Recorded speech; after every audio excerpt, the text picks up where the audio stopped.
Chang An returns to the day the apocalypse game begins. He is assigned to the same dormitory with 4 stunning school beauties and awakens a divine-level talent, gaining rewards by being close to beautiful women. When others were still fighting over a pack of instant noodles, he was already eating hot pot and singing songs with the beautiful school beauties. When others' dormitories were still thatched huts, he was already living in a villa with a swimming pool. What met his eyes was not an endless horde of monsters, nor Li Zixuan's contemptuous gaze, but decaying wooden beams and thatch. Where was this initial dormitory? Chang An looked at his own body, his eyes filled with surprise. He was not dead. The survival game is about to begin. Countdown 30, 29, 28. Looking at the information appearing before him, Chang An suddenly understood. He had been reborn before the game started. He narrowed his eyes slightly, the hatred of the previous life burning like magma. Chang An, do you really love me? If you love me, give this attribute fruit to Brother Lei. Don't overthink it. Brother Lei and I are innocent. It's just losing an arm. Brother Lei dislocated his shoulder. Idiot, look at what you are. Marry me. You're not worthy. Thank you, I can live happily with Brother Lei. Hate me, then seek revenge in the next life. Li Zixuan's words and face flashed before his eyes like a revolving lantern. In the previous life, he awakened an S-level talent and gave everything, his resources, his talent, his efforts, his everything. What he got in return was contempt and betrayal. Li Zixuan, like a vampire, drained everything from him and finally pushed him into a monster nest with her lover. He sat up, his eyes cold. Seek revenge in the next life. Fine, I'm here. Countdown complete. Welcome to the survival game. All surviving units are assigned based on dormitory status. Dormitory assignment complete. Dormitory thatched hut, dilapidated, number 214000, members 5. Where is this? A melodious voice sounded. He turned to look and his eyes lit up. Her figure was graceful and curvaceous, her skin fairer than snow, her delicate eyebrows, captivating long hair, gently draped over her shoulders, indescribably beautiful. Chulan, his childhood sweetheart, also the school beauty of their school. The survival game's dormitory assignment rule is that people who last appeared in the same room are assigned together. And just now he was helping them change the purified water in their dormitory. They grew up together and talked about almost everything. In the previous life, he was tricked by Li Zixuan into a doomed treasure hunt, and it was she who sacrificed herself to save him. Only before her death did she confess her feelings. She had always loved him. This is our initial dormitory, the foundation of survival. He came before her. Chang An, you're here too. Chu Lan's eyes brightened, but before she could finish, he pulled her into his arms and kissed her lips. Her eyes widened, filled with shy joy. Wasn't he always crazy about Li Zixuan? Why did he kiss her? Could it be that he finally understood? Stupid boy, do you know how long I've waited for this moment? She slowly closed her eyes and indulged in the kiss. After a long time, they parted, leaving a glistening thread. She looked at him, a mixture of confusion and fear in her eyes. She was afraid that it was just a momentary impulse, that this kiss was just a joke.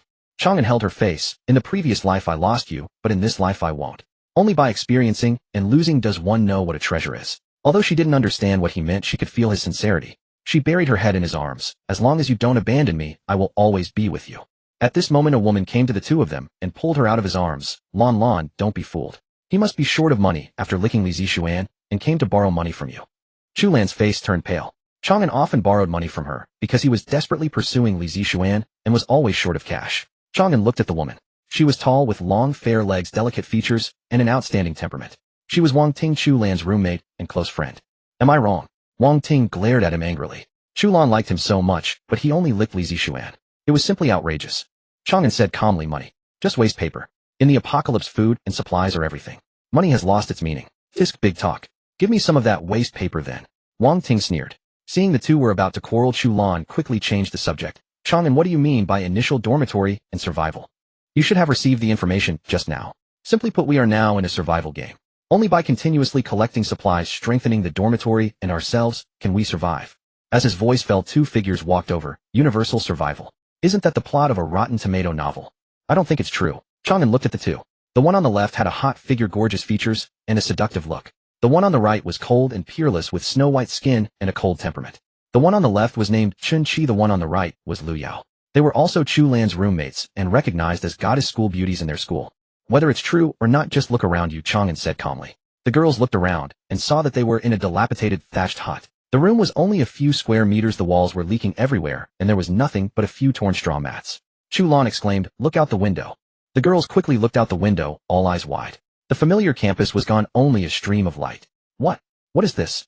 Our dormitory is traveling through the void.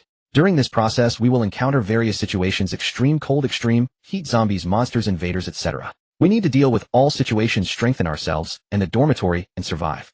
Wang Ting's eyes widened. Flying house tour. Void version of road survival. Wandering Earth. To some extent, yes. But we have no food. Chu Lan frowned. Yes, it's a huge problem of survival that needs to be gathered by ourselves. Where to gather? Under normal conditions, survival is divided into two phases. Stay phase, the dormitory will stop at special locations. This is the only way to gather supplies. Travel phase, this is tribulation transcendence. If you don't gather enough supplies, you die. Wang Ting swallowed. Special locations. What's in them? Is there danger? Anything can appear. Danger. From the moment you appear in this dormitory, danger will always be with you. Also, you mentioned normal state just now. Is there a special state? Yes, there will be special states during travel, such as fights between dormitories, looting, etc. The girls all showed fear. Chen-Chi quickly asked, how can we end the game? End? I don't know. Maybe it will never end. Chang An shook his head. In the previous life, humans struggled for 3 years. The strongest turned their dormitory into a city, but still couldn't find a glimmer of hope. The girls fell silent simultaneously. Everything before them was beyond their cognition. Game loaded talent activating. Chang An's heart moved. In the previous life, he awakened an S-level talent, which was also an important reason for his survival for several years. Would he awaken an S-level talent again? Did you see that? It's about to activate the talent. Chulan exclaimed. The girls quickly nodded. Chang An explained, talent is an important support for our survival. The lowest is D level, the highest is SSS level. As his voice fell, a colorful glow suddenly rose before his eyes. Talent activated successfully. Obtained talent Empress of Red Wand Divine. Chang An widened his eyes, his face full of surprise. Divine. But wasn't the highest only SSS grade? He quickly checked the talent description. Lord of Red Wand Divine. Effect 1. Each Red Wand increases all attributes by an amount equal to the bond level. Effect 2. Completing daily intimate tasks with Red Wand, hugging, kissing, etc. grants a large amount of material rewards. Effect 3. As long as a Red Wand lives, you cannot die. He gasped. He took a deep breath. No wonder it was a divine skill. It had 3 effects while even S-grade only had 1. And each effect was extremely powerful. Effect 1 could increase all attributes. How important attributes went without saying. The attribute fruit he had lost to Li Zixuan was a rare treasure, yet it only added 1 attribute point. But this effect 1 could increase all attributes. Even at level 1, that's 5 attribute points. Once he had more red wands, he could even become a superhuman. Effect 2 was equally explosive. Supplies were essential for survival and countless people risked their lives to obtain them. But he could get supplies just by being intimate with his red wand. It was practically cheating. Effect 3 was even more outrageous. As long as a red wand was alive, he would not die. This was a cheetah health lock cheat. No wonder it was a divine talent. Incredibly strong. Chang An, I got an A-grade talent, healing art. Chulan happily tugged at him. He looked at her with relief. Great talent. In her previous life, she had also awakened healing art, followed him through life and death situations, and if not for her, he would have died countless times. Name Chulan talent healing art, A-grade appearance, unparalleled beauty, personality, gentle, and sweet bond 9 max 10 overall rating. S-grade meets standard bind as red wand. Yes, no. Yes, no. Chang An's heart moved, and he immediately chose yes. Red wand binding successful. Today's remaining reward count 11. At the moment the prompt appeared, he felt a surge of powerful energy pour into his body. His physique, strength, perception, all were comprehensively increasing. He quickly opened his personal attribute panel. Physique, 19 strength, 19 agility, 19 spirit, 19 luck, 19 note. Average adult male value is 10. This luxurious set of attributes nearly blinded him. In his previous life, he had struggled for years without any attribute exceeding 15. In this life, he started with 19 points. This was the beginning of his rise. He clenched his fists, flames burning in his eyes. Li Zixuan, wait for me, I'm coming. His praise made Chulan very happy. From now on, I'm your exclusive healer. As long as I'm here, nothing will happen to you. He looked at her deeply. She had said the same words in his previous life. At that time, he didn't take it seriously, but she had always kept her promise until the last moment of her life. He leaned close to her ear and whispered softly, then you need to eat more papaya, otherwise I won't have enough to drink. Chulan blushed deeply, gently slapped him, and said coyly, you're annoying, no being naughty. I awakened a B-grade talent. Enchantment, I can enchant weapons. Wang Ting said cheerfully. Chang An looked at her name. Wang Ting talent, enchantment, B-grade, appearance, pure and charming, personality, innocent and cute, bond 0 overall rating. S-grade meets standard, temporarily cannot bind. Please work hard to increase bond level. Because of his previous sycophantic behavior, she had quite a grudge against him, so her favorability was low. He then looked at Chun-Chi and Lu Yao. Name, Chun-Chi talent, spiritual perception, enhancement, B-grade, appearance, beautiful and seductive, personality, tempting and scheming, bond 0 overall rating. S-grade meets standard, temporarily cannot bind. Please work hard to increase bond level. Name, Lu Yao talent, master chef, B-grade, appearance, pure and peerless, personality, cold and aloof, bond 0 overall rating. S-grade meets standard, temporarily cannot bind. Please work hard to increase bond level. They all met the red wand standard, but could not be bound, yet due to insufficient bond levels. To bind them, he needed to raise the bond level above 1. Seeing Chang An look at them, both reported their talents. My talent is B-grade, spiritual perception, enhancement, I can sense danger. My talent is B-grade, master chef, the food I make is delicious, and there's a chance to get a buff. Hearing their talents, Wang Ting looked dejected. We're doomed. None of the 4 of us have a combat-related talent. What do we do when we encounter monsters? Qin looked at Chang An. What's your talent? The girls looked at him with anticipation. Chang An said calmly, mine is an SSS grade talent. Get stronger by cuddling. He didn't tell the truth after all. This was his trump card, and it was beyond common sense. What? SSS grade? The girls exclaimed in unison, all eyes wide with shock. When most of them had B-grade talents, this one SSS grade talent completely blew them away. The owner of an SSS grade talent was a favored child of heaven, a darling of fortune. Really? What does that talent do? Wang Ting was skeptical. My talent is as long as I cuddle with the opposite sex I can get rewards. Chang An explained the weakened version of effect too. Huh. The girls were all startled. No one expected such a talent. Wang Ting pouted and glared at him. I don't believe it. How can there be such a talent? You just want to take advantage of us, you big pervert. Qin and Lu Yao also looked at him with strange expressions. This talent was too weird, hard not to misunderstand. Believe it or not, I don't need to explain to you. Chang An's face was indifferent. Having struggled for years in his previous life, he had seen too much life and death, and had long grown indifferent to others. In this life, he only cared about Shulan. Of course Li Zixuan counted too. You. Wang Ting was furious. Shulan quickly stopped her, showing a gentle smile to Chang An. I believe you. But what does cuddle mean? How do you cuddle? Chang An didn't answer, but pulled her into his arms and kissed her rosy lips. They're all watching. Shulan was deeply embarrassed, but soon surrendered to his dominance and passion. Completed today's intimate task. Obtained rattan 2000, timber 2000, drinking water 100, compressed biscuits 100, toilet paper 100, down jacket 100, fire axe 1. Completed first intimate task. Obtained special reward backpack expansion card. Backpack expansion card after use increases backpack capacity by 50 slots. Upon seeing the prompt, Chang An rejoiced. He never expected that check yield so many supplies. One must know that obtaining exceedingly difficult 100-person team cannot obtain units of supplies in a day. Hongluan's ordinary sign-in by contrast could rise to 2,000. It's ridiculously strong.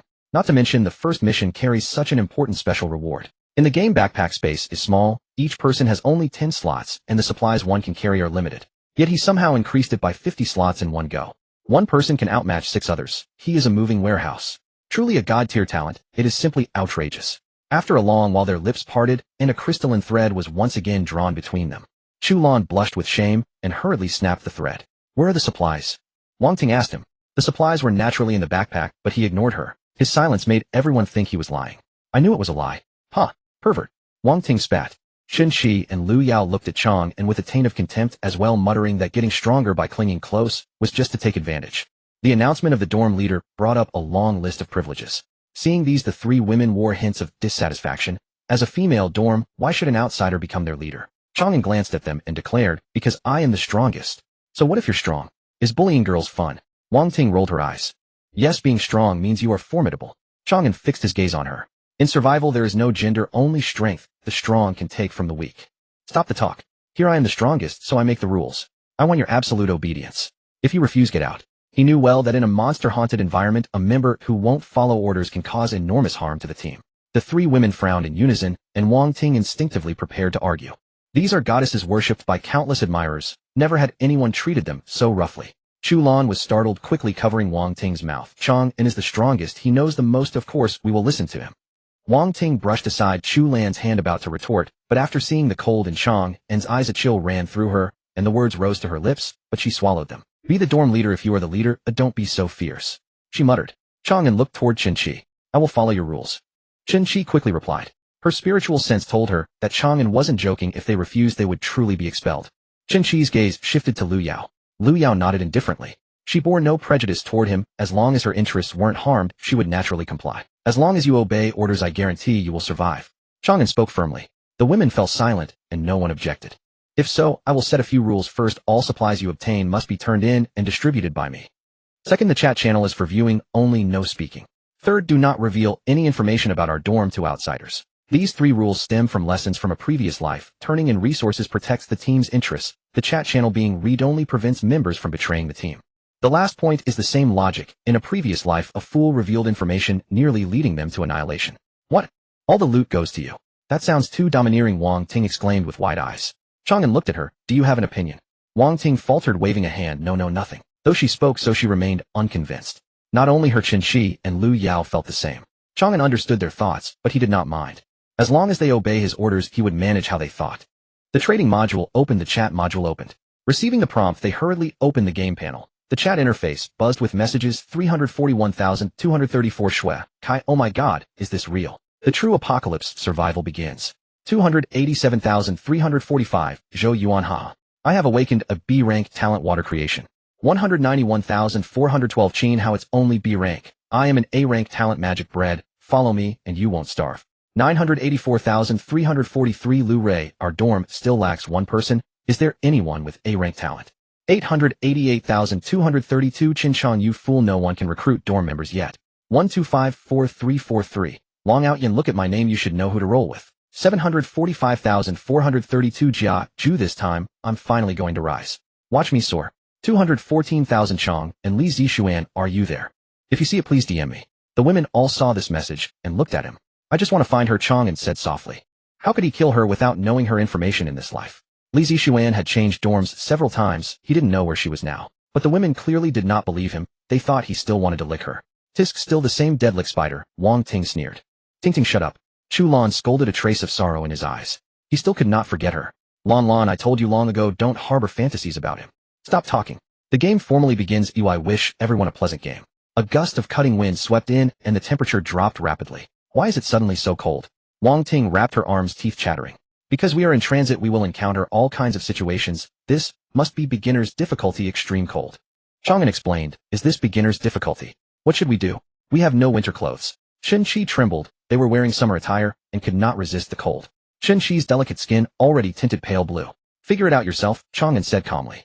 The several women quickly huddled together wrapping themselves in tattered straw mats, but even so they could not guard against the bone-chilling cold their bodies trembled violently.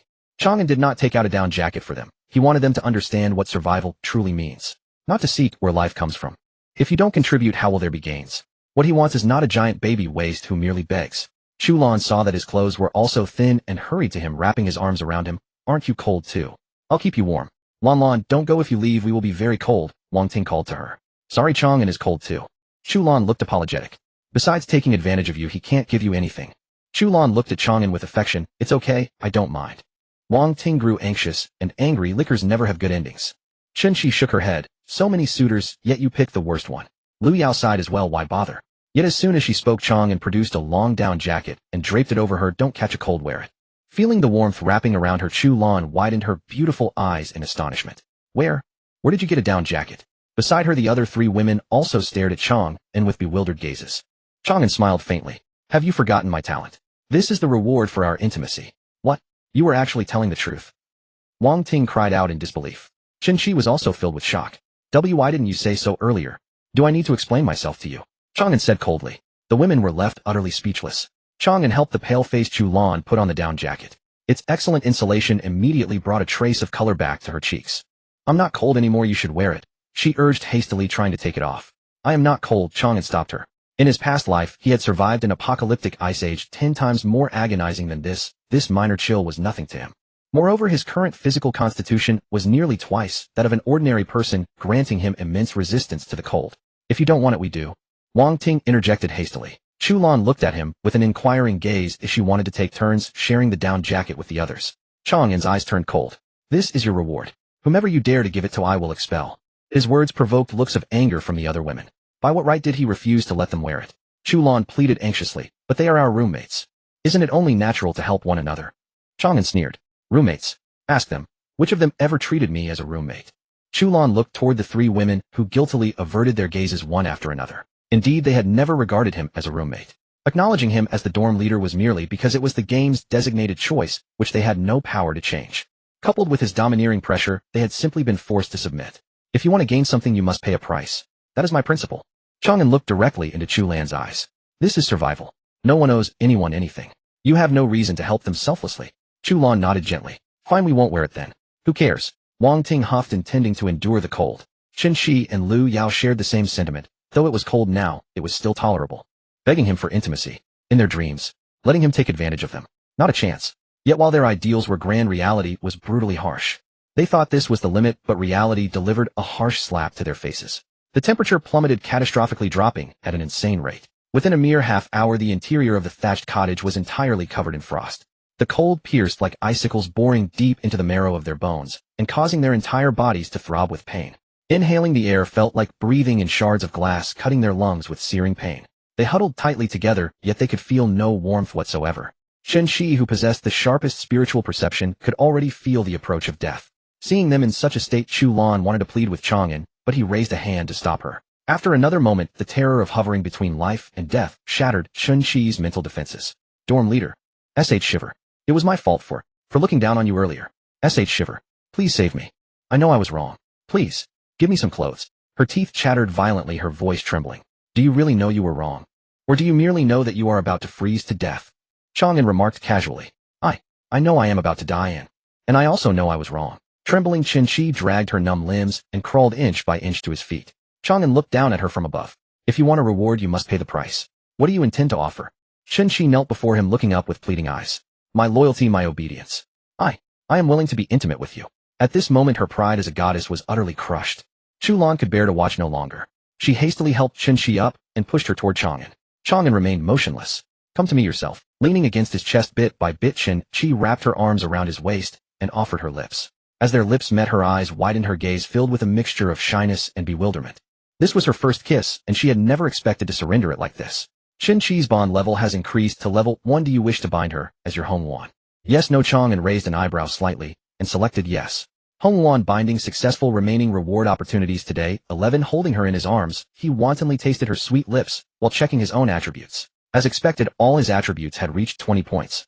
He could clearly feel himself growing stronger. Overcome with shyness, Chun Chi slowly closed her eyes. Daily intimacy quest completed. Rewards obtained: thatched 2,000 clay, 2,000 instant noodles, 100 ham sausages, 100 toiletry kits, 100 snow boots, 100 arm shield. 1 first intimacy quest completed. Special reward obtained: highlighted font. Your messages in the chat channel will be highlighted. Chang An's eyes lit up. The number of users in the chat channel was massive, and any message could easily be drowned out in the stream of information. But with the highlighted display, his messages would become extremely eye-catching and easier to notice. Whether for communication or trading, everything would become far more efficient. He opened the chat input box and typed a single character: 1. This 1 was incredibly conspicuous amidst the flood of messages.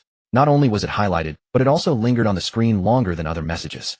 Upon seeing this 1, the chat room instantly erupted. 341,234 Shui. Kai, wait bro, how did you get your font to look like that?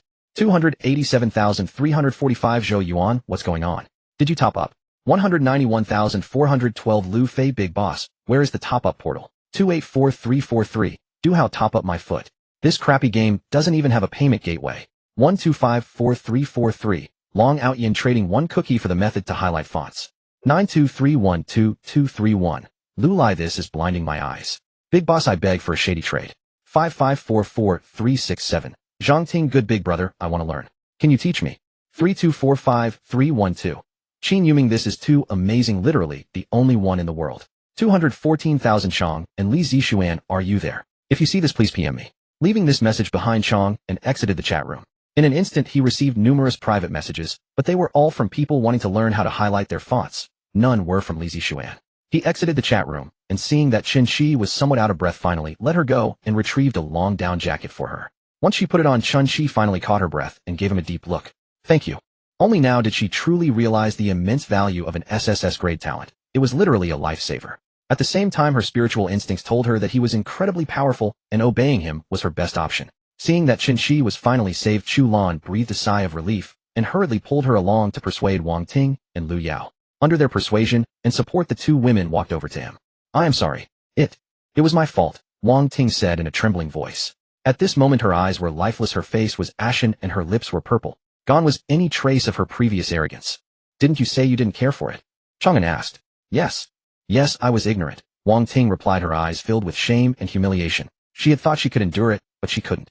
That near-death sensation was simply too terrifying. She never wanted to experience it a second time. What should you do from now on? From now on, I'll do whatever you say. Wang Ting lowered her head. Come and be intimate yourself. Wang Ting trembled as she stepped in front of him and planted a kiss on his lips. However, no notification appeared, her bond level remained at 0. Chang An swept a cold glance over her and tossed her a short down jacket. Why do they get long ones while I only get a short one? Wang Ting asked, bewildered. Because you are not sincere enough. Panicking, Wang Ting reached out to kiss him again. Then let me make up for it. Her heart was indeed insincere, as she had even consoled herself with the thought of treating it as nothing more than being bitten by a dog. Chang An pushed her away. Only once a day.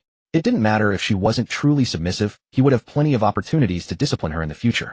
Wang Ting felt a deep wave of regret, wishing she could slap herself twice, but there was nothing she could do now. She could only put on the down jacket, squat on the ground, and tuck her legs inside the coat. Fortunately, she had a slender figure, so she managed to squeeze in, though staying in a squatting position was rather exhausting. But in the face of life and death, what did a little exhaustion matter? Chang An turned his gaze to Lu Yao. Your turn. Lu Yao was trembling violently all over, yet she remained silent. With her proud nature, how could she possibly yield to him, let alone actively surrender her first kiss? Seeing her like this, Chang An turned to Chu Lan. Go open the door. Hearing this, the women were deeply shocked. Chang An was actually going to expel Lu Yao. Chu Lan said in a panic. Yao Yao just isn't good at expressing herself. Give her some time. Though she spoke these words, Lu Yao remained utterly silent. Her pride and self-respect would never allow her to grovel before another. She would never surrender her first kiss in such a manner. How spirited. Chang An offered her a faint smile. But unfortunately, I only want those who obey. With that, he seized her and dragged her toward the door. The moment the door swung open, a piercing cold wind swept in. Even clad in their down jackets, the women could not help but shiver. Yao Yao, say something. The women urged anxiously. Gazing upon the abyssal void that seemed capable of devouring everything, Lu Yao's heart trembled. She had feared the dark since childhood, and terror instantly engulfed her entire being. Fear and dignity waged an unrelenting war within her. Her whole body trembled faintly, yet still she refused to speak. Chang An said nothing further and hurled her outside without ceremony. She plunged into the boundless void, falling deeper into the darkness. Fear, cold, emptiness, helplessness. They clawed at her heart like demons. Aunt, she finally screamed. In that moment, she truly regretted everything. It was merely a soft word, merely a kiss. It wasn't as though he was asking for anything unreasonable. Why had she been so stubborn? If she could do it again, she would never be so obstinate. Consumed by profound regret, she plummeted through the void until she fell into an embrace. Her heart leapt as she beheld a familiar face. It was Chang An himself. She hastily looked around and found herself still in the thatched hut, surrounded by Chu Lan and the other women. Their faces shone with relief and joy. What had just happened? Chang An said calmly, my apologies, I forgot. Because we're in the newbie protection phase, expelling a member requires operating through the system first before throwing them out. Otherwise, anyone thrown out would simply return here. Let me handle the system first. Give me a few seconds. Hearing his words, a glint of insight flickered in Chen Shi's eyes. He hadn't forgotten. He had never intended to truly expel Lu Yao. He was merely warning her and willing to grant her one chance. Though he appeared cold and aloof, he still possessed a measure of human warmth. In fact, she had guessed correctly. Chang An had indeed not forgotten. Chen Shi's bond level has increased to level 2. Sensing the enhancement to his body, Chang An cast her a glance. What is this little lady thinking? Convincing herself on her own. Chen Shi returned him a bewitching smile. Don't. I know I was wrong. I'm willing to be close with you. At that moment, Lu Yao struggled forward and pressed a kiss to his lips. Oh, had a change of heart? Chang An asked coolly. I've thought it through. From now on, I'll obey you unconditionally. Lu Yao nodded eagerly. In the face of life and death, what did pride matter? Though she still felt reluctant to surrender her first kiss so easily, survival came first. Good that you've come to your senses. Chang An set her down and tossed her a cropped-down jacket. Knowing her heart was not sincere, she dared not say more and silently donned the jacket before huddling in the corner. Chang An closed the door, and the entire room plunged into darkness. Why did it suddenly get so dark? Chu Lan asked. Although we're traversing the void, there is still a distinction between day and night. Nighttime is when the monsters attack. Chang An explained. His words brought looks of panic to the women's faces. They possessed no combat ability whatsoever. Encountering monsters would mean certain death. Chang An reassured Chu Lan. Because we're in the newbie protection phase, no monsters will appear before we reach the first stop. His struggle for survival in his previous life had accumulated vast experience, an invisible treasure. Hearing this, the women's expressions eased somewhat. As the light grew dimmer, the women drew close to one another, once more seeking warmth and rest. With nothing else to do, they opened the chat room and began browsing others' conversations. 153,346 Gangnam. My area is filled with toxic gas. I'm coughing blood. Does anyone have a mask? I'll give anything for one. 4532321. Zhu Tao, it's so hot here, almost 50 degrees. I'm dying of thirst. Someone please, I need water. Please, kind soul, spare me a bottle. 1000412. Lu Ming, it's hailing here. Tennis ball-sized hailstones. The roof collapsed. 2 of my roommates were crushed to death. 5983123. Phone, Chow, help. We're being struck by a thunderstorm. Can anyone help us? 67235563. Xiang, you so cold. Anyone have extra clothes? Please save us. 2 of my roommates have already frozen to death. I'll serve you like a slave to repay your kindness. 346123. Gu Feng, anyone have an umbrella? It's raining acid here. My whole body is being corroded. Someone please give me an umbrella. Watching these heart-wrenching cries for help one after another, the women exchanged glances, each seeing the relief reflected in the other's eyes. Though Chang An was cold, domineering, and lecherous, at least they were still alive. Compared to those who had perished, they were the fortunate ones. If he could continue leading them to survival, then following him didn't seem entirely unacceptable. Chu Lan did not stay with the others. Instead, she approached Chang and unzipped her down jacket and wrapped it tightly around him. Chang An pulled her directly into his embrace, drawing their bodies close together. Feeling his searing warmth and masculine presence, Chu Lan blushed and gently rested her delicate head against his chest. Thump, thump. His heartbeat was slow, yet powerful, filling her with an inexplicable sense of peace. She tilted her head slightly and beheld his handsome visage and deep, profound eyes. "What are you thinking?" she asked softly. Chang An gently caressed her smooth, tender skin. "I'm thanking the heavens for letting me meet you once again." "Silly," she murmured. "There's no once again. I've always been by your side." He tilted her delicate chin upward and kissed her soft, fragrant lips once more. Her supple form trembled as she responded to him, tentative yet passionate. With their skin pressed together and their embrace, so intimate, desire was instantly ignited. Chang An reached toward her skirt. Her face flushed crimson. "No, they're still here. That doesn't matter." Chang An's movements did not pause as he dismantled all her defenses. When pain came, her body shuddered violently. She clung to him, desperately, tears streaming down her face. "We're finally together." Emotions suppressed for over a decade found their release in this moment. He kissed away her tears. "We will never be apart from now on. If this is a dream, please let me never wake up," she whispered in his ear. Chang An cradled her lovely face and gazed into her eyes. "Trust me. In this life, I will keep you alive. I believe you. I've always believed in you." Her face aglow with blush, she looked at him with eyes as tender as water. The thatched hut was bitterly cold, yet between the two of them flames burned bright. Chu Lan's bond level has increased to level 10. The next morning at dawn, Chang An opened his eyes from his slumber. Chu Lan was still fast asleep in his arms, her beautiful face still carrying a hint of fatigue and a soft blush. His physique was incredibly powerful, making it difficult for her to withstand. He kissed her on the cheek and turned his gaze to the notification. Completed today's intimacy task. Obtained clay 2000, wood 2000, chocolate 100, self-heating hot pot 100, towel 100, hat 100, walkie-talkie 2. With such an abundance of supplies and food, it truly lived up to being a god-tier talent. At this moment, a figure was pacing restlessly around the room. He looked up and saw Lu Yao hunched over, walking back and forth incessantly. Her beautiful face was etched with pain. "What's wrong with you?" he asked. "And nothing." She shook her head in panic, yet her steps did not stop. He observed her closely and noticed her face was flushed red, as if she was trying hard to hold something in. "Do you need to use the restroom?" "Yes." She hesitated for a moment before nodding in admission. In truth, she had needed to go for a long time, but there was no restroom in the room. She had been holding it in all this time, which was why she looked so miserable. "Just open the door and pee outside," Chang An said indifferently. This was survival. There was no room for such fussiness. Forget it." Lu Yao quickly shook her head, as she had never done such an uncivilized thing in her life.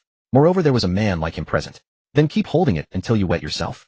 Lu Yao's face turned a deep shade of crimson. She knew she would end up wetting her pants, but what else could she do? After another moment, she truly could not hold it any longer, and her entire body began to tremble. Please, can you not look?" she asked in a trembling voice. "I'm not that bored," Chang An replied with a look of disdain. Finally, unable to bear it any longer, she made her way to the doorway with great difficulty.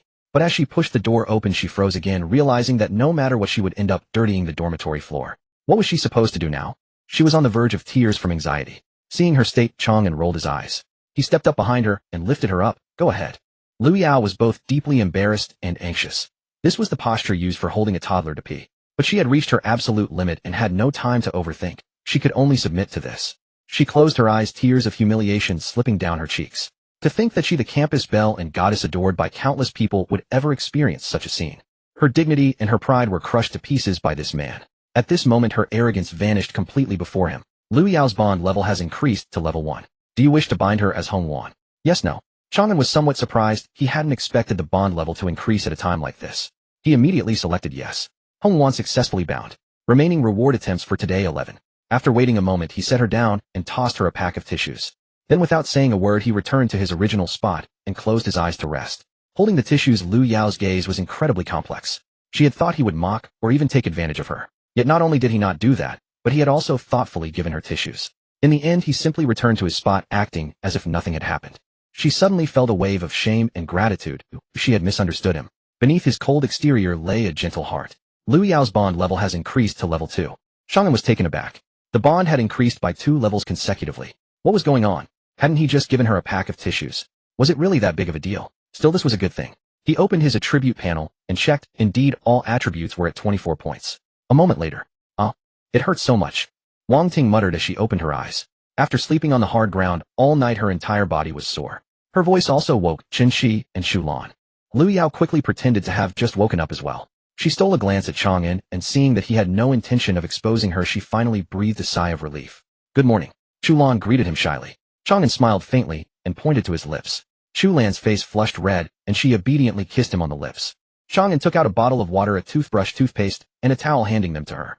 Go freshen up. The other women looked at him with astonished eyes, and Wang Ting couldn't help but ask, where did you get those things? Chang An countered with a question, what do you think? The women all immediately thought of his talent. Thank you. Chu Lan whispered her thanks, then went to the doorway to wash up. Seeing that the spot where Chu Lan squatted was the same one she had just used, Lu Yao's face flushed red instantly. Biting her red lip, she walked over to him and lightly pecked him on the lips. Compared to her resistance yesterday, she seemed much more relaxed now. Seeing her take the initiative like this, Chen Qi and Wang Ting widened their eyes in surprise. Wasn't she supposed to be incredibly proud? How did she become so proactive? Completed today's intimacy task. Obtain vines 2,000 clay, 2,000 drinks, 100 beef jerky, 100 windproof gloves, 100 goggles, 100 medical kit 1. Completed first intimacy task. Obtain special reward master key. Master key, you can use this to open the vast majority of locks. Seeing the notification, Chang An's eyes lit up. Because they needed to scavenge for supplies, they would encounter all kinds of locks. For instance, security doors, treasure chests, combination locks, and so on. Without a way to pick locks, they would have no choice but to miss out on those resources. This was precisely why those who had awakened lockpicking talents in his past life were highly sought after. Now that he possessed the master key, most locks would pose no challenge to him at all. It was a tremendous boost for him. Looking at the shy and flustered Lu Yao before him, he took out some toiletries and a pair of down pants. Are these for me? She asked, her beautiful eyes widening. Yes. You were very sincere, so this is your reward. Thank you. She accepted them with pleasant surprise, her eyes shining brightly as she looked at him. Lu Yao's bond level has increased to level 3. Once the ice in her heart was shattered, her bond level soared, rapidly surpassing Chen Qi in a single bound to claim second place. After Lu Yao left, Chen Qi walked up to him. She leaned into his chest, wrapping her arms around his neck, her gaze seductive. I noticed Lanlan's walking posture was a bit off just now. Do you know why? With her sharp wits, she had keenly noticed Chu Lan's abnormality. She refused to heal herself, saying it was a testament to their love, Chang An replied. He had also advised her to use her healing spell on herself, but she had declined to do so. Oh my, if it were me, I would do the exact same thing. Chen Qi said, her eyes brimming with desire. But when will I ever find my own love? This was her hint and seduction, aiming to pique his interest so she could win his affection. Chang An remained silent, merely looking at her indifferently. You dense, heartless man, she murmured softly before planting a gentle kiss on him. Completed today's intimacy task. Obtain stone 2,000, cement 2,000, candy 100, banana 100, scarf 100, flashlight 100, compound bow 1. After giving her the toiletries, he turned his gaze toward Wang Ting. Wang Ting's face was filled with hesitation. Although she had resolved yesterday to be proactive and sincere, at this very moment she still faltered. Seeing her reluctance, Chang An said coldly, since you are so unwilling, there is no need. Wang Ting gasped in shock. No, it's really not. It's not a bother at all. Chang An merely cast a frigid glance at her. It really isn't. Wang Ting scrambled to her feet and approached him, leaning in for a kiss. Get lost. Chang An growled. The suffocating aura he had forged from a mountain of corpses and a sea of blood struck absolute terror into her heart. Her legs buckled, and she collapsed helplessly to the floor. This sight stirred pity in the hearts of the other women, but Chang An's absolute authority had already been established. None of them dared to speak out. They could only silently help Wang Ting back to her feet. Eat breakfast, Chang An said, handing out the rations to the women. A bottle of water, a pack of instant noodles, a ham sausage, a piece of chocolate, and a banana. Seeing the food, the women's faces lit up with pleasant surprise. While everyone else was still starving, they were actually enjoying such a sumptuous breakfast. Wang Ting's eyes filled with intense longing. Resisting the freezing cold consumed immense physical energy. Her stomach had been growling since last night, and now she was absolutely ravenous. To her dismay, however, Chang An did not hand her any food. Though the other women felt sorry for her, none of them dared to defy Chang An. This left her both anxious and furious, yet entirely helpless. She could only crouch in the corner and sulk. Watching them eat only intensified the unbearable hunger in her stomach. To distract herself, she opened the chat room. 930,245, Chen, Li, I'm so hungry. Can anyone share some food? I'll trade private photos for it. 191,412, Chin, how damn it, the magic bread only produces 5 slices a day. It's not nearly enough. I'm so hungry. 287,345, Zhou Yuan, does anyone have spare food? I can trade water for it. 10,573, Xiang Feng, stop, joking brother. Who would have spare food at a time like this? 119,365, Yao Chong, I'm a 200-pound man, and I've only eaten a single biscuit today. I'm starving to death. 99,34123, Tianjun, just count your blessings. Our dorm has not a single drop of water or a bite of food.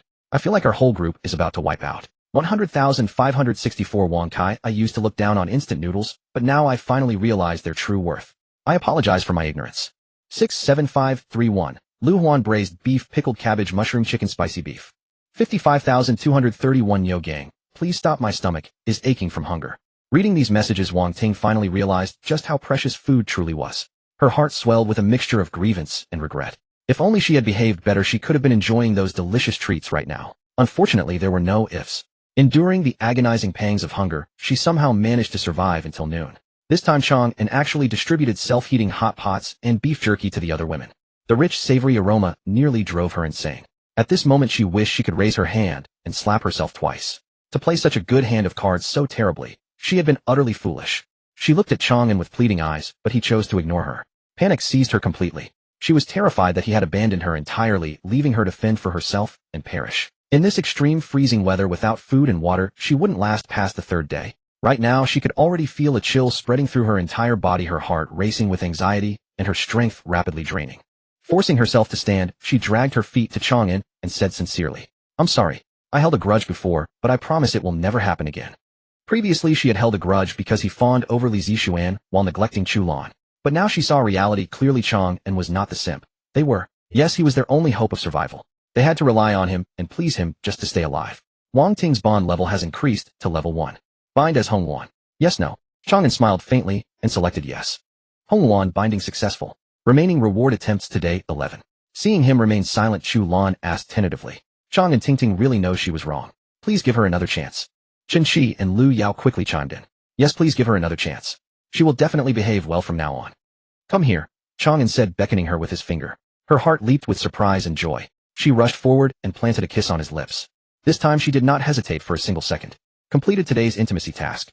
Rewards obtained: copper x 2000, iron x 2000, bread x 100, freeze-dried vegetables x 100, portable stove x 100, beer x 100, alloy combat knife x 1. Completed first intimacy task. Special reward obtained: detector. Detector can detect the locations of all treasure chests at the current stopover point. Seeing this information, Chang An couldn't help but smile. Treasure chests contained all kinds of good things, but they were usually hidden so deeply that they were hard to find. Now that he had the detector, the treasure chests had nowhere to hide. Paired with the master key, it was simply perfect. Chang An. Seeing his smile, Wang Ting's beautiful eyes lit up. Chang An cleared his throat, pulled out a pair of down pants, a toiletry kit, and the food for breakfast and lunch, handing them to her. Thank you. Wang Ting cried tears of happiness as she held the items in her arms. The things she had lost had finally been recovered. Chang An glanced at her, and then opened his attribute panel. Name: Chang An, dorm leader. Dorm ID 214,000. Dorm level 1. Dorm members 4. Click to view. Talent: Lord of Hongluan, God grade. Click to view. Constitution 26. Strength 26. Agility 26. Spirit 26. Luck 26. Equipment: fire axe, arm, shield, compound bow, alloy combat knife. Items: medical kit, walkie-talkie. Special items: master key, detector. Resources: thatch x 2000, clay x 2000, vines x 2000, wood x 4000. Looking at such luxurious attributes, he couldn't help but want to laugh. While others were still dirt poor, he already possessed so many resources. Even in his past life, he had never amassed such a profound accumulation. And in this life, this was only his starting point. Li Zixuan Su Lei. Just you wait. When we meet, I will give you a little bit of a massive shock. Stopover point information updated, please check. At that moment, a prompt suddenly appeared. He checked it immediately. Upcoming stopover: Frosty Valley. Arrival time 235959.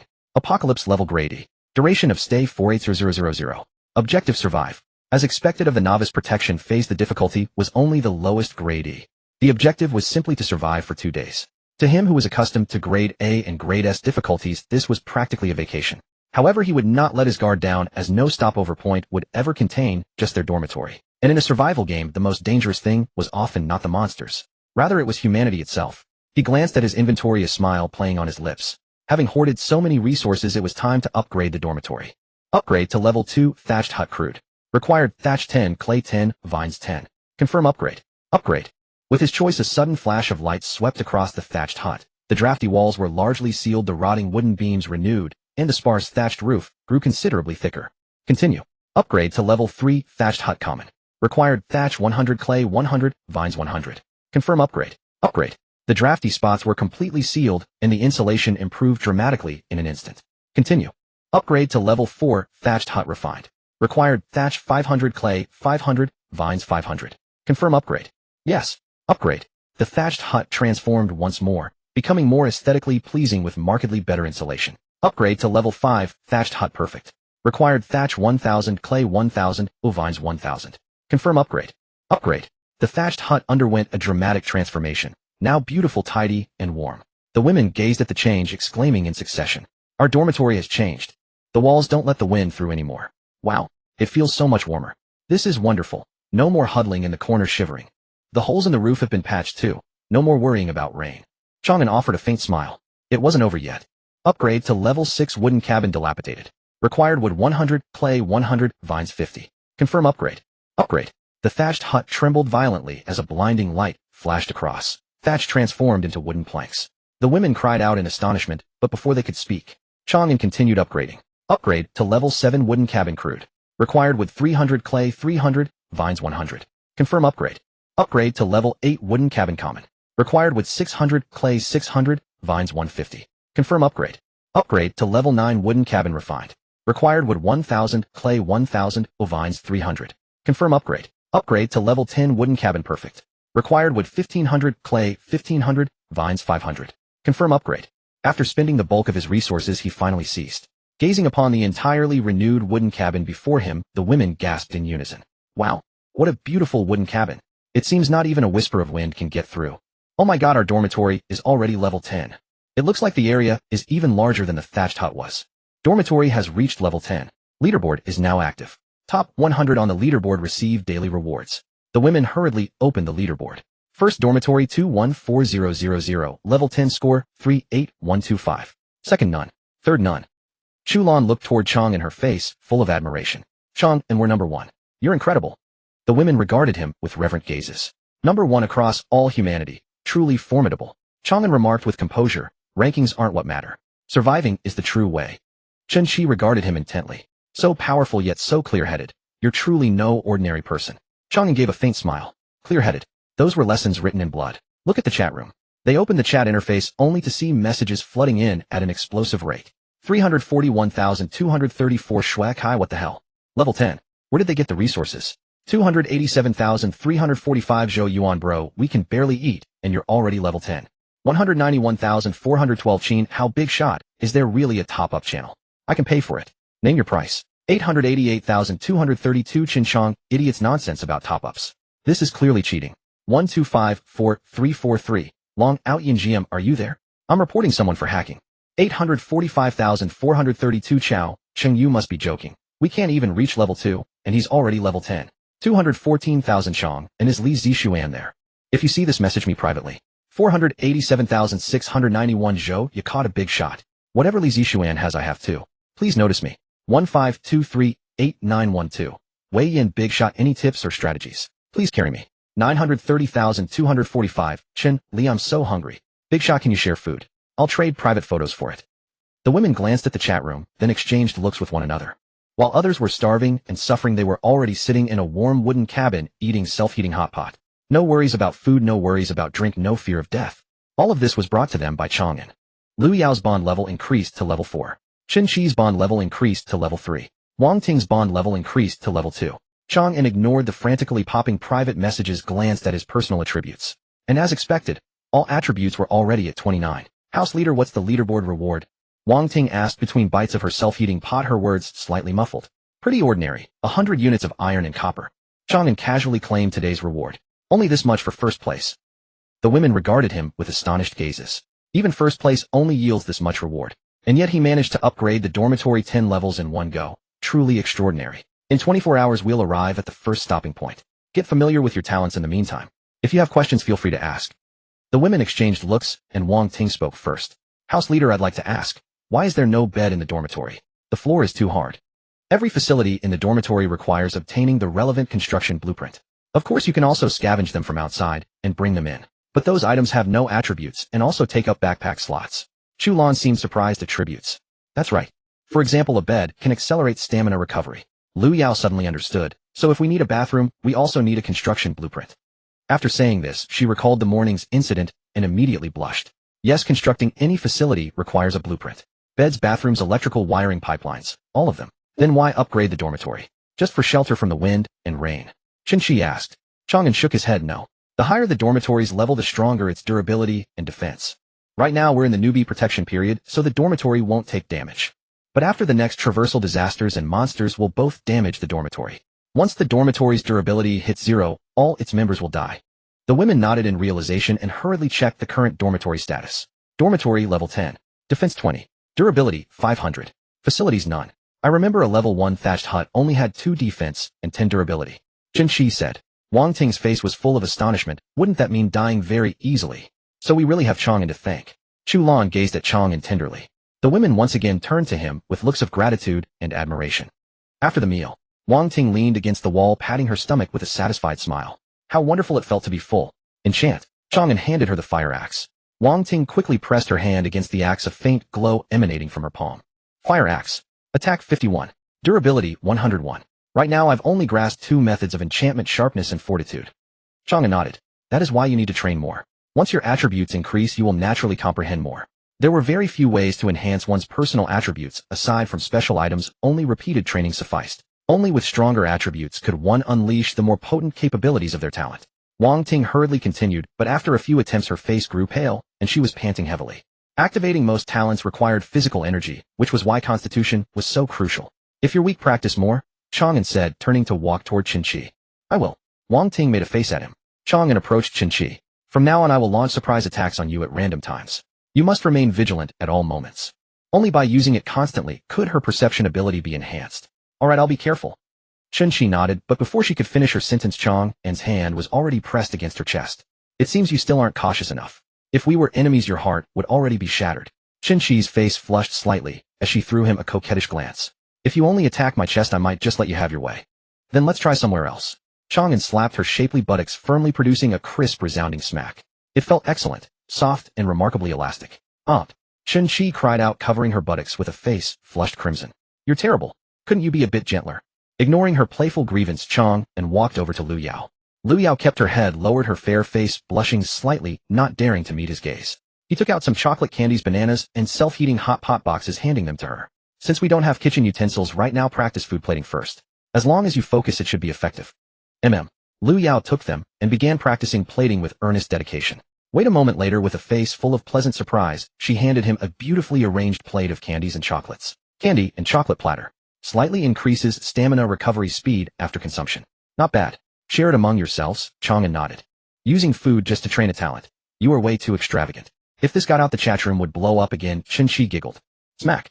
No sooner had she spoken than Chang An's hand landed on her shapely buttocks once more. Ah, she cried out. That hurts. I told you to stay alert at all times. Chang An smiled. Xiao Lan, heal her. Chu Lan placed her hand over Chen Qi's buttocks and a pale golden light flashed. Oh, it really doesn't hurt anymore, Chen Qi said in pleasant surprise. Smack. Before her voice could fade, her buttocks suffered another heavy blow. You're awful. Her face flushed crimson, her eyes completely filled with coquettish charm. Chen Qi's bond level has increased to level 4. Chang An was somewhat astonished. Even this could increase their bond. Could she have some sort of peculiar preference? He opened his personal attribute panel. Constitution 30. Strength 30. Agility 30. Spirit 30. Luck 30. This continuous string of 30s filled him with immense joy. At this moment, all of his attributes were twice what they had been in his past life, and 3 times those of an ordinary person. Exhilarating. His eyes gleamed as he looked at Chen Qi. Since she had such a peculiar preference, wouldn't it be a waste not to satisfy her properly? This time, Chen Qi finally sensed his intention and hurriedly waved her hands. No, don't hit me anymore. It's inconvenient. What's wrong? Chen Qi pressed her legs together, her face turning red. I need to use the restroom. The other girls all looked over. They too felt the urge. After all, they hadn't used the restroom once since entering the game. Except for Lu Yao, of course. Understood, Chang An said, scooping Chen Qi up in his arms and walking toward the door. What? What are you doing? Chen Qi cried out in a mix of shock and embarrassment. Helping you. Chang An instinctively assumed she was in the same situation as Lu Yao had been. I don't need help with this, I can manage on my own, Chen Qi chided. Hearing this, Lu Yao covered her face in deep embarrassment. Alright then, do it yourself. Chang An set her down. You're not allowed to peek, Chen Qi said, biting her lower lip. Yeah, I won't peek, Chang An agreed, nodding. Only then did Chen Qi turn around and squat down. Indeed, Chang An did not peek. He watched her openly. It was peach-shaped and remarkably fair. Then he swiftly moved behind her and delivered a slap. Smack. It was tender, smooth, and felt absolutely exquisite. Chang An, what are you doing? Chen Qi screamed. I told you must be careful at all times. Monsters and enemies won't hold back just because you are using the restroom. You're terrible. Wang Ting asked tentatively, leader, you wouldn't treat me like this too, would you? Chang An spoke flatly. I have no interest in scrawny beanpoles. Wang Ting was tall but relatively thin. He preferred a more voluptuous figure. These words left Wang Ting both angry and annoyed. On the other hand, Chu Lan and Lu Yao looked at their own figures, a ripple of joy passing through their hearts. He should like their figures. Time flew by amidst their continuous practice. The next day arrived quickly. The girls took turns cuddling with him, and he once again acquired a massive amount of resources. 2,000 units each of iron, copper, and clay, 6,000 units of stone, 4,000 units of cement, 300 bottles of drinking water, 100 portions of seasoning, 100 caddies each of pork and mutton, and 200 apples and oranges. A watermelon knife, a dagger, and a baseball bat along with a multifunctional watch. After breakfast, Chang An stopped the girls from training. We will reach the resting point in 3 hours. Conserve your strength. Leader, will there be danger when we reach the resting point? Chulan asked him. In public she would call him leader to establish his authority. In private she would call him Anin or Shaoan. And in moments of passion she would call him baby or even hubby. Remember, never lower your guard at any time. Monsters are terrifying, but what is even more terrifying is humanity, Chang An warned. In his past life he had experienced this many times, being attacked the moment the door opened. The girls nodded in unison. Subsequently, he distributed equipment to them: goggles, windproof gloves, snow boots, scarves, hats, food, water, and weapons. Having put on their gear, the girls looked at him with eyes full of admiration. While others were still freezing and starving, they were not only well fed, but also fully equipped, complete with weapons. It was truly wonderful to have him. Arrived at resting point Shuanghan Valley. Doomsday level E class. Duration of stay 48000. Survival objective: survive. Get ready. We are heading out. Chang An commanded in a low voice, pushing open the door. The door swung open, revealing a blinding expanse of white. Biting cold wind swept through, carrying shards of ice and snow in its furious wake. Good heavens, how frigid is this place! Wang Ting gasped in alarm. Even bundled in her thick down jacket, she could feel the bone-chilling cold seeping deep into her body. The frigid air penetrated her defenses like countless tiny needles driving into her flesh. Chang An glanced at his multifunction watch, which displayed a staggering temperature reading of -50°C. He pointed toward the distance where a cluster of buildings loomed faintly through the swirling snowstorm. The valley ahead is Frostbitten Valley. We must venture inside to scavenge for supplies. Wang Ting paced restlessly. There's no way we have to go out there. It's absolutely freezing. She yearned for the warmth of their cabin. Would you rather I watch you urinate every day? Chang An retorted. We're going. We have to. Wang Ting replied hastily. She had grown accustomed to his gaze over the past 2 days, but she longed for the softness of a proper bed. The wooden floor was far too hard and left her bones aching. Chulan took her hand. Let's go. This is only an E-rank difficulty. Things will only get harder from here on. This was merely the easiest tier. If they faltered now, how could they survive what lay ahead? They all nodded in unison and stepped forward into the storm. They were grateful to Chang An once more, for without his snow boots, thermal accessories, and goggles, they would have been unable to move a single step. After trekking for a short while, Chen Shi suddenly shouted, "Something's approaching from the left." Through 2 days of training, she had developed the habit of keeping her spiritual awareness constantly active. This proved invaluable, allowing her to detect the approaching danger instantly. The group looked toward the sound and spotted over a dozen white wolves closing in on them. Low growls rumbled from the pack as their eyes burned with savage hunger and bloodlust. Wolves. But wolves aren't this massive. These things are the size of lions. Wang Ting cried out in terror. These are frost snow wolves. A regular lion wouldn't stand a chance against them, Chang An explained calmly. Lu Yao gripped her baseball bat defensively, her figure trembling slightly. They're surrounding us. What do we do? We can't run. They're faster than us. If we turn our backs, we'll die even quicker, Chu Lan gritted out through clenched teeth. Chen Chi's face was contorted with fear. Then what do we do? There are so many of them, and they're way stronger than us. The young women stared in terror. They were all beautiful, privileged campus queens who had never faced such danger before. But before these ferocious beasts, they were nothing more than vulnerable girls. In this moment, overwhelming despair and helplessness consumed them. Back to back, form a defensive formation. Chang An's voice cut through the panic, steady and commanding. His calm authority immediately steadied their nerves. They quickly formed a circle, backs pressed together. What about you? Chu Lan asked hurriedly. I'll handle them. Before finishing his sentence, he had already vanished in a blur of motion. Such incredible speed. Through their astonished eyes, Chang An charged straight into the wolf pack. A swift slash, then a howl of pain. Blood erupted into the frozen air as the wolves screamed in agony. Wherever Chang An moved, the massive wolves fell with agonized cries. In just a heartbeat, not a single wolf remained capable of standing. He stood motionless in the snow, his war blade dripping crimson. No way. Is our dorm leader really this powerful? Wang Ting's eyes sparkled with awe and admiration. The other girls watched him with equal reverence. Women had always been drawn to strength, and nowhere was this more evident than in the brutal reality of survival. They had been utterly hopeless moments before, but Chang An had appeared as an invincible savior, a display of power that sent shockwaves through their hearts. Chen Chi's bond level has increased to 5, Lu Yao's bond level has increased to 5, Wang Ting's bond level has increased to 3. Chang An stood silently, savoring the familiar thrill of slaughter. In his previous life, he had awakened the S-rank innate ability, killing instinct, granting him unmatched combat prowess and mastery of every cold weapon and killing technique known. 3 years of drowning in carnage had etched this ability deep into his soul. Though it no longer appeared on his status screen in this lifetime, it remained as potent as ever. He had truly made killing instinct his second nature. Dorm leader. Chu Lan called out urgently when he didn't respond. He snapped back to attention. I'm fine. Come here all of you. The girls approached him, but to their surprise the wolves were still alive, mortally wounded but breathing. Finish them off, he said coldly. Slaughtering was an unavoidable part of survival, and they needed to become accustomed to it. He had deliberately left these wolves for them to kill. What?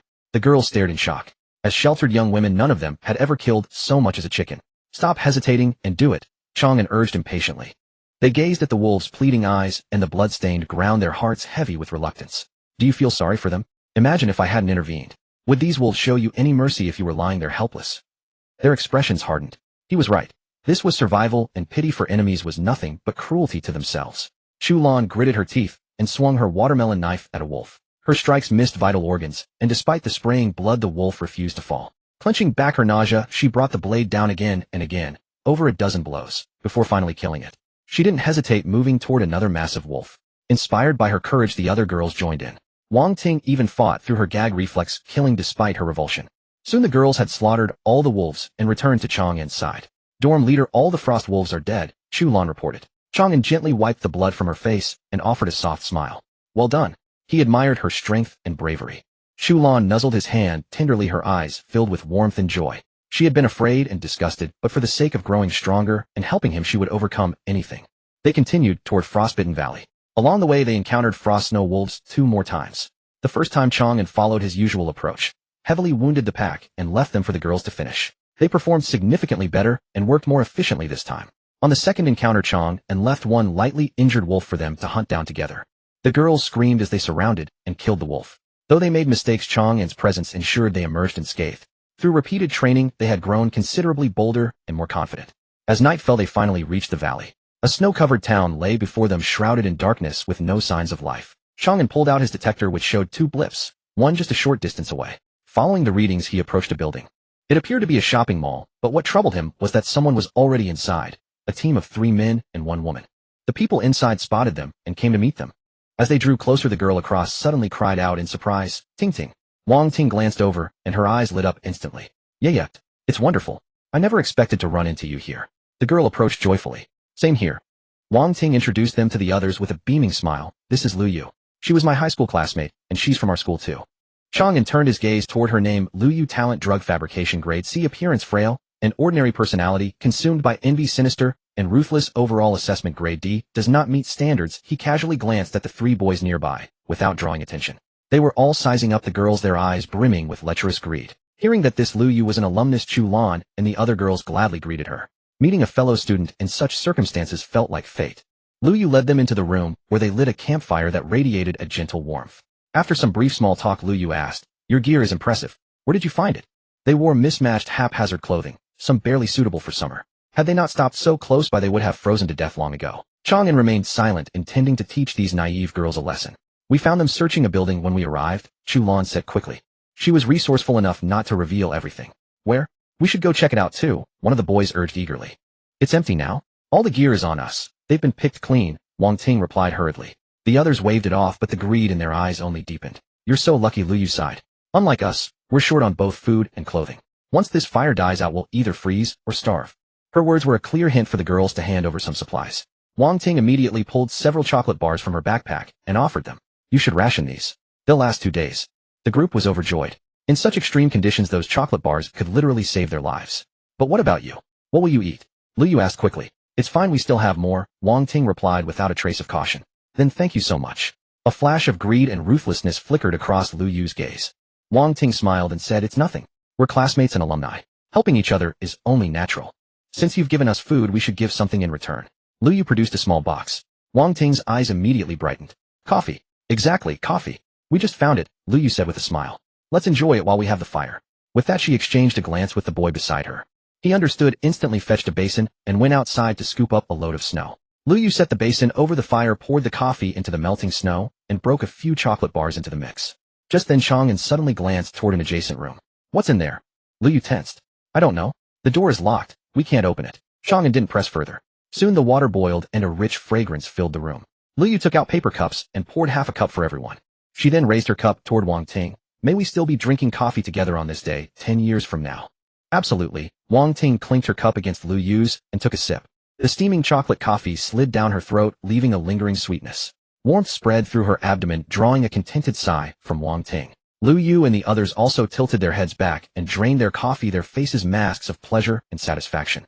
Seeing this, the other girls followed suit. Only Chang An hadn't touched his. The cup remained untouched before him. Why aren't you drinking, student Chang? Lu Yu turned to look at him. I never consume anything of unknown origin, Chang An replied calmly. Lu Yu's expression turned cold. What do you mean by that? Wang Ting quickly intervened. Don't be upset. Our team leader is just naturally cautious. Though she said this, a faint unease stirred within her. Lu Yu was an alumnus and a former classmate. Would she really harm her? Chen Shi and Lu Yao exchanged a glance, both wearing puzzled expressions. They had drunk it too and were fine. Wasn't he being overly cautious? Only Chu Lan silently set her cup down. She trusted Chang and without reservation. One of the boys flashed a lecherous smile at Wang Ting. No worries. He can stay cautious. Just you guys drink yours. The sight of his grin made Wang Ting deeply uncomfortable. Ignoring him, she continued sipping her coffee in silence. Chang An rose and walked toward the door he had noticed earlier. What are you doing? A boy stood up, his voice tense. Chang An didn't respond. He simply kicked the door open. Bang! The door flew open, revealing a horrifying sight. A young woman lay there, beautiful features marred, her eyes gouged out, her ears severed. Naked from head to toe, her lower body was a mangled mess of flesh and blood. One breast had been cut away and blood soaked both her body and the floor. She had endured unspeakable abuse and torture before succumbing to her agony. Ugh! Wang Ting vomited the coffee she had just drunk. What have you done? Chu Lan cried out in fury. It wasn't us. The boy protested frantically. Chang An sneered. The blood hasn't even dried yet, and you claim it wasn't you. I caught the stench of fresh blood the moment we entered. That was why he had asked Lu Yu what lay inside. Seeing there was no denying it, the boys smirked coldly. So what if we did it? She wouldn't even let us have fun with her. Don't act so holy. The world isn't peaceful anymore. But I must say she tasted quite nice. Wang Ting roared in anger. She was your comrade. Are you even human? One boy spat scornfully. Comrade? Huh. What use is a grade E talent trash except to please us? You vile creatures. Wang Ting's face burned with fury. She could never have imagined such a thing. Violet, the man chuckled wickedly. If you sympathize so much, why not join her down there soon enough? What do you mean? Wang Ting gasped in terror. What do I mean? Haven't you noticed feeling dizzy? Wang Ting opened her mouth to respond, but suddenly her head swam. You did what? Ha ha ha. Did what? How was the coffee? You. The girls collapsed to the ground one by one, utterly powerless. At that moment they finally understood. They had been drugged in the coffee. Wang Ting looked at Lu Yu through tears. Why? Weren't we classmates? Lu Yu's face twisted into a grotesque sneer. You stupid fool. Classmates? What the hell are classmates? Hand over everything in your backpack, or I'll make you wish you were dead. The boys advanced toward them with lecherous grins. Haha, let's have our fun first. These girls are absolute goddesses.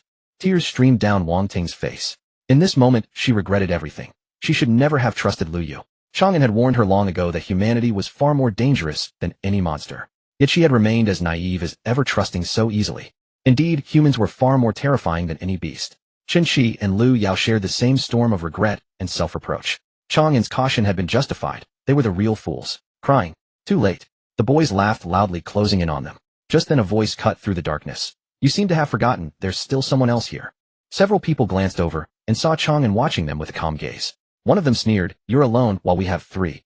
And 1 B-rank talent, 2 C-rank talents. So what? Chang An retorted. The man shouted and charged toward him. That means we can crush you like an ant. Lu Yu sneered coldly. Shun Yin possesses a B-rank acceleration talent that can temporarily boost his agility to 13 points. The other 2 boys were equally smug, knowing exactly what 13 meant. It meant absolute speed and absolute domination.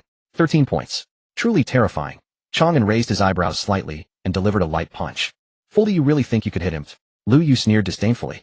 But in the next instant, she only caught a glimpse of Chang An's arm flashing slightly before it vanished from her sight. Bang! Shun Yin, who had rushed toward him, was sent flying backward with greater speed than when he had come crashing hard into the wall. PFF. He slowly slid to the ground, his chest collapsed, blood gushing from his mouth. Hiss. Seeing this, Lu Yu and the others all gasped in shock. They could hardly believe their eyes, rubbing them vigorously. Yet everything before them remained unchanged. Shun Yin continued to vomit blood. Lu Yu stared at him in absolute horror. She never imagined their dorm's strongest member wouldn't survive a single strike from him. Chang An withdrew his fist and said calmly, a powerhouse with 13 agility is indeed formidable. Lu Yu shivered violently and quickly replied, Classmate Chang, this is all just a misunderstanding. I was only joking with you. Oh, so it was a joke. Chang An looked at her calmly. I was beginning to wonder if it actually was. Please don't be angry, I'll compensate you right now. Lu Yu took something out of her backpack and threw it on the ground. Clang. The object made a light sound as it hit the ground, catching Chu Lan and the other girl's attention. It was a black iron fragment. Attack! Lu Yu suddenly shouted. The other two boys immediately acted, one of them scattering sand toward Chang An. C-rank talent Dust Storm. This sand possessed a strong corrosive property. The other boy waved his hand, launching a wind blade toward Chang An. C-rank talent Wind Blade. The wind blade swept up the sand and attacked Chang An, obscuring his vision. If he was touched by even a grain of sand or struck by the wind blade, he would surely die or be severely wounded. Let's see how you dodge this time. Lu Yu's face was twisted with malice. This was her designed combo technique, sinister and vicious. Careful! Shu Lan and the other girls cried out in unison. But the next instant what shocked them appeared. Chang An moved laterally several steps like a phantom, dodging the sand's attack range. This is impossible. Lu Yu was greatly shocked. How could anyone be faster than a wind blade? The two boys also changed color abruptly, hastily wanting to strike again. But before they could raise their hands, Chang An had already appeared before them. They couldn't even see how he attacked, yet a fierce force struck their chests. Just like Shun Yan, they were sent flying backward, crashing heavily into the wall, vomiting blood continuously. You, who exactly are you? Lu Yu screamed in terror. I am Wang Ting's dorm head. Chang An walked toward her calmly. Lu Yu panicked and lunged toward Wang Ting, pressing a small knife against her throat. Don't come closer, or I'll kill her. Wang Ting said to Chang An, dorm head, don't worry about me, kill her. She harbored deep hatred toward Lu Yu, wanting her dead. Chang An didn't stop walking. Did you hear that? Wang Ting told me not to bother her. Lu Yu's face was filled with terror. There was no way she'd be willing to die together with Wang Ting. Chang An, it's my fault, I was blind. I'll give you everything I have. I'm willing to serve you as your servant. Your things mean nothing, and as for your service. Chang An sneered coldly. I find it disgusting. Lu Yu was utterly terrified. I know where the treasure chest is, I can tell you the location. Treasure chest, I already know where it is. Then die together. Lu Yu screamed, and was about to act. Wang Ting closed her eyes in despair. At that moment a dark flash passed, and Lu Yu's finger was directly severed. She turned around in shock to see a dagger embedded in the wall. Chang An walked to the wall, and pulled out the dagger. Back then it took me quite a lot of time to practice this throwing knife skill. With his abilities, no matter what Lu Yu did, it was all under his control. Thump! Lu Yu knelt before him, sobbing uncontrollably. Classmate Chang, I was bewitched, I failed to recognize someone of great ability. Please spare my life. I'll do whatever you ask. Just breathe in my specially made incense. Lu Yu took out a small bottle. In fact, the drug's effect only lasted 10 minutes, and she wouldn't need an antidote either. The girls recovered from the drug's effect, and Wang Ting immediately kicked her to the ground. You beast. I treated you as a classmate and friend. How could you treat me this way? Sorry, I was also temporarily blinded by obsession. Please let me go. I won't do it again. Lu Yu knelt before her, crying with snot and tears streaming down her face. Chang An watched Wang Ting calmly, waiting to see what she would do. Wang Ting didn't say anything this time, only kicking her away. Get lost. How to deal with you is the dorm head's decision. Chang An tossed the dagger to her. Do you know why I didn't kill them all? Yes, those 3 boys weren't dead, only severely injured. The girls all shuddered simultaneously, understanding his meaning. He wanted them to kill them.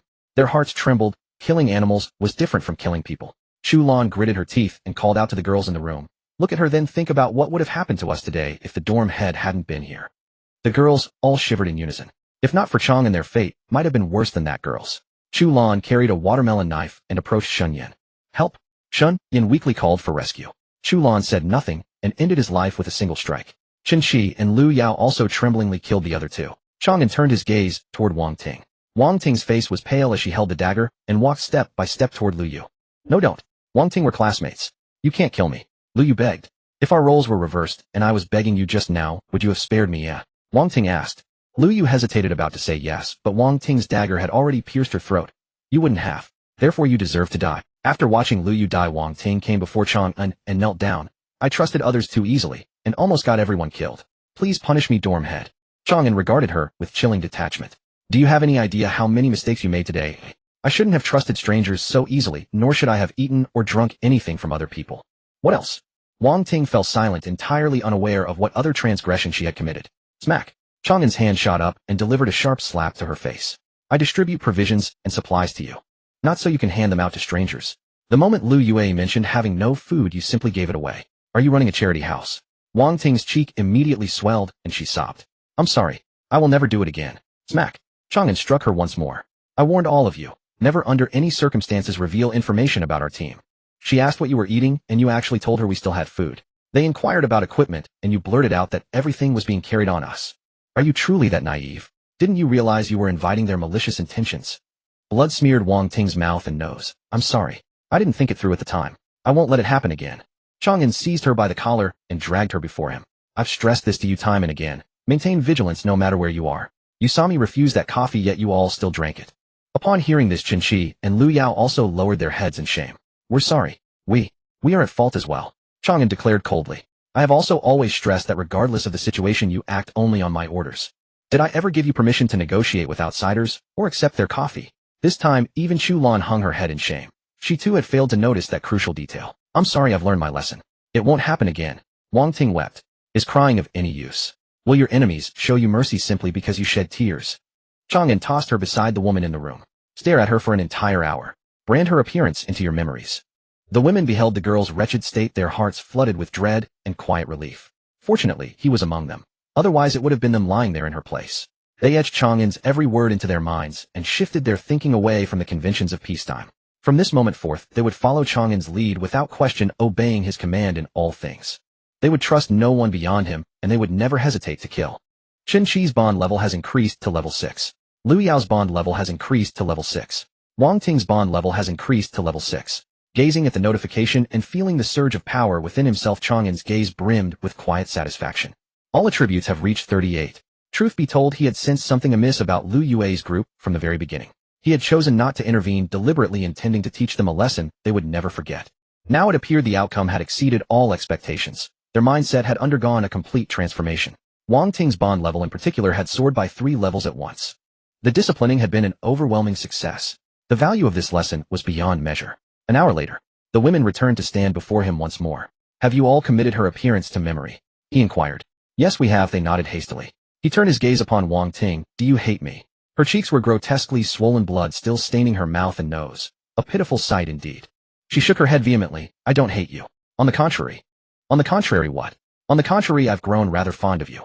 He regarded her with puzzlement. What did she mean by that? A faint blush colored Wang Ting's cheeks. You're so powerful, yet you never mistreat us, never force us into anything. You provide us with food, drink, and resources. And when you struck me, it was because I had erred and nearly endangered everyone.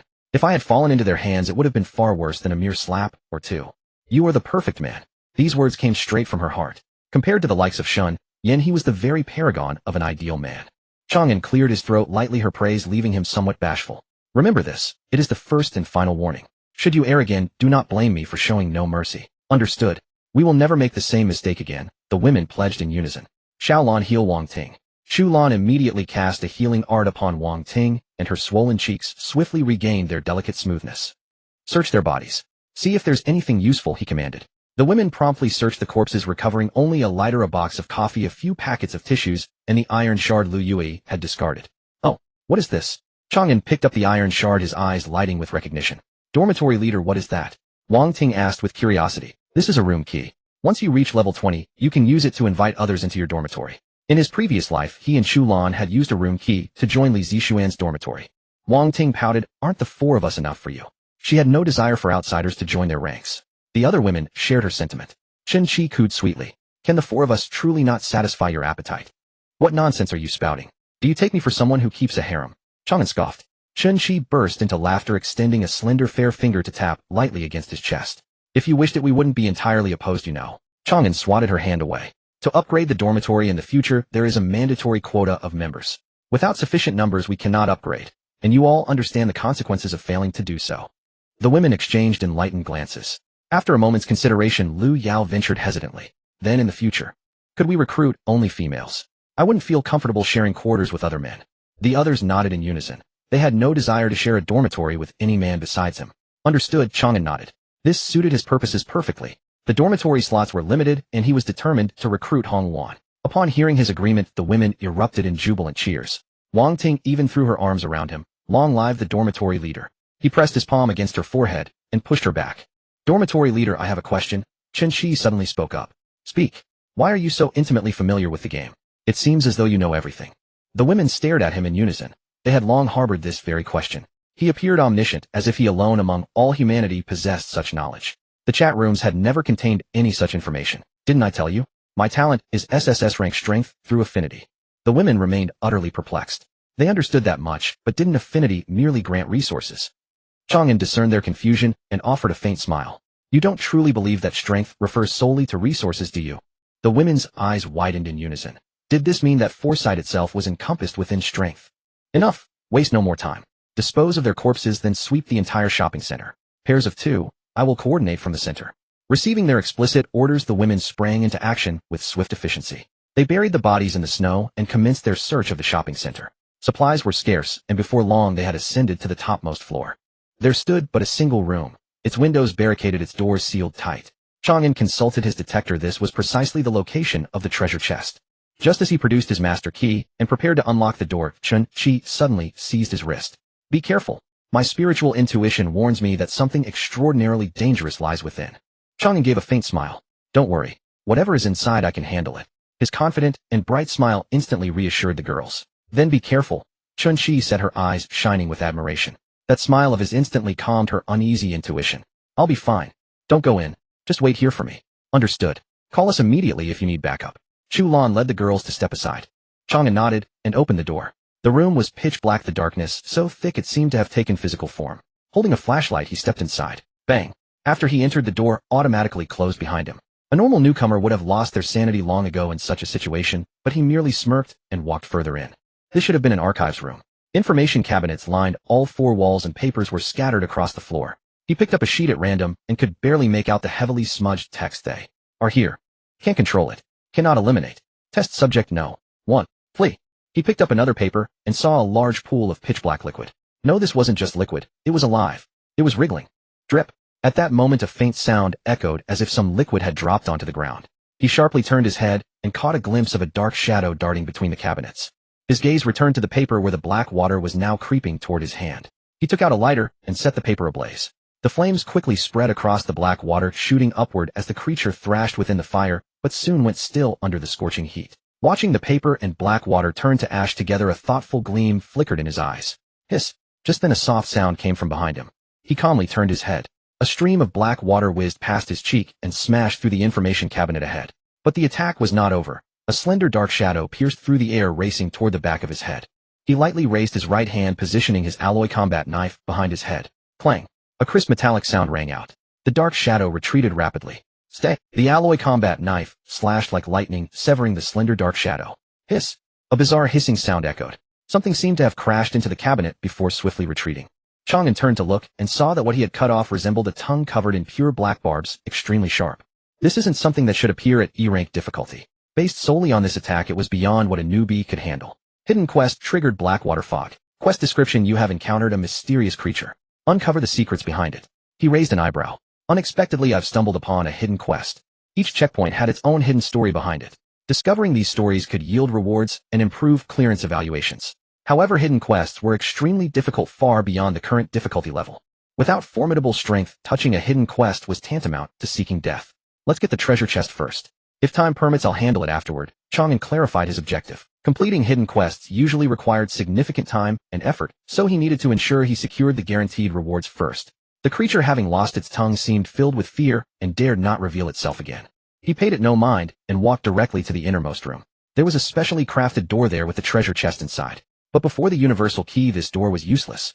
He easily opened the door and stepped inside. The room was simply furnished: one information cabinet and a golden treasure chest. His eyes lit up. Treasure chests also had ranks: iron, bronze, silver, gold, and diamond. Of course, he wasn't certain if this was entirely accurate, since in his past life the highest-ranked chests humanity had encountered were diamond level. With the universal key's help, he effortlessly opened the chest. Obtained iron X100, copper X100, cable X100, rice X100, blueprint bunk bed X1. He pursed his lips. As expected, even a gold-tier chest didn't provide resources as good as his own. The only comforting thing was that he finally wouldn't have to sleep on the floor. Just as he was preparing to leave, the information cabinet caught his attention. Because it was empty. In such a secluded room, placing an empty cabinet was highly suspicious. He reached out and felt around inside. On the back panel of the lowest shelf, he indeed found something. It was a small sealed tube containing a black liquid. Unknown liquid, a black liquid of unknown purpose, emitting an inexplicable aura. Obviously, this was a quest item, likely related to the hidden quest. He thoroughly inspected the cabinet once more, confirmed nothing was missed, and then left. Instead of storing the quest item in his backpack, he placed it in the pocket on his chest. Since it could emit an aura, it might attract something. This was experience from his past life. Indeed, within a few steps of exiting the secret room, he heard faint movements. The creature had sensed the aura. A smirk tugged at the corner of his mouth as he pretended not to notice and walked toward the exit. The closer he got to the door, the louder the movements became. Clearly, it did not want him to leave with the item. When he was only a few steps away from the door, it finally couldn't hold back and launched its tongue at him. This time, instead of severing its tongue, he grabbed it directly and pulled outward. Though it struggled desperately, it stood no chance against a man with 38 strength points. He yanked it forcefully out of the darkness.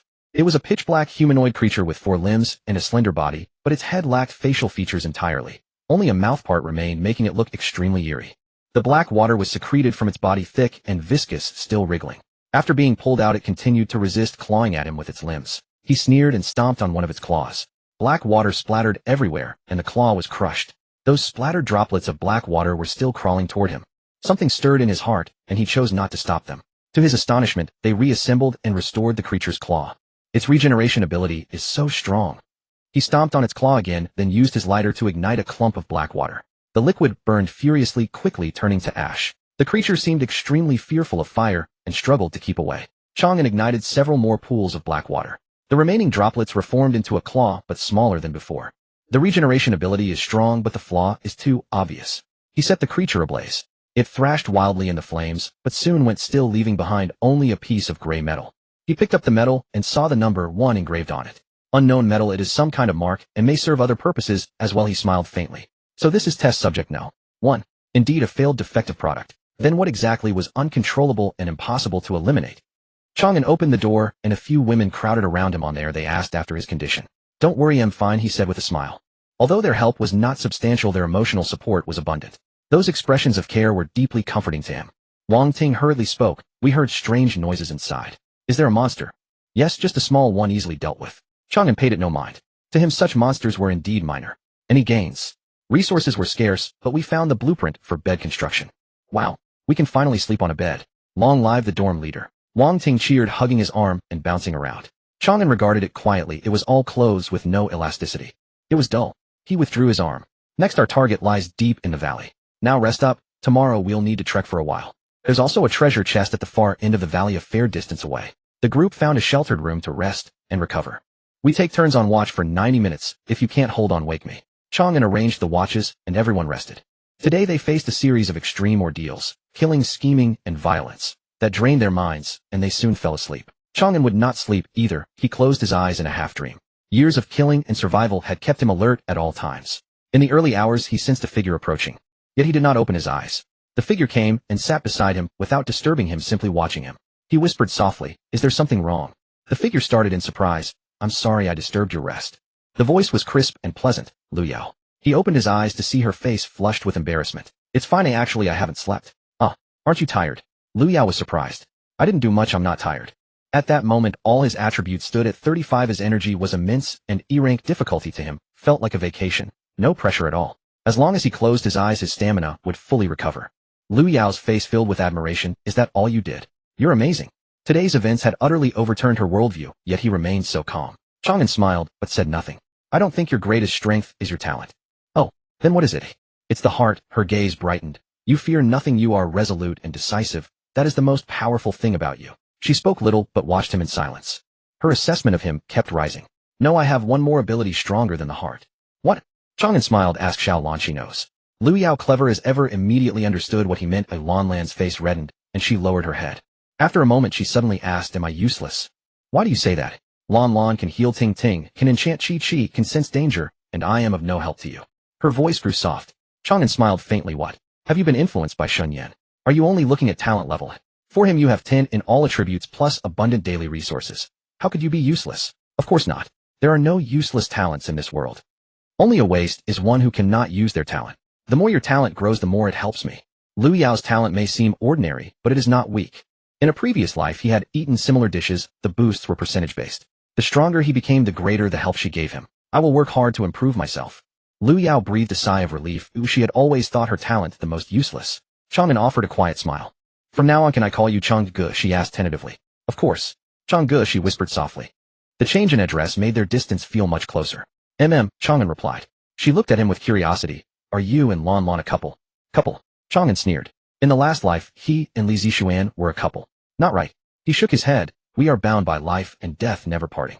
Bound by life and death, never parting. Lan Lan looked on with envy and longing. She understood that not only in the apocalypse, but even in peaceful times, having such a partner is precious. She hesitated for a moment, then asked, "Do you only feel this way toward Lan Lan?" He half smiled. "What? Do you want that too?" She blushed and softly replied, "I want to live with dignity." Today what she witnessed firsthand, plus the chat room's exchanges, made her realize just how hard it is to survive in this world. Without a strong backing, how hard is it to stay alive? Chang An smiled faintly. Who wouldn't want that? I can promise you this: as long as you listen and obey, you can live like a real person. You just want us to do the right thing to live better for everyone. Chang An praised. I never expected your silent resolve to be so high. I mean it. She hurriedly added, just as Ting Ting said, in this world of survival you truly are the perfect man. He is powerful, knowledgeable, and principled. In this apocalyptic survival, is there a better man? He looked out the window and smiled. A new day has begun. Her quick wit understood his subtext. A new day meant closeness again. Blushing, she leaned into his embrace and pressed her full lips to his. Unlike the previous brief kisses, this time, she was bold and fully engaged, even slipping out her lilac tongue. Completing today's intimate task, they earned copper 2,000, lime 2,000, drinking water 100, hot pot base 100, square stools 100, cloth 100, and a building blueprint fence. The prompt made his eyes light up. With the fence blueprint, he could build a fence around the dormitory. If any monster attacked the dorm, it would have to breach the fence first. This greatly strengthened the dorm's defenses. He pinched Lu Yao's cheek affectionately. The girl was lucky. Lu Yao's heart swelled with both embarrassment and joy, and she grew even more invested. The next morning, get lost, Lu Yao shouted as she swung the baseball bat, smashing it heavily onto the head of a frost snow giant wolf. The giant wolf wailed and collapsed to the ground. Go to hell.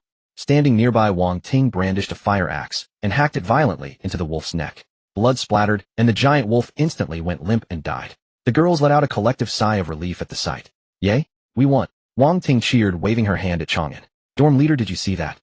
After completing today's intimacy quest, they set off toward the deep valley. Along the way, they encountered several waves of frost snow giant wolves. Just like yesterday, Chang An would first incapacitate them before leaving them to the girls to finish off. The girls were quick learners, and having lived in the same dormitory for several years, they quickly developed a tacit understanding and were already able to coordinate their combat. Excellent. Chang An gave them a thumbs up. His praise brought bright smiles to their faces. Chu Lan checked her attributes, her face beaming with joy. My constitution has increased by 1 point. The girls all looked at Chang An with grateful eyes. By having them kill the wolves, he was not only honing their combat skills, but also cultivating their core attributes. He had indeed put much thought and care into this. This is the reward for your hard work, Chang An said with a smile. Chu Lan stepped up to him and planted a tender kiss on his cheek. Thank you. Chang An winked at her. If you want to thank me, work a little harder tonight. Chu Lan's face flushed crimson. Keep your voice down, everyone is listening. Chen Chi burst into laughter. No worries, we didn't hear a single thing. This made Chu Lan's face burn even redder. After a brief rest, the group continued their advance. After walking for a while, Wang Ting suddenly spoke up. Why does it feel like it's getting colder and colder? Is it just my imagination? Chang An checked his multifunctional watch. It's no illusion. The temperature has already dropped below -60 degrees. Why is it so much colder here than in the town? Chen Chi asked. Chang An walked to the side and pulled a sign out from the ice and snow. Perhaps this is the reason.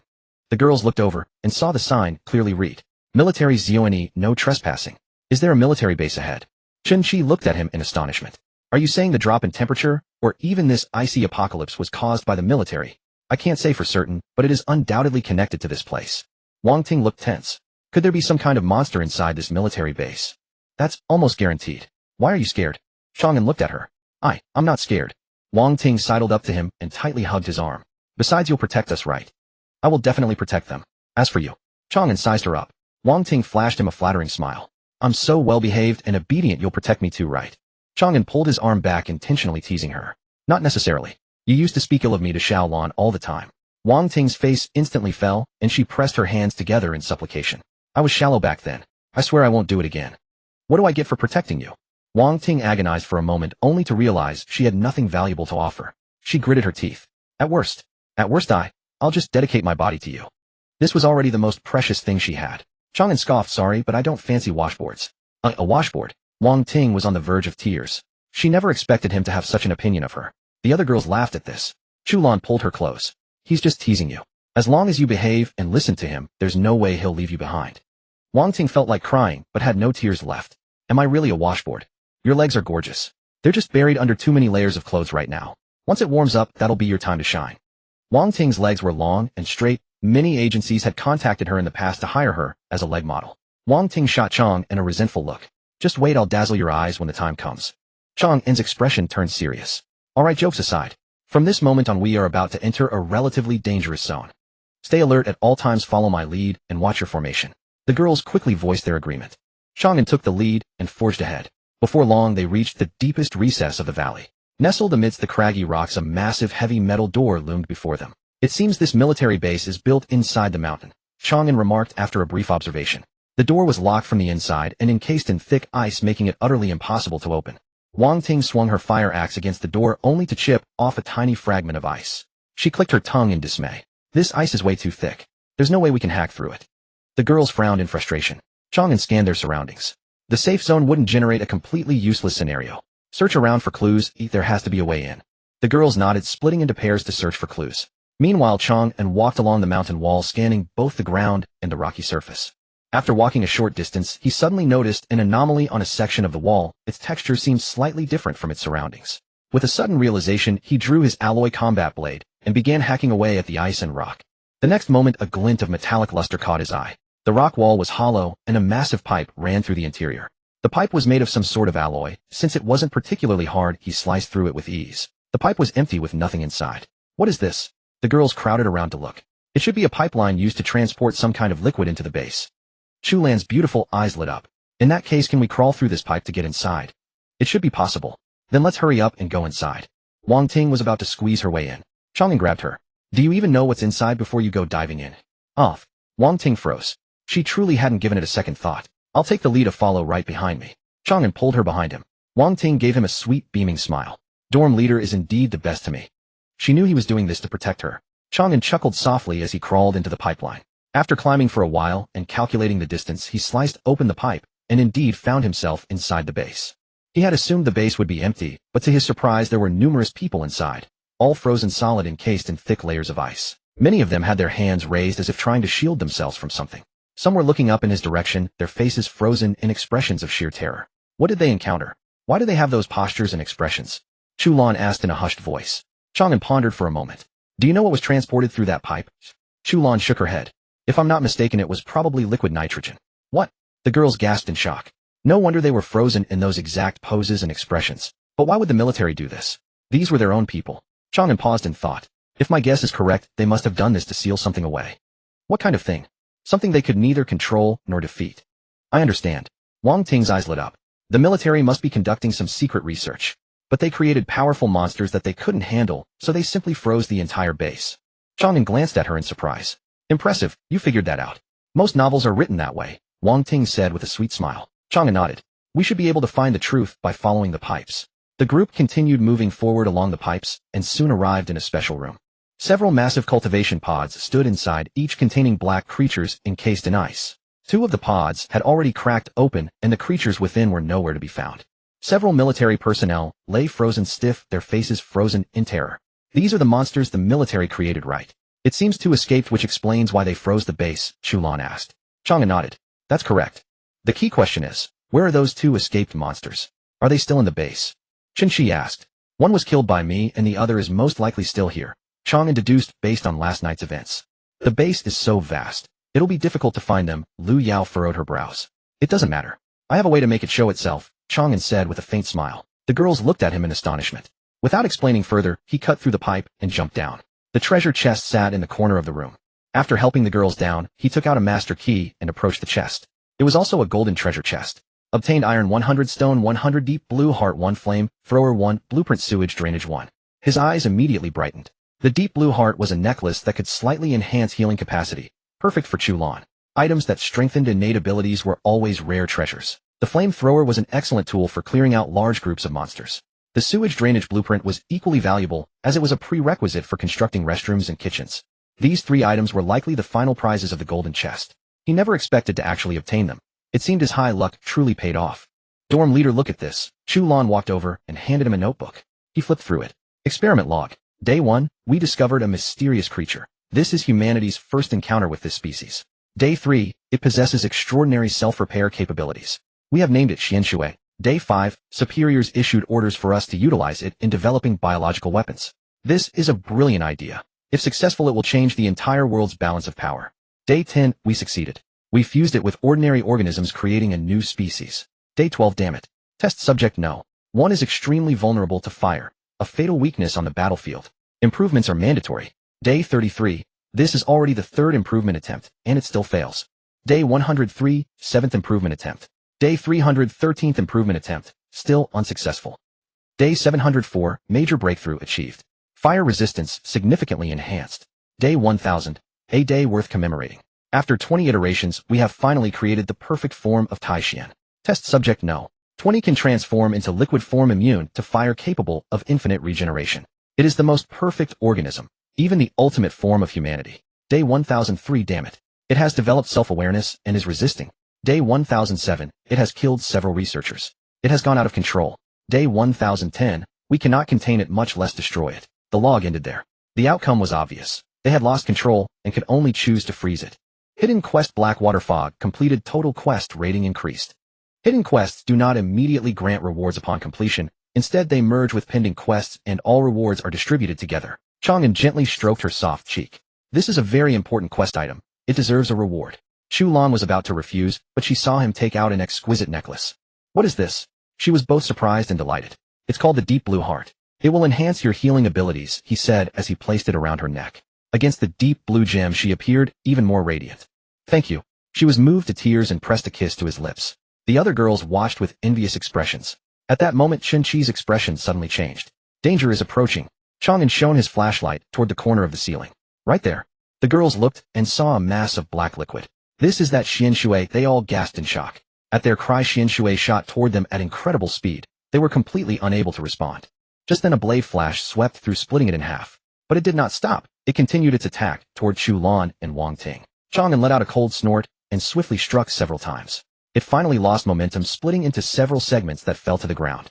But it did not die. Instead it quickly reassembled. It moved much faster than test subject No. 1.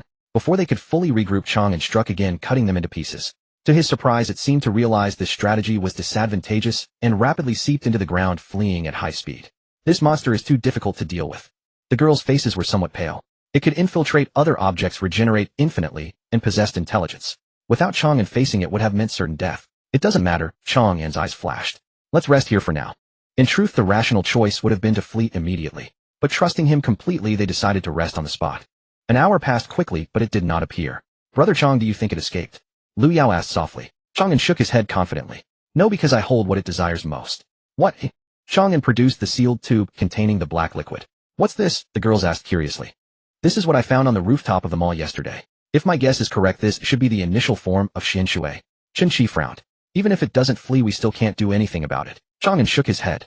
Survival quests have no unsolvable puzzles, especially now when it's only E-rank difficulty. As he spoke, a shadow swept toward them from the corner of the room. Sensing the initial form's presence, it had indeed come. Chang An smiled faintly and threw the sealed tube toward it. Crash! The tube shattered, and the black initial form splattered outward. Seeing the original body appear, Xian Shui wrapped it up at extremely high speed. In the next instant it trembled violently. They have merged. Wang Ting exclaimed. Chang An stood up and took out the flamethrower. This is exactly what I've been waiting for. Whoosh! Fierce flames roared out from the nozzle, scorching Xian Shui. Isn't it said to be immune to flames? Chu Lan quickly asked. Chang An smiled faintly. The perfected form is indeed immune, but after merging with the initial form it is no longer perfect. As if to prove his words, Xian Shui churned and roared within the flames, its body shrinking ever smaller until it finally turned to ashes. Ding! A metal plate fell to the ground. Chang An picked it up. The number on it was 20. Wow, it's really dead. Scholar, you're amazing. Wang Ting called out. Lu Yao gazed at him with full admiration. As expected, there are no unsolvable missions. How did you think of making it merge with the initial form? Chen Chi asked with wonder. The mission would never provide useless items. Plus, these experimental subjects were utterly obsessed with it.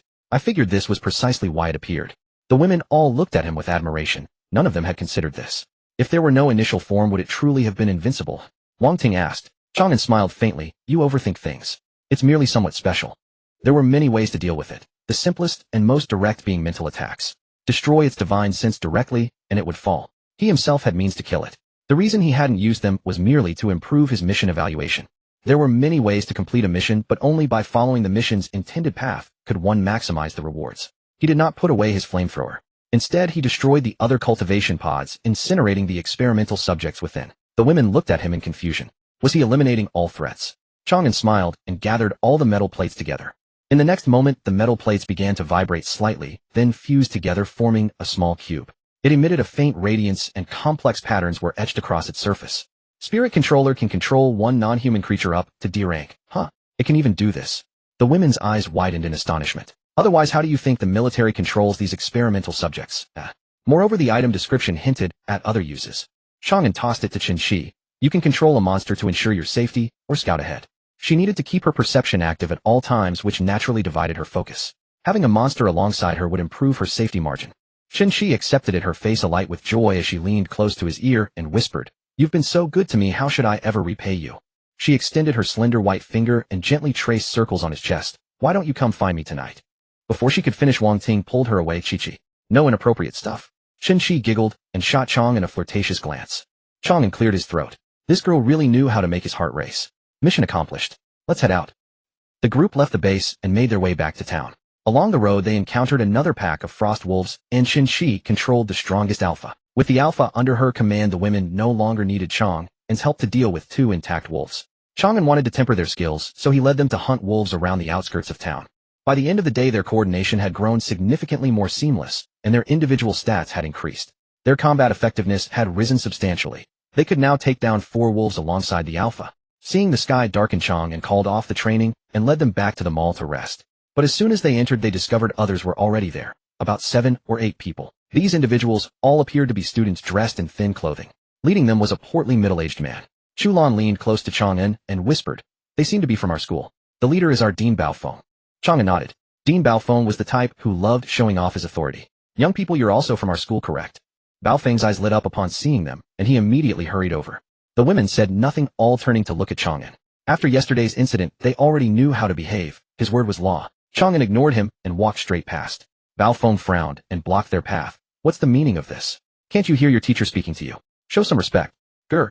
Qin commanded the great wolf forward, which let out a low, menacing growl. Baofeng was terrified and scrambled backward, tripping over his own feet and falling hard. The other students also erupted in panicked shouts. During their journey into town, several people had already become wolf prey. TCH. Qin scoffed dismissively. Pathetic fools, utterly incomparable to even a fraction of Chang An. Seeing the great wolf showed no sign of attacking, Baofeng soon composed himself and realized it was merely their pet. He hastily got to his feet and shouted, "What awful manners! Which class do you belong to?" Once again they ignored him. Humiliated so openly in front of everyone, Baofeng lost his composure. He blocked them again and roared, "Stop right there. I'm talking to you. Are you all deaf? Get lost." Chang An said coldly. Hearing his voice, one of the students recognized him. "Dean Bao, that's Chang An." "So it's you." Baofeng's face immediately twisted into disdain. "I was wondering who could be so rude. Turns out it's a disgraceful slacker like you." Chang An had frequently failed courses and skipped classes in the past, earning multiple reprimands from Baofeng. The other students also began sneering. Who else would it be? It's Li Zixuan's simping dog. Li Zixuan's not here. Now he's putting on airs again. What's a simp doing acting all tough? This loser is embarrassing us all men. The women were outraged by their vile words. Chulan shouted indignantly, "Shut up. What right do you have to speak about him like that?" Wang Ting drew her fire axe. "Say one more word, and I'll chop you up. Keep talking, and I won't be so polite." Qin said coldly. The great wolf immediately crouched low, poised to attack. Chu Yao said nothing, simply drawing her baseball bat silently. "Damn it, who do you think you are? You're only 5 people. You really think we're afraid of you?" Several boys shouted fiercely, gripping their weapons as they positioned themselves beside Baofeng. Other students quickly rallied around, encircling Chang An and the others. The atmosphere grew dangerously tense, like a powder keg waiting to ignite. "Don't be reckless, we are all classmates after all." Baofeng quickly intervened to dissuade them, yet the smugness in his voice was unmistakable. In his eyes, he had already seized complete control of the situation, and the upper hand was entirely his. He cleared his throat lightly. "Chang An, perhaps you feel that I have been too harsh on you as your teacher, but you must understand that I have always had your best interests at heart. In this apocalyptic survival, we must help one another. Only by standing united can we overcome all hardships, don't you agree?" Chang An stared at him coldly. "What are you trying to say?" Baofeng greedily sized up the clothes they were wearing. "Many of our classmates are freezing, yet you possess such complete gear. Why don't you show some altruism and help everyone out a little?" Wang Ting spat. "Bah? What altruism? Aren't you just trying to rob us of our belongings?" "Are you?" Wang Ting. Baofeng looked at her, his eyes lighting up instantly. He hastily scanned the other girls, his face flushed with excitement. "Chulan, Qin, Lu Yao, it's you." Hearing his words, the surrounding boys' eyes gleamed with lust. "It's actually the goddess Storm. That bootlicker Chang An has unbelievable luck. Maybe we can get a taste of these goddesses ourselves today. Chulan is mine. I've been lusting after her for ages. Then leave Qin to me. Look at how seductive she is. She must be absolutely luscious." Baofeng cleared his throat and addressed the girls. "My dear students, it is unsafe for you to follow Chang An. Why don't you join us instead? With so many of us boys here, we can protect you." The crowd of boys immediately nodded, their eyes shining with anticipation. Qin sneered, "Join you? Are you even capable of taking people in?" Baofeng was taken aback, but quickly replied, "Rest assured, as long as you follow me, I naturally have my ways." He had no real means at all. He was merely trying to deceive them. Once they agreed, he would ravage them tonight. Qin saw right through his intentions. Her face filled with disdain. And you call yourself an exemplary teacher? Even a single glance from you makes me feel utterly disgusted. Wang Ting scoffed. A pathetic creature who can't even fill his own stomach has the audacity to say he'll protect us? Who gave you such courage? Baofeng's face darkened. How dare you speak to me like that? Your teacher kindly invites you, and not only are you ungrateful, but you also dare to insult me. Chulan barked. Drop the teacher act. Do you even deserve to be called a teacher? You all. Baofeng trembled with rage. One of the boys snorted coldly. Teacher Bao, stop wasting your breath on them. Let's subdue them first, then strip them naked. Baofeng roared. I see you have all been corrupted by following this scum Chang An. Today I shall teach you a proper lesson on behalf of your parents. I will teach you the meaning of manners and respect for your teachers. Seize them. Since the girls had not fallen for his ploy, he cast off his pretense. He would subdue them first, plunder all their supplies, and then thoroughly enjoy himself. Charge, the boy shouted, leading the rush toward the girls. Yet the moment the words left his mouth, he realized he had suddenly grown taller. He looked down only to discover that he hadn't grown taller at all. He was airborne. But the only thing flying was his severed head. His neck was geysering with blood. He had been decapitated. No. He let out a choked cry as his consciousness plunged into eternal darkness. The other boys who had charged alongside him were also decapitated. Blood splattered across the ground. This horrific sight caused Baofeng and the others to gasp in terror, stumbling back several paces. None of them had expected Chang An to be so formidable. They had not even seen how he struck. Chang An calmly flicked the blood off his blade. Baofeng's face fell instantly. Chang An, they were your classmates, yet you slaughtered them. Do you have no regard for the school or the law? Wang Ting retorted sharply. Did they consider us classmates when they raised their hands against us just now? How can that be the same? They didn't intend to kill you. Baofeng barked, slipping his hands behind his back. Indeed, they didn't intend to kill us. They merely intended to rob us of everything and then violate us. Shin Chi's face was filled with contempt. Nonsense. They are not as wicked as you claim. Baofeng yelled. As he spoke, he suddenly glanced to the side. Huang Qiu, strike now. Startled, the girls immediately looked over. At that exact moment, Baofeng abruptly raised his hand toward Chang An, a fireball already condensing in his palm. C-rank talent fireball art. His face twisted into a hideous grin. Slipping his hands behind his back earlier had been solely to conjure this fireball. The fireball streaked through the air, trailing ablaze as it hurtled menacingly toward Chang An. Watch out! The girls cried out in unison as they snapped back to reality. Chang An did not dodge. He merely stood there quietly, as if paralyzed by fear. Baofeng laughed triumphantly. Fool. Burn to ashes. The bystanders also smiled in relief, believing it was all over. Once Chang An was dead, dealing with those girls would be as easy as taking candy from a baby. Under their watchful eyes, Chang An reached out and caught the fireball. Ha! I've seen fools, but never anyone as brainless as you. Baofeng roared with laughter. You dare catch it with your bare hand. My fireball art will burn your very bones to ash. But in the next instant, his laughter froze on his face. Chang An closed his fingers, and with a soft pop, the fireball was squeezed until it burst. What? How is this possible? Baofeng was struck with absolute terror. The others stared in wide-eyed shock, their eyes nearly popping out of their sockets. The devastating fireball art had been popped as easily as a balloon in front of Chang An. How is this even possible? Chang An lowered his hand and began walking toward Baofeng, brandishing his battle blade. Baofeng's face turned deathly pale as he retreated. His fireball art could only be cast once in a short duration. Chang An, I never intended to kill you. I only wanted to teach you a lesson. I am your teacher, you cannot kill me. Seeing that Chang An remained unfazed, Baofeng panicked. He hastily pulled some supplies from his backpack. Your teacher apologizes to you. Take these, I'll give them all to you. Seeing that Chang An's pace did not falter, he descended into absolute panic, dropping to his knees and slapping his own face frantically. It was my fault. I was blinded by greed. Please spare my life. He wept bitterly as he slapped himself, looking utterly pathetic. Chang An stopped before him, gazing down with an indifferent expression. Teacher, I am not going to kill you. Hearing this, Baofeng was overjoyed. I knew you were a kind-hearted boy, Chang An. I will surely repay you in the future. Repay? Once I get the chance, I will make you wish you were dead. He roared inwardly with savage fury. Chang An ignored his words, simply raising his battle blade. I merely wish to give you a piece of advice. In your next life, never become a teacher to mislead others again. As a teacher, you are not worthy. Stricken with absolute terror, Baofeng opened his mouth to speak, only to realize that his head had already severed from his body, soaring into the air. Classmate, I didn't mean to harm you. Please spare me, I beg you. The last remaining boy fell to his knees before the girls, weeping bitterly and begging for mercy. After Baofeng's death, Chang An did not continue his assault, instead leaving the remaining 4 boys to the girls. These boys possessed mediocre talent and lacked combat experience. Although the girls' attributes were slightly inferior, their seamless cooperation coupled with the assistance of the giant wolf allowed them to seize the upper hand and defeat them one by one. Now only this last survivor remained. What were you doing just now when they tried to bully us? Wang Ting asked coldly. I didn't say anything. The boy stammered, trying to make excuses. Lu Yao instantly saw through his thoughts and said, by saying nothing, you were silently agreeing with them. No, I really didn't. He tried to argue further, but Wang Ting had already slit his throat. She kicked his corpse aside, her face filled with disdain. A coward who dares to act, but not admit it. Trash. Chang An looked at them with satisfaction. This time they had acted decisively, and without hesitation. This was how survivors ought to behave. After disposing of the corpses, the girls returned to his side. Wang Ting sneered, they put on such a decent act usually, yet they turn out to be such absolute scum. The repulsive nature of these people filled them with deep disgust. The apocalypse is a mirror, it infinitely magnifies the evil within human nature, Chang An said calmly. In his past life, he had witnessed atrocities 100 times worse than this. Wang Ting suddenly hugged his arm, her face full of attachment. We're so fortunate to have met a good man like you, dorm leader. The girls nodded in unison. Comparison truly brought out the contrast. Compared to those wretched men, Chang An shone even brighter. Shen Qi's bond level has increased to level 7. Liu Yao's bond level has increased to level 7. Wang Ting's bond level has increased to level 7. Chang An opened his personal attribute panel. Constitution 41. Strength 41. Agility 41. Spirit 41. Luck 41. Feeling the immense power coursing through his body, Chang An's heart filled with sheer satisfaction. Such attributes were something he had never even heard of in his past life, let alone seen. Yet now at just the very first stop, he already possessed such formidable power. He looked forward to seeing just how far he could go in this life. Indeed, I feel incredibly lucky too, Chen Qi murmured, pressing herself close to him and whispering in his ear. A man like you must be held onto tightly. Her warm breath brushed against his ear, sending a ticklish sensation through his heart. Smack! He raised his hand and slapped her shapely rear.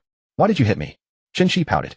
I told you a surprise attack can happen at any moment. Chen Qi bit her red lip, gently leaning close to his ear as she breathed softly. But you know I have no defenses against you. Wang Ting's eyes widened as she pulled her away. Chi-Chi, he belongs to Lan Lan. Chen Qi shook her head. He doesn't belong to anyone. Huh.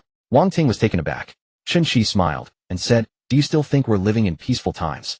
Now the strong possess everything. It is not a matter of whom he belongs to, but rather that we all belong to him. Neither Chu Lan nor Liu Yao objected to her words. Wang Ting stole a glance at him. Are you saying we are all his women? You're overthinking it, Chen Qi scoffed with a chuckle. Even if you want to be his woman, it depends on whether he wants you or not. All this. Wang Ting instantly became conflicted. What if her figure wasn't voluptuous enough, and he didn't like her? Chang An interrupted them. Alright, stop fooling around. Get some rest early.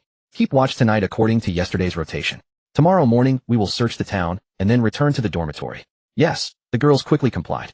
When it was time to rest at night, they intentionally or unintentionally drew close to him, pressing against his side. Unfortunately, their clothes were too thick, so he didn't feel much. The next day arrived quickly. Waking up early in the morning, they proactively sought out Chang An to complete their daily intimacy quests. After their bond reached level 7, they had become significantly more proactive than before. He also harvested a large amount of materials, bricks, tiles, lime, mortar, and so on. He then led them to search through the town. Unfortunately, supplies here were extremely scarce and food was virtually non-existent. The only silver lining was that there were plenty of household utensils. Tables, chairs, pots, pans, and bowls were all accounted for. Chang An even managed to find a toilet. Just having a toilet is useless, we need sewage pipes, Wang Ting said somewhat dejectedly. Chang An tossed something to her. She caught it and took a look, instantly overjoyed. It's a construction blueprint for sewage disposal. Fantastic, we finally don't have to relieve ourselves everywhere. Overwhelmed with excitement, she hugged Chang An and planted a kiss on him. Chen Qi teased, someone is getting more and more proactive. Wang Ting's face flushed. Well, I truly am grateful to our dorm leader. Chang An chuckled. Don't thank me yet. You'll still have to relieve yourself outdoors. Why? Don't we have a toilet and sewage pipes now? Wang Ting asked, utterly confused. Then let me ask you, what will you use to flush the toilet? Water. Wang Ting paused as she spoke. Water was an incredibly precious resource. So many people were dying of thirst due to lack of water. Using it to flush a toilet was far too luxurious. Flushing a toilet once requires at least 6 liters of water, which is 12 bottles, Chu Lan added. Wang Ting sighed. I wonder when we will finally achieve toilet freedom. This was survival, where even using the toilet freely was a luxury. We'll have to wait until we have adequate water storage facilities. For now, collect gray water and minimize usage, Chang An concluded. Wang Ting nodded, then suddenly burst into a chuckle. While others can't even find water to drink, we're here worrying about how to achieve toilet freedom. It feels a bit like a humble brag. Chen Qi smiled and said, that is the benefit of choosing the right man. The girls all gazed at Chang An with eyes full of admiration. Chang An cleared his throat. Alright, let's head back to the dormitory. Keep formation and stay alert. The girls immediately wiped the smiles from their faces, focused their attention, and hurried toward the dormitory. No incidents occurred along the way, and they returned to the dormitory smoothly. Just then their stay time came to an end. Stay quest completed. Evaluating. Stay quest completion rate 100. Hidden quest completion rate 100. Base evaluation grade A. Hidden quest bonus applied. Overall evaluation grade S. Wow, we actually got an S grade evaluation. Wang Ting exclaimed. Chu Lan looked at him. Are there any rewards for an S-grade evaluation? The rewards will be upgraded. As he spoke, 3 silver cards appeared before them. Then a flash of light swept across, turning the silver cards into gold. These are the quest rewards. You can choose one of the 3 cards. What will happen when a card is flipped? Items related to this waypoint, supplies, tools, and so on. I'm really looking forward to it. Dorm leader, you choose. Chang An nodded and selected the card in the middle. Accompanied by a golden glow, the card slowly flipped open. Acquired talent card Blackwater. Upon use, select one of the 2 following talents. 1. Liquefaction A grade grants the ability to transform into a liquid state. 2. Self-healing S grade. Enables self-repair and healing of the physical body. System prompt usage will overwrite your existing talent. Gazing at this card, everyone's faces filled with astonishment. None of them expected that the Blackwater talent would actually be drawn. Even Chang An was utterly astonished. He had never known that talents could be acquired in such a manner. The powerhouses of his past life had kept their mouths incredibly tight. Oh my god, it's actually the Blackwater ability, an S-grade talent. Wang Ting exclaimed in awe. Chu Lan and the other girls were also filled with wonder. Does anyone among you want this? Chang An asked. While the talent was indeed excellent, it required overriding one's existing talent, so he naturally had no intention of taking it. The women felt a stir of desire. After all, this was an S-grade talent. Think it through carefully. Once you switch to this talent, you will become a warrior destined for close-quarters combat. Chang An cautioned. The self-healing talent was evidently a perfect match for a warrior, whereas they leaned more toward logistical support. Liu Yao and Qin Shi shook their heads in unison. They were not suited for combat, and taking this talent would only be a waste. Chu Lan, however, was somewhat tempted. She yearned to fight by his side. Yet she currently possessed the ability to heal him, and if she abandoned her current talent, she would lose that capability. After weighing her options, she ultimately shook her head. Finally, Wang Ting grit her teeth and said, I'll take it. Are you certain? Chang An asked. Positive. Wang Ting nodded vigorously. I think hacking at monsters with an axe is quite thrilling. I should be the one best suited for a warrior role. Very well, then it is yours. Chang An handed the card to her. Wang Ting accepted the talent card and chose the self-healing talent. In the next instant, a surge of golden energy enveloped her, dissipating only after a long moment. Sensing her physical state, her beautiful eyes lit up instantly. My constitution, strength, and agility have all increased by several points. She shared her attribute panel. Constitution, 13. Strength, 10. Agility, 11. Spirit, 9. Luck, 10. The other girls gasped in amazement. Ting, you're amazing. These attributes must be stronger than those of most men. Even in a direct confrontation with a man, you wouldn't be at a disadvantage. Chang An nodded in agreement. These attributes are indeed impressive. One had to know that in his past life his highest starting attribute was only 15 points. Dorm leader, what are your attributes? Wang Ting asked him with a hint of pride. Chang An smiled faintly. I'll just show you my constitution, which is your strongest stat. He revealed a portion of his attributes. Constitution, 41. The girls gasped in unison, their eyes widening in sheer disbelief. They knew he was powerful, estimating that his attributes might be in the high teens or perhaps the early 20s. But never in their wildest dreams did they expect it to exceed 40 points. His constitution alone was nearly equal to their total combined attributes. Was he even human? He was practically a humanoid monster. Wang Ting looked utterly dejected. I shouldn't have compared myself to you. Now I can't even feel happy anymore. She had been overjoyed just moments ago, but now she was completely deflated. Chu Lan covered her mouth and giggled. Compared to us, you are still the strongest. Hearing this, Wang Ting's mood instantly improved. Right, there was no need to compare herself to him. She wrapped her arms around Chang An's, offering him a sweet smile. Thank you, dorm leader, for the S-grade talent. I promise to work hard from now on. Wang Ting's bond level has increased to level 8. She knew how precious an S-grade talent was, and her heart overflowed with gratitude toward him. Don't thank me just yet. I will train you rigorously from now on, Chang An said solemnly. Since she had acquired an S-grade talent, he intended to subject her to extremely strict training. No problem. Please, dorm leader, drill me as hard as. Wang Ting stopped abruptly mid-sentence. The other girls cast puzzled glances at her. Her face flushed crimson as she quickly added, Train me. Qin Shi burst into laughter. While seeing the dorm leader's constitution stat, I can finally rest easy. The other girls turned to her with questioning looks. Rest easy about what? I originally thought you wouldn't be able to handle the 4 of us on your own, but now it seems you have more than enough stamina. Qin Shi narrowed her eyes, her face filled with coquettish charm. The other girls immediately caught her drift, and their faces blushed red. Attention, initiating transit. The apocalyptic state will refresh in 1 hour. Apocalypse rating D grade. Looking out the window, they saw that the dormitory had indeed transitioned from the world of ice and snow into the void. It's a pity we couldn't bring the frost snow giant wolf with us, Qin Shi sighed softly. Temporarily controlled creatures could not accompany the dormitory through transit. It is fine. We can just capture another one at the next stop. Chang An comforted her. Qin Shi nodded. What will the next apocalypse be? Anything is possible. I will build the beds, you girls should rest first. Chang An opened the dormitory management panel and used a construction blueprint. Used blueprint bunk beds. Bunk beds can now be constructed. To construct bunk beds, the following materials are required: wood 500, vines 200, iron 100. Proceed with construction. Chang An selected yes. In the next instant, 2 bunk beds, primarily made of wood, materialized in the dormitory. Due to the limited space in the room, he only built 2. Wow, we finally have beds to sleep on. This is pure bliss. Wang Ting cried out in excitement. Having slept on the floor every day recently, she had truly had enough. Lu Yao pulled out the cushions and bedsheets they had scavenged and neatly made one of the beds. Brother Chang, this bed is yours. She designated that bed for him, leaving the other 4 girls to squeeze into the remaining 3 beds. Chen Qi burst into a giggle. We don't need to squeeze. We can have 1 bed each of these 4 beds. The other girls looked at her in confusion. If so, what about Chang An? As for him, he can sleep on whichever bed he likes. Anywhere is fine. Chen Qi's gaze seemed to hold an alluring hook radiating an indescribable charm. Her words were incredibly blunt. Chang An could sleep with whomever he wanted at night. Chang An cleared his throat. Choose your beds and rest. There might be a battle soon. The girls nodded, hastily finished making their beds, and went to rest. Instead of resting, Chang An constructed a sewage pipe and installed the toilet in the right-hand corner. Then he took out the scavenged daily necessities one by one. Before long, the room was fully arranged. 2 bunk beds stood against the opposite walls with a small round table and 5 stools placed in the center. In another corner of the room, a simple long table was set up. Atop it sat a portable cassette stove, seasonings, pots, pans, and tableware, serving as a makeshift kitchen. In truth, a kitchen wasn't strictly necessary, but to cultivate Lu Yao's talent, it had to be established. With this, the tiny dormitory now comprised a bedroom, a living room, a kitchen, and a bathroom. Though rudimentary, it finally had a slight resemblance to a home. Watching his figure, a gentle warmth flickered in the eyes of the girls. This was their home, a home built entirely by his own hands. Knock, knock. Just then a sudden knock resounded at the dormitory door.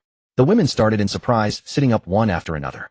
How could there possibly be a visitor in the dormitory? Surely no one would come knocking at their door. Chang An approached the door and carefully opened it. Roar! In the next instant, a figure lunged forward.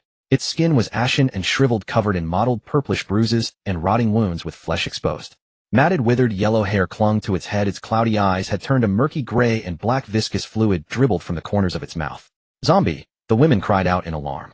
Chang An kicked the creature flying. Looks like this time it's a zombie apocalypse. The women hastily drew their weapons.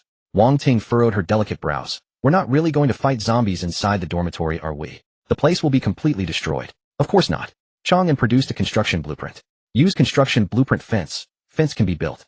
Construct fence requires wood 1,000, iron 100. Construct. He naturally chose yes. The next moment, a ring of fencing approximately 1.2 meters tall materialized around the dormitory, encircling it completely. A passage about 1 meter wide was left between the fence and the dormitory. With the fence, zombies can't get in. We can stand inside and kill them at our leisure, exclaimed Chu Lan, her beautiful eyes lighting up. Wang Ting, however, turned her gaze toward Chang An. Dorm leader, how is it that you have everything? The other women also regarded him with eyes full of wonder and admiration. Though they spent every day by his side, they still could not fathom how many hidden cards he held. He was like a treasure trove that could never be emptied. One could never guess how many more marvels he still concealed. While they were speaking, numerous zombies crawled forth from the void, staggering toward the dormitory. Focus. Prepare for battle, warned Chang An in a low voice. Be careful. Once injured, you'll be infected with the zombie virus. The women shivered and acknowledged in unison. Before long, the zombies closed in. Unable to leap, they were blocked by the fence and could only bite and pound against it. The women immediately stepped forward to slay the zombies. These were the lowest grade zombies, and blocked by the fence, even Lu Yao could bludgeon one to death with a few swings of her weapon. Wang Ting, wielding a fire axe, was even more ferocious. With a single swing, a zombie's head exploded before her like a watermelon. Ting Ting, can you not be so rough? You splashed it all over me. It's disgusting. Chen Qi protested in annoyance. Wang Ting chuckled sheepishly. I didn't expect zombies to be this fragile. She truly had not anticipated that zombies would be so easy to kill. What's there to be smug about? If you've got the guts, take down the fence. Chen Qi shot her a withering glance. No way. These are all our dorm leader's hard work. We can't tear them down. Wang Ting laughed. With her greatly enhanced attributes, slaying these low-level zombies was effortless. One swing, one kill. Seeing them handle things so easily, Chang An smiled faintly. They had been able to slay survivors themselves. How much less these zombies blocked by a simple fence. Before long, the zombies had been slaughtered to the last. After the battle, the women returned to their rooms and peeled off their heavy winter clothing. The extreme cold had passed, and the temperature had risen back to around 25 degrees Celsius. Gazing at the slender, fair arms and jade-like legs before him, Chang An felt his desires stirring within. Only now did he truly notice how stunning Wang Ting's legs were. Long and straight, with flowing curves, rounded and full, the skin smooth and delicate, stirring the imagination. Chen Qi, who had been watching him all along, teased with a grin. Oh my, someone's eyes have gone wide staring at Ting Ting's beautiful legs. Wang Ting secretly rejoiced. Who was it? I seem to remember someone calling me a washboard, didn't they, eh? Chang An cleared his throat lightly. Enough fooling around. Zombies attack roughly once every 3 hours. Divide up the defense duties and rest in shifts. These minor creatures weren't worth his personal intervention. The women answered in unison. After resting, they habitually opened the chat room. 341,234 Shwak Hi, anyone have a down jacket? I'll trade water for it. Urgent. 191,412 Chin how help. So many mutant monsters. Anyone have weapons? We desperately need weapons. 888,232 Chin Chong, they're crazy, zombies. They're everywhere. Help. 845,432 Chao Chung, I want to go home. I want to go home. I don't want to play this stupid game anymore. 487,691 Zhou, yes someone please save me. I'll serve whoever saves me like a horse or an ox. 287,345 Zhou Yuan, I'm running a fever. Anyone have medicine? Please I need some medicine. 930,245 Chen, Li I'm so hungry. Anyone willing to share food? I'll trade private photos for it. 15238912. Wei Yin Zhou Qin you miserable wretch. I curse you to a wretched death. Watching the chat room filled with wails of despair, the women felt nothing but gratitude. Had they not been following Chang An, they might well have been among those voices, and might not have survived until now. Changji, why can't we see messages from foreigners in the chat room? Lu Yao suddenly asked. The international chat room only unlocks after reaching level 50. Just then Wang Ting suddenly cried out in alarm. Dorm leader, we're about to be overtaken. Chang An casually tapped open the leaderboard. First dorm 214000, level 10 score 49125. Second dorm 32451, level 9 score 47231. Third dorm 250945, level 9 score 46989. Fourth dorm 10983, level 9 score 45231. So it's them, he murmured, raising an eyebrow. These were the super dorms that had dominated the rankings for long stretches in his previous life. In this life they had once again unleashed tremendous potential. But this time around with me here you all can stay at the bottom. He smiled disdainfully and tapped open the dormitory upgrade panel. Upgrade to level 11 small stone hut dilapidated requires stone 100, sand 100 rot 1050. Upgrade. Upgrade to level 12 small stone hut crude requires stone 300 sand 300 rot tan 100. Upgrade. Upgrade to level 15 small stone hut perfect requires stone 1500 sand 1500 rot tan 500. Upgrade. Chang An upgraded without hesitation, pushing straight through. Upgrade to level 16 brick house dilapidated requires bricks 100 mortar 100 wood 50 tiles 50. Upgrade. Upgrade to level 17 brick house crude requires bricks 300 mortar 300 wood 100 tiles 100. Upgrade. Upgrade to level 20 brick house perfect requires bricks 1500 mortar 1500 wood 500. Upgrade. After surging straight to level 20 in one breath, he finally stopped. It wasn't that materials had run out. Rather, there weren't enough dormitory members. To advance to level 21, at least one more member would need to be added. The dramatically transformed dormitory drew gasps of astonishment from the women. The dorm seems so much bigger, so much more spacious. 10 levels in a row. Dorm leader, you're incredible. Others strain themselves to the limit, yet our man makes it look effortless. Just then a notification appeared that shattered the composure of countless people. Dorm 214000 is the first to reach level 20, receiving special reward. Time wound back slightly. Inside dormitory 32451, a blonde, blue-eyed man gazed at the considerably more spacious wooden cabin before him, an intense eagerness flashing in his eyes. Just one more level, and he would catch up to dormitory 214000. After being suppressed for so long, he was finally about to make his breakthrough. The Great Eagle Nation was the strongest realm of humanity, and he, Donald, was the ultimate powerhouse of mankind. He looked at the assistant beside him and urged, "Where are the materials? Why haven't they been delivered yet?" The assistant quickly replied, "Please don't worry, sir. Our people are making contact, and I believe we will gather everything shortly." Relying on their dormitory alone, it was naturally impossible to collect such a vast amount of resources. They relied on their family and even the influence of the entire Eagle Nation. They were not the only ones doing this. The vast majority of powerful and influential organizations across the globe were doing the same. By exploiting the lower classes, they funneled resources toward the elites. In fact, this had always been their way of survival, except the stage had shifted from reality to this survival game. The only difference was that here the lower classes possessed the leverage to resist. No one was willing to be exploited and bled dry, making this endeavor far more difficult for them. "If we are overtaken by those behind us, you can prepare to take your own life," the man barked coldly. For a dormitory to grow and prosper, it was imperative to recruit the strong. Securing the top spot on the leaderboard would hold immense appeal for powerful individuals. What he was vying for was not merely a ranking, but future development. "I will do my best," the assistant thought with hidden resentment, though he had no choice but to submit. Donald possessed an S-grade talent and was the dormitory leader. Taking his life would be as easy as turning over a hand. Donald snorted coldly and glanced at the leaderboard, only for his eyes to widen in shock. It wasn't that those behind had caught up, but rather that the one in front had begun to surge ahead once more.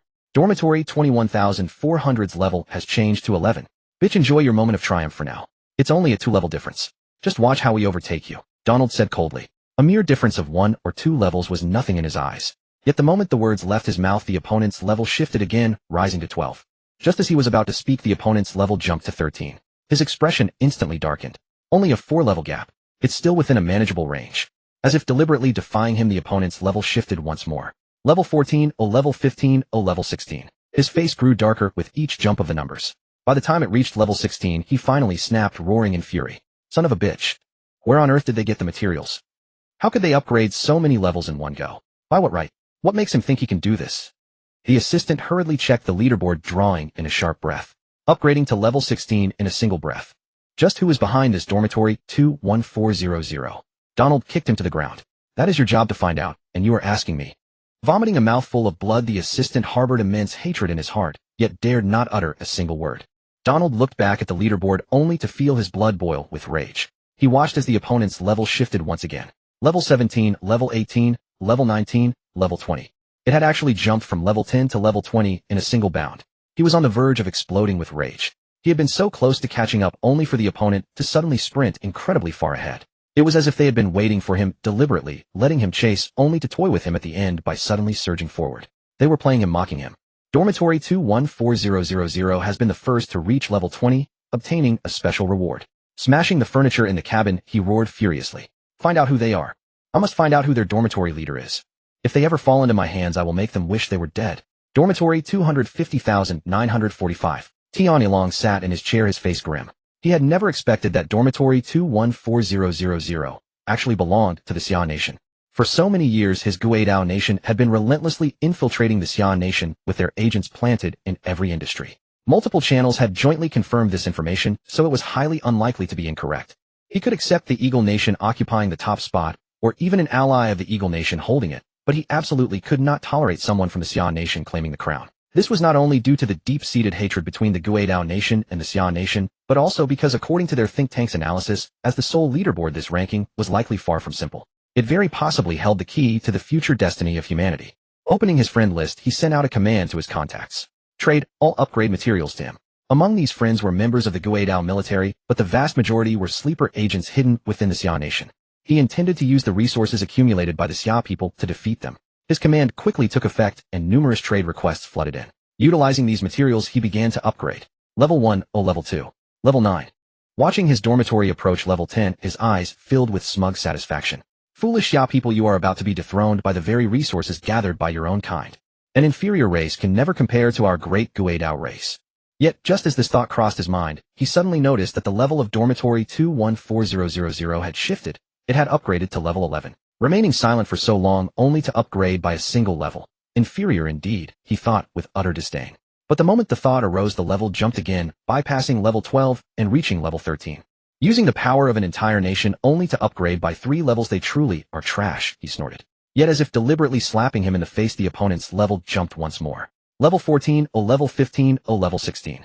Staring at the massive number 16, his face turned pale with rage, and he felt a stinging pain across his cheeks. Flying into a rage, he bellowed. Can you still upgrade? Upgrade again if you have the guts. The moment his voice fell, the level surged once more. Level 17, level 18, level 19, level 20. Baka, he roared in a towering rage. It was as if the opponent had slapped him hard across the face several more times. He opened his friend list and demanded fiercely, give me all the materials quickly. He needed to upgrade. He wanted to crush them completely. However, the only replies he received were that they had already handed over all of their resources to him. Fuming with rage, he shouted, how can there be none left? You have an S-grade talent. Think about it yourself. How many resources did you manage to gather last time? His face flushed with embarrassment and anger. The resources he had gathered on his own were not even enough to upgrade a single level. But this only infuriated him further. The opponent had upgraded straight to level 20, while he couldn't even reach level 10. He repeatedly insulted them as trash and an inferior race, yet he could not even achieve half of what this trash had done. What did that make him? The trash of trash. The garbage of garbage. Baka. Idiots. Swine. Unable to contain his fury, he began beating his teammates, venting the rage burning in his chest. Just then the notification appeared. Dormitory 214000 has been the first to reach level 20, obtaining a special reward. He was so enraged he nearly lost his mind. By what right? Why does it have to be them? Why does he have so many resources while I have none? I refuse to accept this. I refuse to accept this. At the same time, major human organizations all turned their gaze toward dormitory 214000. Some were bewildered, some curious, some envious, and many wished to eliminate it at all costs. At this moment Chang An was entirely unaware of any of this, his gaze fixed blankly on the special reward he had just acquired. In other words, after using it, I can meet her within the third stay at most. This was the reward obtained when his dorm reached level 20, which was just right for him. He opened the chat room and sent a message. I am Chang An from room 214,000. Li Zixuan messaged me privately. If anyone has information about Li Zixuan from Shanghai Communication University, please contact me. I will offer 2 packs of instant noodles. This message immediately stirred up the chat room. Zhu Ming, a boss, appears upstairs. Boss, how did you reach level 20? Wu Chang, damn, no wonder you are the top-ranked boss. Your messages are highlighted in bold. That is impressive. Peng Hao, boss, I have a B-rank talent. Can I join your dorm? Guan Xiaoyuan, a B-rank talent, has the nerve to join the first dorm. Senior brother Chang, I have an A-rank talent. Can I join? Ding Xiaoyan, a piece of information is worth 2 packs of instant noodles. That is too extravagant. Zhou Qingming, I am willing to pay a hefty sum for the secret to your level up. Private message me. Shuelian, brother, look at me. I am delicate and capable of anything. Immediately after sending the message, he received a flood of private messages. Some asked about his dorm level, others begged for food and supplies, and still others tried to curry favor and gather information about his dorm. Yet none of them contained any information about Li Zixuan. He scrolled through for quite a while, but found nothing. Just as he was about to close the interface in disappointment, a private message suddenly appeared. Chu Fei from room 214037. Are you looking for Li Zixuan from the Performing Arts Department at Shanghai Communication University? Chang An felt a surge of excitement. Li Zixuan was indeed studying performing arts. He immediately replied. Chang An from room 214,000. Yes, do you know her? Chu Fei from room 214037. She is right here in our dorm. What do you need her for? Chang An's eyes lit up. He had finally found her. Chang An from room 214,000. I am her classmate. How has she been recently? Chu Fei from room 214037. Not well. The weather is too cold, we lack heating supplies, and she has fallen ill. Chang An from room 214,000. Are you the dorm leader? Chu Fei from room 214037. Yes. Chang An from room 214,000. If you lack anything, just tell me. I will do my best to provide. But you must promise me one thing. Chu Fei from room 214037. What is it? Please do not make unreasonable requests. Chang An from room 214000. Within the next 3 stays, ensure that she remains in your dorm. He did not want to lose track of Li Zixuan again. Keeping her in that dorm was the best option. Chu Fei from room 214037. Is that all? Chang An from room 214000. Yes, that is all. Chu Fei from room 214037. Alright, I agree. Chang An immediately initiated a transaction, with her providing food, water, a down jacket, and medicine. Then he promptly used the encounter contract designating room 214,037. Contract established. Room 214037 will meet you within 3 stays. A faint smile appeared on his face. Li Zixuan, I look forward to our reunion. Room 214037. Chu Fei stared at the supplies in her backpack, her beautiful face filled with astonishment.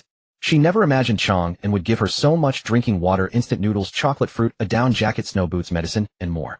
Such abundant resources were enough for the 4 of them in her dorm to survive for several months. Truly a top-tier powerhouse. His generosity was unmatched. She had initially suspected Chang An's motives, thinking he wanted to take advantage of her like those despicable men coveting her body. She never expected he only wanted Li Zixuan to remain in her dorm. She turned to look at Li Zixuan beside her. Though pale, she was still quite beautiful. Could that boss have feelings for her?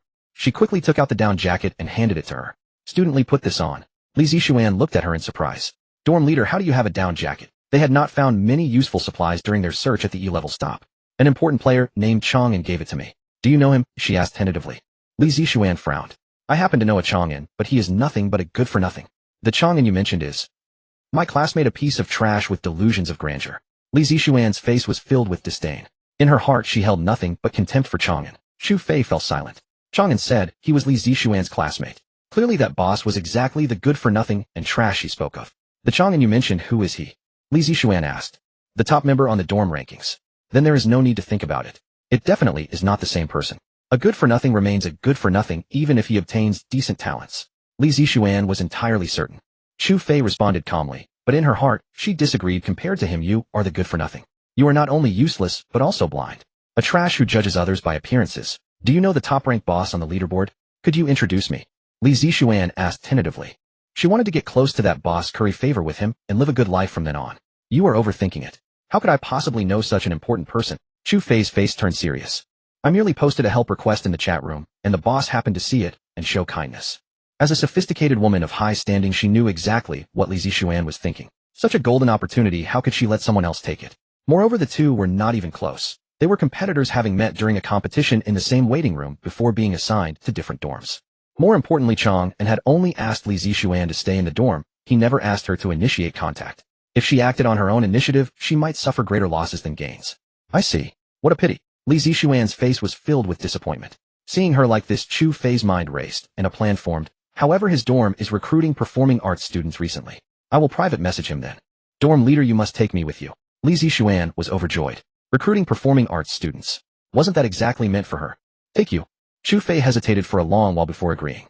Li Zixuan was ecstatic, repeatedly expressing her gratitude. But in her heart she fumed. Once I secure that boss, get lost, you damn fool. How dare you give me attitude? Who do you think you are? Chu Fei also sneered inwardly before the boss gives further instructions. You will stay right here and keep your place. At this moment a message arrived from Li Zixuan's friend, Su Lei from 930214. Miss, have you considered it? Would you be willing to join us? This Su Lei was someone she had met at the previous stop. He was attractive and exactly her type. Moreover, he was also the brother Lei from her past life. Upon receiving this message she hesitated for a long while before replying. Li Zixuan from 214037, I am sorry. It is not convenient for me recently. 2 days later. Outside room, 214000. Bang. Chang An pressed Wang Ting against the wall, his gaze locked intensely upon her eyes. Stop hesitating. If we were enemies, you'd already be dead. Ever since she awakened her S-rank talent, he had begun putting her through intensive special training. Sparring. Over the past few days the two had fought hundreds of bouts, almost constantly battling whenever they weren't eating, sleeping, or slaying zombies. Though he deliberately suppressed his own attributes, Wang Ting was still beaten until she could barely lift her head. Of course, this method proved remarkably effective. At the very least, Wang Ting's combat ability had now surpassed that of an ordinary man. Wang Ting pouted her lips. You only know how to bully me. During these past few days she had been thoroughly thrashed by him, though Chu Lan had healed her wounds. The pain itself was unavoidable. However, she harbored no resentment whatsoever. Instead, her admiration for him only deepened. She had originally assumed his strength stemmed from his invincible attributes. But now she realized that even with only ordinary attributes he would remain overwhelmingly formidable. His combat prowess and battle instincts were extraordinarily acute. If you won't let me bully you now, do you want monsters bullying you later? Other men bullying you? She hurriedly shook her head. Then it's better to be bullied by you. Let only you bully me for the rest of my life. The moment those words left her lips, she suddenly sensed a certain ambiguity within them. Looking at the two of them now, they stood extraordinarily close, their bodies pressed tightly together. Because their current attire was thin, she could distinctly feel his powerful physique, his raw strength. The scorching heat emanating from his body seemed as though it would set her ablaze. She suddenly felt her limbs grow weak, her gaze becoming hazy, her small lips parting slightly. Breath like orchid fragrance continuously wafting against his face. Chang An also sensed something stirring. Her soft, supple form made him difficult to restrain himself. And those fragrant cherry lips seemed imbued with a peculiar enchantment. He instinctively leaned closer. Wang Ting's long lashes trembled slightly, and her eyes closed of their own accord. Such an invitation, plucked at will, served as a wordless summons to him. Without hesitation, he pressed his lips firmly against hers. She let out a soft, delicate moan, her lotus arms gently extending to wrap around his neck. Her slender porcelain legs lifted slightly, entwining around his leg, gently rubbing against him. He raised one hand to lift her jade-like leg, and that smooth, supple texture sent flames surging through his heart. His movements growing ever more untamed. She responded to him with inexperienced yet passionate fervor, melting into it all her gratitude, admiration, and love for him. Wang Ting's bond level has increased to level 9. Just as she was sinking deep into the moment, Chang An's eyes suddenly snapped wide open, and he gathered her in his arms, rolling to one side. Whoosh! Crack! A crimson gleam flashed past, and the wall where they had just been standing was struck, bricks shattering apart. Wang Ting jolted awake with a start, hastily looking over only to see a monster clinging to the air. Its entire body was covered in rotting, sloughing flesh, dark red muscle exposed to the open air, its four limbs grotesquely contorted, its mouth protruding outward with a long tongue lolling out, while a stench of decay pervaded the air around it. D-rank zombie, a liquor, she cried out in alarm. Chang An handed her the arm shield and alloy battle saber. Focus your spirit, remain calm and composed. Yes. Wang Ting took up the weapons and faced it head on. Chang An retreated into the room, shielding the girls, including Chu Lan behind him. Roommate, can Ting Ting handle this? Chu Lan hurriedly asked. In terms of pure combat ability, she won't lose. But she's constrained by the terrain, lacking initiative. It's essentially an even match. Chang An furrowed his brow deeply. What concerned him was not this liquor itself. If Wang Ting couldn't win, he would simply step in. What worried him was the significance of its appearance. According to his past life's experience, at this point, there should only be the lowest tier ordinary zombies. So why had special zombies already begun to appear? Was it mere coincidence?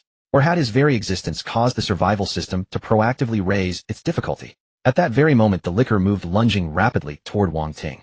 Wang Ting adjusted her footing, slightly evading its pounce, while her alloy saber thrust straight toward its head. It raised its claws to shield its skull, then twisted its head and shot its tongue toward her like a bullet. Thanks to Chang An's special training, Wang Ting's vision and reactions had improved tremendously. She calmly raised her arm shield, deflecting its tongue, while simultaneously shifting her saber from thrust to upward slash.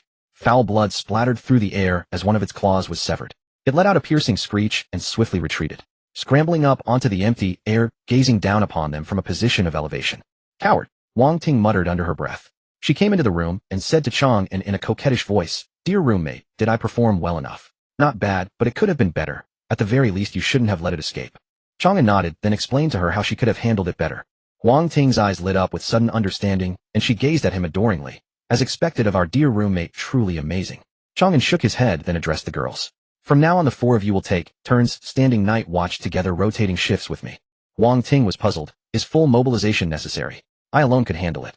Chang An's brow knit slightly. Because the nature of lickers is to move in swarms. There's a strong possibility it isn't acting alone. The girls were all startled. If a swarm of lickers were to attack, they would never survive relying solely on themselves. Chen Shi frowned.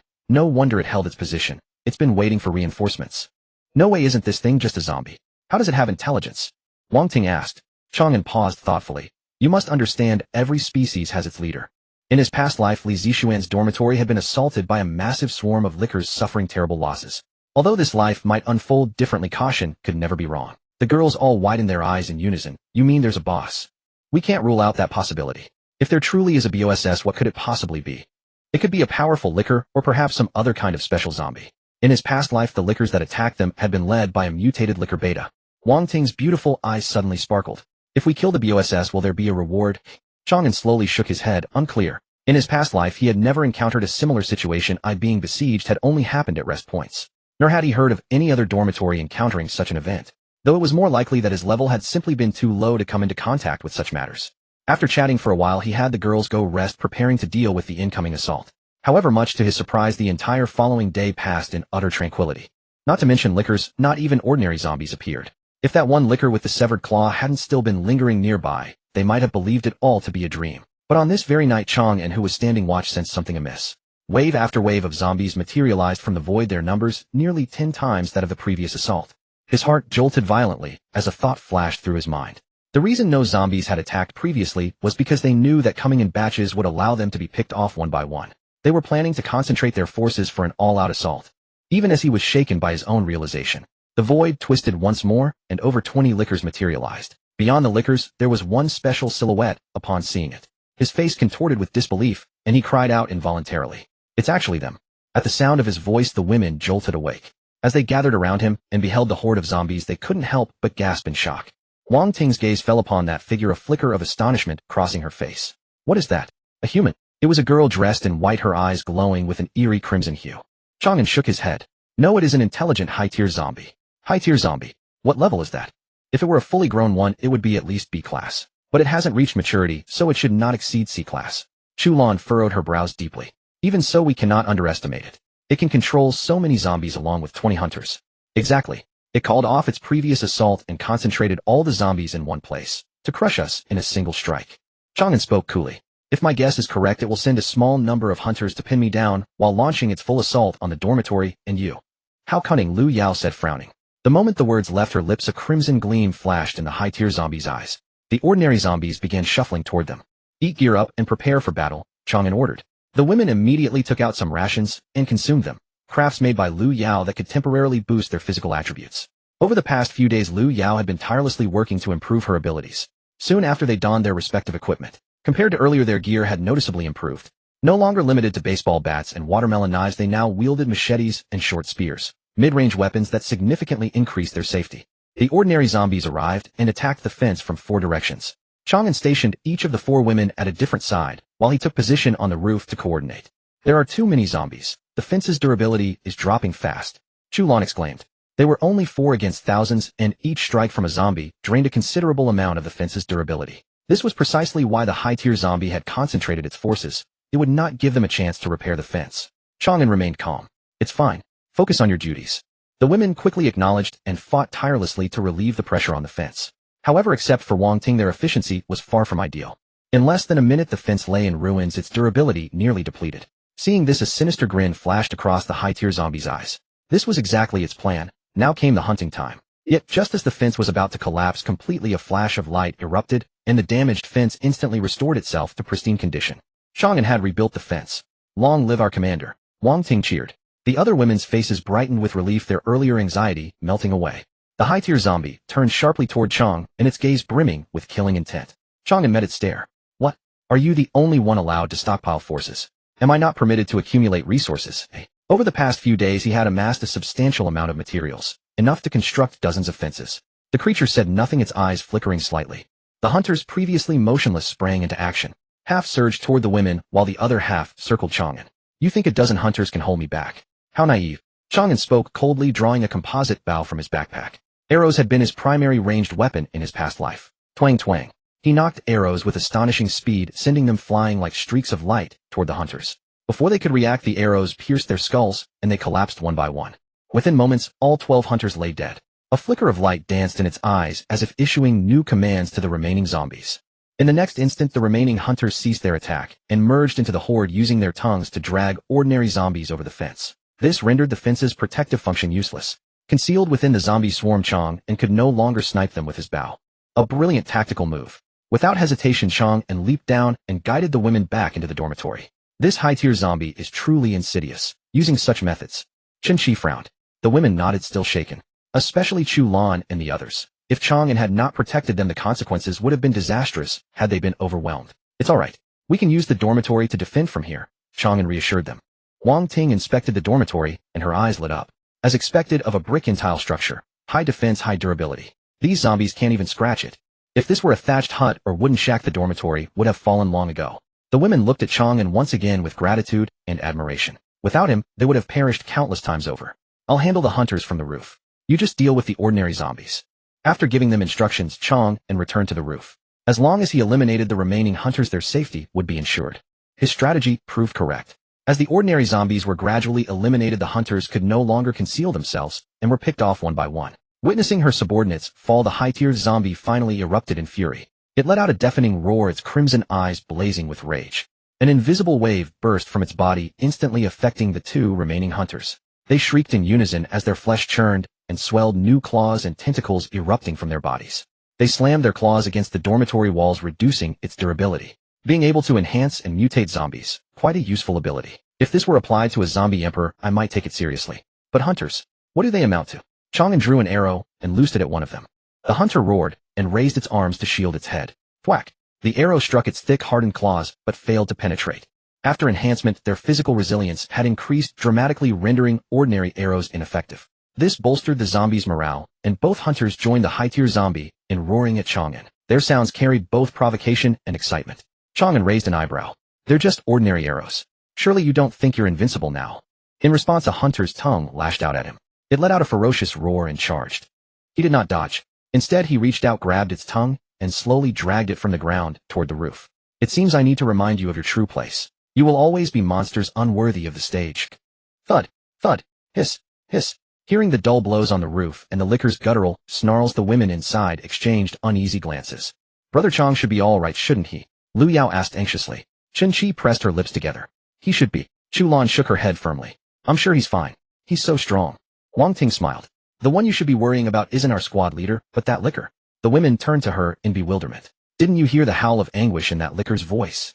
At her words, realization dawned upon the others. It really does sound as if it's in agony. At that moment, several objects were hurled down from the roof. They hurried to look and saw the liquor's claws and severed limbs. Brother Chang couldn't have. Lu Yao's eyes widened. Chu Lan nodded. It must have been him. He tore the liquor apart. As her words faded, the snarling above the roof abruptly ceased. Then two great masses of flesh crashed down from above. They were the two severed halves of the liquor. How could any woman fail to be captivated by a man who can tear a liquor apart with his bare hands? Chen Qi's eyes were alight with allure. Chang An's strength filled her with awestruck adoration. Hey, stop swooning and watch out for the zombies. There's still another liquor here. Wang Ting chided. Chen Qi quickly looked outside, only to find that the liquor had ceased its attack and was retreating instead. Her heart leapt. She looked up and shouted, Squad leader, they're trying to escape. Don't worry. They won't get away. Chang An's voice rang out. Twang. The instant he spoke, a bowstring sang out, and an arrow hurtled straight toward the back of the licker's head. The licker sensed the danger and tried to defend itself. It would have to turn and raise its claws before it could guard itself, but the arrow gave it no such opportunity. Before it could complete its turn, the arrow pierced its brain. It uttered one final hiss before falling dead. Chen-Chi looked into the distance and saw the high-tier zombie retreating without cease. Squad leader, the high-tier zombie, is running too. Chang An said coldly, since you've come you may as well stay forever. As his voice rang out, a streak of light shot forth like lightning toward the creature. It was no mere figure of speech. The light was real. The arrow Chang An had loosed truly blazed with radiance. This was a battle technique he had comprehended in his previous life, one that fused his will to kill into his weapon. It could inflict tremendous damage upon both the target's body and spirit. Roar! The high-tier zombie howled in rage, but it was all in vain. In the next instant, the arrow struck its head, which burst open like a watermelon. Class C monster juvenile high-tier zombie has been slain. Chang An returned from the roof to the dormitory and said, the crisis is over. All you need to do is eliminate the remaining ordinary zombies. The women crowded around him, their eyes filled with delight and admiration. Brother Chang, you're amazing. Are you all right? Were you hurt? Squad leader, that final arrow was incredible. It actually glowed. Chen-Chi even trailed a hand over his chest, her sultry eyes soft with desire. Are you free later? I want to talk with you. Alone. Chang An slapped her rounded backside with one palm. Stay focused. The zombies are still here. With fewer clothes in the way, the sensation was even better. Soft, smooth, delicate, and springy. Opt. Chen-Chi cried out, a faint blush spreading across her cheeks. You bad boy. Can't you be gentler? Wang Ting hurriedly pulled her away. Come on. Let's go clear out the zombies. Chen-Chi agreed and cast him a seductive glance. Lu Yao and Chu Lan immediately went to help as well. With the lickers gone, the ordinary zombies posed no threat to them whatsoever. The only inconvenience was their sheer number, which made exterminating them somewhat laborious. The women divided the work among themselves, taking turns to rest, and soon slew every last one without incident. When the final zombie finally collapsed, its corpse slowly sank into the void. A golden treasure chest materialized within the dormitory. Defeating a boss really does come with a reward. Wang Ting exclaimed, her face alight with delight. Chang An looked at the women. Who wants to open the chest? They all shook their heads. Opening a chest depended on luck, and Chang An's fortune had always been exceptional. Having him open it would bring the greatest benefit to the entire dormitory. Seeing this, Chang An opened the chest himself. He immediately took out the items within. The handgun was an ordinary police pistol that used 9mm ammunition and held 30 rounds in a magazine. T-virus injection permanently grants a 1 to 5 point increase to all attributes with a certain probability of infection into a zombie. Viral serum injection removes all symptoms caused by viral infection. After a moment's consideration, he handed the handgun to Lu Yao. Wang Ting was a capable fighter. Chu Lan possessed healing magic, and Chen-Chi could control monsters. Among them, Lu Yao had the weakest ability to protect herself. Thank you, Brother Chang. I'll treasure it, Lu Yao said, deeply grateful. Chang An smiled. It's nothing special, so there's no need to treasure it. Do you know how to use it? Lu Yao shook her head. The Xia Kingdom maintained extremely strict firearm control, and ordinary people had no access to guns at all. Then practice against the fence. If you wreck it, I'll make you another. Marksmanship had to be practiced, otherwise a gun in one's hands was no different from a toy. But there are only 30 bullets, Lu Yao said with a slight frown. Chang An smiled faintly and opened the chat room. 214000, Chang. And buying 9mm handgun ammunition. 1 pack of instant noodles for 30 rounds. Instant noodles were a valuable survival commodity, and many people used them as currency. The moment his message was sent, numerous private messages and trade offers arrived. Before long, he had acquired 200 or 300 rounds. Don't hold back. I'll keep buying more. He handed the ammunition to her. Lu Yao's eyes brightened. I'll become an expert marksman. Chang An nodded and took out the T-virus. 1 dose for each of you. The women hesitated. Chang An saw their concern and reassured them, don't worry.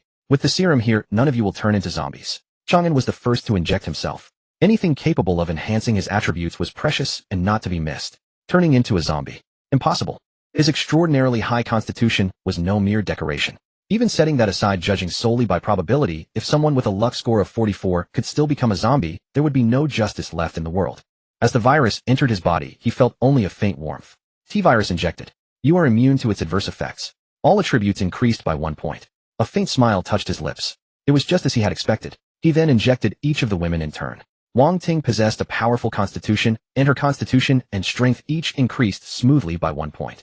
Chu Lan's constitution was similarly formidable, and her healing talent granted her resistance to the virus, so her constitution and strength each increased by 1 point. Chen-Chi was fortunate. Her constitution, strength, and agility each increased by 1 point. But after Lu Yao was injected, something unexpected happened.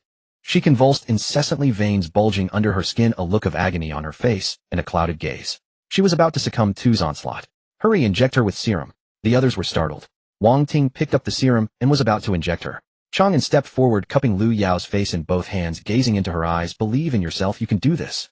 Hold your faith steady, you have to live, you have to become stronger. We will survive the apocalypse together, we still have a long road ahead of us. Your sisters need you. I need you too. You can conquer yourself, you can conquer the virus. Listening to his encouraging words, feeling the warmth in his hands, and gazing at his steadfast eyes, Lu Yao felt as if a powerful force flowed into her body. Her gaze grew resolute again, and she suppressed the pain with willpower. Though her face was beaded with sweat, and every muscle trembled, her eyes grew brighter. A moment later her body suddenly trembled, all anomalies disappeared. She joyfully rose onto her tiptoes, and offered Chang An the sweetest kiss. Lu Yao, how are you? The others asked in a hurry. Lu Yao stepped back a little, looking at him with a gentle gaze. With Chang An's encouragement, I succeeded. My constitution, strength, and agility have all improved a little, and my spirit has risen by 2 points. She faced danger, but the gains were significant, directly increasing her attributes by 5 points. Lu Yao's bond level rose to 8. The women breathed a sigh of relief, and Chen Shi sighed. Is this the power of love? Indeed powerful, isn't it? Lu Yao's face reddened as she secretly glanced at Chang An. Seeing that he did not object, her heart filled with joy. Chang An smiled. You all performed very well, I'm very pleased. He had expected someone might fail, but they all succeeded. This not only boosted the team's strength significantly, but also saved virus serum. Its value was high, for they would face a variety of viruses in the future. Chen Shi looked at him with a smile. Then how will you reward us? What reward would you like? Chen Shi stepped forward, her pale hand brushing his face. Why not devote yourself to me? Don't pester the dorm leader. Wang Ting snapped, brushing Chen Shi's hand away in annoyance. Chen Shi giggled. Even the first lady hasn't said anything, what are you so anxious about? The first lady obviously means Chulan. Wang Ting's face reddened. I am not in a hurry, I'm just worried he'll waste his strength. What if there are more zombies? Chen Shi giggled. Waste strength? When has he ever conserved his strength? Chang An's constitution is strong, and his desire is strong as well. Every night, he explores the mysteries of the human body with Chulan. Although Chulan struggled to restrain herself, some sounds could not be suppressed. They all blushed in unison, and Chang An's face reddened as well. He cleared his throat, saying, no more jokes. The zombies should have been eliminated. Tonight we'll have hot pot and beer to celebrate. From completing intimate tasks earlier, he had earned plenty of beer which he had not drunk yet. Add to that the hot pot based pork, lamb, and freeze-dried vegetables he had, and a hot pot feast is no problem. Dorm leader for life. Wang Ting cheered. They set up the pot, added the hot pot base, and prepared the ingredients. Soon the dorm was filled with fragrant aroma. Wang Ting swallowed. It smells so good. The last time we had hot pot feels like a lifetime ago. Although only 10 days have passed, it truly seems like a world apart. Lu Yao nodded. Chen Shi pulled out a can of beer and toasted Chang An. Sisters, here's to our man, and to being fortunate to have him. The several girls raised their beers to him. Chang An clinked with them. We uplift each other. He speaks the truth. Without them, he would not be so strong. But they thought he was just being modest. After all, with his talent, all he needed was a girl by his side. Next the girls chatted and ate hot pot, the mood very pleasant. Chang An listened to their chatter while handling private messages, feeling relaxed and content. Since reaching level 20, he received all sorts of private messages every day. Some wanted to get to know him, some wanted to collaborate with him, others wanted to cling, or even join his dorm. He simply chose to ignore these messages. He lifted a piece of lamb to his mouth, suddenly feeling something was missing. On closer thought, it was sesame sauce. He opened the chat, and posted 214,000 Chang, and who has sesame sauce? I'll trade it for instant noodles, or drinking water. The moment this message appeared, the chatroom exploded. 100,325, Zhu Ming sesame sauce. Bro, are you eating hot pot, and singing to us? 2945001. Wuchang, damn, no wonder you're the top boss. We're starving, and you're eating hot pot and singing. 533,673 Lu Bin, bold guess, there are a few girls accompanying you. 412,351 Guan, Xiao Yuan, people outshine you in popularity, it's brutal. Bro, are you really eating hot pot? 2945001. Wuchang, damn, no wonder you're the top boss. We're starving, and you're eating hot pot and singing. 533,673 Lu Bin, bold guess, there are a few girls with you. 412,351 Guan, Xiao Yuan, people are more popular than you, it's deadly. Are you really hacking the game? 8712623. Chang Wei, bro, we're family from the Chang clan too, could you lend a hand? 5643134. Zhou Chungming, I'm willing to pay a hefty sum to learn the secret of your upgrade, private chat. 231,524 Deng Xiaoqi, we would fight for a packet of instant noodles, yet you ended up with hot pot. Too much. 511,235 Peng Hao, boss, you can't be insider, are you GM or a plant? Not long after the message went out, he received a private chat. 214037. Chu Fei, hello, I have sesame sauce. Chang An was a little surprised. 214,000 Chang An, it's you. How is Li Zixuan? 214037. Chu Fei, with the supplies you gave, everything is fine. 214,000 Chang An, well done, what would you like? 214037. Chu Fei, resources are ample, can we swap for something else? 214,000 Chang, and what would you like? 214037. Chu Fei, could you give me a friend slot? Between individuals you can add friends as strangers can send private messages, and if there's no reply you can only send one message per day. But friends can send messages without limit and can even video call. Chang An thought for a moment and added her as a friend after all it related to his plan for revenge. Chu Fei, thank you big boss. After sending the message, she sent him the trade. Chang An accepted the sesame sauce. Chang An, keep me updated on anything, okay? Chu Fei, yes, I will. Chang An closed the chat panel and chatted with the girls over drinks. A moment later he suddenly received Chu Fei's message. Chu Fei, big boss, can you help me with something?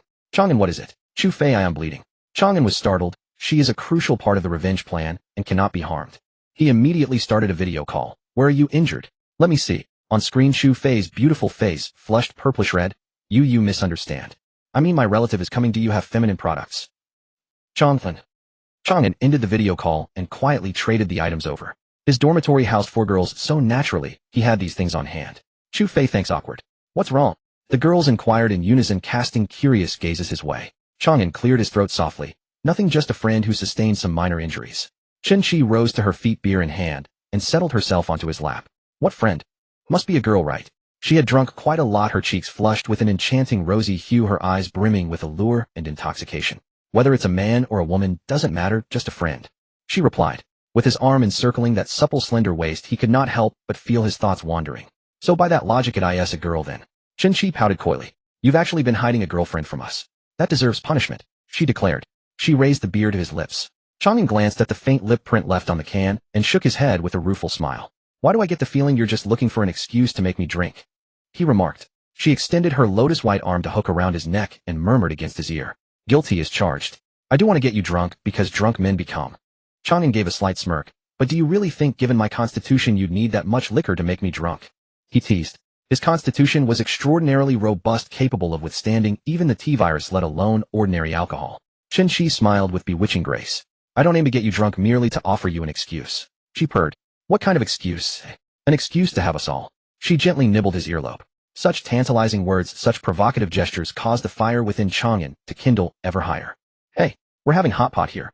Can't you exercise some restraint? Wang Ting pursed her lips into a pout and pulled Chen Qi off him. Chen Qi burst into peals of melodious laughter. What? Feeling jealous? Then come join us too. With that she pushed Wang Ting into Chang An's embrace. Given Wang Ting's strength, she certainly could have resisted, yet she made no move to fight back. Blushing furiously she muttered, why would I be jealous? I'm not. She had meant to maintain her tough front, but Chang An's hand had already settled upon her thigh. That searing warmth sent a shiver straight to her heart, and the words on her lips transformed mid-sentence. I'm just worried our house leader might miss out on his hot pot, she claimed. With that she picked up a piece of meat with her chopsticks and brought it to his lips. House leader, here, have some meat. Chang An opened his mouth to accept the offering while his large hand ventured beneath the hem of her skirt. Her delicate form trembled, her complexion flushing crimson, yet she did not protest, continuing instead to serve him dishes and meat with devoted attention. But before long she was gasping for breath, collapsed breathlessly into his embrace. To avoid arousing suspicion, she could only mumble that she was not drunk. Enough, someone's putting on quite the act. Your constitution is stronger than mine, and you've drunk far less. I'm not even drunk, so what are you pretending for? Chen Qi immediately saw through her act. Half embarrassed, half irritated, stinky Chi-Chi, let's have a contest, then see who can hold their liquor better. Bring it on, I'm not afraid of you. Chen Qi retorted without flinching. The two girls began their drinking contest, and it wasn't long before Chen Qi started showing signs of inebriation. Refusing to admit defeat, she dragged Chu Lan and Lu Yao into the fray, unleashing a chaotic free-for-all of drinking.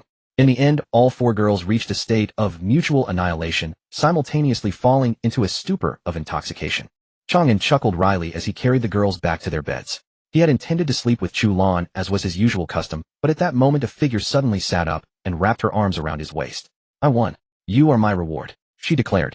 He lowered his gaze and found himself met with a pair of hazy, languid eyes. It was Wang Ting. Her constitution ultimately proved a cut above the others, and she had not succumbed to complete intoxication. Fine, you won. What reward do you want? He laughed. Wang Ting suddenly leaped into his arms, her long slender legs coiling around his waist. I want you, she whispered. Chang An had barely opened his mouth to respond when she pressed her fervent cherry lips against his. He did not hesitate, savoring her sweetness with abandon as he lowered her onto the bed. House leader, from this day forth, I belong only to you. Wang Ting's bond level has risen to level 10. The following morning, watching Wang Ting walk with slight discomfort, Chen Qi gave a soft huff. Some people are awfully scheming, pretending to be drunk once wasn't enough, so they did it a second time, she remarked. Wang Ting's cheeks flushed crimson as she pretended not to hear a thing, continuing to practice her fundamentals at the doorway. Chang An smiled, faintly embraced Qin and completed today's intimacy task. But to his surprise, Qin offered him a fragrant kiss, even boldly presenting her soft, supple little tongue. Only when she herself grew breathless did she finally release him. Panting coquettishly, she murmured seductively against him, "You rascal, you mustn't play favorites." Seeing that Wang Ting had also established an intimate bond with him, she had grown somewhat anxious. "Depends on your performance," Chang An replied coolly. Qin was momentarily stunned, then burst into laughter. "What's so funny? That's usually the line women use to keep their simps hanging, and yet here I am the one dangling on a string." Qin gazed at him with a touch of grievance. "If you don't wish to, I won't force you." Qin bit her crimson lip lightly and pouted. "You just love bullying me. Where have I ever said I was unwilling?" Smack! Chang An raised his hand and gave her bottom a playful swat. She immediately let out a yelp. "Why do you keep hitting me?" she protested. "Didn't we establish that ambushes are fair game any time?" Chang An paid no heed to her coy complaints, walked over to Lu Yao and spread his arms wide. Blushing, Lu Yao threw herself into his embrace and offered him a tender, devoted kiss. Watching him be so gentle, Qin face was a picture of grievance. "You're clearly playing favorites." Chang An finally approached Chu Lan, gave her a deep kiss, then gathered her into his arms, lavishing her with affection. Unlike Wang Ting's vivacity, and unlike Qin seductiveness, she simply stood silently behind him, supporting him with unwavering devotion, which stirred profound tenderness within his heart. Just as the two were basking in their tender moment, a notification suddenly appeared. "Stop point information has been updated. Please check it promptly." He immediately checked. Next stop, Maple Leaf City. Arrival time 235959. Apocalypse level class D. Stop duration 720000. Stop objective, obtain a perfect virus sample. Stop mode, competition. His heart stirred, and he immediately inquired of Chu Fei about the stop point for their dormitory. But regrettably this time, they had not crossed paths. He was not disappointed, at most he'd wait through 2 more stops. It wouldn't be long. He synchronized the information to the girls, and their expressions all grew solemn. Stop points differed from their dormitory. They were unfamiliar with the territory, nor did they know how many zombies might lurk there. Should thousands upon thousands of zombies appear, even the weakest among them could spell annihilation for the girls. "Alright, what exactly is competition mode?" Qin asked. "It means all dormitories arriving at the stop point share the same mission." Wang Ting's beautiful eyes widened. "So that means to complete the task we have to defeat the other dormitories?" she asked. "That's correct. Doesn't this just force survivors to slaughter each other?" Chang An shook his head. "This is true survival, fighting tooth and nail for a slim chance at life.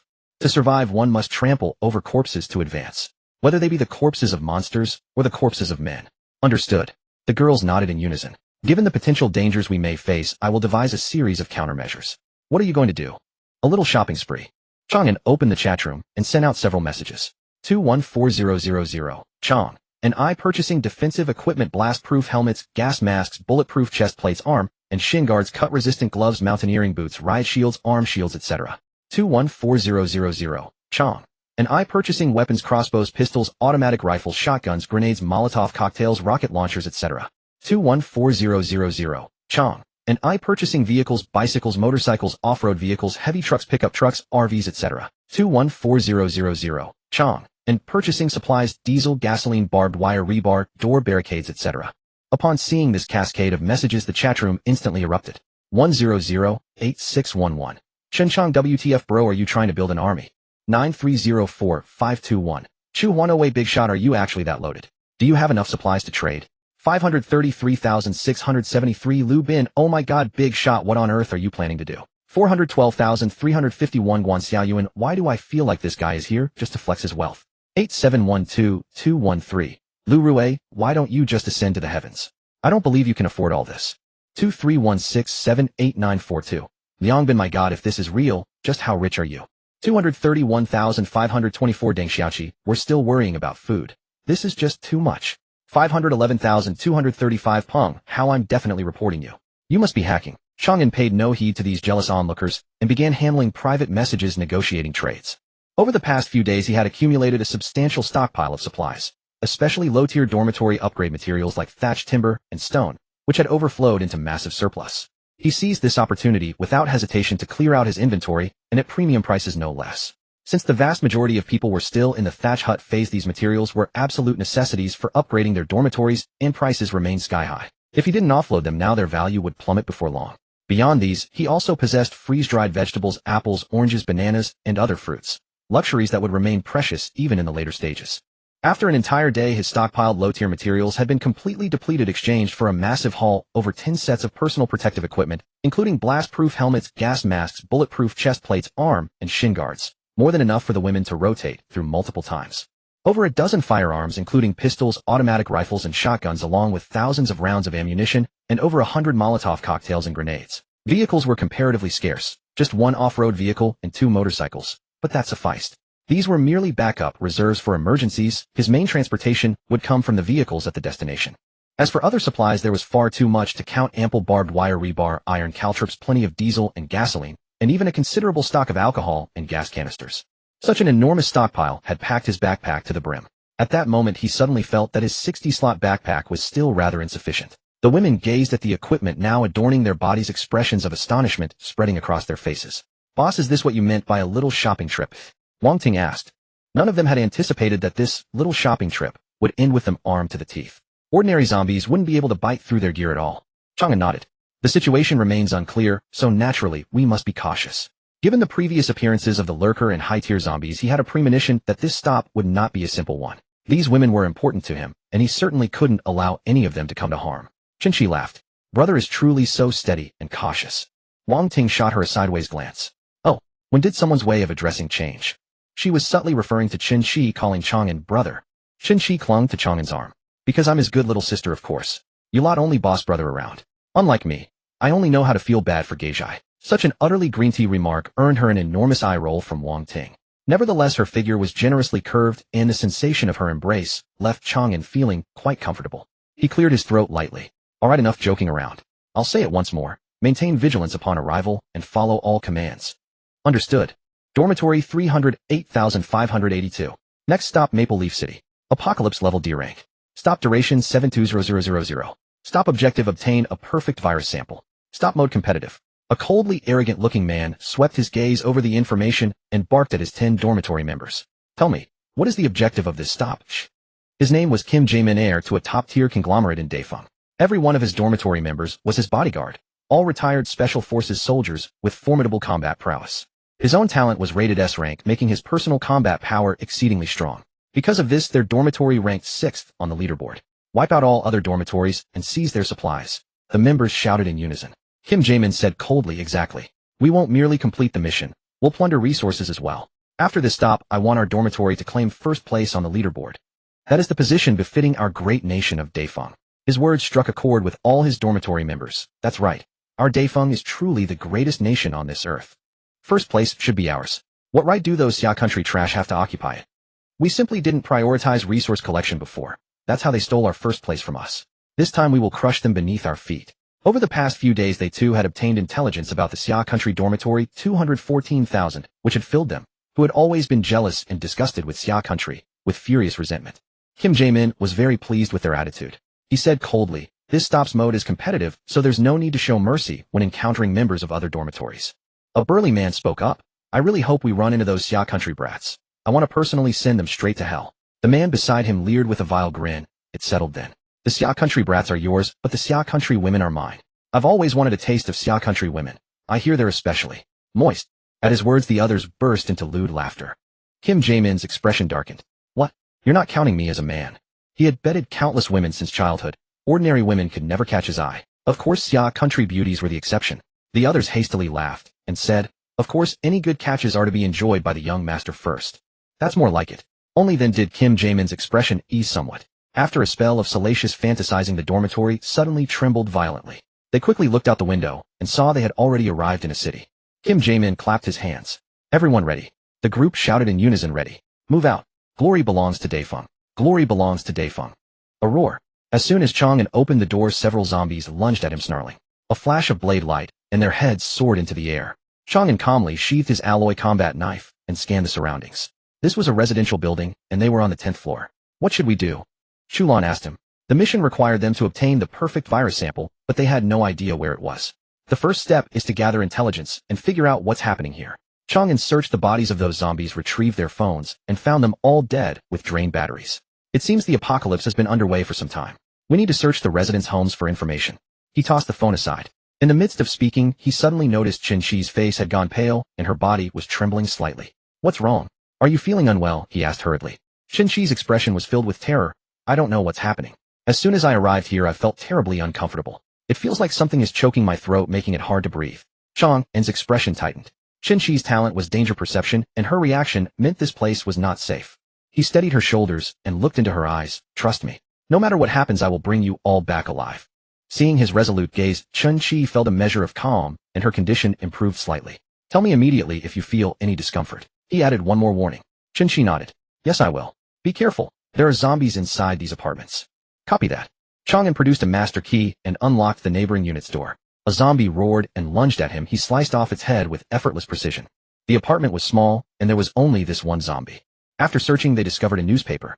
An article provided critical information. Unknown virus discovered at farmers market. Relevant authorities have intervened for investigation. The report stated that the city had recently experienced multiple attack and biting incidents. Those responsible displayed symptoms of frenzy and bloodlust, and medical institutions confirmed they were infected with an unknown virus.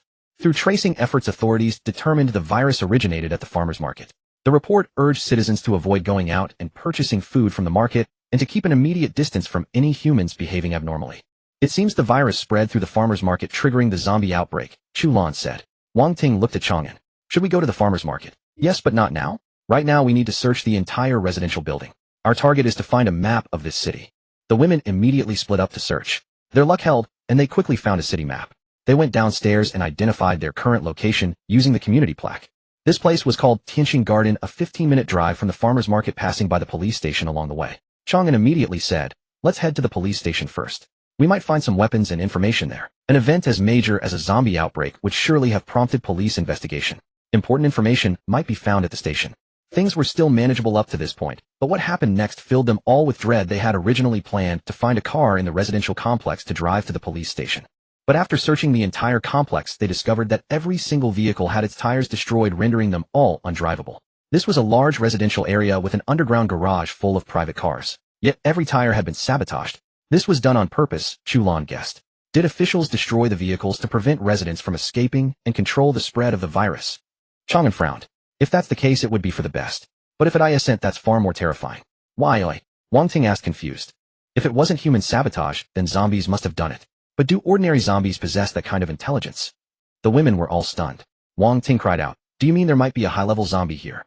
It's possible, but that's the worst case. Chang An said, his expression grave.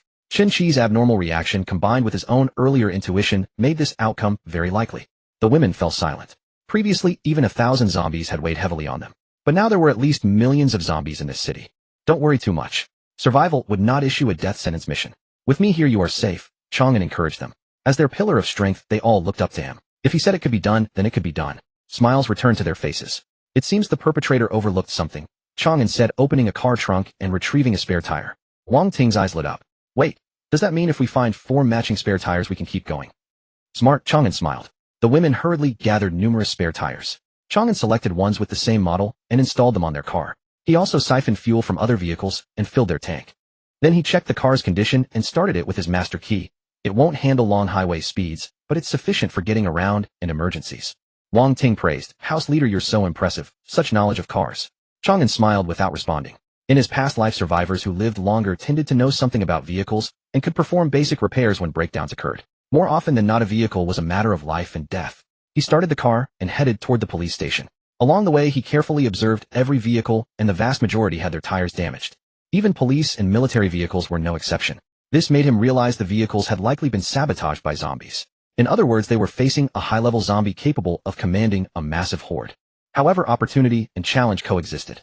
This meant he could potentially extract information about the perfect virus from it, or even that it itself carried the perfect virus. But he also noticed a strange phenomenon: very few zombies were wandering nearby, as though the area had been cleared out. Still, this was understandable. The vicinity of a police station would naturally be swept clean. Before long, the police station came into view in the distance. But just then Chen Shi suddenly spoke up, "Stop the car." Chang An immediately slammed on the brakes. "What's wrong?" Chen Shi's face was filled with alarm. "Don't go any further. I sense tremendous danger ahead." Chang An nodded. After a moment's thought, he had the women exit the vehicle. He then found a rock and pressed it against the accelerator. Once the car started moving forward on its own, he exited as well. The empty car slowly rolled onward. Bang! Not long after, a deep rumbling sound erupted from beneath the road surface. Then the pavement cracked and collapsed, and the car plunged directly into an underground cavity. And that pit was already filled with a dense horde of zombies. Upon seeing the car fall, they roared and lunged toward it. The women all cried out in shock. This was a trap. Staring at the densely packed zombies in the pit, Wang Ting's face was filled with horror. What exactly is going on here? Chang An spoke coldly. Beneath us is a civil air defense project. It pre-planted explosives here and gathered the zombies in this spot. Once the prey walked in, it detonated the explosives and caused the ground to collapse. Once you fall into a horde of zombies, escape is virtually impossible. The women felt a chill crawl over their scalps. If they had fallen for it, the consequences would have been unthinkable. No wonder we didn't see many zombies on our way here. We assumed they had been cleared out. We never expected they had been driven here. Chang An turned to look at Qin Shi. This time we owe it all to your perception. Otherwise the consequences would have been severe. Surrounded by thousands of zombies, even if they could fight their way out, the losses they would sustain would be tremendous. The women all looked at her with gratitude. Qin Shi shook her head gently. This is simply what I should do as a member of this dormitory. After we finish here, I will reward you, Chang An replied. Chang An drew his compound bow and aimed at the car's fuel tank. He released an arrow that struck with perfect precision, and the sparks from the arrowhead scraping against the car body instantly ignited the entire fuel tank. Boom. Violent flames erupted skyward, and a massive horde of zombies was consumed by the inferno. He retrieved the off-road vehicle and beckoned the women to get in. Where are we heading? Chulan asked. First, let's go get the treasure chest, Chang An replied. This resting point contained only one treasure chest, and it was not along the route to the farmer's market. He had originally planned to visit the farmer's market before going to retrieve it. Aren't we going to the police station and the farmer's market anymore? Not for now. High-tier zombies are laying ambushes for us, so the farmer's market must be riddled with even more traps. What about the virus samples? Don't worry. We aren't the only ones who want the virus samples. Wang Ting's beautiful eyes lit up. Are you planning to be the Oriole behind the mantis catching the cicada? Yes, at least let them trigger those traps first. You're so wicked. But I like it so much, Wang Ting giggled. Chang An smiled faintly, then suddenly sensed something and looked toward the top floor of a distant high-rise. A figure there seemed to be watching him coldly. He narrowed his eyes and a hint of wariness rose in his heart. Because of his own appearance, many things in this life had already changed. He could no longer view things through the lens of the past. Especially, he could not be blinded by difficulty ratings. Pride and underestimating the enemy would plunge him into the abyss of failure, or even death. 40 minutes later, the women gazed at the sprawling Maple Leaf University, before them their expressions solemn. They hadn't expected the treasure chest to be located inside a university. This university is enormous. Between faculty and students, there must be tens of thousands of people, Chu Lan said with furrowed brows. That's fine as long as we don't attract a massive horde of zombies. Chang An took out his alloy battle blade and led the women toward the campus. They evaded the wandering zombies along the way and soon arrived at the building where the treasure chest was located. It was a teaching building. Classrooms and corridors alike were overrun with hordes of zombies. Retrieving the treasure chest without alerting these zombies was absolutely impossible. What do we do? Chulan whispered. We'll search floor by floor. I'll draw them away while you search the classrooms. I'll go with you, Wang Ting and Chulan said simultaneously. Chang An shook his head. Don't worry, they can't hurt me. You all stick together. Then be careful. Call us immediately if anything happens. He nodded and stepped into the corridor. Roar. Spotting the zombies were instantly activated and lunged at him frantically. The corners of his mouth curved slightly. It's been so long since I've unleashed myself. This feeling of going all out is truly nostalgic. Instead of retreating, he launched a countercharge against the zombies. He surged into the zombie horde like a raging wind, sending putrid blood and severed limbs flying in his wake. These ordinary zombies fell and rose like wheat being harvested. He slaughtered the zombies in the corridor while kicking open each classroom door to lure out the zombies within. Before long, a massive horde of zombies was trailing behind him. He didn't pause, continuing upward to the next floor and repeating the same tactics, steadily advancing higher. Watching this, the women's faces filled with admiration. Qin Shi asked softly, how strong do you think he would be if he went all out? I don't know, Chulan sighed. If we weren't dragging him down, perhaps he could complete this mission alone. The women nodded in unison. Qin Shi's gaze was gentle. Other dormitory leaders use every method to exploit their members, but he's the only one who invests so much of his resources and energy into us. Wang Ting's eyes were full of affection. He may seem cold on the outside, but he's burning with warmth within. Qin Shi burst into laughter. Where exactly is he so warm? Wang Ting's face flushed red instantly, and she glared at her. Pervert. I meant his heart. Qin Shi giggled. I didn't mention anywhere else. Wang Ting gave her a dramatic eye roll. Qin Shi sidled up beside her, draped an arm over her shoulder and whispered, can you describe just how warm that is? Wang Ting bit her crimson lip, lightly, her face crimson to her ears. It's like a branding iron. Chulan hastily cleared her throat, interrupting the two. Enough, stop chatting and start moving. Watch out for remnant zombies that might still be in the classrooms. The two women promptly fell silent and focused their minds on searching the classrooms. Yet by the time they reached the top floor, they had still not found the treasure chest. Could the treasure chest be on the rooftop? Lu Yao speculated. Chulan's expression changed. Very likely. The detector is 2D. Then wouldn't it be dangerous for him if he led the zombies up to the rooftop? Wang Ting said anxiously. Qin Shi suddenly thought of a question. Can zombies even interact with treasure chests? Wang Ting and Lu Yao both furrowed their brows in unison. Chu Lan asked hurriedly. Are you saying he would fight to the death with zombies just to protect the treasure chest? No one answered the question, but their faces were all grim. This was entirely possible. Move to the rooftop. Chu Lan immediately headed toward the rooftop. The women followed without a moment's hesitation. In their minds was only one objective: support Chang An. No matter what monster he faced, no matter whether the zombies numbered in the thousands or tens of thousands. When they reached the stairway leading to the rooftop, their faces paled. The entire staircase was carpeted with severed limbs, and torrents of putrid blood soaked the entire passage. It was as if the stairway led not to a rooftop, but to hell itself. They trampled through the severed limbs and blood to reach the rooftop, only to find it no different from a living hell strewn with mangled corpses. And at the center of the corpses a lone figure stood, tall and unyielding. His battle blade angled toward the ground, with dark crimson blood dripping from its tip, falling into the pool of blood on the floor with faint droplets. A breeze swept past, stirring his hair and robes. He tilted his head slightly, his voice calm. I had originally planned to lead them to the rooftop and reunite with you, but I never expected the treasure chest to be here. So I had no choice but to help them find eternal slumber. Time shifted slightly backward. Chang An led a large horde of zombies onto the rooftop. He had originally intended to guide them into the stairwell and lock them there. But he never expected that at the very top of the rooftop there sat a treasure chest radiating brilliant light. A diamond-tier chest. He turned to the zombie horde and offered a faint smile. It seems I must send you all to your rest today. The zombies roared and charged at him. He gripped his blade and charged back into the horde. Compared to the corridor, the rooftop was far more open, allowing his agility advantage to shine to its fullest. He became the scythe of death, ruthlessly harvesting the lives of the zombies. Watching the zombies continuously fall to his blade, a flicker of satisfaction crossed his eyes. His attributes had reached an astounding 47 points, more than triple what they had been in his past life. His comprehensive combat power was several times greater than before, and the surge of strength intoxication filled him. If this had been his past life, even if he had been thrown into a monster nest, he would have definitely slaughtered his way through. Clang. At this moment his blade struck something that felt like hitting an iron plate. He focused his gaze and saw a zombie entirely encased in keratin armor. A Tier C mutant armored shell. Its defense was extremely formidable, ordinary weapons were useless against it. Guarded by a Tier C mutant and 1,000 zombies, I am truly looking forward to seeing what this chest contains. Rather than fear, delight flashed in his eyes. Higher tier chests were always protected by monsters, the stronger the guardian, the better the rewards within. Roar! The armored shell bellowed and charged toward him. You don't seriously think you're tough, do you? He grabbed the armored shell's arm. A burst of immense power erupted, hoisting it into the air before slamming it heavily onto the ground. It struggled to rise, but Chang An stomped his foot heavily onto its chest. The crushing pressure forced its jaws open. In the next instant his alloy battle knife plunged straight into its mouth, piercing through its brain.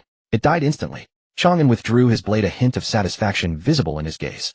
In his past life, he could also have killed it easily, but that would have required using combat techniques. Now he accomplished it effortlessly with nothing but his raw physical strength. He had already surpassed his past self. Though numerous zombies still remained on the rooftop, none posed any threat to him. He charged through the horde, mercilessly harvesting their lives. Over 10 minutes later, he stood alone in the center of the wasteland, not a single zombie remaining. At that moment Chu Lan and the others arrived. They gasped and rushed over, anxiously asking about his condition. His bloodstained appearance caused them great concern. Relax, I'm fine. This is all zombie blood. He offered a few comforting words before approaching the treasure chest. A diamond-tier chest. The girls all showed expressions of astonishment. Hadn't he told them that this was the highest tier of chest? He nodded. Looks like diamond isn't the highest tier after all. After all, this is merely a D-tier checkpoint. Those powerhouse figures from his past life had clearly hidden much information. Regardless, even if it's not the highest tier, it still belongs to the top tier. Hurry and open it. Let's see what goodies are inside. The girls were filled with curiosity. He nodded and took out a universal key to open the chest. A brilliant burst of light flashed. Obtain cement X1000, steel rebar X1000, blueprint bathroom X1, blueprint kitchen X1, blueprint balcony X1, talent enhancement elixir X1. His eyes lit up. As expected of a diamond-tier chest, the quantity of supplies had increased tenfold, and it had inexplicably awarded him 3 facility blueprints at once. He could now build a kitchen, a bathroom, and a balcony. With these facilities, his dorm room finally began to feel like a home. When his gaze fell upon the final item, even with his second life, he couldn't help but draw a sharp breath. Talent enhancement elixir. Upon consumption, it can enhance talent potential with a small chance to unlock new abilities. This could actually enhance talent potential and even grant new effects. In his past life, he had never heard of any method to increase talent effects. Talent was fixed to one could only dig out its potential, not improve it afterward. This was the consensus of everyone in his past life. Yet in this life, he had actually opened one from a diamond-tier chest. Although it stated that only a small probability could unlock new effects. No matter how small the probability, it meant the path existed. He quickly retrieved it. It was a vial of red liquid somewhat resembling blood. Without hesitation, he immediately swallowed and consumed it. Regardless of what this was, Even if it truly were blood, he did not care. Given his talent, even a slight improvement would be a tremendous gain. The moment the liquid entered his stomach, powerful energy exploded within his body, making him feel as though he were immersed in raging flames. Boundless heat scorched his body and mind, pain fiercely tearing at his nerves. His consciousness instantly grew hazy and dizziness surged toward him like a tidal wave. He cannot faint. He knew that at such a critical moment, he could not afford to lose consciousness. He clenched his teeth, resisting the pain and dizziness with his strongest will. Crack. After an indeterminate amount of time, he suddenly heard a cracking sound. It was as though something within his soul was breaking through the soil. Boom. The tremendous roaring sound pulled his consciousness back to reality. He looked up at the sky, only to find that the previously clear sky had become shrouded in dark clouds. Countless purple-red lightning bolts flashed within. Just as he was about to think it would rain, a horrifying sight appeared. A colossal shadow emerged from behind the thick clouds, blotting out the entire sky. Then a blood-red giant eye suddenly opened behind the cloud layer, filled with madness, brutality, killing intent, and hatred. His heart trembled violently. He could feel that this giant eye was looking at him. All the killing intent and hatred was directed solely at him. What manner of monster was this? Why did it harbor such intense hatred toward him? Rumble. The thunder in the sky grew increasingly deafening, and the purple-red lightning became more ferocious. Hiss. The blood-red giant eye suddenly fired a beam of red light at him. The red light seemed to possess world-destroying power, and wherever it passed, space was annihilated. It wanted to kill him. He tried to dodge, but could not move an inch. An invisible force locked him in place. Let's die together. Annihilation. He roared, wielding his will as a blade, concentrating all his essence and spirit to strike at it. This was his strongest technique from his past life, his ultimate trump card for perishing together with his enemy. One strike unleashed, enemies and allies would perish together, all things reduced to nothingness. However, his blade of will dissolved the instant it collided with the red light. As helpless as a snowflake falling into hot water, unable to stir the slightest ripple. The enemy's power far exceeded his comprehension. His strike drained everything from him. His consciousness instantly plunged into darkness. Just before completely losing consciousness, he seemed to hear a faint sigh. Thar, you have crossed the line. Chang An's consciousness sank into darkness, drifting in a daze, muddled and confused. He did not know how much time had passed when a faint light appeared. Instinctively, he ran toward it. After what felt like an eternity, the light grew brighter, and he instinctively opened his eyes, only to find a slender, glowing hand before him. That familiar, subtle fragrance told him it was Chu Lan's hand. The glow he saw was her casting a healing spell on him. You're awake. Seeing his eyes open, Chu Lan was both startled and overjoyed. Looking at her swollen, red-rimmed eyes, he smiled faintly. Don't worry, I'm fine. That's wonderful. Chu Lan threw herself into his arms, weeping with relief. Brother Chang. Gidge. My lord. A chorus of joyful calls echoed around him. Turning his head, he saw Wang Ting and the others watching him with delight, their eyes red and swollen. Wang Ting, still bearing traces of tears on her face. I'm all right, he reassured them. Once they had composed themselves, he asked what had happened. After you took the talent enhancement liquid, you stood there with your eyes closed. No matter how much we called out to you, there was no response. Then after a while you collapsed to the ground, completely lifeless. We brought you to the classroom, and Lan Lan kept using healing spells on you. They spoke all at once, their eyes filled with terror. I was just standing. Did you see any monsters? He quickly asked. Yes, you just stood there? We didn't see any monsters. The zombies here were all cleared by you. Chang An frowned. I mean, a monster that appeared in the sky. A giant eye. The girls all looked puzzled. A giant eye in the sky. Yes, at that time there was lightning and thunder in the sky. Everything was pitch black. They exchanged glances, and Chu Lan said, although we weren't paying attention to the weather, such a dramatic change. It's impossible we wouldn't have noticed. Chang An fell silent. Could it all have been a hallucination or a dream? No, it couldn't be. The experience felt so real, and he could still clearly recall that sigh. That monster seems to be called. Chang An suddenly stopped, his eyes wide. He wanted to say its name, Thad, but he simply couldn't utter it, as if some force forbade him from speaking that name. A word surfaced in his mind, indescribable. At that moment he could be certain. It hadn't been a hallucination at all, it had truly happened. The reason he hadn't died must be because the owner of that voice before he lost consciousness had saved him. What was it? Seeing him remain silent, the girls pressed on. Coming back to his senses, he shook his head. I can't recall. I probably just dreamed it. That monster was far too dangerous. He couldn't let them know of its existence. The girls didn't press further, and Wang Ting quickly asked, did the talent enhancement liquid work after you took it? He opened his personal status panel and looked at his talent master of Red Phoenix Divine Grade Effect 1. Each Red Phoenix can enhance all attributes with points equal to the bond level. Effect 2. Complete daily intimate tasks with Red Phoenixes to receive substantial material rewards. Effect 3. You won't die as long as a Red Phoenix is alive. Effect 4. After reaching bond level 10 with a Red Phoenix, you can use their talent power. What? He couldn't help but exclaim in surprise. His talent had actually upgraded, gaining an additional effect. What's wrong? The girls were all startled. He looked at Chu Lan, and in a flash of understanding, clarity washed over him. He raised his palm, and a bright sphere of light appeared. Healing spell. The girls exclaimed in unison, staring at him in shock. Chu Lan's mouth hung open in disbelief. She knew that healing light best of all. But how could Chang An use a healing spell? Wasn't his talent about growing stronger through closeness? Chang An turned to Wang Ting, pondered for a moment, then drew his alloy combat blade and sliced his own palm. The flesh and blood of his wound wriggled and healed at an incredible speed. So fast that not even a drop of blood had time to spill. Self-healing.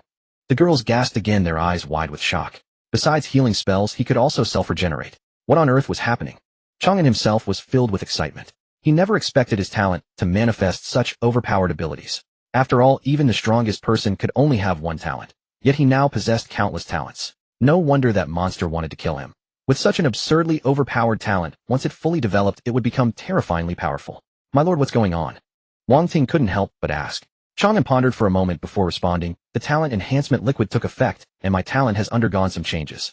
I can simulate the effects of some talents, though at only 30 of their original power. Given the presence of unknown and terrifying enemies, he chose to keep certain details hidden. Even so, this left the girls completely stunned. He could actually simulate other people's talents. The rule that each person could only have one talent was absolute. Yet he somehow bypassed this fundamental law. And even at just 30 of the original power, it was already absurdly overpowered. Because in theory he could possess countless talents. But what they hadn't expected was that their talents were even more powerful when wielded by Chang An, simply because his base attributes far surpassed their own. It was like wielding the same sword. The greater the strength behind it, the more devastating the impact. Chu Lan snapped back to her senses and addressed the other girls. Your lord's talent information is the highest level secret of our dormitory. No one is allowed to leak it to outsiders. His talent was simply too overpowered. If it leaked, it could cause tremendous turmoil. The girls quickly nodded, their eyes filled with adoration as they looked at him. His strength had far exceeded their imagination. Chen Shi's eyes sparkled with stars as she said, Brother, wherever you go in the future, please don't forget that there's a fan who worships you madly. Lu Yao quickly nodded as well. And me too. Chang An's future was destined to be limitless, and they worried they might not be able to keep up with him. Chu Lan and Wang Ting also showed anxious expressions. They thought the same thing. Chang An chuckled. You're overthinking it. You're my roommates and my companions. No matter where I go, I'll never leave you behind. Their importance to him was self-evident. How could he ever abandon them? Really? Chen Shi asked, looking at him with surprised joy. Truly. Thank you, brother. She threw herself into his arms, overjoyed. Wang Ting and Chu Lan were much closer to him and had stronger talents. She couldn't compare to them.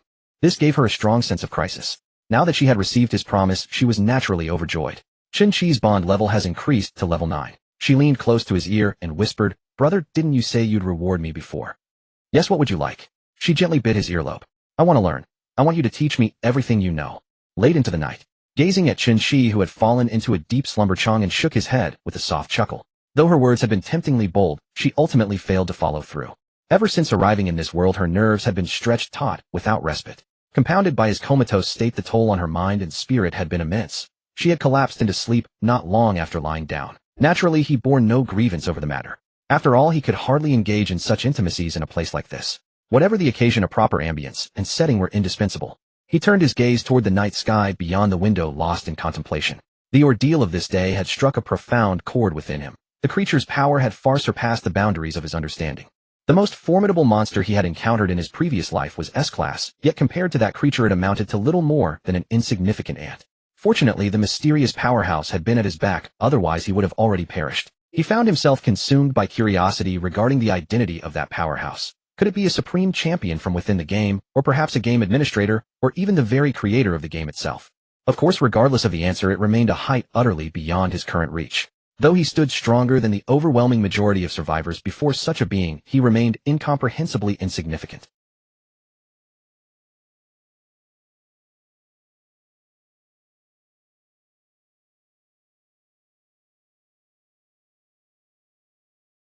Survivors. He made his way to the window and looked outward, only to witness two vehicles, pursuer and pursued, barreling into the campus grounds.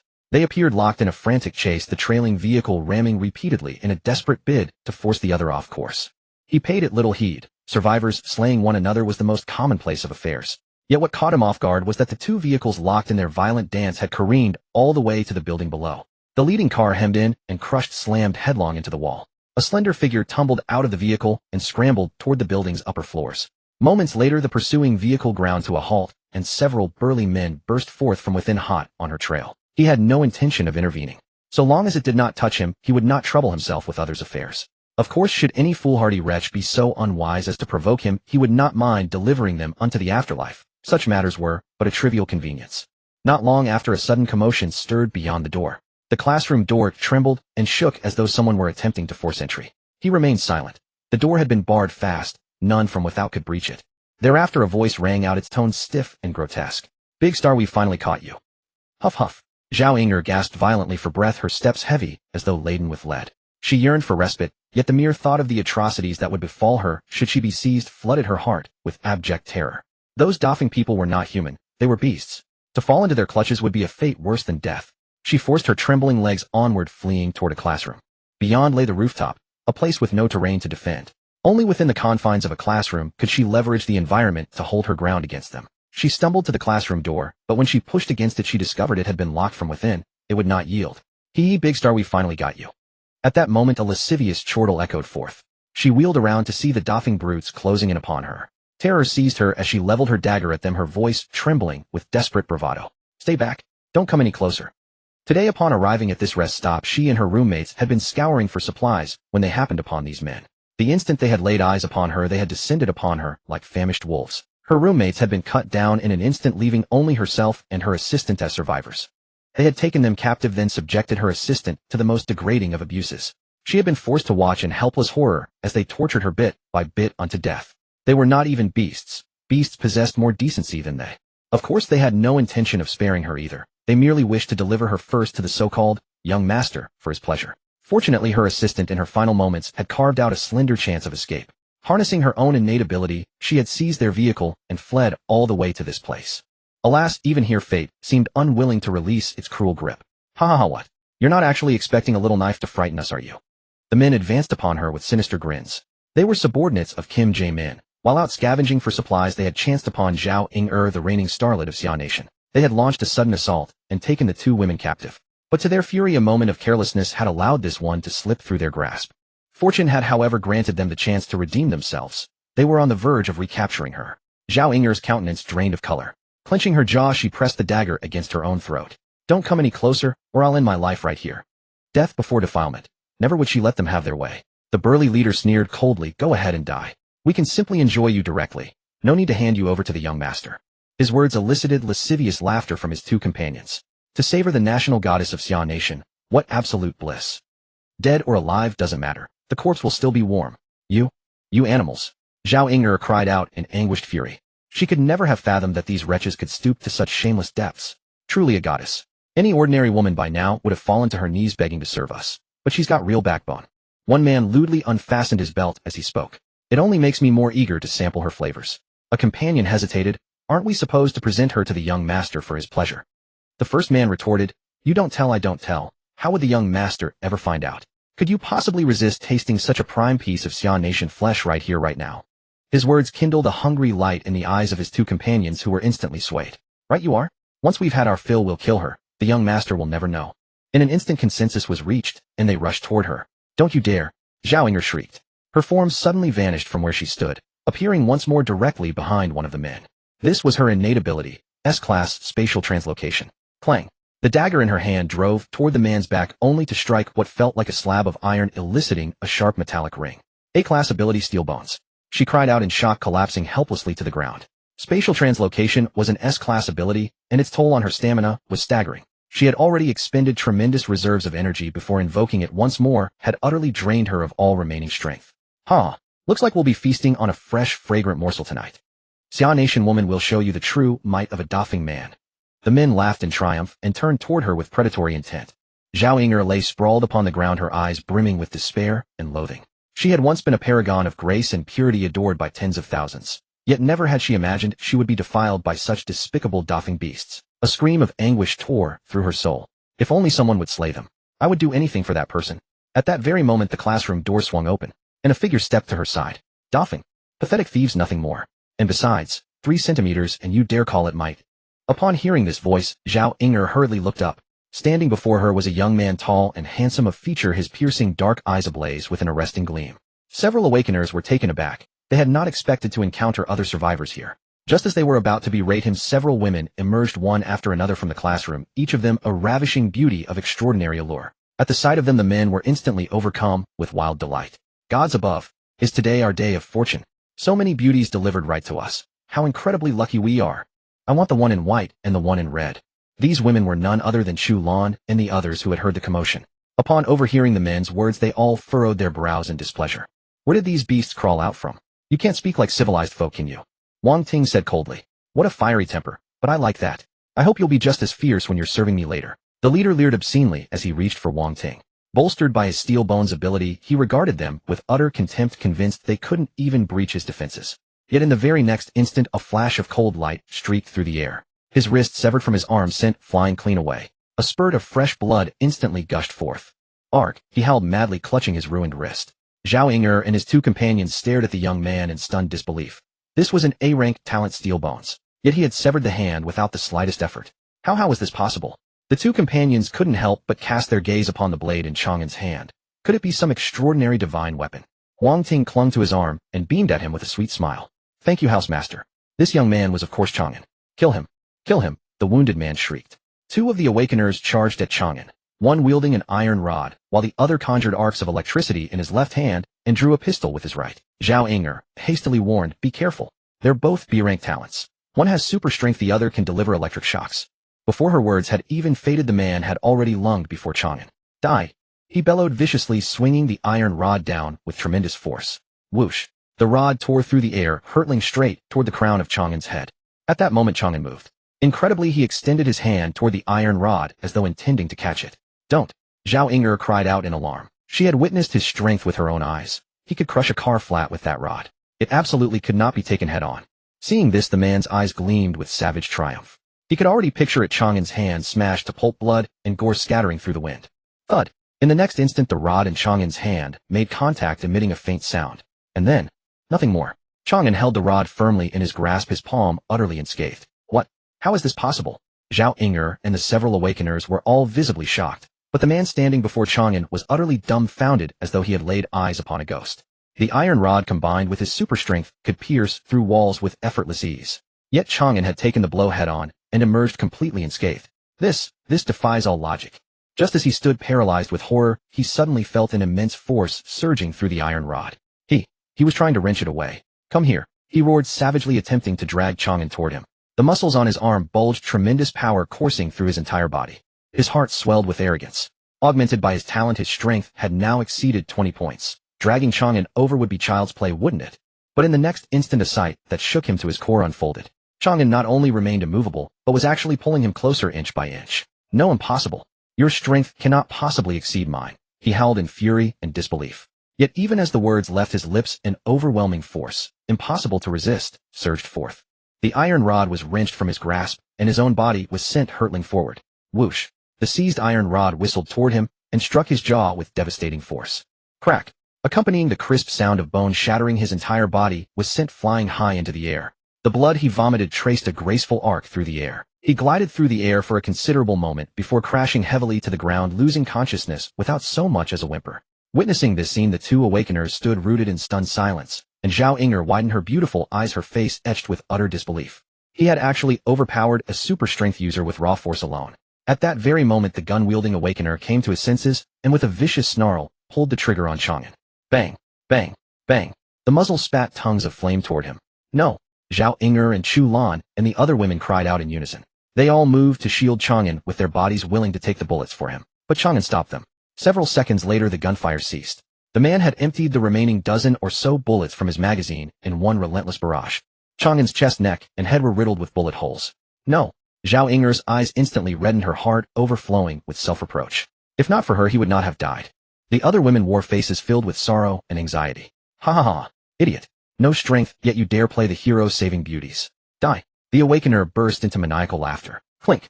Clink! Clink! Just then a series of soft sounds rang out. He followed the noise, and his smile instantly froze upon his face. He saw bullet after bullet tumbling from Chang An's body. The sounds came from the projectiles striking the floor. The bullet wounds on his body had actually squeezed the bullets back out, and after being expelled they vanished without a trace. Hiss! He sucked in a sharp breath, his face contorted with pure terror. What are you, man or ghost? Chang An rolled his neck and offered Wang Ting a smile. Worthy of an S-rank regeneration. Indeed, this was the terrifying might of an S-rank self-healing ability manifesting upon his body. The women, seeing this, all breathed sighs of relief. Only Zhao Ying'er continued to stare at him in stunned astonishment. He was actually invulnerable to bullets. Die. The Awakener, having recovered from his horror, hurled an electric orb at him. Dodge it. Zhao Ying'er screamed. One of her roommates had been struck by such an orb and reduced to charcoal on the spot. Chang An neither dodged nor defended, but took the attack head-on without flinching. Purple arcs of electricity danced incessantly across his body. The man sneered viciously, "Idiot. This is high-voltage current. Even if it doesn't kill you, it'll cripple you for life." Yet to everyone's astonishment, Chang An simply turned his head toward him. This tingling sensation is actually quite pleasant. His constitution was extraordinarily powerful, and combined with the S-rank self-healing, he could completely disregard such attacks. You, what kind of monster are you? The Awakener was seized with abject horror. His most devastating attack had proven utterly useless. How could this possibly be? You damned cur. You seek death. Wang Ting shouted fiercely, drawing her blade as she charged toward him. Chang An glanced toward Chu Lan and the other women. Go get some practice in too. Just remember to leave them crippled. The women acknowledged and plunged into the fray. Though the two Awakeners were formidable in their own right, one had lost a hand, and the other's stamina was severely depleted. Under the combined assault of 4 women, they were swiftly driven to the brink of defeat. Wang Ting, in particular, empowered by her talent, completely abandoned defense, trading blow for blow, which drove their situation ever closer to catastrophe. Chang An turned his gaze toward Zhao Ying'er, who lay crumpled on the ground, and extended his hand to her. Zhao Ying'er gazed at him in a daze, and only after a long moment did she place her hand within his. The instant their hands touched, she felt only that his palm was so warm, so strong, that being held by him filled her with an overwhelming sense of safety. Name Zhao Ying'er, talent teleportation, S-class appearance, unparalleled beauty, personality, cheerful, and generous bond, 1 overall rating, S-class, meets standard bind as Hong Wan. Yes, no. Gazing at Zhao Ying'er's information, Chang An's heart swelled with joy. Finally, a new Hong Wan he could bind. Moreover, her talent was an S-class teleportation. If he could acquire it, his mobility and combat prowess would surge to new heights. A true addition of wings to a tiger. Even better because he had saved her bond level had reached tier 1, allowing him to bind her directly. Without hesitation, he chose yes. Hong Wan binding successful, daily reward attempts remaining 11. Zhao Ying'er rose to her feet, but suddenly her legs gave way, and she began to topple. She possessed no strength whatsoever, and could not stand on her own. Chang An, swift-eyed and quick-handed, caught her, instantly cradling her in his arms. Daily intimacy task completed. Rewards: ceramics x 2000. Aluminum alloy x 2000, bottled water x 100, pearl milk tea x 100, shampoo x 100, body wash x 100, thermal 10x, 1. First intimacy task completed. Special reward: backpack expansion card. Backpack expansion card increases backpack capacity by 50 slots upon use. At the sight of the notification, his eyes gleamed.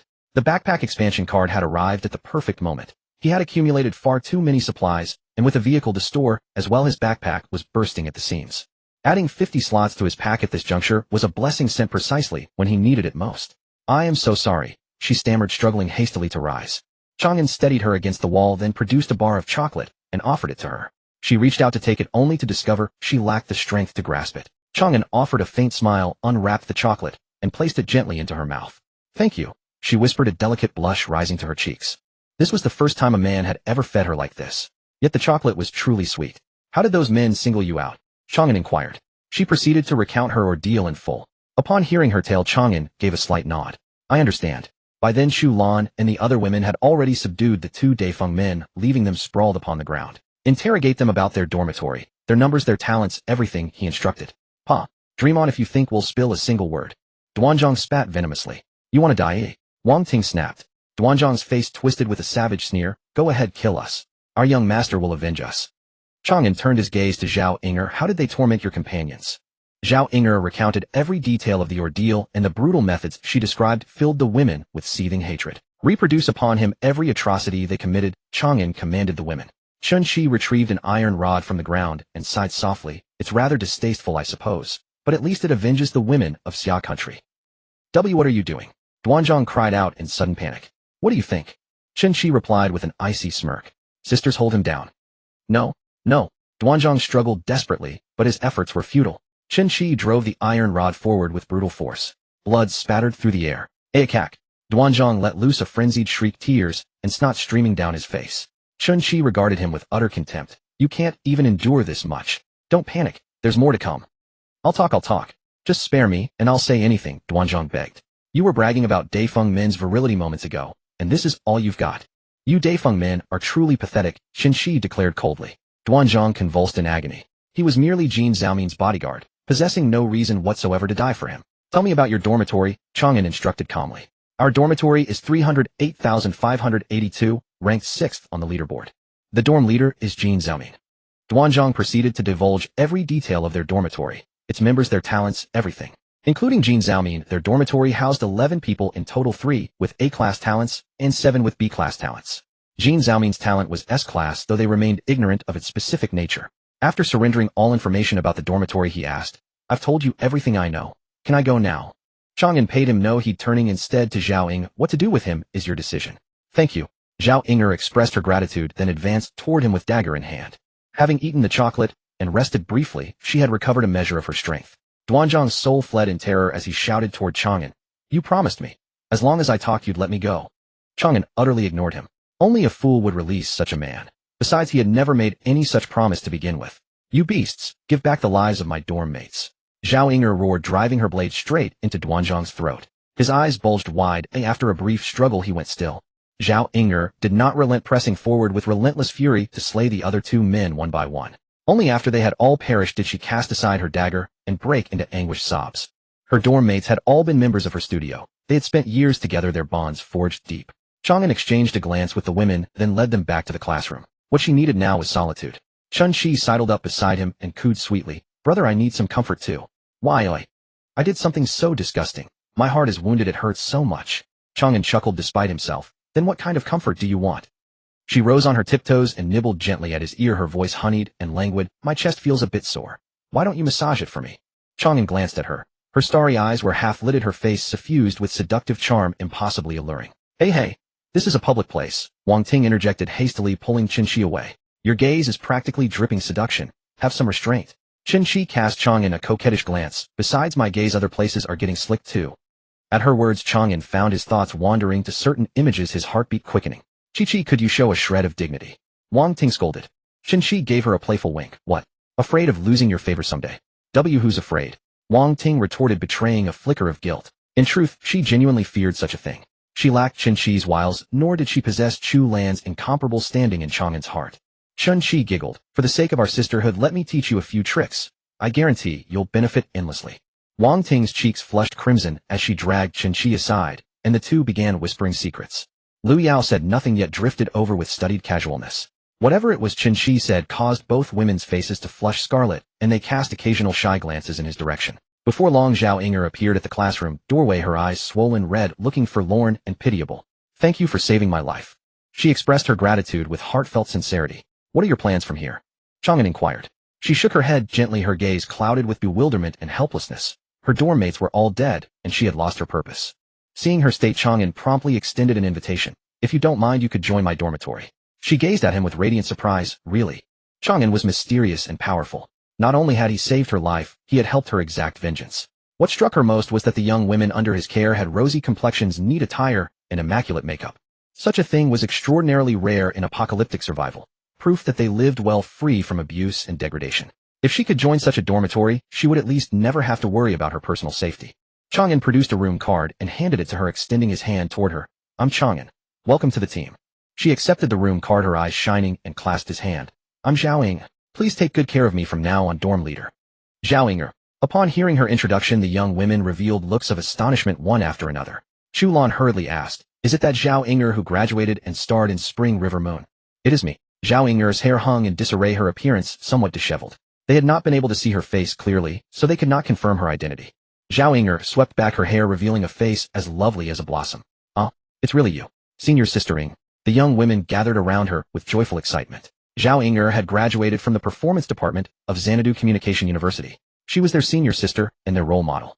Upon learning that they were all her younger schoolmates, Zhao Ying was pleasantly surprised, and the distance between them instantly diminished considerably. Zhao Ying's bond level increased to level 2. Feeling the surge of power coursing through him, Chang An opened his personal status panel. Name Chang and dorm leader. Dorm number 214,000. Dorm level 20, click to view. Dorm members 5, click to view. Talent Lord of the Red Phoenix, Divine Grade, click to view. Subtalents, Healing Grade A, Self-Regeneration Grade S. Constitution 50. Strength 50. Agility 50. Spirit 50. Luck 50. Equipment Blast, Shield, Toxic Gas, Flamethrower, Alloy Combat Blade. Items Medical Kit, Walkie-Talkie, Thermal Tent. Special Items Master Key Detector. Resources Ceramics 4,000, Aluminum Alloy 4,000, Cement 10,000. All attributes at level 50. Such magnificence and power. More importantly, he possessed vast resources: food, water, meat, fruits, vegetables, and so on. At this moment, he was unquestionably the ceiling of individual human combat capability. What? Your dormitory is the number 1 on the rankings, 214,000. Upon hearing about the dormitory situation, Zhao Ying'er immediately widened her beautiful eyes in astonishment. She had previously assumed that 214000 was an elite faction, perhaps even constructed by the nation. She had never expected it to actually belong to Chang An, a student leading several girls managing to build a dormitory into humanity's number 1. What magnificent prowess. Chang An offered her a faint smile. Senior sister's words are incorrect. It's not your dormitory, but our dormitory. Indeed, our dormitory is the number 1 on the rankings. A flush rose to Zhao Ying'er's cheeks. It was my poor choice of words. Our dormitory. Chang An nodded. Zhao Ying'er gazed at him, her face filled with shock and admiration. Wang Ting said to her with a smile, Senior sister, the dorm leader's remarkable qualities are far too numerous. You'll need to learn to get used to them. Zhao Ying'er nodded gently. Chang An produced a set of protective equipment and food, handing them to her. Senior sister, this is the equipment and supplies our dormitory provides. Please take them first. Zhao Ying'er's face was filled with astonishment. Blast helmet, gas mask, bulletproof chest armor, and shin guards, water, bread, instant noodles, chocolate candy, and even fruits. She had just joined, yet she could already receive such an abundance of supplies. Her previous dormitory combined didn't have nearly this much. Was he always this generous in his giving? Or could it be that he was showing her special attention? Did he harbor some intention toward her? These are far too valuable. I cannot accept them. She hastily tried to decline. Chu Lan placed the items into her hands. Senior sister, please don't decline. This is our standard supply. Everyone has the same. Zhao Ying'er was taken aback. She examined them closely, and only then realized it was indeed the case. A blush tinged her cheeks, as she had assumed Chang and held special intentions toward her, when in fact everyone received the same. Yet this only served to further highlight his extraordinary nature. Everyone having such provisions meant the total required was even greater. But her astonishment was not yet complete. Chang An asked again, Do you know how to use a gun? She replied with some embarrassment, I've only used prop guns on film sets before. Chang An nodded and handed her a pistol. Keep this pistol with you. Tomorrow when you encounter zombies you can practice with it. Don't spare the ammunition, plenty to go around. She held the pistol, her heart trembling with shock. He had actually equipped every single member with a pistol, and the ammunition was plenty to go around. This was simply too extravagant. Was this the confidence of being ranked first? What kind of extraordinary dormitory had she joined? If you have any special needs you may tell me as well. I'll do my best to fulfill them, Chang An added considerately. No need, she shook her head hastily. She had food and drink equipment and weapons, and could even eat fruit. What more could she possibly want? She couldn't possibly ask him to assign her a boyfriend. Chang An nodded. Next, familiarize yourselves with one another. Introduce your respective talents and strengths. The young women responded in unison, leading Zhao Ying'er aside to share the story of their dormitory. They did not reveal the details of his talents, only describing his performance. Yet even so she was struck, utterly dumbfounded. He could single-handedly slaughter 1,000 zombies. He could effortlessly kill grade C mutant zombies. This had completely exceeded the bounds of her imagination. Even Superman would be no more than this. Only after quite some time did she manage to suppress the shock in her heart, then carefully asked, The dorm leader is so powerful and treats us so well. What do we need to give in return? Having navigated the entertainment industry for so long, she naturally understood the principle that every gain demands its price. Of course we do. We must give our loyalty. Wang Ting answered. Lu Yao added, To put it simply, we obey his commands. Does that mean whatever he tells us to do we must do it? Zhao Ying'er asked. The young women nodded. Zhao Ying'er felt uneasy. She feared that Chang An might harbor certain intentions toward her. Having been in the entertainment industry for so long, those who had made such overtures toward her numbered no less than 1,000. Seeing her reaction, Qin immediately understood her thoughts. She let out an amused laugh. Senior sister, you're worried he might impose improper rules on you, aren't you? Zhao Ying'er laughed awkwardly, but did not deny it. Actually, in our dormitory improper rules do exist. What? What? Zhao Ying'er immediately grew tense. It's just that we have to have a cuddle session with him once a day. A cuddle? What kind of cuddle? For senior sister, a hug should suffice. Zhao Ying'er was taken aback. Is this kind of hug proper? Does it require taking off clothes? The young women all burst into laughter. Zhao Ying'er was completely bewildered, unsure of where she had misspoken. Qin said with a charming laugh. The choice lies with senior sister. You may choose not to undress. Of course, if you do choose to undress, he likely wouldn't mind, but someone else would. What do you mean? Zhao Ying'er asked, her face a picture of confusion. Lu Yao, who had been silent until now, suddenly spoke. Although you're our senior sister, you still have to respect the order of who came first. She was already behind. She absolutely could not let Zhao Ying'er overtake her. Zhao Ying.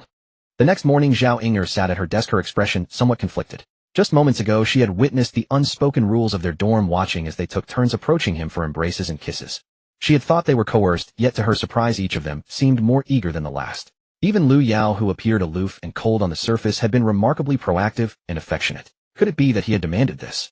Yet from their expressions it hardly seemed so. Take Qin Shi for instance. If Wang Ting hadn't pulled her away, she might have made an even bolder move. Her observational skills were sharp enough to catch the burning passion in Qin Shi's gaze. A clear sign of genuine desire, not something that could be forced. As she wrestled with her thoughts, Chang An suddenly looked her way.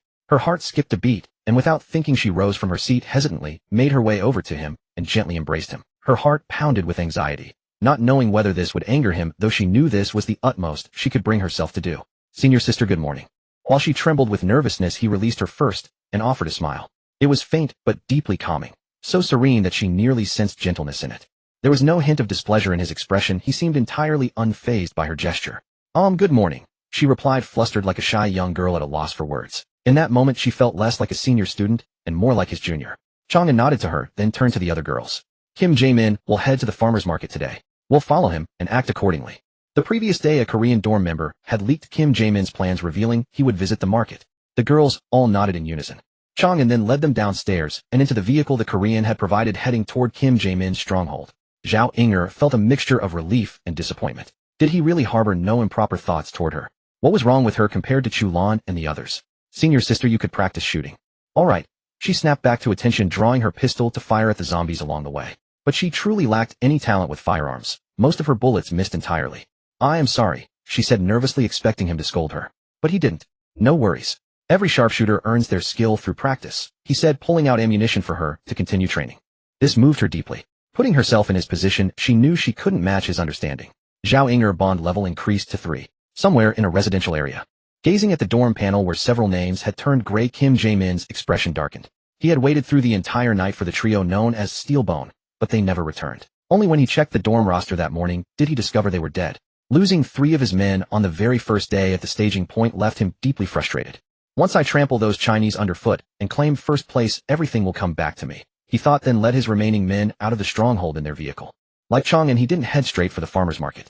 Instead, he chose to visit the police station first, hoping to find intelligence and weapons there. His route differed from Chang An's, and he encountered no traps along the way, arriving at the station without incident. The area around the police station was eerily quiet, with only a few zombies wandering about. After dispatching the zombies with ease, they entered the station. Inside it was silent and free of any other undead. They quickly reached the armory, and to his delight the door stood open, revealing an array of firearms and equipment inside. Excellent. Heaven truly favors our Korean dorm. After this, our dorm will certainly crush those Chinese below our feet. Kim Jae-min laughed heartily as he strode inside, beckoning his men to hurry and collect the weapons. His backpack's 10 slots were already packed to capacity. 3 of his subordinates immediately rushed in, quickly grabbing firearms. However, after a brief moment, one of them let out a soft exclamation. What's this? Kim Jae-min looked over and saw a thin wire attached to the firearm in his hand. His face instantly contorted in horror. Retreat. But before the words had even left his mouth, a violent explosion surged forward. With no time to hesitate, he activated his innate ability, phasing. His body became semi-transparent, and the shrapnel from the blast passed harmlessly through him. This was the power of his ability. Once activated, it granted immunity to physical damage and nearly all energy-based attacks. He escaped from the armory, having survived by a hair's breadth, yet his expression showed no joy, only deep gloom. He had expected to acquire numerous firearms, only to discover it was a trap. Not only did he gain nothing, but he also lost 3 men. Damn it! Who set this ambush for us? One subordinate cursed frantically. His expression turned cold. Do I need to ask? It must be another dorm. They know we'd come here. Kill them all, several subordinates shouted in unison.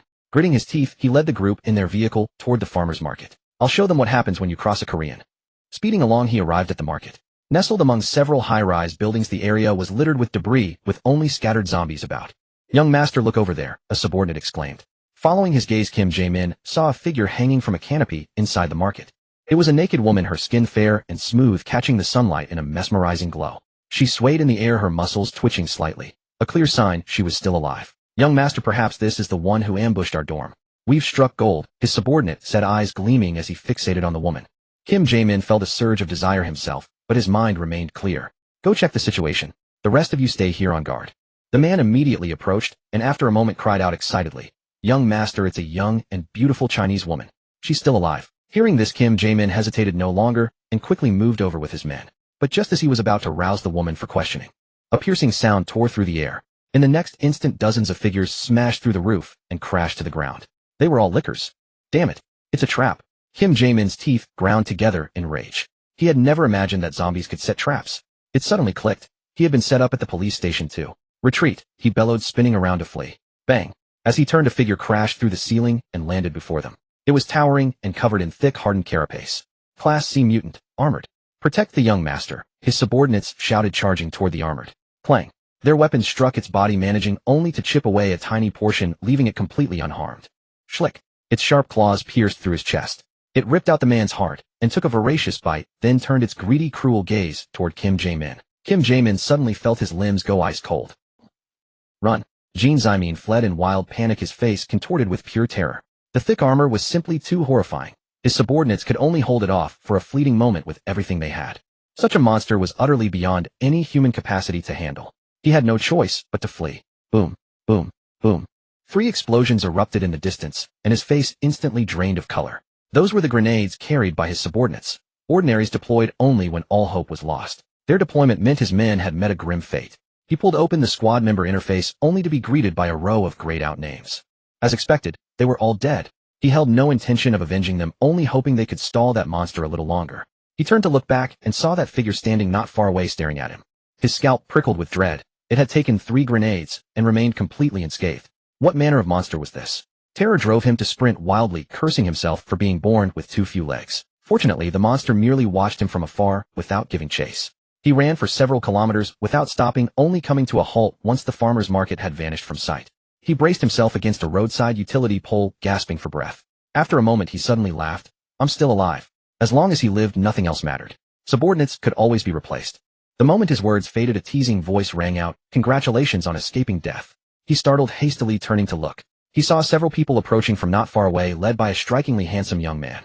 Behind him walked 5 women, some pure and innocent, others seductive or coolly aloof. Each one a vision of breathtaking beauty, as though descended from the heavens. He stood there dumbfounded, his heart brimming with greed. Such beautiful women should belong to him. Brother, his eyes are so disgusting. Can we gouge them out? The seductive woman spoke. Xia language. Were these people from Xia?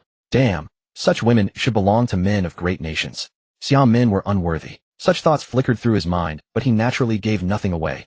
After all, there were 6 of them. He hurriedly raised his hands with a friendly smile, speaking in broken Xia tongue. Beautiful lady, you've misunderstood. I bear no ill will toward you. Stabilize them first, then plot slowly. At this moment, a youthful and spirited young woman stepped forward. But we have ill will toward you. Hand over everything in your backpack.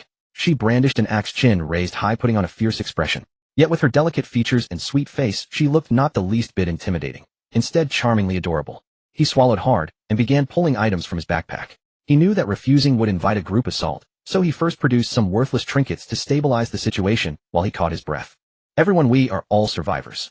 Why must we turn on each other?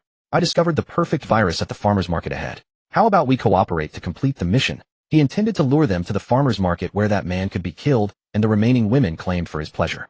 He possessed phantasm. If he wished to escape, no one could stop him.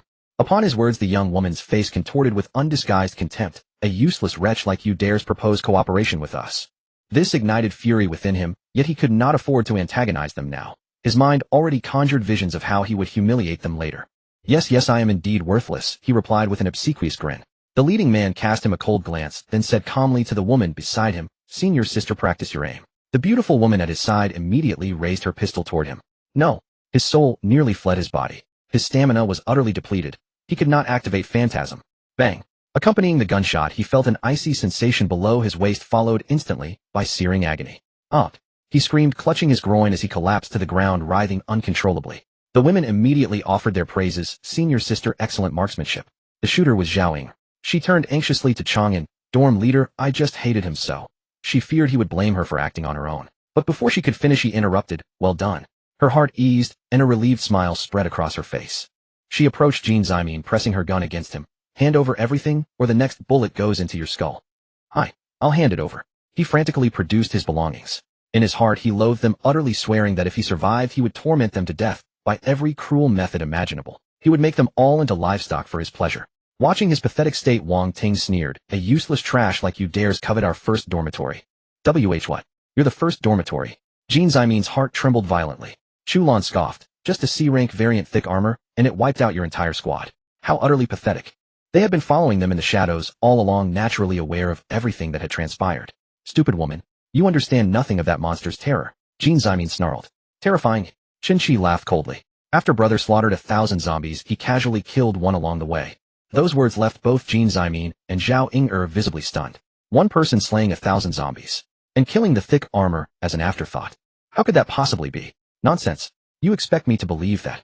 Jean Zimin barked harshly. He could not accept that the monster which had annihilated his group could be slain by Chang An with such ease. It would make them look utterly worthless. Your belief is not required, Chang An said calmly. I will count to 3. If you have not produced everything, you die. 3. I'm handing it over. As Jean Zimin pulled out his belongings, he secretly bit down on something hidden in his mouth. Berserker capsule upon consumption grants a sudden surge of tremendous power lasting 60 seconds. Followed by 24 hours of extreme weakness. This was his last trump card for survival. But now he had no choice but to gamble everything. If he could subdue or kill Chang An, the tide would turn in his favor. 2. He produced another item, secretly crushing it in his grasp. Whoosh. Dense smoke billowed outward. Die.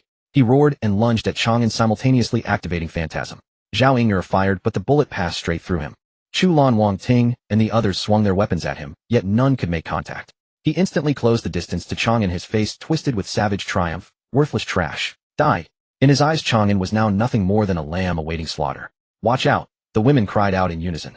Under their horrified gazes, Chang An's expression remained placid as he raised his hand, seizing Jean Zimin by the throat and lifting him like a dead dog. Oh, how is this possible? Why? Jean Zimin's eyes bulged with disbelief. Never in his wildest dreams had he imagined that Chang An could ignore his phantasm. What? Overcome with dread, he began begging frantically. I possess an S-rank talent. I'll be your dog. I beg you, crack. His neck snapped. His eyes bulged, staring in death with unfulfilled hatred. Chang An cast his corpse aside and said coolly, because you are worthless. Are you alright? The women quickly gathered around, anxiously inquiring about Chang An's condition. Chang An smiled at them. I'm fine. He couldn't possibly hurt me. Senior, how did you break through his ability? Wang Ting asked curiously. This was also the confusion in the hearts of all the women. Their attacks had been useless, so why could he get close to him? His ability is immune to physical damage, but my hands carry spiritual and mental energy. Spiritual mental energy. The women looked at him with blank expressions. Chang An chuckled. Simply put, it's about essence, chi, and spirit. Humans inherently possess powerful strength. While abilities are important, one shouldn't rely on them excessively. This was something he had comprehended from mountains of corpses in his past life, a realization only he could grasp through personal experience. The women all wore expressions of awe mixed with confusion. Chen Qi hugged his arm tightly. I don't understand those profound things. I just know to follow your words and hold on to you. Chang An shook his head and smiled. Zhao Ying'er fell silent. Chen Qi's approach seemed spineless, yet wasn't it the most effective survival strategy for the weak in this apocalypse? Who wouldn't want to rely on such a powerful man with clear principles? As senior, look. Wang Ting picked something up from the ground and handed it to Chang An. It was a room key card. This was the most valuable item Jean Zimin had produced. Chang An took it. At least it wasn't in vain. The previous one had been consumed by Zhao Ying'er. With this they could recruit new dorm members. After collecting the supplies Jean Zimin had brought out, the women asked him about his next plan. He thought for a moment and decided to go to the farmer's market. If he didn't go, there was a high probability he wouldn't find clues to the quest. Moreover, Jean Zimin's group had already triggered the trap, so he could handle it. Regarding his decision, Chu Lan and the others had no objections, but Zhao Ying'er was somewhat worried. Although he was formidable, could he handle so many lickers? If he couldn't keep himself safe, they would be in danger. A few lickers could wipe them all out. In her unease, the group arrived at the farmer's market. The lickers at the entrance immediately pounced at them. Next moment, something shocking happened. He actually disabled them and then handed them over for them to practice on. Disabling zombies for fellow dorm members to train with. This was a path she had never imagined. This was like parents crushing food and feeding it to their children. Was this really something a senior would do? Additionally, she noticed they weren't surprised at all. Instead, they cooperated tacitly to kill the lickers. As if sensing her astonishment, Chu Lan explained, at our previous stop, he trained us the same way.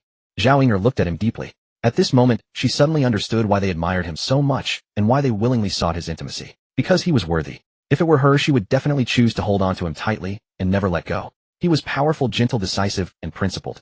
In this apocalypse survival, who could be more admirable than this? Roar. The armored licker that had just wiped out Jean Zimin's group roared and charged toward them. She was startled and raised her hand to shoot. Swish. Just then a blade flashed, and it suddenly stopped. Then it actually fell to both sides. Yes, it fell to both sides because it had been split in half. She widened her eyes again. Even knowing Chang An could kill it, she still felt deeply shaken. It was immune to grenades, seemed invincible, yet it was simply cleaved in two. She looked at him and saw him calmly sheathing his blade as if he had done something trivial. This calmness and composure made her heart beat faster. An uncontrollable sense of admiration rose in her heart. This was the first time in her life she had admired a man. Chang An glanced at her. Senior, don't get distracted. Yes. Her face turned red, and she quickly turned to cooperate with the others to kill the lickers. After an hour, all the lickers lay dead at their blades. She silently sheathed her sword, her heart stirred. Previously her dorm had encountered lickers, and they could only flee in disgrace. And now she had already killed dozens. It turned out those fearsome monsters weren't so formidable after all. At that very moment a realization dawned on her. So, he wanted to cultivate not just cooperation and tacit understanding, but also her courage and confidence. Her cheeks flushed. She seemed to be being trained by him. No, it's nurturing. Could she really become the kind of woman he'd like? Wouldn't that be raising a girlfriend? Zhao Ying'er bond level increased to tier 4, pair up and search. Be careful, zombies might be hiding in the shadows. Report immediately if you encounter anything. Chang An turned to her. Senior, you're with me. All right. She quickly agreed. They split up. Chang An led her deeper into the market. On the way she saw the woman who had been used as bait. She was already dead, her body torn apart by zombie bites, her expression one of agony. Her heart clenched. She instinctively looked at Chang An. If she hadn't met him, would her fate have been the same? Just as she was lost in thought, he suddenly raised his arm to stop her. She was distracted and didn't react in time. Her chest bumped directly against his arm. The strength in his arm made her blush instantly. She quickly stepped back and whispered, sorry. Chang An didn't say anything. He just focused on the shop ahead. She quickly looked at the shop too. Inside were just some simple shelves, nothing special. With her puzzled gaze, Chang An walked into the shop and strolled around for a while. Then he took out a hammer and struck the wall. After a few strikes, the wall broke open, revealing a black bag hidden in the wall's compartment. What is this? She was utterly amazed. Chang An pulled the bag out and opened it only to find a corpse inside. He searched the corpse for a while and found a shattered test tube in its pocket. Could this be the reason for the zombie virus outbreak here? She asked urgently. Chang An nodded. Highly likely. He was killed and stuffed into the wall. During the process, the test tube broke and the virus spread. I see. So if we figure out this man's identity, we can find the source of the virus. Chang An smiled. Clever. How do we determine his identity? She frowned slightly. Chang An said nothing, merely pointing to the clothes on the corpse. Her eyes lit up. Are you saying he's wearing work clothes? Exactly. Those are work clothes likely worn by factory workers. We just need to visit various factories and find the same style of work clothes. She looked at him with shining eyes. Not only was he powerful, but he was also intelligent.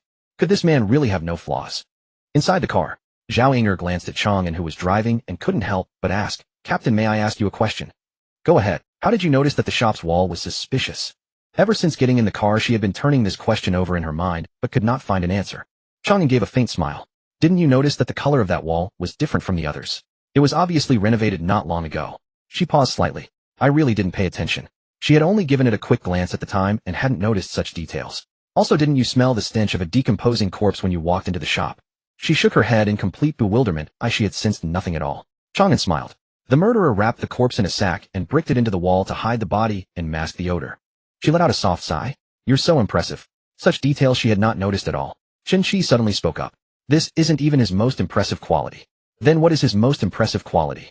Chen Qi smiled and looked at Wang Ting and Chu Lan. Lan Lan and Ting Ting will know. Zhao Ying'er looked at them with an eager expression. Both girls blushed simultaneously. Wang Ting cleared her throat lightly. Captain's most admirable quality is his warrior's heart. Fearless and ever charging forward. Zhao Ying'er nodded understandingly. Chen Qi clapped her hands and laughed softly. Indeed, very direct. And always sprinting forward. Wang Ting, her face red, lunged at her.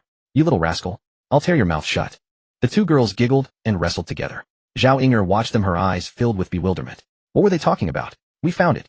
At that moment Chang An suddenly called out. The girls quickly turned to look out the window. Inside a factory compound, wandering zombies were all wearing the same style of work uniforms. A water treatment plant. Chu Lan, read the sign. Why would there be a zombie virus here? Perhaps it's just a facade. The truth may lie deeper within. Chang An led them out of the car. I'll leave it to you. I won't intervene against zombies below grade C. Understood. The girls responded in unison, skillfully forming their combat formation. Only Zhao Ying'er felt somewhat lost. Although she had killed lickers alongside them before, she still hadn't found her place in the team. Senior sister, your mobility is strong. You can take solo patrols and look for opportunities, Chang An told her. She couldn't integrate yet, so there was no need to force it, otherwise she might affect everyone. Her eyes lit up, and she immediately found her direction. The girls advanced toward the Aizhong water plant with the zombies controlled by Wang Ting and Chen Qi serving as the vanguard. They moved with seamless coordination and clear division of labor. Ordinary zombies could hardly stop them. They pushed forward like a hot knife through butter, reaching the core area of the water plant, the central control room. This was the brain of the entire water treatment plant, the control center for all facilities. What should we do now? Chu Lan asked. To figure out where that person's virus came from.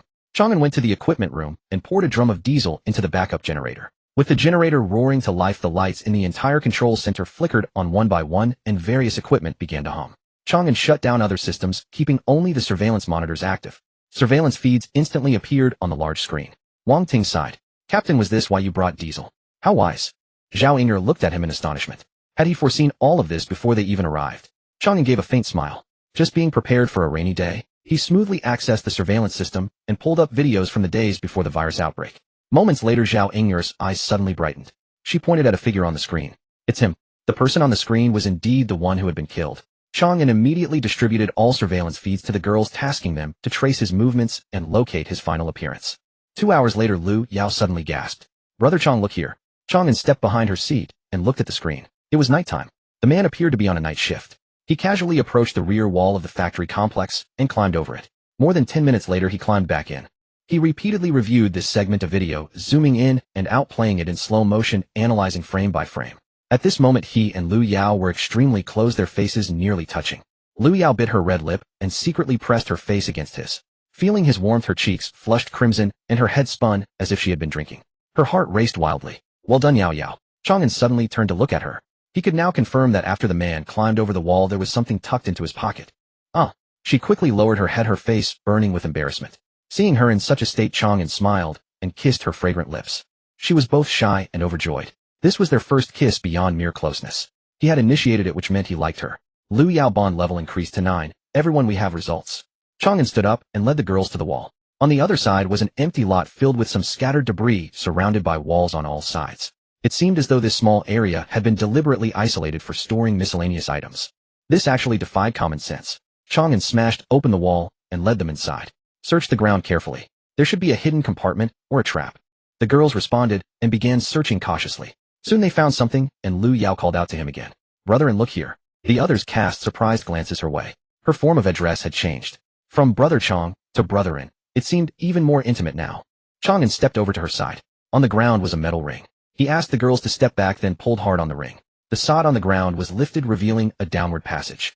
Chen Shi carefully sensed downward and immediately furrowed her delicate brows. There doesn't seem to be danger below, yet there also seems to be extreme danger. He thought for a moment and decided to let them wait here while he went down first to scout. Only after entering did he realize this was a secret research facility with stringent security measures. If not for the loss of power, the security systems would have been fully operational and he would never have gotten in. He circled through the research lab and finally stopped before the door of a particularly special room. It was special because the room was constructed of a unique alloy, exceptionally sturdy and locked tight. He noticed faint scratch marks on the door. Someone had clearly attempted to open it and failed. A blood-red warning sign was posted beside the door, warning deadly virus inside. Do not enter. He put on his gas mask and used his universal key to unlock the door. He had expected to see grotesque zombies or some terrifying monster. Instead, he found a pitch-black stone resting inside. Unknown stone, origin unknown. The stone seems to harbor a peculiar energy. Just as he was taken aback, a prompt appeared. Hidden quest triggered. The mysterious stone quest description. You have discovered a strange stone. Uncover its secrets. Water plant control room. Chang An brought out the stone and told the women about the hidden mission. Looking at the strange stone, the women all showed expressions of surprise. Chen Shi frowned deeply. In my perception, it's like Schrodinger's cat. Both extremely dangerous and very safe. Chu Lan asked, does it have anything to do with the zombie virus? Chang An nodded. Yes, that person obtained the virus from the research lab. But I searched the entire research lab and found absolutely nothing related to the virus. The cause is most likely this stone. Wang Ting's eyes suddenly lit up. Could there be something inside this stone? What if we split it open to check? Chang An thought for a moment, then drew his alloy battle saber. Although this is rather reckless, we don't have any other options. He had the women step back, then brought the blade down on the stone. Clang. With a sharp ring, the blade cut halfway into the stone. Chang An frowned slightly, sensing that something within the stone was resisting him. He withdrew his blade, his eyes narrowing as he noticed green liquid staining the edge. An idea struck him, and he swung again. This time he channeled more force, driving the blade deeper. Instantly, green liquid seeped from the crack. Reacting swiftly, he produced an empty bottle and caught the green fluid. Chi-Chi, have your controlled zombie drink this. He told Chen Shi. Chen Shi complied, directing the zombie to consume the liquid. In the next moment, the zombie let out an agonized roar as its body swelled like an inflating balloon, flesh growing wildly. Retreat. Chang An led the women backward. Bang. The overinflated zombie suddenly burst, splattering blood and flesh everywhere. The women were startled by the sight, but Zhao Inger's eyes lit up. I understand now. That's what the person took. The substance flowing from this stone. Chen Shi realized. No wonder I felt it was both safe and extremely dangerous. Chu Lan frowned slightly. Do you think this stone might be alive? Could this liquid actually be its blood? The women's eyes widened in disbelief. A living stone. It seemed implausible, yet it somehow made sense. Chang An approached the stone, but noticed the cut he had made earlier had vanished. To understand its origins, we need to find someone else. Who? A sharp glint flashed in Chang An's eyes. The person who actually smuggled the virus out of the research facility. The women looked at him in confusion. The security inside was extremely tight. Without help from an insider, an outsider couldn't have obtained anything. The women understood. Liu Yao said, so an insider from the research lab took the virus and secretly gave it to a water plant worker, asking them to smuggle it out. Then the worker was killed, causing the virus to leak and the zombie outbreak to begin. Chang An smiled at her. That must be it. Liu Yao returned his smile sweetly. Shen Qi glanced between them. Is there something going on between you two? Liu Yao's face flushed, saying nothing. Zhao Ying'er frowned. How do we find this person? Could they already be dead? Unlikely. If they were dead, this quest would have disappeared. Besides, since he's an insider, I doubt he doesn't have any countermeasures. The women nodded in agreement. Chang An thought for a moment. As for finding him, it's simple, we'll make him come to us. The women looked at him, puzzled once more. He smiled faintly. Don't you think he'd want this stone? The women nodded. He had stolen virus liquid, surely this stone would interest him too. I noticed someone try to break into the door where the stone is kept. Probably him. Zhao Ying'er understood. So you want to create a disturbance here to draw him out. He's obsessed with the stone, so he'll come when he senses something happening. Exactly. What's your plan? Start a fire to create thick smoke. Zhao Ying'er's beautiful eyes brightened. Good thinking. The weather's nice today, so the smoke will be visible from far away if this place catches fire. Then let's move. Chang An smiled. Watching his smile, she felt admiration well up in her heart once more. To deduce so much from mere clues, then formulate a series of countermeasures. His wisdom truly impressed her. Powerful combat abilities, exceptional intelligence. Could such a perfect man really exist in this world? Watching the thick smoke rise into the sky, Chang An led the women into the research facility with satisfaction. After waiting for an hour, the hidden door in the corridor opened, and a figure descended. But he seemed to sense something was wrong, taking only 2 steps before turning to flee. How could Chang An let him escape? He threw a dagger which struck the man's leg like a flash of light. The man cried out in pain and rolled down the stairs. The women quickly subdued him. He was a middle-aged man, balding and wearing glasses.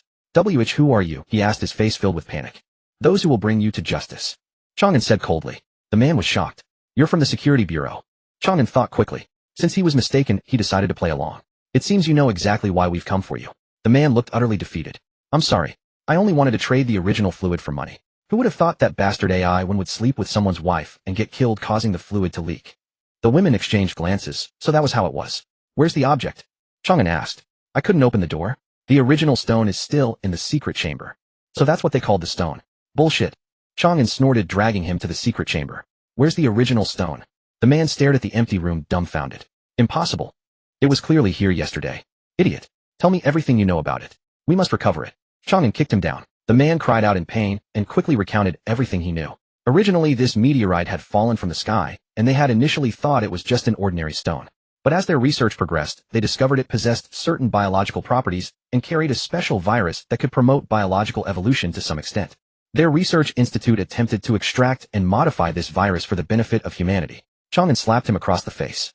For the benefit of humanity. Before it could even be developed, it became your tool for making money.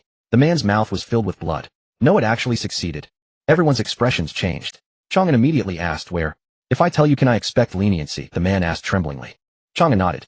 Don't worry. As long as you truly repent, the gods will forgive you. The man was overjoyed. I truly repent. Tell me, where is it? It's hidden in the rotating restaurant on the top floor of Maple Building. Chang An nodded and drew his alloy battle saber. The man's soul seemed to flee his body. You said the gods would forgive me. Yes, the gods will forgive you. And I will send you to meet them right now. Dusk settled. The group arrived near Maple Leaf Tower. Chang An stared at the towering skyscraper, piercing the clouds, speechless. Zhao Ying'er gazed directly at him, her luminous eyes bright with anticipation. He had simply said that man would come find him, and indeed he did. Was this truly the legendary stratagem of flawless foresight where every prediction came true? Brother, I sense immense danger within the tower. Shen Qi said to him. Chang An nodded. Absolutely. This is very likely the nest of that high-tier zombie. The high-tier zombie from yesterday had been watching them from right here. Then what should we do? This tower is so tall. Once it lays a trap, the consequences would be catastrophic. Chulan asked. The women all frowned. The danger posed by this building surpassed even that of the police station and the agricultural market. If the tower collapsed while they were near the top, they would have nowhere to flee. Setting traps is inevitable, for that is precisely where high-tier zombies excel. Therefore we cannot all go up. Chulan looked at him. You want to go alone? Yes. With his strength, even if he encountered traps, he could handle them calmly. The women all spoke up, eager to follow him, but he subdued their wishes. You need to provide backup. Additionally, you must formulate the evacuation routes. Seeing he had already decided, the women could only obey. Chang An led them to clear out a luxury hotel, and they moved into a top-floor suite. After dinner, the women immediately began studying the roads surrounding Maple Leaf Tower, confirming evacuation routes, and devising multiple contingency plans. Chang An did not disturb them. Instead, he retreated to his room to organize his backpack, preparing supplies for the next day. Firearms, grenades, Molotov cocktails, gasoline gas canisters, grappling hooks. Knock knock. A sudden knock sounded at the door. Come in. He responded. The door opened, and a graceful figure entered carrying several dishes of food. It was Lu Yao. Brother and I made some food. It should help you. She came to his side and placed the food on the table. Thank you. He nodded slightly to her. Normally, she should have left after delivering the food, but instead she sat beside him, her face flushed. What is it? He asked. There is a rather special way to eat candy, she whispered softly. A special way to eat candy. Chang An was somewhat puzzled. Wasn't candy always eaten directly by placing it in one's mouth? How could it be special? Let me demonstrate. She took out a piece of candy and placed it in her own mouth, gently holding it, then leaned toward him.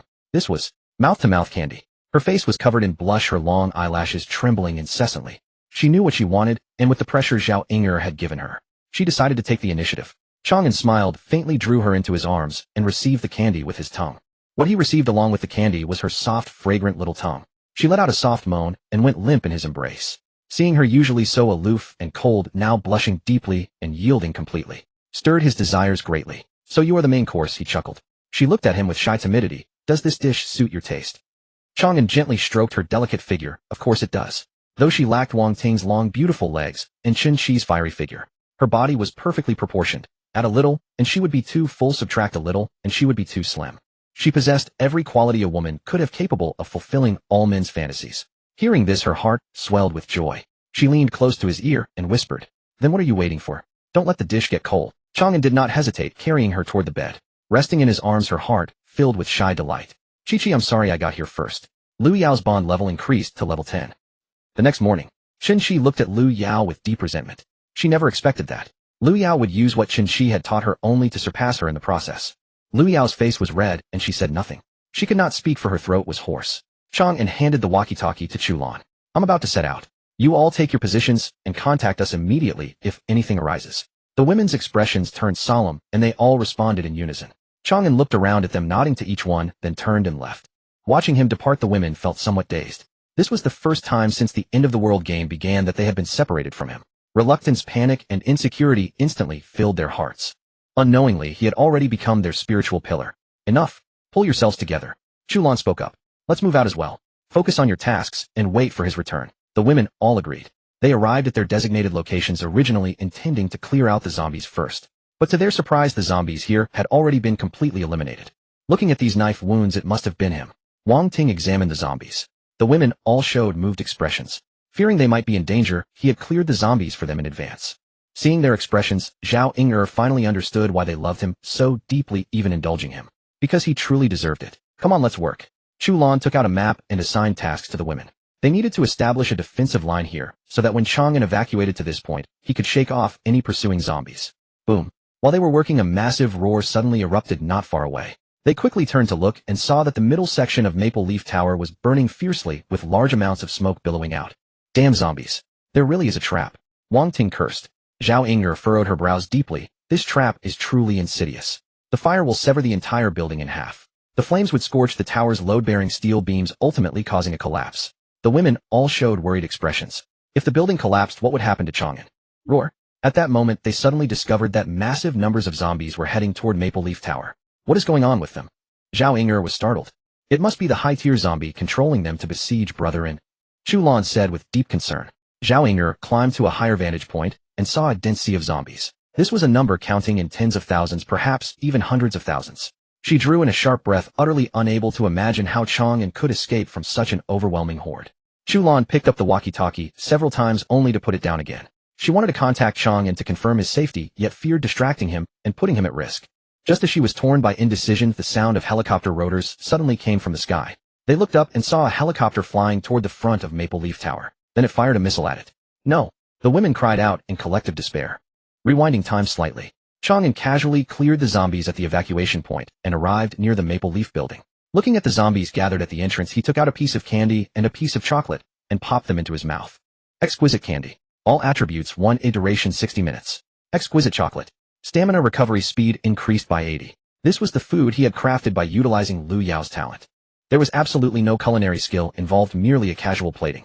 With zero technical expertise, it was a result purely forced through raw attributes. He opened his attribute panel to take a look. Constitution 541. Strength 541. Agility 541. Spirit 541. Luck 541. The first number represented his base attributes, while the figure after the plus sign denoted the temporary boost. With 55 attribute points, he was absolutely peerless among all of humanity. Drawing his alloy combat blade, he strode toward the maple leaf building, fully entering a state of slaughter. Several zombies spotted him and lunged forward with guttural roars. Yet before they could even draw near, their heads had already tumbled to the ground. Transforming into an afterimage, he surged forward, reducing anyone who dared obstruct him into shredded flesh. Due to the collapse of the power grid, the elevators were inoperable, forcing him to advance up the stairs. The stairwell was also heavily congested with zombies. But this could not impede his relentless advance. As long as he refrained from deploying his talent, the stamina recovery bonus provided by the food allowed his energy consumption and replenishment to remain virtually balanced. Just as he was continuously fighting his way upward, an explosion suddenly erupted around him.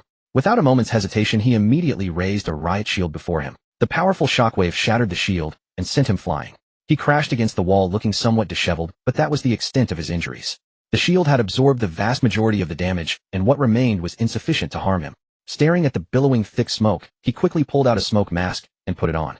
He then accelerated his charge upward. The raging fire would compromise the building's load-bearing structure. Once a collapse occurred, his mission would become immensely difficult. Moments later, however, he ground to a halt. Not by choice, but because the stairwell was cluttered with an assortment of debris. Evidently, this was an obstacle orchestrated by the high-tier zombie to delay his progress. He let out a cold snort, his combat blade emitting a faint, ethereal glow. As the blade light swept out, both the debris and the liquors were instantly reduced to fragments. Indeed, the high-tier zombie was exceptionally insidious, concealing several liquors amidst the debris. Had he been careless while clearing the wreckage, he would have fallen victim to a stealth attack. Yet in the face of absolute power, any schemes and intrigues were nothing but a farce. Chang An forced his way through, sweeping aside all opposition until he reached the penthouse. This area was a revolving restaurant where an eye-catching briefcase sat upon the bar counter. Guarding the path ahead was a massive horde of zombies, predominantly lickers, accompanied by several heavily armored ones. Upon spotting him, they roared in unison. Without hesitation, he charged forward. In an instant, severed limbs and heads filled the air as guttural shrieks harmonized with the splashing of foul blood. A zombie legion that would spell certain doom for ordinary survivors was no different from clay chickens and pottery dogs to him. Within moments, he had slaughtered every single zombie in the restaurant. He approached the table and opened the briefcase. Inside lay 3 test tubes filled with a pale green liquid. Perfect virus. A diluted strain from the original solution, capable of strengthening humans with no toxic side effects. Just as he was about to store it in his inventory, a notification popped up. Mission item cannot be placed in the inventory. Warning: a special tracking device has been installed on it. Taking it will trigger simultaneous attacks from both the zombies and the military. Ignoring the warning, he strapped the briefcase to his back. You have chosen to take the perfect virus. You will now face attacks from both the zombies and the military. Tracking device deactivation countdown 6000. It seems I'll have to survive for 6 hours. Approaching the window, he peered down to find an endless tide of zombies converging on this location from all directions. If he were to retreat through the stairwell again, he would inevitably be cornered inside.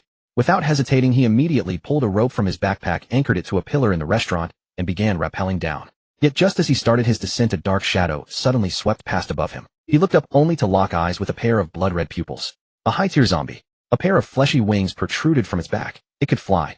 It flew into the restaurant, its razor-sharp claws gripping the rope as it flashed a mocking sneer at him. Snap! The rope severed, and Chang An plummeted downward. At this moment, he was 200 meters above the ground. Even though his S-grade self-healing talent ensured the fall wouldn't kill him, activating it would still drain a massive amount of his stamina. Letting out a cold snort, he drew his alloy combat blade and plunged it deep into the wall. Screech! Following a burst of violent friction, his downward momentum finally ground to a halt. But right at that moment, the whir of rotor blades echoed. Tracking the sound, he saw a helicopter emerge from the side of the building. The autocannon it carried suddenly swiveled to lock onto him. Damn it! He cursed, inwardly kicking open a nearby window and leaping inside. Rat-tat-tat. The instant his feet touched the floor, the autocannon began spitting tongues of fire toward him. He quickly dashed outward. The autocannon possessed devastating power. Taking even a single hit would inevitably blow him to pieces. Although he could regenerate, it would consume valuable stamina. And more importantly, it hurt. His movements were exceptionally swift, preventing the autocannon from locking onto him. The military seemed absolutely intent on ending his life. Seeing that the autocannon was ineffective, they unexpectedly launched a missile directly at him. Startled, he crashed through the glass on the opposite side and leaped into the open air. Mid-air, he instantly retrieved 2 riot shields and held them protectively in front of him. Boom! A muffled explosion reverberated. The shockwave slammed into the shields in an instant. As the massive energy washed over them, the shields shattered instantly. He was blasted backward, coughing up a mouthful of blood. Fortunately, he had used the shields to defend himself and was in the air where he could disperse the impact force. Otherwise, his injuries would have been far more severe than merely spitting a single mouthful of blood. However, this also presented him with a new opportunity. Riding the momentum generated by the explosion, he leaped into the adjacent building. The zombies had all been drawn to the Maple Leaf building, making this place relatively safe. Yet he did not flee, for he knew that if he did not eliminate the helicopter, it would pursue him relentlessly like maggots on rotting bone. He quickly made his way to the rooftop of the building. By now the helicopter had banked around and was searching for his trail. However, it was looking downward, entirely failing to notice what was above it. He retrieved 2 barrels of gasoline and hurled them toward the helicopter. The helicopter's rotors instantly ruptured the barrels, but the gasoline drenched the entire fuselage. The gasoline seeped through the fuselage skin crevices and air intakes. Drawing his compound bow, he notched an incendiary arrow and let it fly toward the aircraft. Boom! The helicopter was instantly engulfed in flames, spinning out of control as it plummeted straight toward the ground. In the next instant, the sympathetic detonation of the helicopter and its ammunition blew countless zombies to pieces. Creak! Right at this moment, having endured the explosions and the missile strike, the Maple Leaf building could no longer hold. It snapped into 2 halves, with the upper section collapsing directly toward him. Without a moment's hesitation, Chang An rushed to the edge of the rooftop, hooked his grappling claw onto the iron railing, and plunged downward. He fell rapidly, hitting the ground just before the collapsing debris of the Maple Leaf building crashed down. Crash! The wreckage of the Maple Leaf building slammed into adjacent structures, sending a torrent of shattered glass and stone raining down. Though he dodged with all his might, he was still struck several times. Fortunately, his robust constitution and incredible self-healing abilities kept him unscathed. Excluding his encounter with that unspeakable monster, this was his most wretched moment since his rebirth. This sparked a sliver of doubt within him. Was this truly right? Could this possibly be the difficulty of a D-grade stopover? In his past life, even B-grade stopovers had never posed such a grueling challenge. Retrieving an off-road motorcycle, he sped off toward the rendezvous point he had agreed upon with the girls. Fortunately, the collapse of the Maple Leaf building had not only crushed numerous zombies, but had also littered the streets with debris, creating makeshift barricades that hindered the horde's movement and loosened their tight encirclement. Even so, the sea of zombies surrounding him remained overwhelming. He pulled various items from his backpack, grenades and Molotov cocktails, showering them upon the horde as if they cost nothing. Though it inflicted massive casualties, it was ultimately a drop in the ocean. The undead were simply too numerous. His rate of slaughter could not keep pace with their endless reinforcements. Realizing that this war of attrition was unsustainable, he instantly shifted his strategy. Instead of forcing his way forward, he located a manhole cover and slipped into the sewer below. Since the surface was impassable, he would take the subterranean route. The sewer was filthy pitch black and filled with a putrid stench. Yet it was of little consequence to him. After all, he had endured far worse conditions. Compared to the dense teeming horde above, the sewer was remarkably spacious.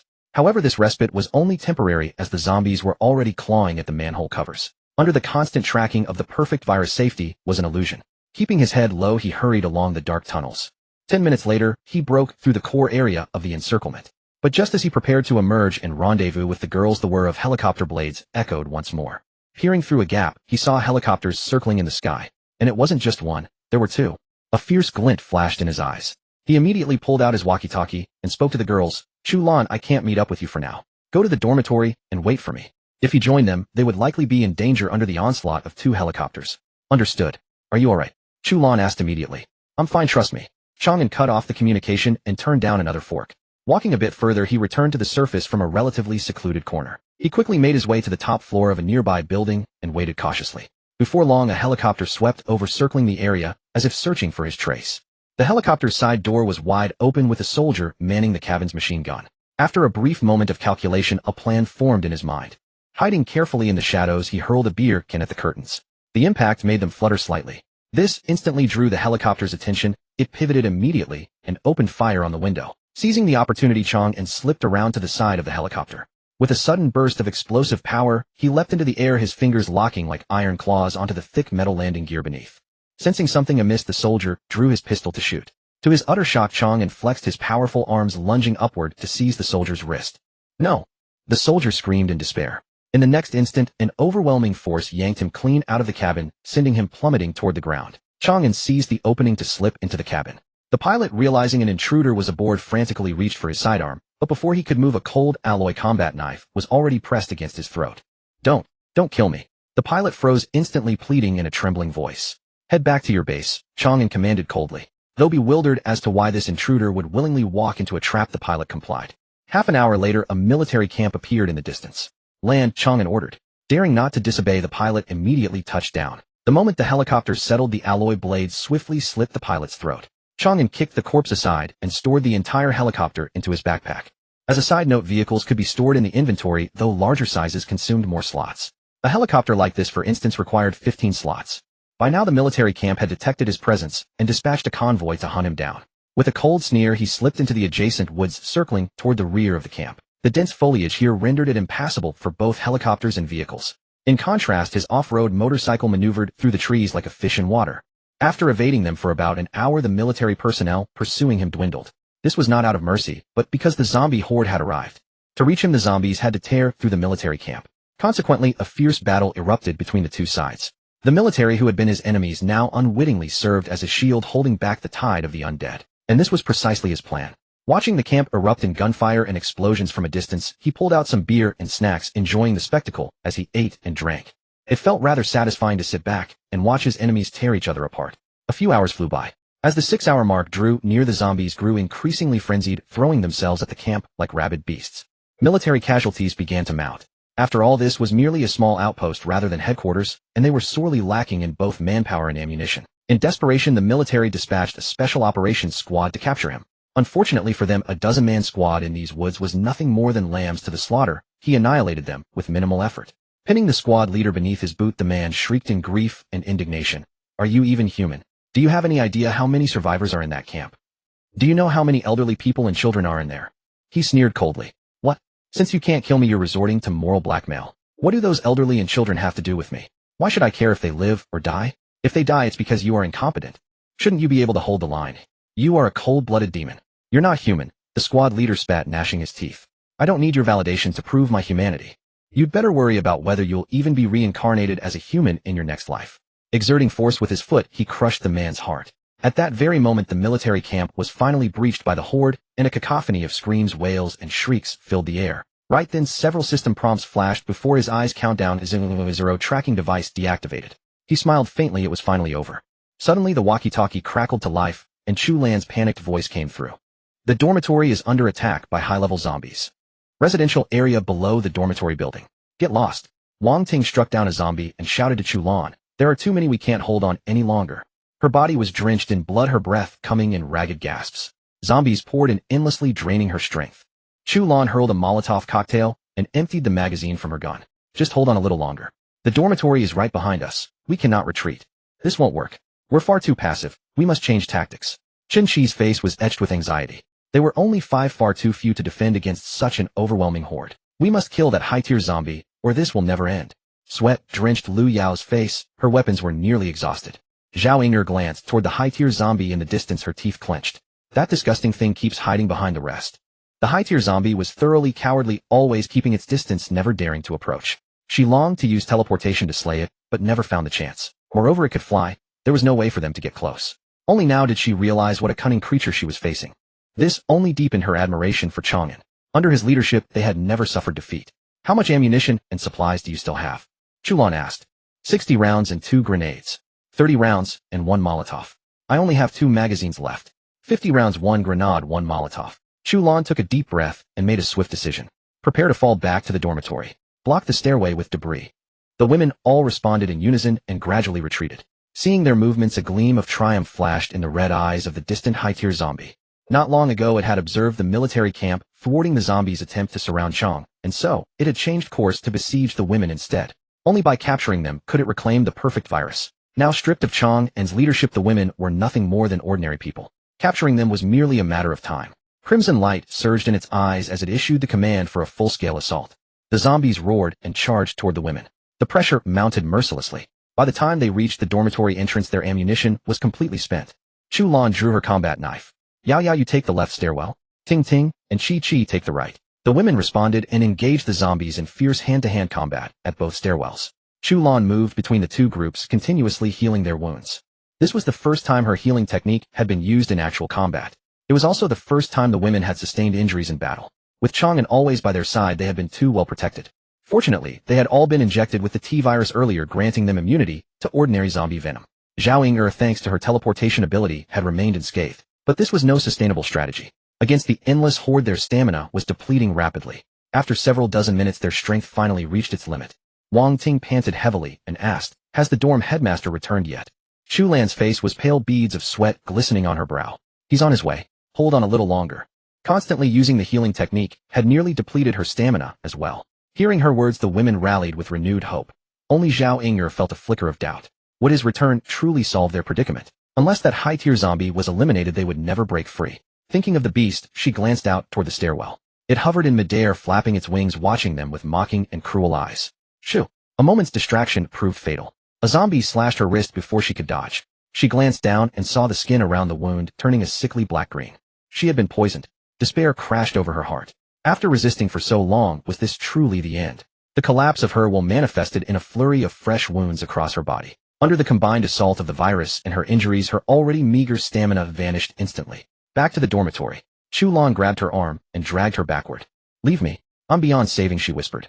Wang Ting blocked the pursuing zombies. "Your life belongs to the dorm headmaster. You cannot die without his permission."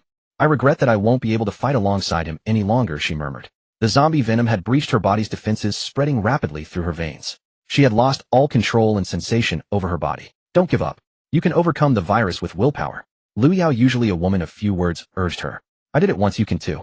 "I'm sorry. I don't want to, but I can't." Her consciousness was fading. The others seemed to be saying something, but she could no longer hear them. Her gaze grew unfocused, her thoughts drifting farther away. Moments from her past flashed before her eyes like a reel of film. She had always been outstanding, beautiful, and intelligent. Whatever she learned she mastered quickly. Teachers and classmates alike adored her. She was like a radiant pearl, cherished wherever she went. She entered Shanghai Media Academy with excellent scores and remained a prominent figure throughout college. After graduation, her stunning beauty and extraordinary charm propelled her into the entertainment industry. She quickly rose to fame, adored by millions as the nation's goddess. But who could have predicted the de-survival game would descend upon them? She plummeted from the clouds into the dust. In the face of the apocalypse and its monsters, she appeared so insignificantly small. Not only was she unable to protect her dorm mates, but she had fallen into despair herself. Fortunately, a man descended from the heavens like a deity, rescuing her from hell. She would never forget the moment they first met. Beneath the moonlight, she lay helpless on the ground. He came to her side, tall and imposing, his features sharply defined, bathed in silver moonlight, as though he were a god himself. In that moment, she was completely captivated. She had never known she could be so vulnerable, never realized she was also a fragile woman. When he extended his hand to her, she felt as though the entire world had vanished, leaving only him and her. Dazed, she placed her hand in his, warm and strong. In that instant she experienced something she had never known before, a sense of security. It was a wondrous feeling. As long as he was there, nothing else mattered. "I want to feel that warmth again," she whispered, straining her eyes wide as if trying to recall that very scene. Through her efforts, her vision grew slightly clearer. The high-tier zombie still hovered in midair, regarding her with mocking eyes. But in the next instant, a figure plummeted from the sky. Tall, sharp-eyed, his expression cold and resolute. The combat knife in his hand blazed like the sun, radiating brilliant light. The blade struck down upon the creature's head, shearing through its body. The high-tier zombie's grin froze on its face. Terror filled its crimson eyes. It seemed to open its mouth to shriek, but instead a torrent of foul blood gushed forth. Then a straight wound appeared along its torso. Splash! Its flesh exploded violently, splitting its body into two halves as it plummeted to the ground. Both halves of its face bore expressions of shock and disbelief, as if it could not fathom its own demise. Seeing this, she smiled faintly. "So, it really is an illusion before death." Floating in a daze, Zhao Ying'er suddenly caught a waft of a rich aroma. It seemed to be the scent of hot pot. It smelled so fragrant. It had been so long since she last had hot pot, and she yearned desperately for a taste. Grumble. A sudden low rumble echoed from her stomach. The sound jolted her awake, and she opened her eyes. What met her gaze was the underside of a wooden bunk. "Bunk beds, eh?" Startled, she hurriedly sat up. She found herself in a dormitory. 2 bunk beds lined the sides of the room, and in the center stood a round table. Atop the table, a portable cassette stove was simmering a hot pot from which the enticing aroma wafted. Where was this? Filled with bewilderment, she wondered if this was the underworld or hell. "Senior sister, you're awake." At that moment, a familiar voice rang out. She quickly turned around and saw Lu Yao walking over carrying some ingredients. "Yao did. Did you die too?" she couldn't help but ask. Lu Yao froze for a moment, then burst into a giggle. "Senior sister, you're not dead. This is our dormitory." It was only natural that Zhao Ying'er didn't recognize it, as she had never been to the dorm before. Not dead. Filled with confusion, she hastily inspected her body, only to find her skin fair and delicate and her wounds completely vanished. There was absolutely no sign of injury or zombie transformation. What was going on? "Yes, brother rushed back just in time and slew the high-tier zombie in one fell swoop," Lu Yao said softly. Calling him brother for the first time made her feel a bit bashful. Zhao Ying'er widened her beautiful eyes. Could it be that what she had seen earlier wasn't an illusion? After brother returned, he secretly made his way to the rooftop, then leaped down from the heights to slay the high-tier zombie. Liu Yao explained briefly. Chang An knew that killing a high-tier zombie on the ground would be extremely difficult.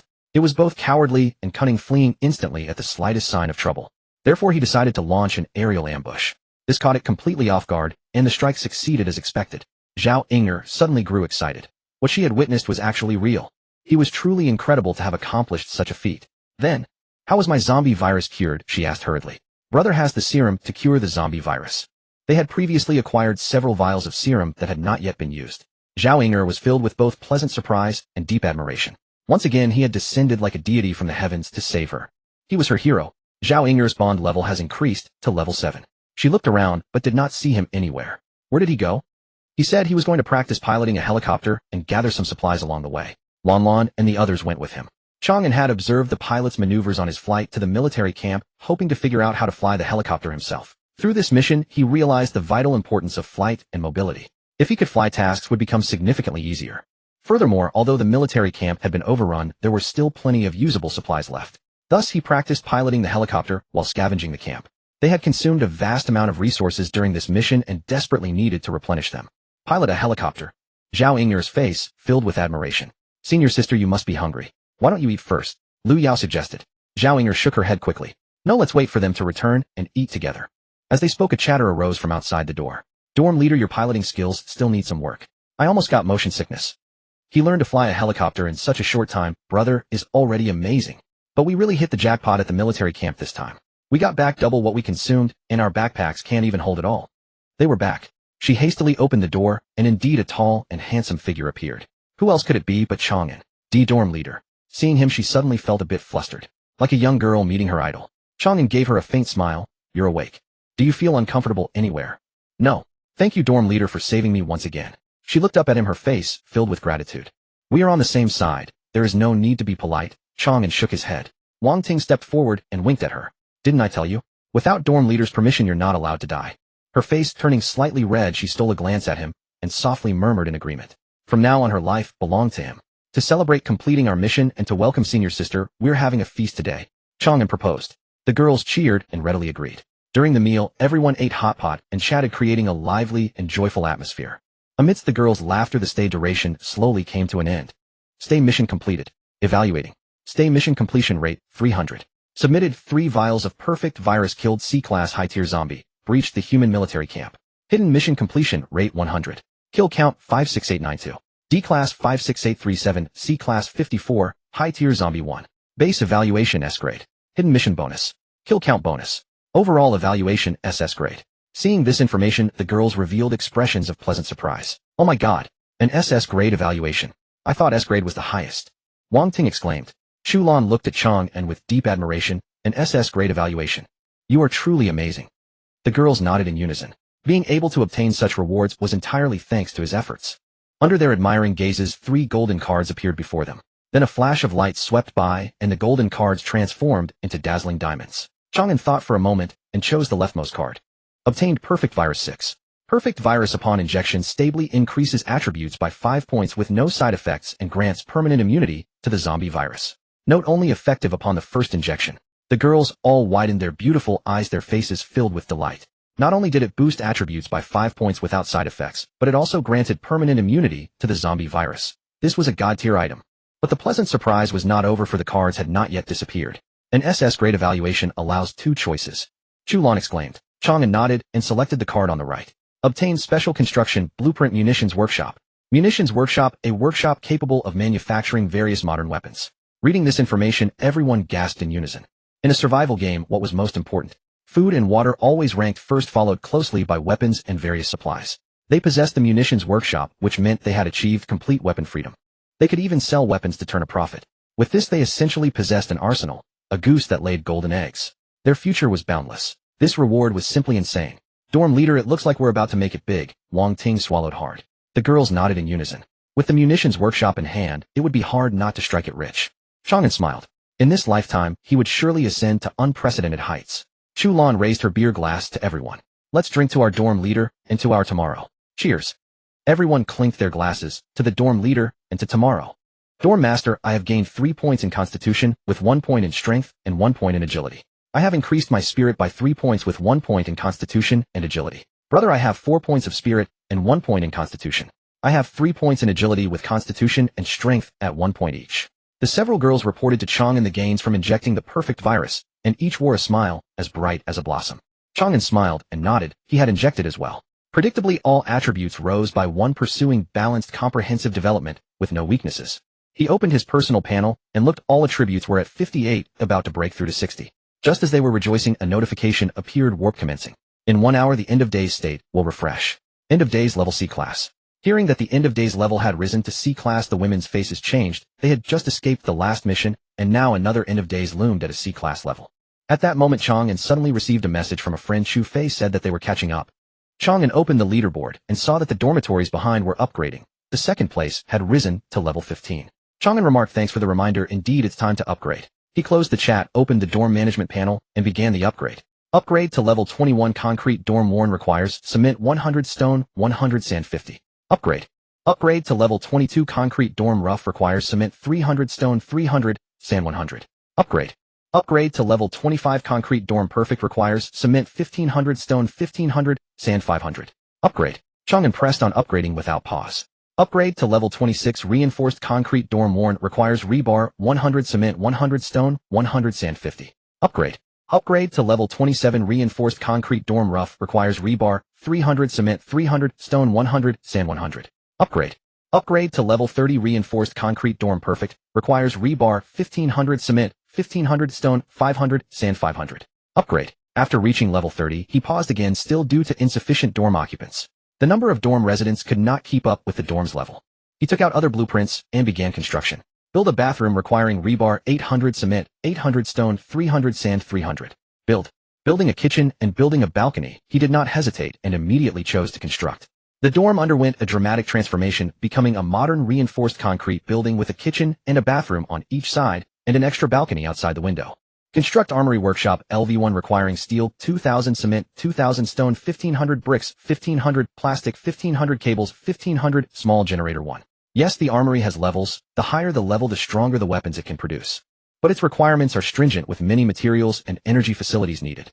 While scouting the camp, Chang An happened to find a generator. He planned to place it in the dorm, but it could only be used here. As he built, a room appeared at the rear of the dorm containing a crude firearms production line. Currently, it can produce pistols and bolt-action rifles and their ammunition. To produce stronger weapons, upgrades were needed, but they require a larger generator, which he does not have.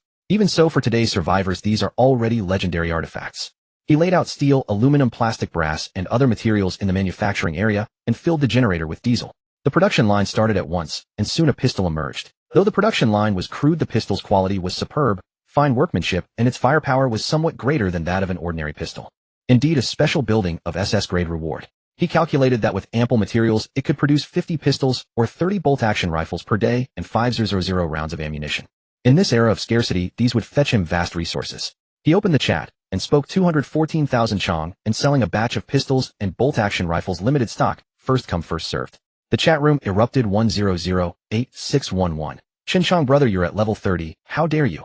Are you letting people live? 9304521. Chu, wahaha, that's hilarious. Others have chased to level 17. You jumped to level 30 in one go. 511,235 Pong, how I must report you. You're definitely hacking. 945,781 Ding June Gon. Or another batch. Boss, you're not going to raid the camp, are you? 412,351 Guan Xiaoyuan. Boss, please stop flaunting wealth. We're all starving, and you're selling arms now. 51392144. Zhu Ping, we're only at level 5. How did you level up? 8231431. Xiangjin, boss, your dorm's rating is way too inflated, isn't it? 231,524 Deng Xiaoqi. Is your dorm short of people? I can join you.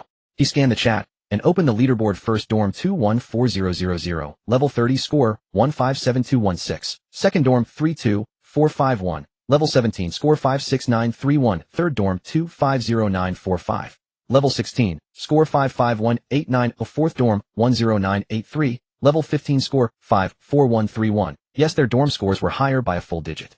There are 3 reasons for this level: facilities and personal abilities.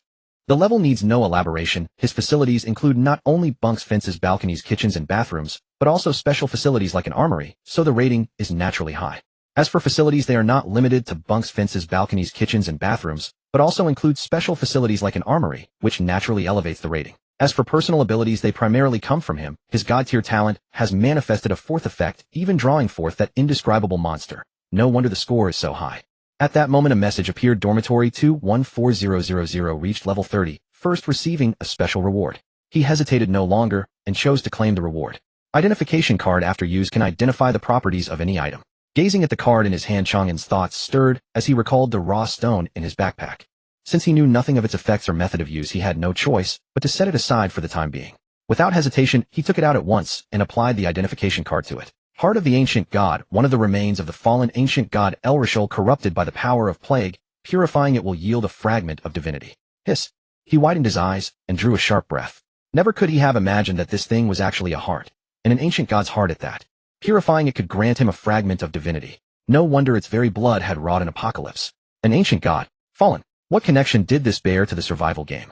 Could it even be linked to his own rebirth? He dared not dwell on it further, silently returning the heart of the ancient god to his backpack. Drawing upon the experience of his past life, he knew of certain items possessing purifying functions. But could such items truly purge the plague-tainted power that had slain an ancient god? At that moment, Chu Fei sent another message. Chu Fei, big shot, are you selling guns? What price? Chang An pondered briefly, then traded her 2 guns along with some ammunition. Chu Fei, big shot, I might not be able to afford it. Awkward Chang An, no charge. I only ask that you ensure Li Zixuan survives without leaving the 2 resting points. Chu Fei, thank you, big shot. I guarantee I'll complete the mission. Salute. Chang An smiled faintly and closed the chat window. He wondered whether he might encounter Li Zixuan at the next resting point. A 50% chance, and he greatly anticipated it. Meanwhile, the women gazed at their drastically transformed dormitory, exclaiming one after another, wow, our dormitory has gotten so much bigger. And there's a bathroom, a kitchen, and a balcony. Come look at the weapons workshop. It's really manufacturing guns. There's even a bathtub in the bathroom. I want to take a bath. Our dormitory is almost becoming a home. This is wonderful. Watching their joyful expressions, Chang An also smiled. But brother, it seems you've forgotten something, Qin Shi said suddenly, throwing her arms around his. Forgot what? Chang An blinked in confusion. Senior sister has arrived, but we're short one bed. Chang An suddenly realized and apologized to Zhao Inger. Sorry, I was busy and forgot. It's fine. She hurriedly waved her hands. Chang An immediately created a bed. I'll take the top bunk, Zhao Inger said, quickly offering him the bottom. Qin Shi burst into laughter. Senior sister, you should sleep on the bottom bunk. He doesn't have a fixed sleeping spot. Zhao Inger's face flushed crimson at once, recalling that night. With Lu Yao, she understood the implication. She had originally despised such scoundrelly behavior, but now she understood his position in the hearts of all the women. She also understood that before such tremendous pressure for survival, some release, whether for him or for them, was truly necessary. Otherwise, nerves stretched taut would soon snap. She suddenly wondered whether such a day might come for her as well. Startled, she hastily banished such thoughts. Yet for some reason she felt her entire body burning up and a dampness seemingly covering her skin. Bah? Zhao Inger, what wild nonsense are you thinking? She subconsciously wiped her forehead and found her hand covered in sweat. She quickly glanced at the other women and saw that their foreheads were drenched in sweat as well. Isn't the weather terribly hot? Chulan also noticed something amiss. Chang An checked his multifunction watch, which displayed the current temperature 41 C. And the temperature kept climbing, soon reaching 45 C. It seems the next apocalypse will be a heat apocalypse, he said. The women were drenched in sweat, all of them wearing thick defensive gear. Wang Ting removed her protective equipment, revealing 2 dazzling long legs. The other women followed suit, yet shedding these garments brought them little relief from the heat. Chang An cleared his throat lightly. I have some clothes here that should be cooler. You may choose whether to wear them. He produced some special garments from his backpack. The women's faces all flushed crimson at the sight, for these were unmistakably bikinis. Qin Shi covered her mouth and giggled. Someone claims it's to keep us cool, but really it's to feast his eyes, isn't it? Chang An laughed helplessly. You may choose not to wear them. Of course I'll wear them. Though I hope someone doesn't embarrass himself. Qin Shi gave him a flirtatious wink, selected a set, and walked into the bathroom. With her taking the lead, Chulan, Wang Ting, and Lu Yao each selected a set as well. Zhao Inger hesitated briefly, then chose one too. They entered the bathroom, chattering incessantly within. Peals of laughter and coy protests rang out ceaselessly, making Chang An's heart itch with anticipation. He had originally harbored no improper intentions, but now their teasing had stirred his thoughts. After quite some time, the bathroom door opened, and they stepped out from within. Chang An looked up and instantly widened his eyes, feeling as if the entire world had brightened. Each of them was fair-skinned and beautiful, standing together now, their slender arms, jade-like legs, ample bosoms, and shapely forms complemented one another in dazzling splendor, leaving him dazzled and unable to take it all in. Chu Lan's gentle beauty, Wang Ting's long legs, Lu Yao's balanced grace, Qin Shi's captivating allure, Zhao Inger's delicate figure. Each was a rare and exquisite sight rarely found in the mortal world. Do you like it, eh? Chen Shi bent forward, striking a bewitching pose. Chang An nodded immediately. I like it. Then tell me, which do you like more? Chen Shi posed a fatal question. The other women all watched him with expectant gazes. Chang An shrugged. Your question is like asking which of my 5 fingers I like best. The fingers are connected to the heart. I love them all. Only children make choices, adults want them all. The women beamed radiant smiles at him in unison. Even after changing clothes, it still seems so hot. Wang Ting fanned herself with her small hand. Chang An checked his watch. The temperature had now reached 47°C. This couldn't continue, or they'd suffer heat stroke. He produced a temperature-regulating tent. This tent maintains a constant temperature of 30 degrees, but it's a bit small. That's fine. We can squeeze together, the women said, quickly shaking their heads. He set up the tent, and everyone hurriedly crawled inside. Indeed, the temperature inside was considerably lower than outside. However, the tent truly was somewhat cramped. Once the women entered, there was essentially no space left. He had intended to stay outside alone, but the women pulled him in together. Chen Shi hooked her arm around his neck, sat in his lap, and gazed at him with languid, alluring eyes. Isn't there enough space this way? Chang An shook his head with a rueful smile. Space is sufficient certainly, but it'll be very hot. I think it's fine, Chen Shi whispered, leaning close to his ear and gently nibbling it. Is it because there's a fire burning in your body? Need me to help you extinguish it? Night fell. Chang An patted Chen Shi's soft curves and said, the temperature has dropped below 40 degrees Celsius. We can step out now. With so many people crammed inside the tent, it was naturally impossible for him to make any improper moves. It was not that he lacked the desire or cared about propriety. The space inside was simply too cramped for any such things. Chen Shi shot him a flirtatious glance before rising to her feet and stepping out of the tent. The scorching air inside the room made her frown involuntarily. It's this hot on the very first day? What will the following days be like? Wang Ting rubbed her adorable little nose and murmured, I wish we had an air conditioner. Chang An shook his head. Even with an air conditioner, it would be useless. It's not just a power issue.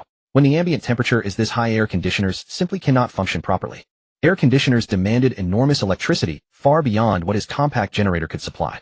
Most standard units had a maximum operating limit of around 50 degrees Celsius, with nothing exceeding 60. This was precisely the kind of temperature the scorching apocalypse could easily surpass. We can endure it in the dormitory and the tent, but what about when we reach the rest stops? Zhao Ying'er furrowed her delicate brows. The rest stops require us to complete tasks, so we cannot simply stay inside tents. For ordinary people, such temperatures were catastrophic. Direct exposure to sunlight would quickly lead to heat stroke and death. I am actively gathering supplies to resist the extreme heat, Chang An replied. While sheltered inside the tent, he had been busy processing private messages and conducting trades. The armory workshop had produced 20 handguns and 10 bolt-action rifles. He had sold all of them, and the initial investment in raw materials had already been recouped. Now he was actively searching for materials capable of withstanding the scorching temperatures. We really owe you one, Zhao Ying'er said, her face filled with gratitude. Facing such an extreme situation, she had no one else to rely on but him. No need for formalities. Chang An smiled and distributed some heat relief supplies to them: electrolyte replenishing beverages, drinking water, hand fans, cooling spray, ice pads, and other essentials. However, these items could only counter moderate heat. Once temperatures exceeded 60 degrees Celsius, they would become entirely useless. Solving the problem truly required some special equipment, such as water-cooled suits. Amidst the grateful gazes of the young women, he made his way to the armory workshop to inspect the production lines. The intense heat had caused the durability of the equipment to drop significantly. Judging by today's conditions, they would need to be completely rebuilt within 3 days at most. But this posed no problem for him, for he possessed more than enough materials. This was precisely the advantage of the game-recognized facilities. They could continue operating normally until their durability was completely exhausted. At that moment, he suddenly received a message from Chu Fei. Chu Fei Sr., could you help me? Chang An, what's wrong? Chu Fei, we've been swarmed by a massive horde of zombies. We can barely hold on. Without the slightest hesitation, Chang An immediately traded a batch of weapons to her. However, he never expected her to trade something back to him. He looked at it, and his eyes immediately lit up. Construction blueprint water. Well, this was an extremely rare blueprint. Possessing it meant having access to a stable and abundant water source, making it highly valuable. Chu Fei, I obtained this from a treasure chest. Please accept it, Senior. She was fully aware of its value. But constructing it required considerable resources, and she lacked even the materials needed to upgrade her dormitory. Rather than letting it sit idle, she preferred to trade it to Chang An in exchange for supplies. Chang An, very well. I accept it. If you encounter any difficulties, do not hesitate to contact me. He traded another batch of supplies and weapons to her. Chu Fei, so much resources. Thank you so much. With this batch of supplies, she could not only repel the zombies, but also potentially upgrade her dormitory several levels. This reinforced her admiration for Chang An's generosity and further solidified her determination to cling to him. Chang An closed the chat window and activated the construction blueprint. Constructing water well. Required materials: bricks x 5,000, cement x 5,000, stone x 2,000, sand and gravel x 2,000, plastic x 2,000. Confirm construction. He raised his eyebrows slightly. As expected of a rare blueprint, it required so many resources. But he could generate tens of thousands of various resources daily just by completing intimacy tasks, so building it was effortless for him. Construct. In the next instant, a wellhead appeared just inside the fence at the entrance, complete with a manual water pump. Oh, a water well. Wang Ting immediately noticed its sudden appearance. The young women were all somewhat amazed and gathered around to take a closer look. Wang Ting eagerly pressed down on the pump handle, and soon crystal clear water began to flow. Shulan reached out and cupped some water in her hand, her beautiful eyes instantly shining brightly. Such refreshing well water. The temperature of the well water was quite low, feeling wonderfully cool to the touch. Chen Qi was overjoyed. We have a bathtub and drainage pipes. Does this mean we can finally take a bath? Hearing this, all the young women's eyes lit up. Ever since entering the survival game, none of them had been able to bathe, which made them extremely uncomfortable after growing accustomed to regular showers. Chang An walked over and said, "The water well cannot be connected to the dormitory's water supply system for now. If you wish to bathe, you will need to carry water to the bathtub yourself." Although it required manual effort, not a single one of the young women showed any disappointment. Who could refuse a cool bath on such a sweltering night? Filled with enthusiasm, they eagerly fetched buckets and made repeated trips between the bathroom and the well. Soon the bathtub was filled to the brim. "Dorm leader, you should go first," Chu Lan said to Chang An. The other girls nodded in agreement. All of this was his doing, and it was only fitting that he should enjoy it first. Chang An did not decline and stepped into the bathtub. Closing his eyes, he felt utterly at peace in the cool well water. Having lived 2 lives amidst constant slaughter, he could hardly remember when he had last taken a proper bath.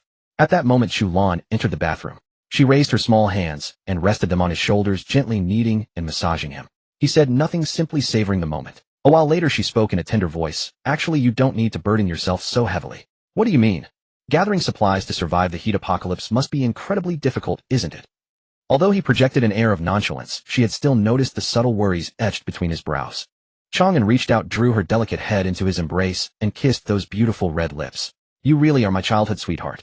Despite how carefully I hid it, you still managed to notice."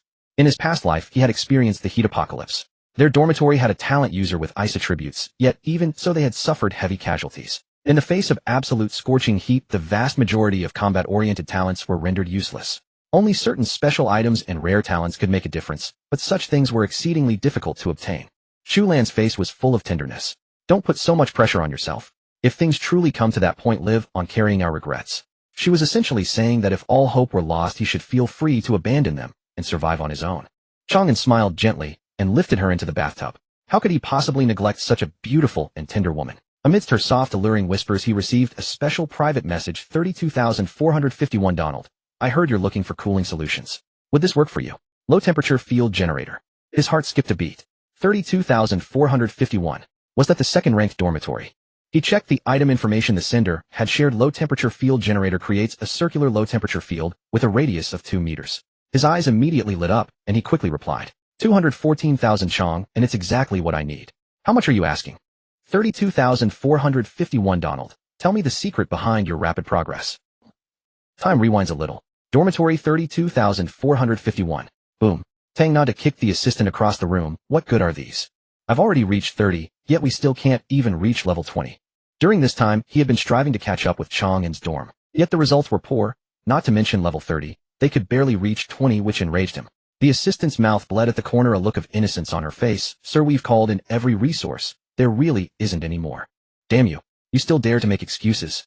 Tang Nada raised his fist to strike again. The assistant hurriedly shook her head. Sir, look at the other dorms. We are already quite strong at level 19. He checked the leaderboard. Aside from his dorm, the highest in the other dorms was only 16. This gave him a slight sense of satisfaction, but when his gaze fell on Chang An's dorm, his face turned cold. First dorm 214000, level 30, the score 188356. The level remained the same, yet the score had climbed by another 30,000. Damn it. How did they manage that? He roared in anger. Sir, could it be they have some special method? You don't by any chance think he cheated as well? Now many believe Chang An is hacking. After all, intelligence indicates he is merely an ordinary student with no backing from any major organization. The assistant hurriedly shook her head. No, it's not cheating, perhaps some special talent or perhaps some other reason. Nonsense, what does that prove? Tang Nada snapped. The assistant continued. He's gathering cooling supplies. He seems anxious. Perhaps we can use this to probe him. They had been watching Chang An for some time, naturally aware of his movements. Tang Nada's interest stirred. If he could obtain his secret, that would benefit him as well. He paused to think, opened the chat, and privately messaged Chang An. 32,451 Tang Nada, I hear you're looking for something to lower the temperature. Would this be suitable? Low temperature field generator. This is the low temperature field generator, the item he had obtained at the last stop, and he hardly believed Chang An would be unmoved. Indeed, he soon received a reply, Chang An suitable. How much for sale? He gave a cold smile. The bait had been taken.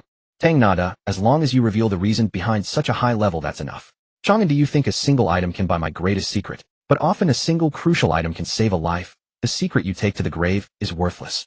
Chang An, you are right. I agree to trade. You transfer the item to me first, then I'll tell you. Tang nada, no, what if you don't tell me afterwards? Chang An, do you think we Xia people and you Eagle Nation people are untrustworthy? Tang nada pondered for a long time and finally decided to trade the item. In his mind, Xia people were hypocritical, clinging to benevolence, righteousness, courtesy, wisdom, and faith. He believed they would not cheat him out of his item. Tang nada, I hope you keep your word, otherwise I will ruin your reputation and bankrupt your credit. Chang An, thank you for your trust. Now I will tell you a very great secret. Tang nada's eyes lit with anticipation, waiting for his next words. But a minute passed, then 10 minutes, and Chang An still had not moved. He sent several messages urging him, but like stones sinking into the sea, there was no response. At that moment, he finally realized he had been deceived. He erupted in fury, smashing the dormitory's belongings to pieces. Sir, what happened to you? The assistant asked, perplexed. All your bungled ideas. He roared, delivering punches and kicks to the assistant, pouring his anger onto her. Just as his rage was subsiding, he received another message from Chang An. Sorry, my woman is too clingy. I spent a bit of time getting her to sleep. He was overjoyed. I knew you Xia people were not men of your word. Chang An, now I will tell you a very huge secret. If you cannot keep it confidential, you will die a miserable death. Tang nada, I will definitely keep the secret. Chang An, actually I achieved this with the help of the game administrator. Tang nada frowned. Are you joking? This game has an administrator. Chang An, you yourself said this is a game. Oh, why can't there be an administrator? Tang nada. Alright, you have a point. Please continue. Chang An, if you daily faithfully pray to him and sincerely praise him, he will reward you. Tang nada felt something off. This was a doomsday survival game. So what does praying to a deity mean? The tone did not fit. Tang nada, is what you say true? Why does it feel unreliable? Chang An, aren't you from the Eagle Nation religious? Chang An, shouldn't you also pray often? Tang nada, very well, you have convinced me. What is his name? Chang An, I cannot accurately describe his name, for he is ineffable. I can only give you a string of numbers 11, 5, 20, for 5. Seeing these numbers, Tang nada's face darkened. He had not expected this secret to be deciphered as a riddle. He pondered for a while, but could not grasp it, and pressed Chang An for an answer, who remained silent. With no alternative, he dragged the assistant to her feet and had her solve the riddle. The assistant thought for a moment, then her eyes lit up. Sir, logically these numbers should represent the administrator's name, right? Nonsense. Then could these numbers correspond to letters? Tang nada's mind moved. He fed the letters in order, then it must be Tade. He suddenly widened his eyes, but the final syllable could not be spoken. The assistant also caught the clue. The two of them exchanged glances, astonished. They could not pronounce his name. Tang nada could hardly contain his joy. This administrator was indeed an indescribable presence, and Chang An's words were true. If he kept praying, he would gain abundant resources. Then he could easily trample Chang An underfoot, seize his luck, claim his woman, and finally kill him. He knelt there, wholly devout, praying inwardly, Great Lord Tade, I am your most faithful follower. I am willing to give you everything. In the darkness, he seemed to glimpse a towering, sun-blocking figure casting a glance down at him. He saw its eyes, huge, ferocious, and evil. In that instant, his body trembled, and he suddenly felt something drawn from within him. He opened his eyes and found the assistant staring at him in terror. What happened? He asked, his voice unnaturally aged. The assistant stared in astonishment. Sir, you seem to have aged 60 years. You are now like a dying old man. Tang nada gasped, pulled out a mirror, and saw his reflection, clouded eyes, deep wrinkles, and a head of yellow hair. An old man indeed. He understood at once that what had been drained was his vitality. This was no administrator, it was an evil monster. Chang An had deceived him, the sly Xia. No, he cried out in pain, but his body could no longer bear his fury. His eyes rolled back, and he faded into unconsciousness. Amidst the mixture of bashful and teasing glances from the women, Chang An carried Chu Lan out of the bathroom. After placing her gently onto the bed, he retrieved the cryogenic field generator from his backpack. It was a compact device with a matte charcoal gray alloy chassis. Embedded at its center was a diamond-shaped crystal accompanied by a small display screen and a few simple buttons. As he pressed the power button, the device emitted a low hum, projecting an almost transparent pale blue light barrier that expanded outward with itself at the center. It is so cold. Wang Ting, enveloped by the light barrier, let out a sudden gasp of surprise. The other women gathered around one after another, their faces radiating sheer delight. They all understood perfectly what such a device represented in the midst of a scorching apocalypse. Chang An glanced at the screen, which displayed current ambient temperature 39°C, current target temperature 0°C, remaining energy 99. Below the screen were buttons to adjust the temperature with and dash. After experimenting for a moment, he discovered that the adjustable range was from 0°C to the ambient temperature.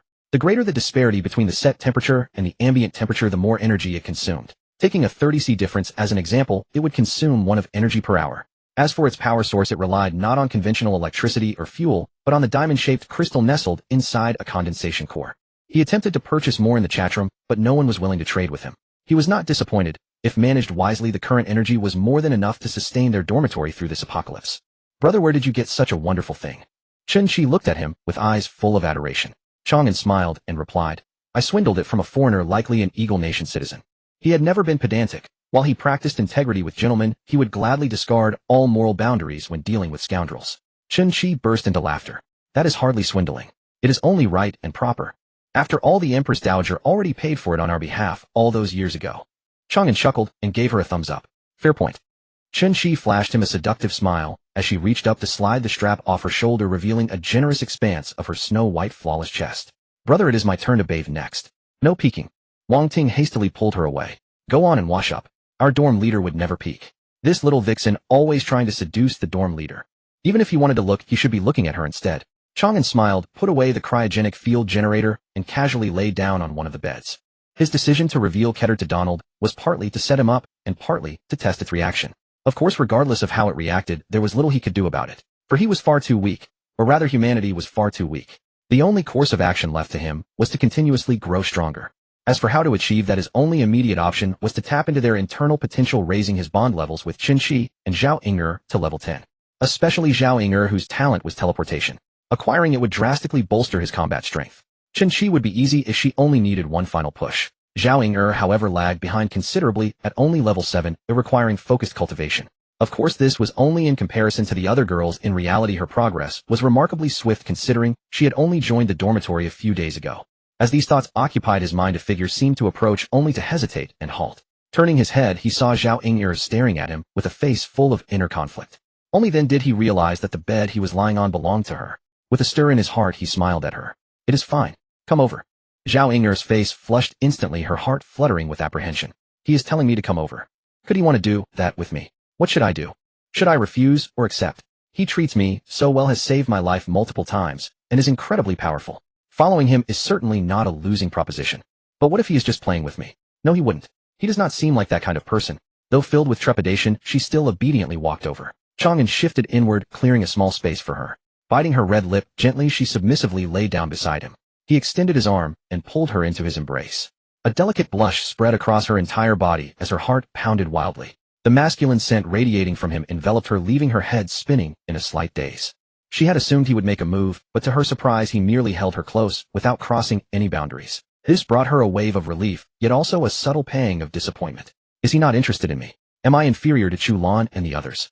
To prove her charm, she deliberately snuggled deeper into his chest, pressing their bodies closer together. She refused to believe he could remain so well-behaved. Her efforts bore fruit, as Chang An finally made a move. However, instead of the passionate frenzy she anticipated, he lightly slapped her shapely rear. Stop fooling around. It is hot. Her delicate body trembled, her heart swelling with a mix of embarrassment and grievance. She had lowered herself to please him, yet he actually found her bothersome. Was she truly that undesirable? Hot. With your powerful physique, do you really care about a little heat? In the end, you just find me unappealing. Deeply disheartened, she nudged herself slightly outward. But at that very moment, a powerful arm wrapped around her waist, pulling her back. She turned her head, looking at him with a mixture of surprise and joy.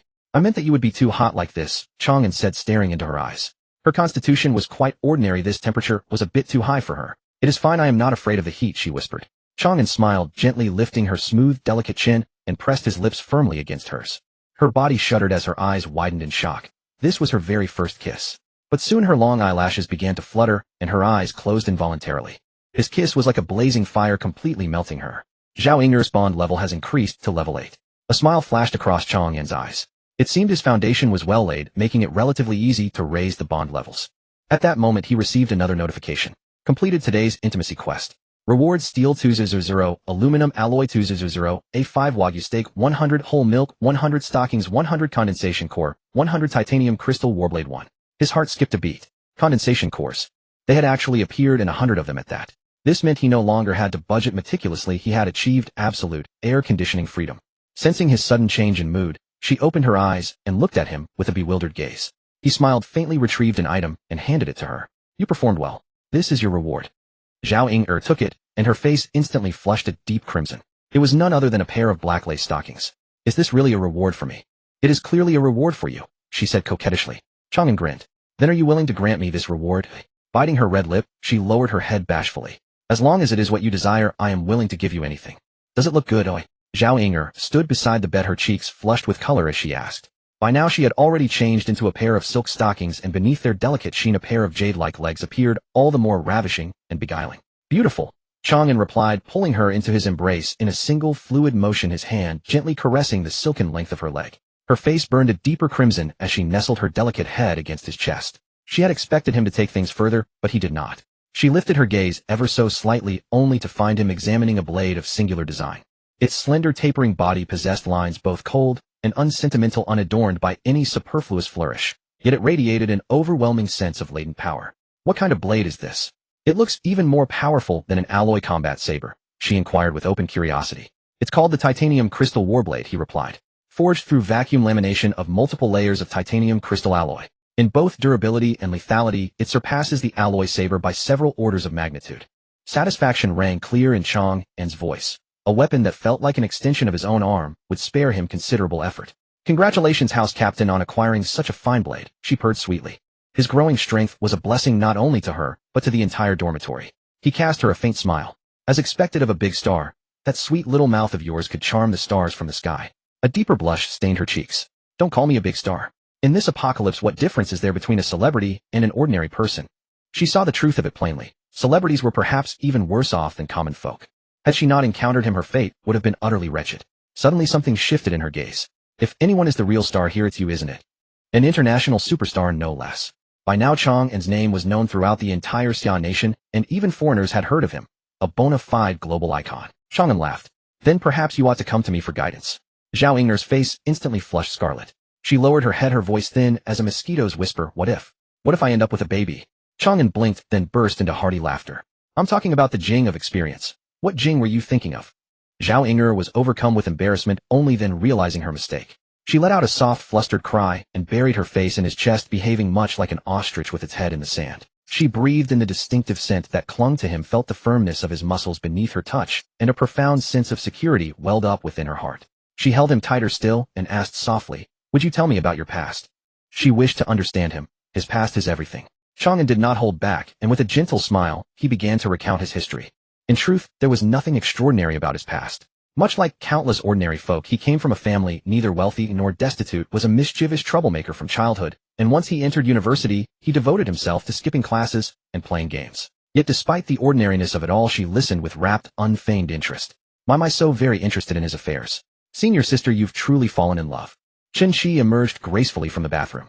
Having just finished bathing, her skin was still adorned with crystalline droplets of water that had yet to be dried, lending her complexion an especially delicate, fair, and tender glow. Zhao Ying'er's cheeks burned scarlet as she hastily scrambled out of his embrace and beat a flustered retreat to fetch water. It's my turn to bathe. Chat amongst yourselves. Chen Shi settled beside Chang An, fixing him with a gaze laden with quiet grievance. What's wrong? He asked with a rueful smile. She sighed softly, her features laden with sorrow. How easily the hearts of old companions change, and yet they say it is human nature that shifts. It has always been thus. Only the laughter of new favorites is heard, never the weeping of the forgotten old. Chang An burst into laughter and delivered a light slap to her rounded rear. You speak as though I had callously abandoned you. At the contact, her delicate frame trembled, and a flush swiftly crept across her cheeks. Your eyes see only senior sister now. Where is there any room left for me? Chang An laughed and swept her up in his arms, placing her gently upon her own bed. Very well then, I'll make it up to you. Satisfied, Chen Shi looped her arms around his neck, her gaze brimming with allure. How exactly do you intend to compensate me? Didn't you wish to learn something last time? Coincidentally, I'm free today, so I'll teach you properly. Equal parts shy and elated, she leaned close to his ear and murmured, then you must teach me well. You've promised to give all you have, nothing held in reserve. Chang An's hand traced leisurely along the contours of her supple form. Naturally, but how much you can absorb depends entirely upon you. Her breathing grew somewhat urgent. Don't worry about me being unable to absorb it. So long as you're willing to teach, I'll take everything that comes. Chang An chuckled softly. Aren't you afraid of overindulging and suffering indigestion? It doesn't matter. Even if I can't digest it all at once, I can take my time with it. Even if it kills me, it would be better than starving to death. Her gaze had grown utterly misty and unfocused. Very well then, said Chang An, drawing her into his arms. What would you like to learn? Perhaps we should begin with attributes. Let me help you understand constitution and strength first. Constitution, as the name implies, refers to one's physical quality, the most important aspect of which is endurance. As for strength, let me let you feel it firsthand. A soft cry of pain escaped Chen Shi as she parted her pearly teeth and gently bit down upon his shoulder.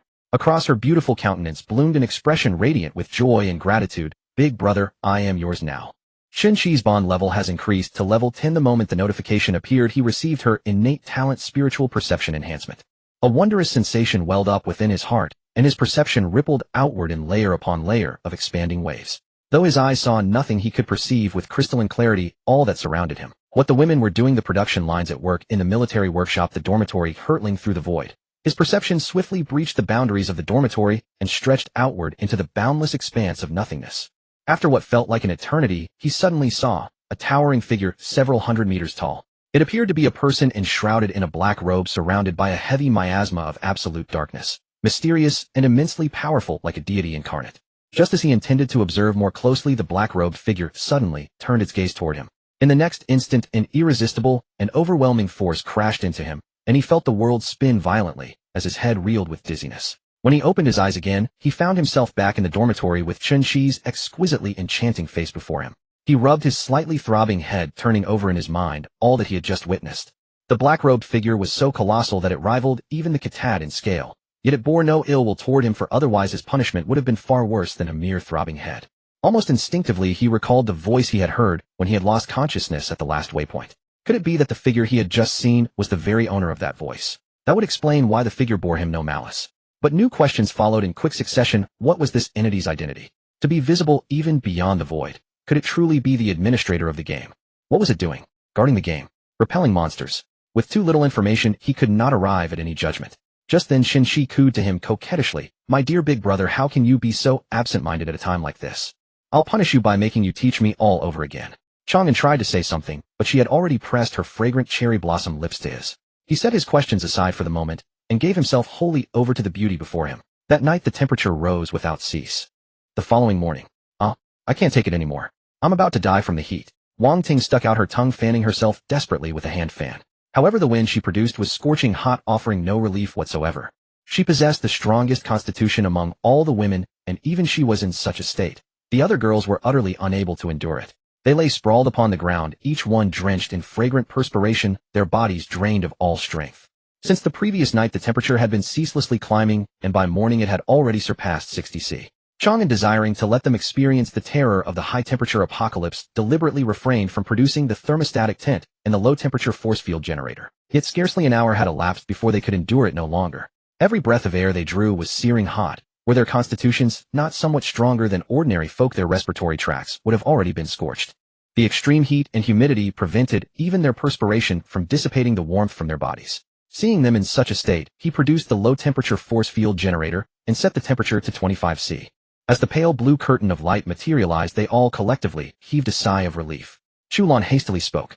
"Put it away for now. We should save it for when we reach the resting point." The women nodded in unison. Energy was finite and must be conserved. "Aren't you all sweltering then?" he asked with a smile. "It's fine. We can still bear it." Shi hurriedly interjected. The women nodded once more. Hearing this, he smiled and pinched her lovely cheek. "Don't worry, I know what I'm doing. Have no fear."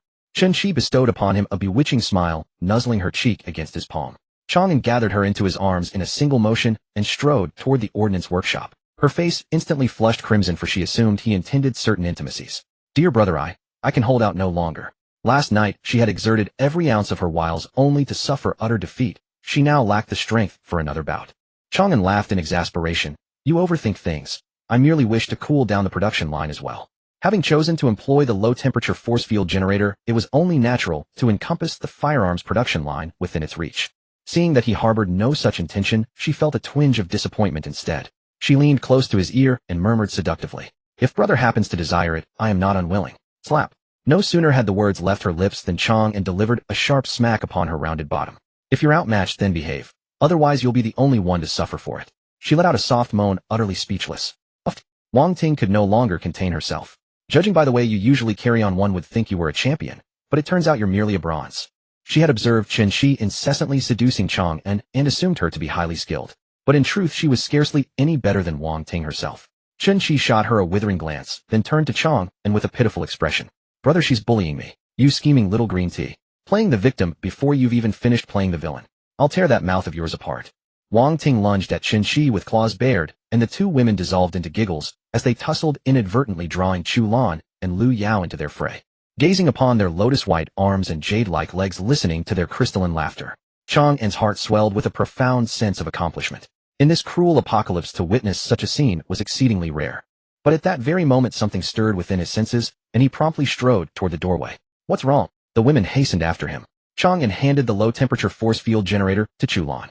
Prepare for combat. I'm going up to the roof. His spiritual intuition forewarned him that battle was imminent. Combat. Isn't this a high-temperature apocalypse? They were all startled. Chang An drew forth his titanium crystal warblade. A high-temperature apocalypse is not merely about high temperatures. He vaulted onto the roof, emerging beyond the low-temperature force field, and the searing waves instantly enveloped him. But by now each of his attributes had already reached a value of 60, and such temperatures could no longer harm him. The women dared not tarry. They immediately produced their weapons and established a defensive perimeter at the dormitory entrance. Before long, certain creatures suddenly burrowed forth from the void. They possessed rotund, bulbous bodies resembling caterpillars. But along both flanks sprouted countless densely packed legs, as though some grotesque fusion of caterpillar and centipede. Its head bore no eyes, only a gaping maw bristling with razor-sharp fangs. An utterly terrifying visage. Measuring approximately 3 meters in length, its body was a deep crimson hue, with viscous fluids ceaselessly dripping forth, like flayed flesh and blood. Where those droplets landed, they left behind a trail of smoldering, flame-kissed marks. What in the world is that thing? It's revolting, Liu Yao could not help but remark. This monster is called a lava maggot. Its weakness lies in the mouthparts upon its head. It can spew viscous fluid akin to molten lava. Guard against it. Open fire with everything you have. Conserve no ammunition. Chang An issued his combat directive. The women steeled themselves and promptly produced their pistols and rifles. Presently the lava maggots entered range, and the firearms in the women's hands instantly spat forth tongues of flame. But to their astonishment, the bullets inflicted but negligible harm upon the creatures. Unless they struck the mouthparts directly, they would merely be deflected by its body and viscous coating. Their assault appeared to have roused the lava maggot's fury, and one of them suddenly opened its maw, spewing forth a vast wave of crimson slime toward the women. Dodge! Chang An roared. The women scattered hastily. Hiss! The slime struck the dormitory wall immediately, emitting a piercing shriek. The reinforced concrete surface was set ablaze, and the dormitory's durability plummeted. Use heavy weapons. Chang An commanded without hesitation. Wang Ting immediately produced a Gatling gun from her pack, one they had recovered from a military barracks at their previous resting point. She mounted it upon the railing and shouted at the lava maggots. Revolting vermin, taste this. No sooner had the words left her lips than the Gatling gun unleashed its wrath, bullets shrieking forth toward the creatures. The Gatling gun existed on an entirely different tier from ordinary pistols and rifles. Each round that struck a lava maggot's body detonated a spray of flesh and gore. They shrieked and collapsed one after another, their slime pooling across the ground. Witnessing this, the women gradually set their hearts at ease. If this was all there was to it, these lava maggots were scarcely a cause for concern. Buzz! Just as such thoughts crossed their minds, a sudden, droning hum reached their ears. They looked up and were instantly struck with astonishment, for a vast swarm of monsters was pouring forth from the void. They were roughly the size of drones, their membranous wings semi-translucent and tinged with crimson, their venation resembling scorch marks of burned earth. Their bodies were dark crimson flesh orbs bristling with steel needle-like spikes, their entire forms coated in slime. Those are suicide flies. Don't let them close in. Chang An's brow furrowed. Though these flies were merely C-class monsters when they mobilized in swarms, their destructive might could rival that of B-class creatures. They stored vast quantities of energy within their bodies and bore spikes throughout their forms. Once detonated, their explosive power rivaled that of heavy bombs. The women opened fire skyward in unison. However, these suicide flies were modest in stature and extraordinarily agile, rendering them exceedingly difficult to hit. The women's firepower alone was utterly insufficient to halt their advance. We can't stop them, Chu Lan cried out in alarm. Witnessing this, Chang An's brow darkened further. Though his personal strength was considerable, he lacked any means of area of effect attack. Even were he to force such a technique, the toll upon him would be immense. He gazed at the suicide flies not far distant, and suddenly a thought stirred within him. He closed his eyes. Bang! Bang! Bang! Chu Lan fired until her magazine was empty, but the self-destructing flies not only failed to retreat, but drew closer. Panic seized her heart as she hastily turned to Chang An for answers, yet he gave her no response. She quickly turned her head toward the roof, and saw him standing still, eyes tightly shut. Her beautiful eyes widened in utter disbelief, bewildered by what he was doing. Seeing her reaction, the other girls also looked toward the roof. To their astonishment, expressions of surprise flashed across every face. Zhao Ying'er frowned in confusion. What's wrong with our dorm head? No one answered, for none of them knew how to explain. Do what we must do, Chu Lan commanded. The girls responded in unison and opened fire on the self-destructing flies with all their might. However, no matter how hard they fought, the self-destructing flies kept closing in on the dormitory. After a brief moment, the fastest of them suddenly accelerated and dived straight toward them. Watch out! Chu Lan shouted in alarm, but it was already too late to dodge. Watching the projectile rush toward her, despair spread across her face. Boom! Just then the self-destructing fly exploded midair. Startled, she grew puzzled. Why had it detonated before even reaching them? Before her confusion could settle, another series of explosions rang out. The self-destructing flies like ignited firecrackers popped one after another in midair. The girls stared with wide, bewildered eyes. Suddenly Chu Lan's attention shifted to Chang An. It's our dorm head, they realized. All eyes turned to him, finding him still standing with his eyes closed. Boom. Suddenly, all remaining self-destructing flies exploded simultaneously, causing the very air to tremble slightly. At that same moment, Chang An opened his eyes, a hint of excitement gleaming within them. Dorm head, what just happened? Zhao Ying'er asked eagerly. Chang An offered a faint smile. I just developed an area of effect skill. Developed a skill? The girls looked at him with utter bewilderment. Chang An nodded. In simple terms, I concealed killing intent within my spiritual power and used it to attack the monster's consciousness. He had suddenly realized that since he could project his spiritual sense through the spiritual sense enhancement technique, why not use the same method to strike at these creatures? Although he lacked any technique for spiritual attacks, his killing intent could directly assault a target's consciousness. So he gave it a try, and unexpectedly it actually worked. These self-destructing flies were like balloons filled with air, while his perception resembled a net studded with nails. One sweep, and every balloon was popped. Though the girls didn't understand his explanation, admiration filled their faces. He could create skills on his own. What an utterly unprecedented ability.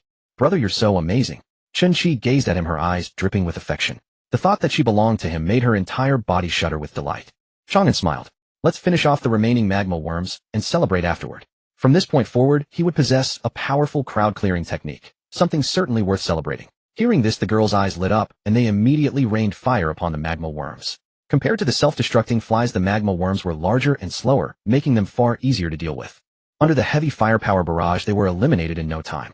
Chang An had the girls sit at the table and handed out snacks and milk tea. Lu Yao's beautiful eyes brightened. I can't believe we can actually drink milk tea. Wang Ting took a large gulp, her face radiating bliss. This is the taste, absolutely delicious. The girls all savored the moment with evident pleasure. Chang An smiled faintly, lit the stove, and placed an A5 beefsteak upon it. Sizzle. A rich aroma of seared beef fat instantly filled the air. Oil glistened and oozed along the marbling, while the milky fragrance mingled with a subtle smoky scent from the wood washing over them. What's that smell? Chu Lan inhaled deeply, utterly captivated. Zhao Ying'er looked at Chang An in delighted surprise. Our dorm head is cooking steak, the finest A5 grade. Having tasted premium steak before she could easily recognize its quality, Chen-Chi gazed at Chang An's back, completely enraptured. Following him means not only safety but also milk tea and steak. This is simply too blissful. The girls nodded in agreement.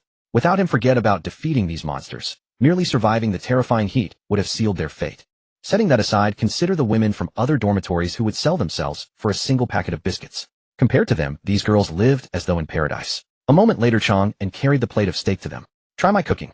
In truth, his skills were mediocre. The steak was merely cooked through. But when the ingredient itself is the finest tier, it tastes incredible no matter how it's prepared. The girls each took one bite, and their faces bloomed with joy. The beef's fat was luxuriously rich and tender, the meat as soft as clouds, melting upon their tongues with mellow milkiness and natural sweetness. Moist without being greasy, leaving an unforgettable aftertaste. Yet flavor was merely its ordinary quality. Its true nature lay in its attributes. Good heavens. I just gained one attribute point. And it's permanent. Zhao Ying'er gasped in shock. Yes, a permanent attribute increase.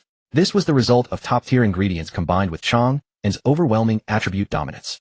It also revealed the true worth of Lu Yao's innate talent, Grandmaster Chef. The remaining girls each received similar notifications, and they all turned to look at him with reverent eyes.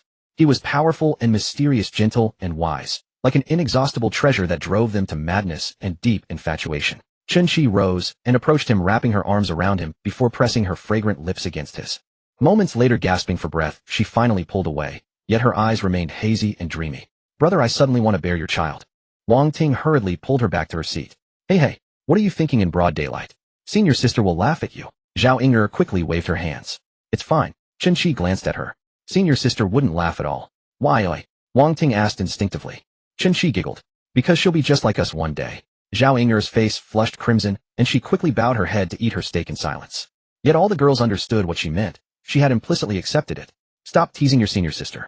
Eat up. Chang An held a piece of meat to Chen-Chi's lips. Brother, you eat first. Chen-Chi smiled sweetly and bit down, but instead of swallowing, she rose on her tiptoes and offered it to him.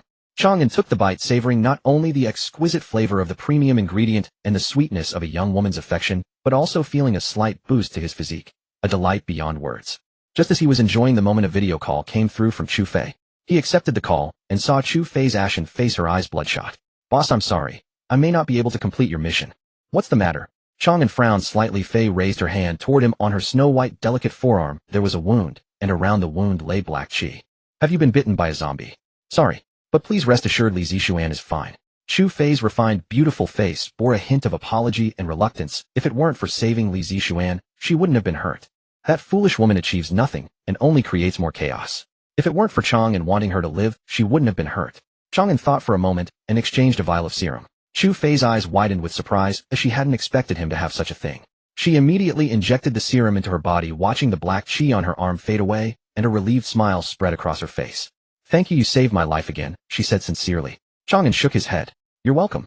She paused, then asked, probing, the debt of saving my life cannot go unpaid. Do you have anything you want?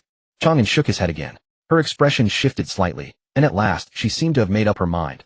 All I can offer now is myself. You may ask of me anything. Chang An paused, a trace of confusion on his face, not quite understanding her meaning. She bit her lip, reached out, and drew open her collar, revealing a generous and alluring bosom. Chang An hadn't expected her to do this. He had no such intention either. But when you think about it, she was incredibly enticing. Her figure and hue so perfectly formed. Well, it seems not bad, she asked, flushed, her voice trembling.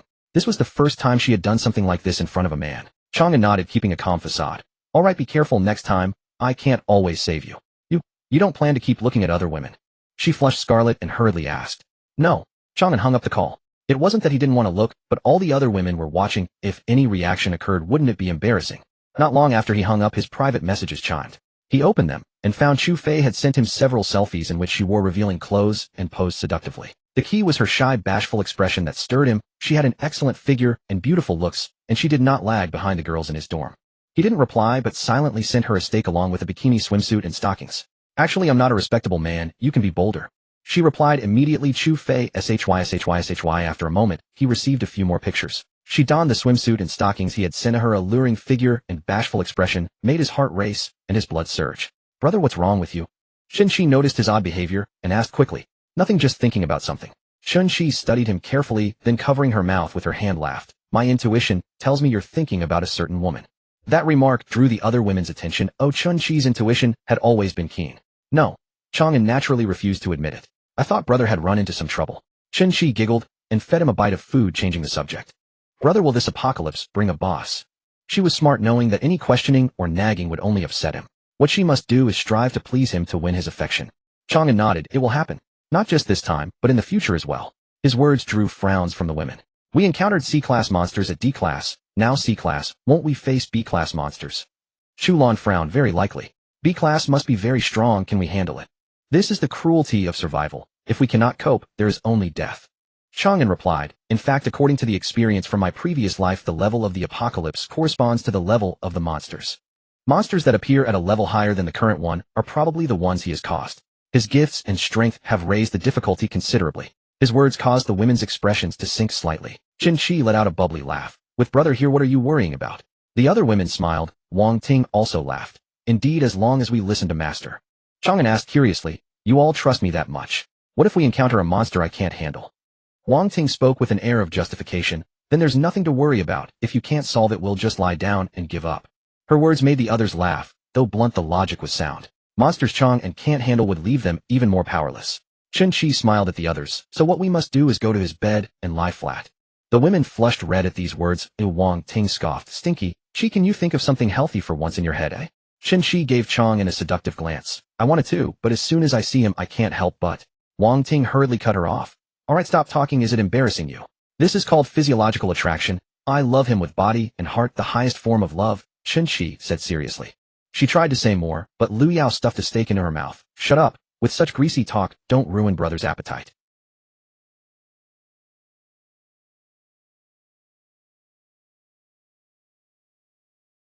By day the cabin temperature had reached 70 C, and even at night it hovered near 60 C. At such temperatures, ordinary people could not survive. Fortunately, Chang An had a low-temperature field generator, otherwise they would have had to hide in a climate-controlled tent. Besides, the heat monsters had attacked them several times.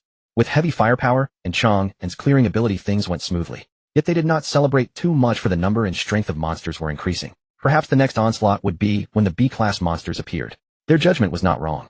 That night Chang An was sharing affection with Wang Ting, when suddenly a jolt of alarm struck his mind. A tremendous sense of danger surged up. What's wrong? Did I do something wrong? Wang Ting asked, her eyes unfocused. He rose to his feet, prepare for battle. This will be a hard-fought battle. Wang Ting instantly sobered, waking the others. Chang An arrived on the rooftop, not long after a ripple of disturbance echoed through the void. A large swarm of fire plasma worms and self-destructing flies appeared. The worms' size and numbers were doubled from last time. More crucially, behind them stood two enormous hulking behemoths. B-class boss the fire plasma worm, followed by the self-destructing fly king. B-class monsters indeed appeared, and two of them at once. At the sight of such a vast horde of monsters, not to mention two Class B creatures among them, the women all drew sharp breaths of cold air. They had originally been worried about being unable to handle even a single Class B monster, yet now two had appeared simultaneously. Bring out all the heavy firepower, Chang An commanded the women. They responded in unison, without hesitation, producing their most prized armaments: 2 Gatling guns, 2 M60 general-purpose machine guns, 2 RPG rocket launchers, 30 rocket-propelled grenades, and a quantity of hand grenades. As for Chang An himself, he retrieved a helicopter equipped not only with a mounted machine gun, but also over a dozen anti-tank missiles and 50 rocket-propelled grenades. Find the right moment and fire at will. Having given his instruction to the women, he piloted the helicopter toward the swarm of magma worms. He did not approach too closely, but instead loosed a rocket at them from beyond their effective range. Whoosh! Boom! The rocket screamed into their ranks and detonated in a blossom of fire. Yet when the smoke cleared, his heart sank slightly. That single strike had slain 5 magma worms and wounded several dozen more. Though the result appeared impressive, their numbers exceeded 1,000, while his party possessed merely 80 rockets in total. Even if he expended every rocket at his disposal, it would not guarantee the annihilation of the entire swarm. Not to mention the equally numerous suicide flies lurking nearby. His gaze shifted past the magma worms to the magma worm queen behind them. She was an enormous creature over 10 meters in length, her robust body sheathed in a thick layer of chitinous armor. He pulled the helicopter to a higher altitude, locked onto the worm queen, and fired an anti-tank missile at her. Boom! A towering pillar of fire erupted skyward. Every magma worm near the queen was torn to shreds. The queen herself suffered a massive wound to her head, through which dark crimson flesh was visible. However, the worm queen appeared to have sustained no truly grave injury. She let out a piercing shriek and raised her head, spewing a glob of burning viscous fluid toward him. He had been prepared for this and immediately evaded by maneuvering the helicopter. Enraged by her failed attack, the worm queen issued a command to assault the dormitory. The magma worms shrieked in unison and charged madly toward the building. The women opened fire simultaneously, their machine guns roaring in concert. Yet the heavy firepower that had proven so devastating in previous days now yielded far diminished results. Dozens of bullets were required to bring down a single magma worm. An ominous premonition crept over them. Chang An did not hesitate, unleashing every last rocket and missile into the magma worm swarm. While concentrating their firepower on the queen would certainly kill her, the remaining magma worm army would be utterly beyond their capacity to deal with. Only by eliminating the ordinary worms first, then having him slay the queen, could they achieve victory. More critically, he had to end this swiftly, lest the magma worms and suicide flies coordinate their assault. Boom, boom, boom. Following a barrage of explosions, magma worms fell by the hundreds, the anti-tank missiles inflicting catastrophic damage upon their ranks. When the rockets and missiles were entirely spent, 70% of the magma worms had been slain. Such devastating losses drew a furious shriek from the worm queen, who charged toward them in rage. At that same moment, the suicide flies also advanced. Chang An's brow furrowed tightly as his spiritual power surged forth like a tidal wave toward the suicide flies. The suicide flies detonated in cascading waves as though putting on a fireworks display. Yet this spectacle brought Chang An no relief. Instead, his countenance grew even more grim. The spiritual resilience of these suicide flies had increased dramatically since before. Slaying them now demanded a far greater expenditure of his spiritual power. He retrieved several bars of chocolate and candies and consumed them. These would temporarily enhance his attributes and accelerate the recovery of his spiritual power and stamina. From that moment on, explosions became the dominant refrain across the entire void. The monsters hurled themselves forward at the cost of their own lives, madly assaulting the dormitory and depleting their ammunition, spiritual power, and stamina. The battle reached a stalemate until Chu Lan shouted to Chang An, "We're almost out of ammunition." Chang An returned to the rooftop, his expression somewhat grim.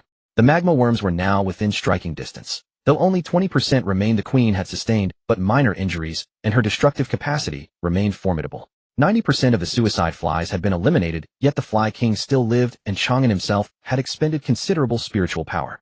"Don't hold back. Use up your ammunition, then retreat indoors," he commanded. "We can help you." Chu Lan protested hurriedly. The women echoed their agreement in unison. They could not bear to watch him fight alone. "There's no need. Just watch." Chang An declined their offer. Were the enemy merely Class C monsters, he naturally would not have relegated them to mere spectators. But now they faced Class B creatures, 2 of them no less, and their attacks could not even breach the monsters' defenses. Seeing the resolve in his stance, the women said no more.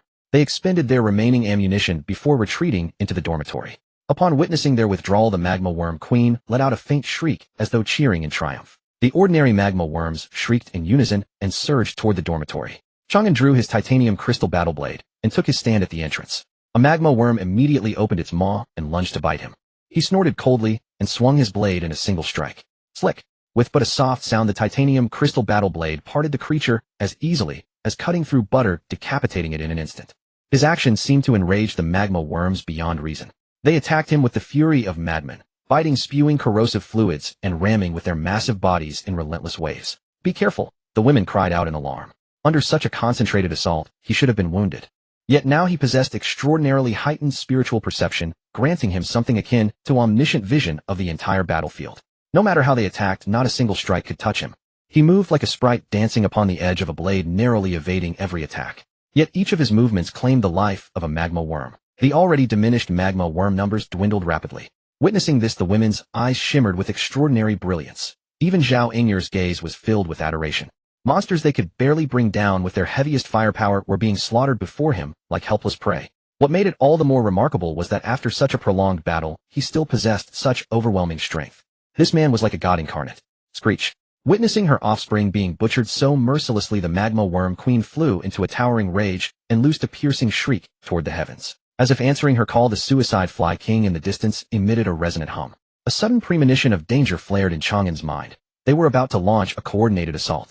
In the next instant, the magma worm queen suddenly opened her enormous maw and spewed forth a torrent of viscous fluid. The fluid unfurled like a dark crimson carpet across the sky, blotting out his vision as it descended to engulf him. Not only was his line of sight obstructed, but even his spiritual sense was blocked. Simultaneously, the suicide fly king led its remaining followers in a swift charge at maximum speed. Viscous fluid providing cover vision completely obscured the suicide flies, seizing the moment to launch their ambush. Such was their lethal stratagem. "No!" the women cried out in unison. Facing the overwhelming deluge of slime, Chang An did not panic. His eyes sharpened as he gripped the titanium crystal combat blade in his hand. At the very instant the mucus drew near, his eyes flew wide, and he roared, "Break!" Following his voice, a frigid blade light erupted violently like a fracturing winter moon or a torrential downpour of frost. A streak of dazzling silver radiance surged into the sky, forcefully tearing through the layers of stagnant airwaves. The momentum of the blade pierced the air like a deafening crack of thunder. Without a moment's hesitation, its sharp edge sliced straight through the slime, hurtling toward the self-detonating fly king in the blink of an eye. Buzz! Instinctively sensing the approach of death, the fly king beat its wings, frantically desperate to flee. Yet the slime did not just obstruct Chang An's vision. It blinded the beast as well. Though its speed was formidable, caught completely off guard, it was already too late. Having barely moved a fraction of an inch, the blade light pierced straight through its body. It let out a desperate, mournful shriek, attempting to self-detonate instantly. But the moment it mobilized its energy, its flesh disintegrated, collapsing into a pool of gore. The blade light passed through it with undiminished force, sweeping the remaining self-detonating flies into its devastating path. Unable to offer even a shred of resistance, they were instantly vaporized into a sky-filling mist of blood. Witnessing this scene, not only the women, but even the lava beetle queen stood frozen in shock. No one had expected Chang An to unleash such an astonishing, heaven-defying strike. This was a B-rank boss, yet it had been slain by him just like that. How utterly staggering. The lava beetle queen's body trembled slightly. The self-detonating fly king, at its absolute peak, could not even withstand a single strike from him. How could she, already carrying minor wounds, hope to fare any better? It knew with absolute certainty that facing Chang An meant nothing but death. Letting out a shrill screech, it ordered its minions forward to delay him, while it turned its body and fled backward at breakneck speed. After fleeing for some distance, and sensing no pursuit, it glanced back. There it saw Chang An being besieged by its minions, looking rather disheveled and hard-pressed. It skidded to a halt instantly, and turned around with a hiss. That wretched human had dared to deceive it. He only had the strength for a single strike. Speeding back to him, it opened its massive mandibles and lunged to bite him. But right at that moment, Chang An suddenly flashed a faint smile at it. "If you had truly fled, I would have been helpless. But since you are so greedy, then die." A sudden sense of dread washed over it, and the stench of death made its entire body shudder violently. It desperately wanted to escape, but it was already too late. A cold flash of light swept through, severing its body into two. It writhed and screeched for a brief moment before finally perishing. Seeing this, Chang An let out a long sigh of relief. After exhausting a massive amount of physical strength to slay the self-detonating fly king in one blow, he had indeed been running on empty. Had the lava beetle queen truly chosen to flee, he would have had no way to stop her. Thus he had played along with her assumptions, feigning exhaustion to lure her back. Greedy by nature, the beast had fallen for the trap, hook, line, and sinker. Not only did she return, but her guard was completely down. How could he possibly miss such a golden opportunity? With her death, the dozen or so remaining lava beetles posed no threat and were swiftly dispatched by him. Thus the thousands of monsters that had come to assault them along with the 2 B-rank beasts were all annihilated without a single survivor. Big brother, you are so strong. The women crowded around him, their eyes brimming with excitement and adoration. The monsters that had left them utterly helpless were so incredibly fragile before him. Qinshi looked at him with a face full of allure. Didn't I say so? Just leave everything to big brother. We just need to lie back and enjoy the ride. She reached out and gently caressed his chest. So who do you want to lie down first? Chang An's gaze swept across the women's faces. They blushed one after another, yet a faint glimmer of anticipation lingered in their eyes. Even Zhao Inger was no exception. But at that very moment a notification popped up before everyone's eyes. Dormitory 214000 has achieved the humanity-wide first kill of a B-rank boss, obtaining a special reward. We made it onto the system announcement. Wang Ting exclaimed in delight. Quick, check the chat room. The women opened the chat room only to see messages refreshing at a frantic pace. 1008611. Xinchang, what on earth? B-rank. And a boss. Is this guy even human? 745,432 Jiaju hiss. We are still fighting for our lives against D-rank zombies, and they can already slay B-rank bosses. 9304521. Chu Hua, oh my god. How can the gap between humans be this massive? 511,235 Peng How, I am definitely reporting you. You must be hacking. 5321567. Zhu Jinxiang boss, is your dorm still recruiting? I want to sign up. 2357613. Feitingting boss Chang, and do you need someone to warm your bed? I'm totally down. 9632123. Wang Jin brother Chang is mighty. As expected of the #1 powerhouse on the leaderboard. 151678. Guyan brother Chang, and do you need another wife? I don't mind being a concubine. Seeing their envy, jealousy, and hatred, the women all wore proud smiles. Want to join our dormitory? No way. Want to warm his bed? In your dreams. Want to be his concubine? We won't allow it. He is ours. Those cheap, seductive wretches shouldn't even think about it. Stay away. Chang An, however, paid no mind to the comments of others. He was currently reviewing the special reward. Rental advertisement. You can publish a rental advertisement and set tenancy requirements. After one stay, the applicant who best meets the criteria will become your roommate. His heart stirred. To him, this was an absolute treasure. The system would help him match with the candidate who met his criteria most perfectly. He immediately drafted the requirements. Gender female, age no older than 30, can be relaxed for exceptional candidates, talent high rank, preferred appearance, good-looking personality, decent character, no bad habits, relationship, no history of cohabitation, in short version good looks, good personality, high talent. If someone met these requirements, they would definitely satisfy the criteria for binding a Hongwan companion. This rental advertisement was essentially recruiting a Hongwan partner for him free of charge. After drafting the requirements, he chose to publish it. At this moment, all survivors received another notification. Dormitory 214000 has published a rental advertisement. Interested parties may apply based on the criteria. After one stay, the applicant who best meets the requirements will automatically move in. The moment this notification appeared, the chat room exploded once more. 945,781 ding. June, holy crap. Renting out. Is that even a thing? 412,351 Guanxiayuan. Wait, why only recruit females? I'm shaking with anger and cold. When will we men finally stand up? 5139256. Zhuangping boss, can you relax the requirements a bit? Whatever women can do, I can do too. After all, it takes a man to truly understand a man. 82314-321. Xiangjin, wait, are these requirements really for choosing a roommate? Isn't this just looking for a wife? 231,671 ding. Xiao, even if he is choosing a concubine, so what? The strong have always been able to do as they please. 335,612 Gaoqing sisters, don't fall for it. You'll be bullied if you go there. 251-2313. Lu Tong, exactly. Look at their dorm. Besides him, has anyone else spoken? It's basically a human trafficking compound with zero human rights. 214037. Chu Fei, to the guys upstairs, jealousy has made you all look hideous. I can testify that he is not that kind of person. Looking at their comments, Wang Ting was filled with righteous indignation. These people are so disgusting. Just because they can't get in, they try to smear us. The women all showed expressions of resentment. Chang An smiled at them. Ignore them. We have more important things to do right now. They all looked at him inquiringly. Chang An looked at the corpse of the lava beetle queen. Under his gaze, the queen's corpse slowly dissolved. Subsequently, a dazzling diamond treasure chest appeared in the dormitory. Wow, a diamond treasure chest. It must hold something wonderful. Wang Ting exclaimed with delight. Under the astonished gazes of the other women, Chang An opened the chest, and 3 diamond cards appeared before them. Without much deliberation, Chang An chose the card in the middle. Obtained dark crimson armor. Dark crimson armor, an armor of extraordinary defense, performing even better in high-temperature environments. He immediately donned the dark crimson armor. It resembled the carapace covering the fire magma queen, its surface slick with mucus. Though its appearance was far from appealing, its defensive capabilities were formidable.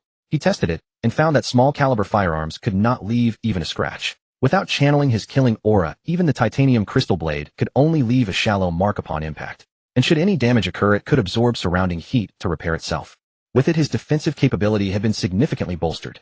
After the draw concluded, the remaining 2 diamond cards still hovered in the air. Can I draw again? Chu Lan's beautiful eyes lit up. Could it be because he defeated 2 B-rank monsters? By all rights, a boss chest should only grant a single reward draw. The ability to draw twice must stem from the fact that he had slain 2 B-rank bosses. Chang An's defeat of the Fire Magma Queen had indeed borne fruit. This time, he chose the card on the left. Obtain Fly King's Wings. Fly King's Wings, special equipment that grants flight capability when worn. Chang An's eyes widened with excitement. What he lacked most right now was flight capability, which was precisely why he had been forced to rely on a helicopter as a temporary substitute. Now with the Fly King's Wings, his mobility would see a tremendous enhancement. He would never again need to lug a helicopter wherever he went. He equipped the Fly King's Wings, and with a mere thought ascended into the sky. Its speed was impressive and controls were remarkably intuitive. The only drawback was the loud, buzzing noise it produced during flight. But this flaw paled in comparison to the gift of flight. Hee-haw. Watching him soar through the air, the women could not help but burst into laughter. What's so funny? He asked, puzzled. You look like a giant fly, the women giggled. The dark crimson armor paired with the Fly King's Wings gave him the appearance of a dark red fly. Appearance is meaningless when utility is at stake. Chang An swooped down before them and circled around. I may be a fly, but I fly around you. So you must be. He was implying that they were excrement, which drew playful indignation from the women. Amidst their banter, Chang An received a notification. Stop point information has been updated, please check. He immediately checked. Next stop, Scorched Wasteland. Arrival time 235959. Apocalypse level C rank. Duration 960000. Objective survival. Mode elimination. He relayed the message to the women, who looked somewhat startled. What is elimination mode? It is a last-place elimination system where survivors determine who must be eliminated through certain means, Chang An explained. In his previous life, he had experienced this mode. Survivors would set up arenas, and the weak would be eliminated. Is this elimination mode based on individuals or on dormitory groups? Generally, it is by individual. Zhao Ying'er furrowed her delicate brows. What happens if someone is eliminated? Chang An calmly uttered a single word. Death. The women fell silent, their hearts heavy with unease. Elimination by individual meant that everyone would be a rival, including within their own dormitory. Would they turn on one another? Would Chang An abandon them, or even hand them over to their deaths himself? Chang An surveyed the group and naturally understood their feelings, though he offered no reassurance. He had shielded them too well. Peril lurking at every turn, life hanging by a thread. That was the true melody of survival. Comfort breeds weakness, adversity forges strength. They needed to heighten their awareness of danger, and equally they needed to understand who was providing them with this comfort. At that moment, Chu Fei sent him a message. Chu Fei, brother Chang, our next stop is the Scorched Wasteland. Chang An was overjoyed. After waiting so long, it had finally come. Li Zixuan, we are about to meet. Chang An, so are we. We can finally meet. Chu Fei, wonderful. I can finally meet you. Just thinking about it makes me so excited. Chang An, the Scorched Wasteland is a high-temperature apocalypse. Prepare cooling supplies in advance. Chu Fei, thanks for the reminder. She sent a series of selfies, all wearing the bikini and stockings he had given her. The contrast between her shy, demure expression and her sexy, sultry attire was striking. Chang An silently opened the trading interface and sent her some cooling and heat protection supplies. He was simply worried that Li Zixuan might succumb to the heat the moment she arrived. It had absolutely nothing to do with encouraging Chu Fei to send more. Chu Fei, thank you, brother, teary-eyed. Chu Fei, flash photo burn after reading. Curious, he tapped to view the flash photo, and suddenly his vision went white. In the photograph, she was completely unguarded, revealing vast expanses of pale, silky skin. That willow-slim waist seemingly too slender to encircle with one hand those full and graceful jade-like legs, that impressive cleavage. The sight stirred his restless heart and sent waves of passion surging through him. He quickly closed the chat window, not because he did not wish to continue looking, but because the flash photo's viewing time had expired. Composing himself, he returned to the chat room and began restocking ammunition consumed in this mission. 214,000 Chang and seeking weapons, automatic rifles, shotguns, general-purpose machine guns, Gatling guns, Barrett rifles, various ammunition, grenades, Molotov cocktails, rocket launchers, anti-tank missiles, etc. His post immediately attracted widespread attention. 1008611. Chinchong bro, are you planning to build an army again? Why did I use again? 2316788942. Liang Bin rocket launchers, anti-tank missiles. You've already grown this strong. 533,673 Lu Bin, what the hell?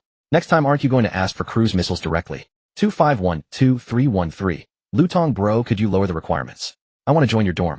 5139256. Zhuang Ping. Hey upstairs, didn't you just call their dorm a telecom fraud compound? 231,524, dang, Xiaoqi arrogant, then subservient. What an abject groveling face. Disgusting. 511,235 Pong, how I must report you. You must be cheating. Chang An ignored them and skillfully conducted trades with various parties. A day later, except for a few specialized weapons such as anti-tank missiles, most supplies had been replenished to nearly their previous levels. Arrival time 00000. As the countdown reached 0, the dormitory arrived at the stop point. Are you ready? He asked the women. We're ready, the women responded in unison. A slight smile curved his lips as he pushed open the dormitory door. Are you ready, Li Zixuan? Chang An walked out of the dormitory, finding himself in a dark red world. Stretching his gaze, he saw only cracked earth and a dim yellow sky. At this moment they were in a camp. Their dormitory was surrounded by a ring of dried wooden fences, with some crude weapons piled nearby. Outside the fence lay many corpses of twisted creatures, as well as some withered human bodies. The whole world was desolate and ruined, filled with an aura of death. He checked his multifunction watch. The temperature had just surpassed 40, which was not particularly hot. At this time a small figure suddenly ran over. Captain Susan, member of the 9th Squad of the Holy Land Outpost, reporting to you. Chang An looked over and saw a girl of about 10 years old. Her skin was rough and dark, her lips cracked, and she was emaciated. She wore a piece of ragged cloth as clothing. Tell me the current situation, Chang An asked. Information could be gathered from the native inhabitants at the stopping point. Captain, the Holy Land has permitted us to retreat, but hopes we can hold out a little longer. How much longer? Susan hesitated. I don't know. Probably as long as the other 9 squads. Chang An understood. This mission included their squad, with 10 squads participating in total. It was a competition for ranking. How do you think we should hold out? Kill all the monsters that attack. Susan answered without hesitation. Chang An nodded again, realizing they needed to defend against monster assaults. Good answer, Chang An said, nodding. He gave her some water and food. Susan was both surprised and delighted to receive them, but she only took a small sip of water, then hid the rest behind her back. Chang An nodded inwardly. To survive longer, one must be meticulous with resources. He asked many more questions, from monsters to details about the Holy Land. Because she had received water and food, Susan spoke freely, revealing everything. This world had suffered a high-temperature apocalypse, and some mutated monsters had appeared. Human living space was being continuously compressed. Now only the last settlement remained, the Holy City. Of course, the so-called Holy City was merely a title completely unrelated to holiness. It was simply a camp built around an underground river with a population of only tens of thousands. Its leaders were a council of 7 elders. 6 months ago, the mutated monsters discovered the Holy City and launched attacks against it. The outposts were humanity's first line of defense against them. The mutated monsters were primarily insects with diverse and varied mutations. Their strength was uneven. According to Susan's description, they were roughly deer rank. At this moment, dust and smoke rose from the distance. Susan gasped, they're coming. Looks like sandworms. Sandworms were large insects skilled at burrowing with sharp teeth. Xiao Lan, lead the team to intercept the enemy, Chang An ordered. Chu Lan immediately responded, taking the group of women to guard the camp entrance. Susan looked at Chang An in confusion. Why wasn't such a strong man fighting? Why send those pretty women? Would that work? However, soon she opened her mouth wide in astonishment. She actually saw these women slaughter the sandworms as easily as cutting melons and vegetables. She stared in disbelief. Were these really women? Captain, who are they? As she couldn't help but ask. They are warriors I personally trained, Chang An said with a faint smile. Under his personal training, their attributes were no weaker than men's. The strongest Wang Ting far exceeded ordinary people. Naturally, they could kill these weak monsters without effort. Captain is amazing, Susan said with full admiration. And for the following period, her expression of amazement never faded. Monsters came in waves like a tide. They stood immovable as reefs in the surf. Just as she was about to praise something, she suddenly saw a thick plume of smoke rise in the distance. The 4th Squad's outpost has fallen. Her expression changed. Will this affect us? Chang An asked. The monsters that should have attacked them will now attack us. When an outpost fell, its assigned monsters would be distributed among the remaining outposts. In other words, the more outposts that fell, the greater the pressure on the survivors. Sure enough, after several more waves of attacks, another outpost fell. The monsters they faced in the next round were indeed more numerous than before. The situation seemed to collapse like dominoes. Soon 3 more watchtowers fell, doubling the monsters they had to face. Watching the massive horde of monsters charging toward them, Susan's face was filled with terror. Captain, we can't hold out. Chang An's expression remained calm. No matter. The battle has only just begun. Susan looked at him in confusion. The battle has only just begun. What did that mean? But the next moment, the intense gunfire answered her doubt. She saw the women drawing handguns and shooting at the monsters. What? Guns? They actually have guns. Susan was greatly shocked. Even in the Holy City, guns were luxury items reserved for the elders' trusted guards. Yet these women each had one, and they showed no sign of conserving ammunition. Could they possibly have that many bullets? How was that possible? Amid her shock, several more watchtowers fell. The offensive pressure they bore multiplied several times over. This made her heart anxious again. Against such numbers, the firepower of handguns was insufficient. Just as she was about to urge Chang An to retreat again, she suddenly noticed the women holstered their handguns. They weren't retreating. They pulled out machine guns. Even heavy machine guns. Watching them sweep the monsters with gunfire, she almost thought she was dreaming. If this wasn't a dream, how could she witness such an absurd scene? She glanced at Chang An beside her face full of astonishment. What was even more absurd was that their strongest captain still hadn't lifted a finger. Where was their limit? Dormitory 9-30214, 3rd Squad Outpost. A burly man shouted to a handsome young man not far away. Brother Lei, ammunition is running low. Let's retreat. The young man was Su Lei. Upon hearing this, he frowned. But one outpost hasn't fallen yet. If we retreat now, we'll fall behind. He had been counting the plumes of smoke. Only 8. To take first place, he had to hold out until the end. But the burly man refused. He didn't want to die. He glared at the little boy beside him. The boy shivered and quickly said, "Captain, not all outposts can send warnings in time after being breached." He wouldn't say this, or he'd be killed. Su Lei then showed a relieved smile.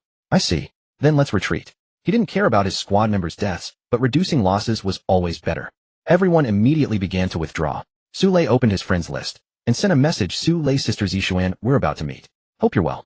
Several hours later, gazing upon the wretched refugee-like settlement before him, Su Lei's face twisted with undisguised disdain. This is what they call the Holy City. Isn't this just a scavenger's camp? The place was dilapidated beyond measure, inhabited mostly by the elderly, the infirm, and the weak. Its surroundings were dark and suffocating, utterly unworthy of the word holy. A young boy protested defiantly, "This is the Holy City." Su Lei cast him a cursory glance and let out a cold snort. Seeing his expression, one of the men backhanded the boy savagely across the face. "You little bastard, if you can't speak properly, keep your mouth shut. If you dare show Brother Lei any more disrespect, I'll skin you alive." The boy crumpled to the ground, blood streaming from his nose and mouth. At that moment, a tattered old man hurried forward to greet them. "Squad 3, welcome back to the Holy City. The Elder Council requests your presence to discuss matters of grave importance." "Lead the way," Su Lei replied flatly. The old man promptly fell in ahead of them. Su Lei glanced down at the boy and stepped across his face as he passed. Witnessing the boy's agonized expression, over a dozen of Su Lei's dorm mates burst into raucous laughter.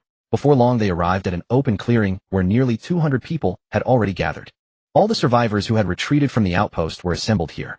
Su Lei scanned the crowd, and in an instant his gaze fell upon the figure that had occupied his every waking thought. He strode toward her, at once beaming. "Sister Zixuan, are you well?"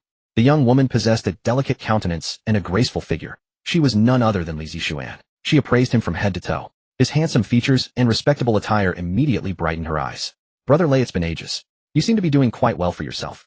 Su Lei waved a dismissive hand, feigning indifference. Just an S-rank talent, who happened to land the position of dorm leader, overseeing a dozen or so members. Nothing worth mentioning, really. So he claimed, yet his face beamed with unconcealed pride, the urge to boast written across every feature. Li Zixuan's eyes gleamed all the brighter. She understood precisely what an S-rank talent signified, and just how formidable it was to command over a dozen dorm mates. She immediately flashed him a saccharine smile. "They say one should never judge a man until they have seen him again. Brother Lei has truly made something of himself." Su Lei laughed heartily. "What's so impressive about that? It's merely luck. How have you been faring lately, dear sister?" Li Zixuan's countenance immediately darkened.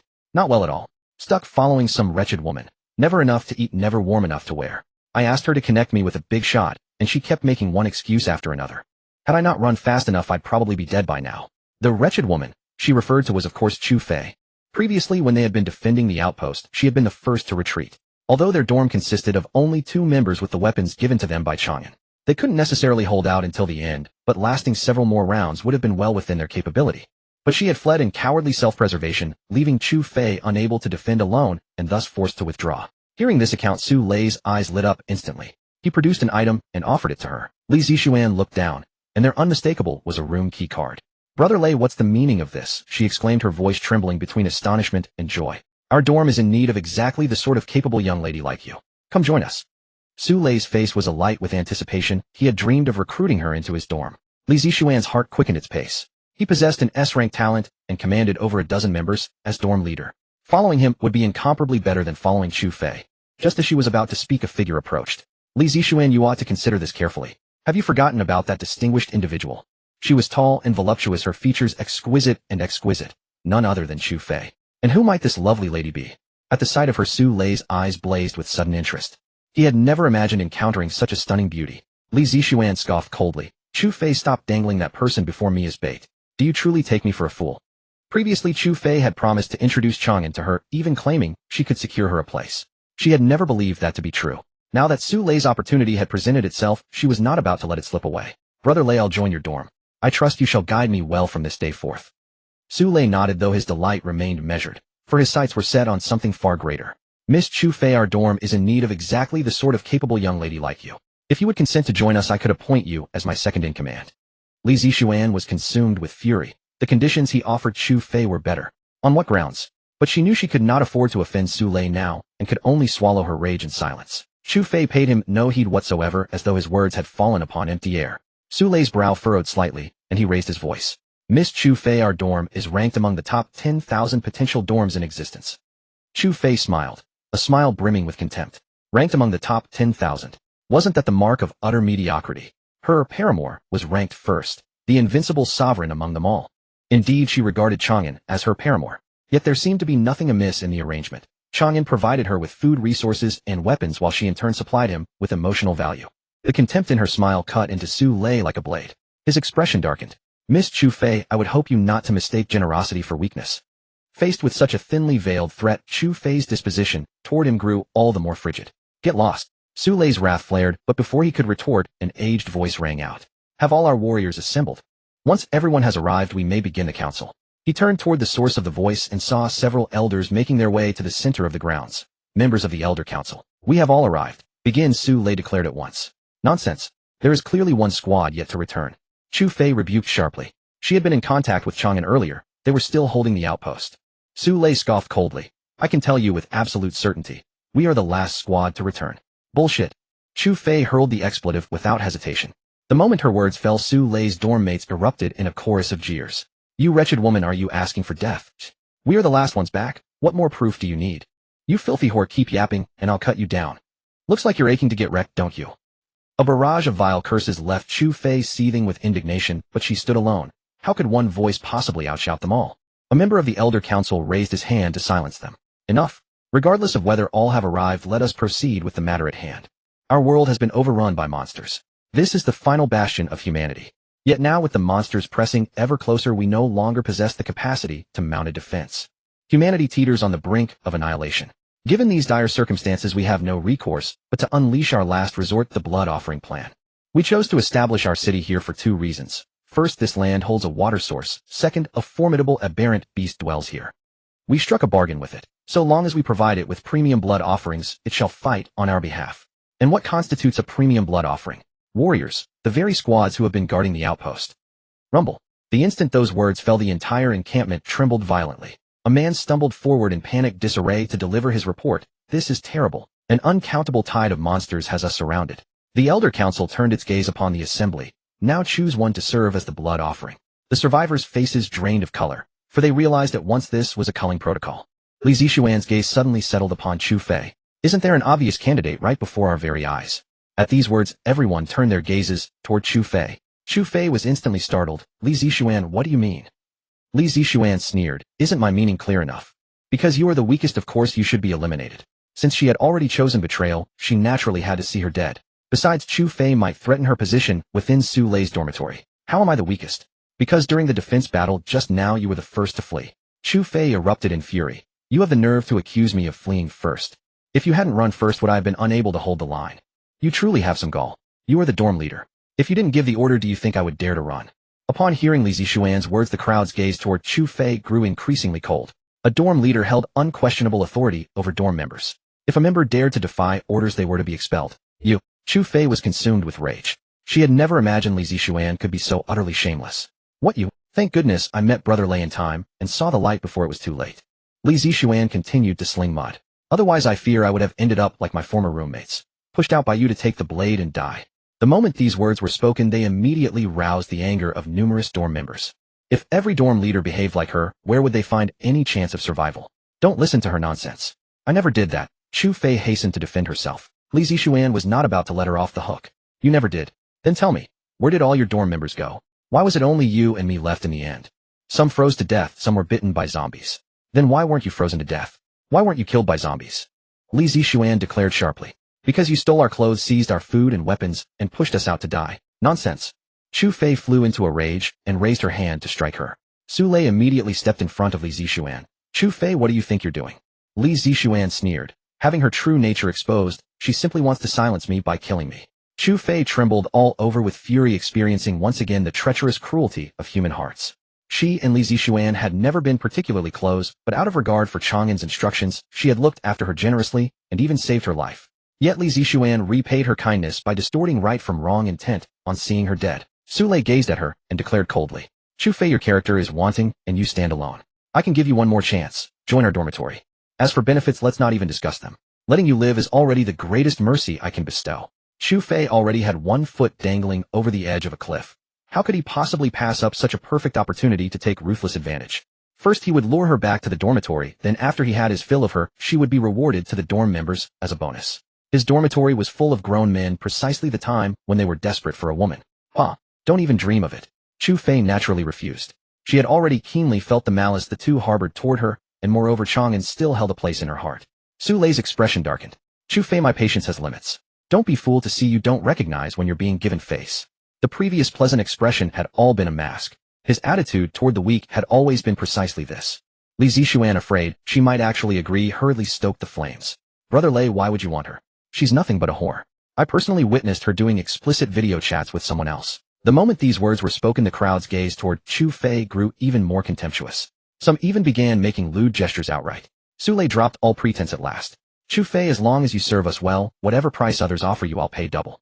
He had already classified Chu Fei as a prostitute selling her body and was negotiating a price with her directly. Chu Fei's beautiful face was livid with killing intent. "I was merely chatting with someone I like. If you're looking for a prostitute, Li Zixuan would be the most fitting choice." Li Zixuan, upon hearing this, felt not anger, but joy, for her negotiations with Chu Fei had utterly collapsed. She hurriedly acted coy with Su Lei. "Brother Lei, look at her. Not only does she insult me, she doesn't even hold you in any regard." Su Lei's countenance had also chilled completely. He turned to Chu Fei with a savage snarl. "What a shameless bitch. I dare you not to get on your knees and beg me later." Chu Fei's face was radiant with contempt. "And who do you think you are?" Su Lei flew into a towering rage and raised his hand to point at her. "I propose we send her to become blood food. If not for her, our defensive line wouldn't have collapsed so quickly." At his command, his dormitory members began stirring up a clamor. "Yes, choose her. The worthless should die. A wretch like her should have died long ago. If it weren't for her, the situation might not be this dire. Choose her. We have no objections." Upon witnessing this, the surrounding teams hastened to echo their agreement. Someone had filled this blood food quota for them. Of course, they couldn't have wished for anything better. Thus, amid the unanimous approval of the entire gathering, Chu Fei became the chosen candidate for elimination. Chu Fei's face was ashen, drained of all color. She had never imagined that she would perish in such a manner. Seeing her in such a state, Li Zixuan's gaze brimmed with sheer vindication. "You refuse to give me the contact information of that big shot, so go ahead and die." Su Lei, meanwhile, regarded her with a face full of smugness and lust. "I'll give you one final chance. Just kneel before me, hand over all your supplies and weapons, and serve me properly, and I'll save you." He had assumed that Chu Fei, standing at death's door, would certainly yield. He had already mapped out exactly how he would humiliate and violate her. But to his astonishment, her beautiful face was instead etched with profound contempt. "What sort of creature do you take yourself for?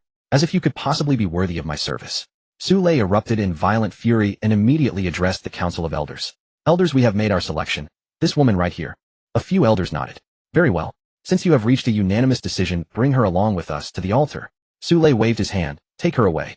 His dormitory members immediately closed in around Chu Fei. Lecherous grins spread across every face. Since she was going to die anyway, they might as well indulge themselves first. "Get away from me." Chu Fei snapped sharply and drew her gun. Su Lei gave a cold snort, and an invisible force activated. Chu Fei felt a tremendous power surge through her hand. The gun was wrenched from her grip and flew straight towards Su Lei. S-rank, talent, metal domination. Li Zixuan rejoiced at the sight. "Brother Lei, you're amazing." Su Lei reached out to catch her gun and smiled coldly. "Quite a fine gun, but a pity it's fallen into useless hands." His subordinates advanced toward Chu Fei with savage sneers. "You stinking bitch, go on and draw another gun then. No matter how many you draw, our boss will snatch them all. This is the power of an S-rank talent. Looks like we'll have to make things rough for you in a bit." Listening to their vile obscenities, despair welled up in Chu Fei's eyes.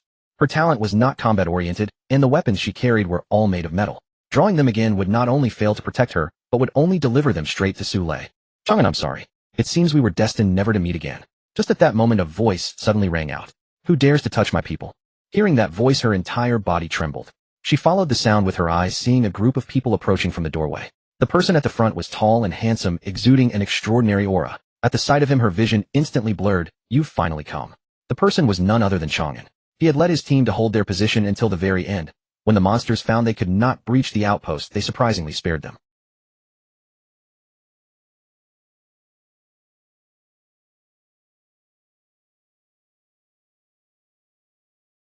You know him? Su Lei asked. Just my bootlicker, Li Zixuan said with a face full of disdain. Hearing that Chang An was her sycophant, he carelessly turned his gaze to the women. When he saw their stunning beauty, his heart immediately ignited with desire. Who are they? The most beautiful girls at our school. Li Zixuan's expression darkened. She had just aligned herself with Su Lei, yet so many beautiful women appeared. Her position was now precarious. Upon hearing this, Su Lei laughed, his smile brimming with greed and depravity. With so many beauties to attend to him, his days would be incredibly comfortable. His mind raced, calculating how to bring them all under his control. Amidst their gazes, Chang An walked toward Chu Fei.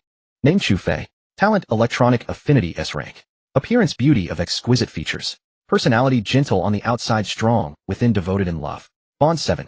Overall rating S rank meets criteria. Bind as Red Phoenix. Yes, no. Seeing her information, Chang An's eyes lit up. He never expected that a spare woman he had once used to control Li Zixuan would actually meet the Red Phoenix criteria, and her talent was as high as S rank.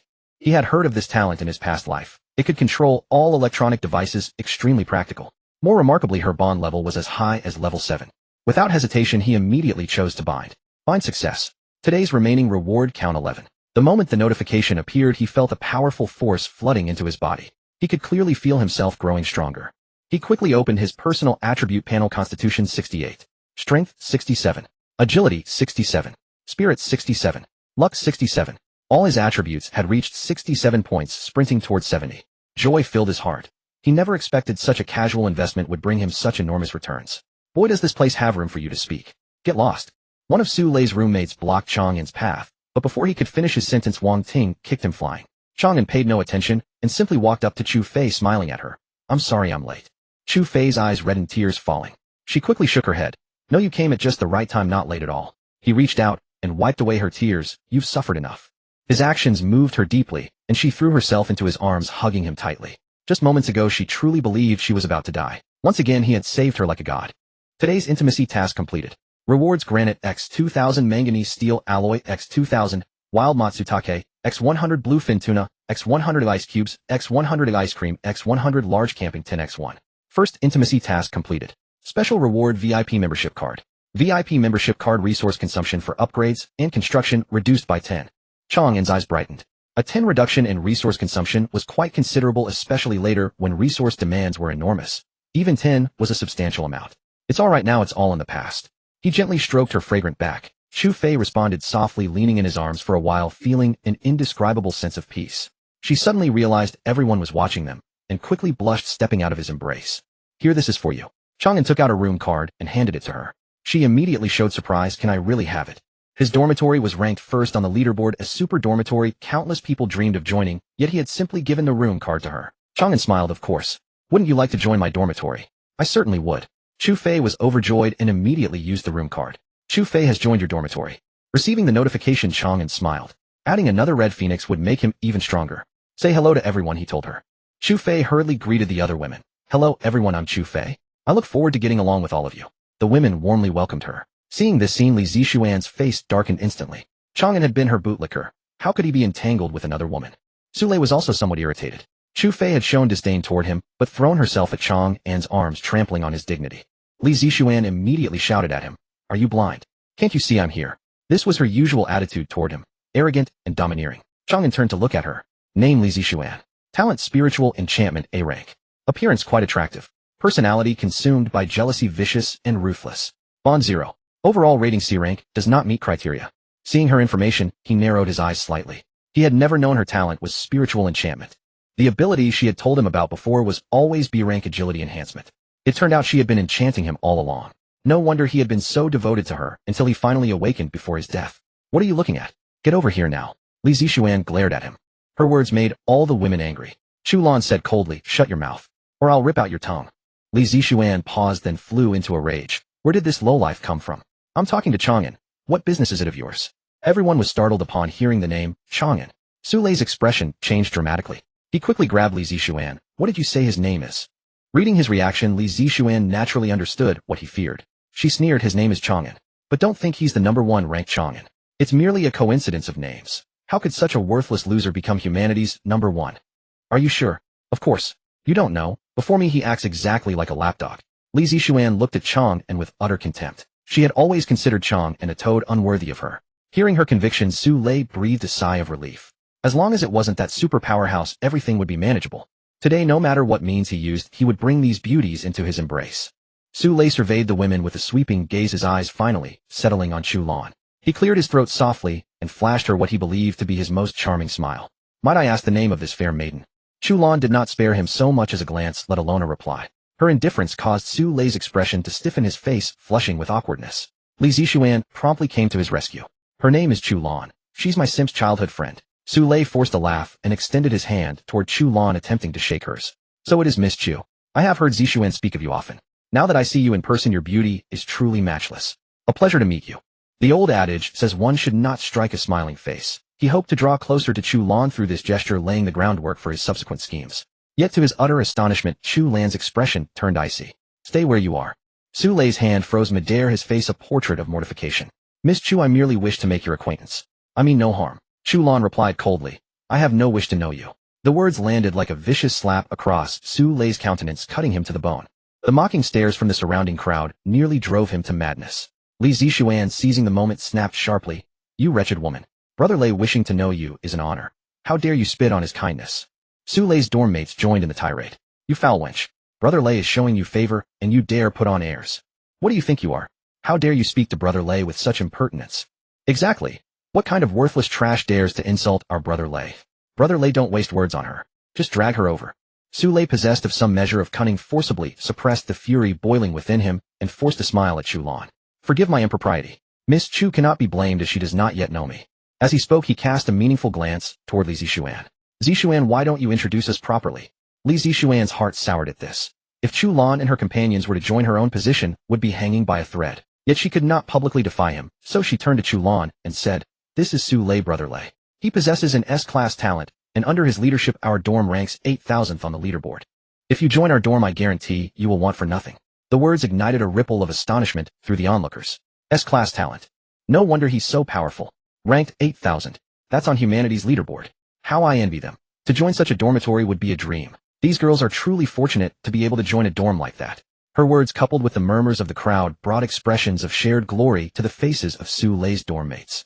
Su Lei himself regarded Chu Lan with unconcealed arrogance. He was certain that such formidable strength would bend them to their knees. Hee. Yet what greeted him was not the awe and reverence of the women, but a derisive snort. The crowd turned toward the source of the laughter and beheld a woman of devastating beauty. No way. Isn't that Zhao Inger? Someone cried out in astonishment.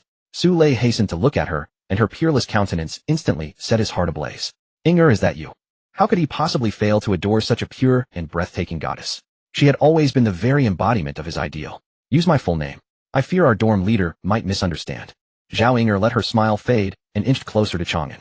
The greed and lewdness in his eyes were no different from those of the most vulgar man. Chang An was better, gentle, and upright. Though met with another rebuff, Su Lei refused to surrender.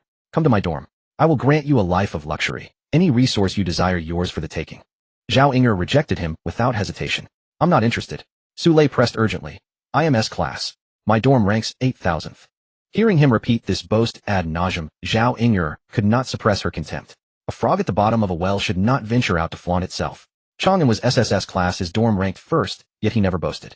That was the hallmark of a true powerhouse, humble and profound. By comparison, Su Lei was nothing short of a purebred clown. A frog at the bottom of a well. Su Lei snarled, half shocked, half enraged. If you're so capable, find me someone stronger than I am.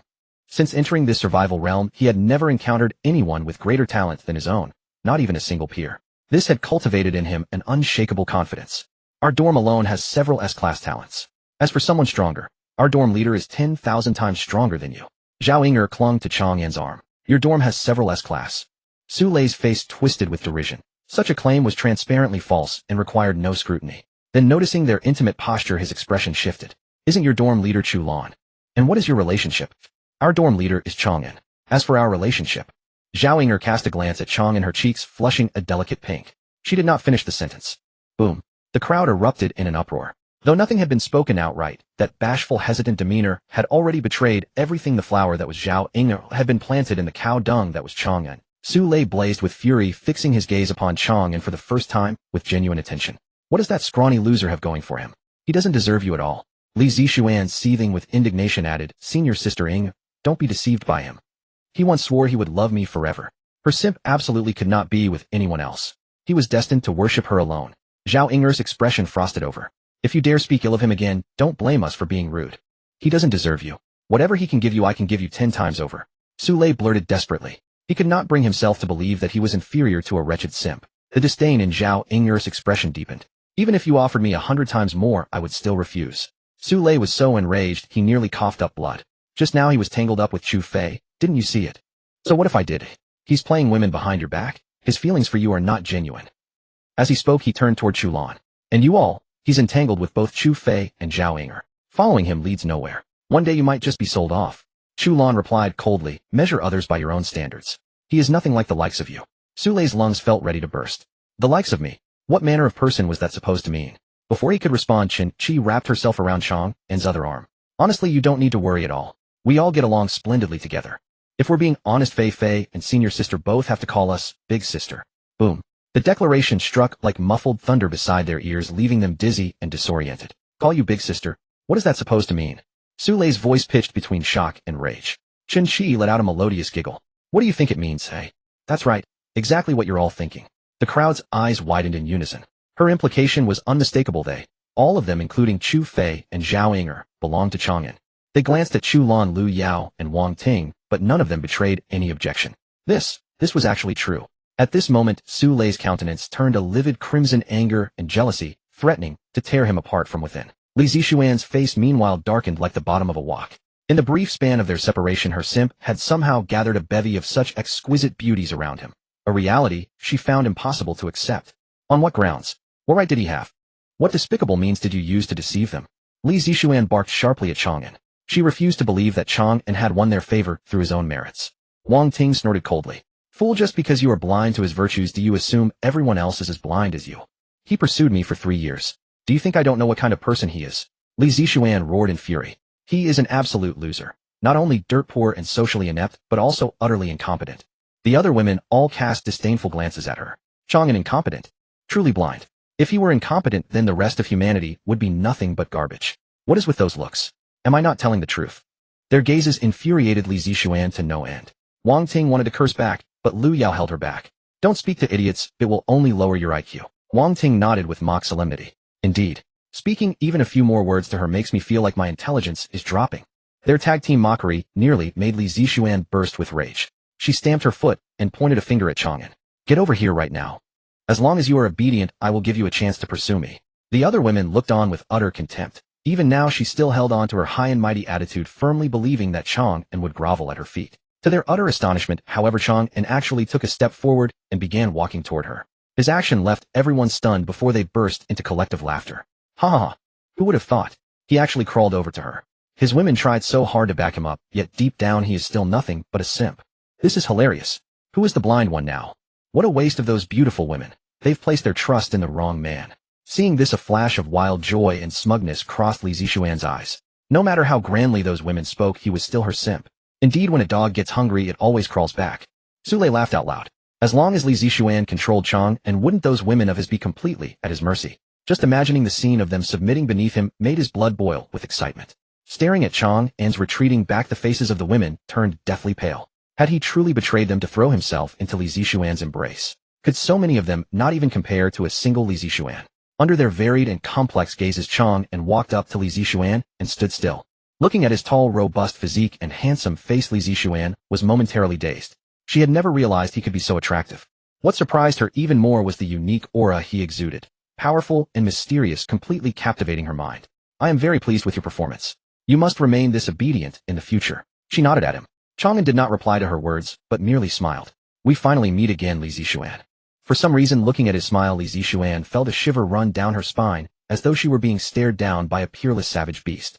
We can catch up later. For now, follow Brother Lei's arrangements. Sensing danger instinctively, she attempted to deflect the threat towards Su Lei. Chang An, tell your women to hand over everything in their backpacks first, Su Lei demanded, a sinister grin spreading across his face. He planned to disarm the women first before taking his time to deal with them. Catch up. Chang An's smile was radiant. Indeed, I have plenty of old times to catch up on with you. With that, he reached out his hand toward her cheek. Li Zixuan wanted to dodge, but his hand still cupped her cheek. Do you know? This face has appeared in my dreams countless times. I have yearned to possess it. Chang An spoke softly. His words carried deep affection, but for some reason, they sent a chilling dread through her. Is that so? From now on we are in the same dormitory, so we're partners. She forced a smile trying to pull away. Yet for some unknown reason, she could not muster any strength. Partners in the same dormitory. Ha ha ha. Chang An suddenly burst into laughter, a sound filled with mockery and sorrow.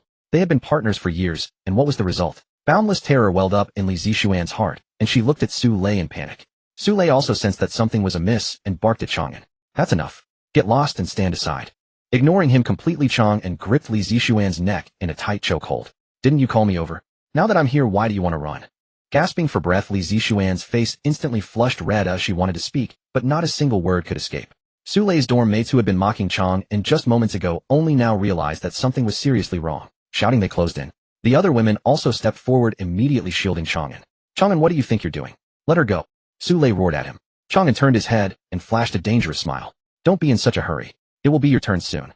The smile made Su Lei's scalp tingle. He barked out an order, do it, and threw a handful of sharp blades. These were no ordinary hidden weapons. Under his control, they seemed to transform into independent entities, covering each other and coordinating their attacks, making them impossible to defend against. His dorm mates shouted as they lunged at the women. The onlookers quickly backed away, their faces filled with playful anticipation. Don't kill them. Just cripple them. Chang An calmly instructed the women. Su Lei sneered. You'd better worry about yourself instead. As he spoke, the blades scattered in all directions, hurtling toward various parts of Chang An's body. Such a barrage of attacks would inevitably leave him unable to guard everything, trapping him in a dilemma before being hacked to death. Facing the onslaught, Chang An seemed frozen, standing in place without dodging or blocking. Su Lei assumed he was simply powerless to react, and a smug, cruel grin spread across his face. Useless trash. Do you see? This is the power of an S-grade talent. Killing a worthless dog like you doesn't take the slightest effort. Seeing this, the onlookers began to laugh and chatter. Is this the power of an S-grade talent? Formidable indeed. This guy named Chang is an idiot, daring to provoke such a powerful enemy. Exactly. Wouldn't it have been better to just hand over his women? At least he could have saved his miserable life. This is hilarious. Now not only will his women be taken, but he's also going to die. Amid their mockery, the blades were about to strike Chang An. Chang An finally moved. He opened his mouth and roared at Su Lei. Begone. What's the use of screaming? Someone tried to mock him, but before they could even finish their sentence, they saw the blades flying toward Chang and instantly deflected by an invisible force. That force was incredibly violent. After deflecting the blades, it instantly reached Su Lei. His expression changed dramatically, and before he could make any reaction, he was struck. Bang! He was sent flying high into the air, spitting out a massive mouthful of blood. After drawing a blood-red arc across the sky, he crashed heavily against the rock wall and blacked out. At this moment, dead silence fell over the entire area, everyone's eyes filled with utter shock. S-grade talent, a powerhouse ranked 8th of his ROTH on the leaderboard, was actually instantly defeated by Chang An in a single move. Slap slap. Wang Ting knocked the last man unconscious, then dusted off her hands with practiced ease. All done.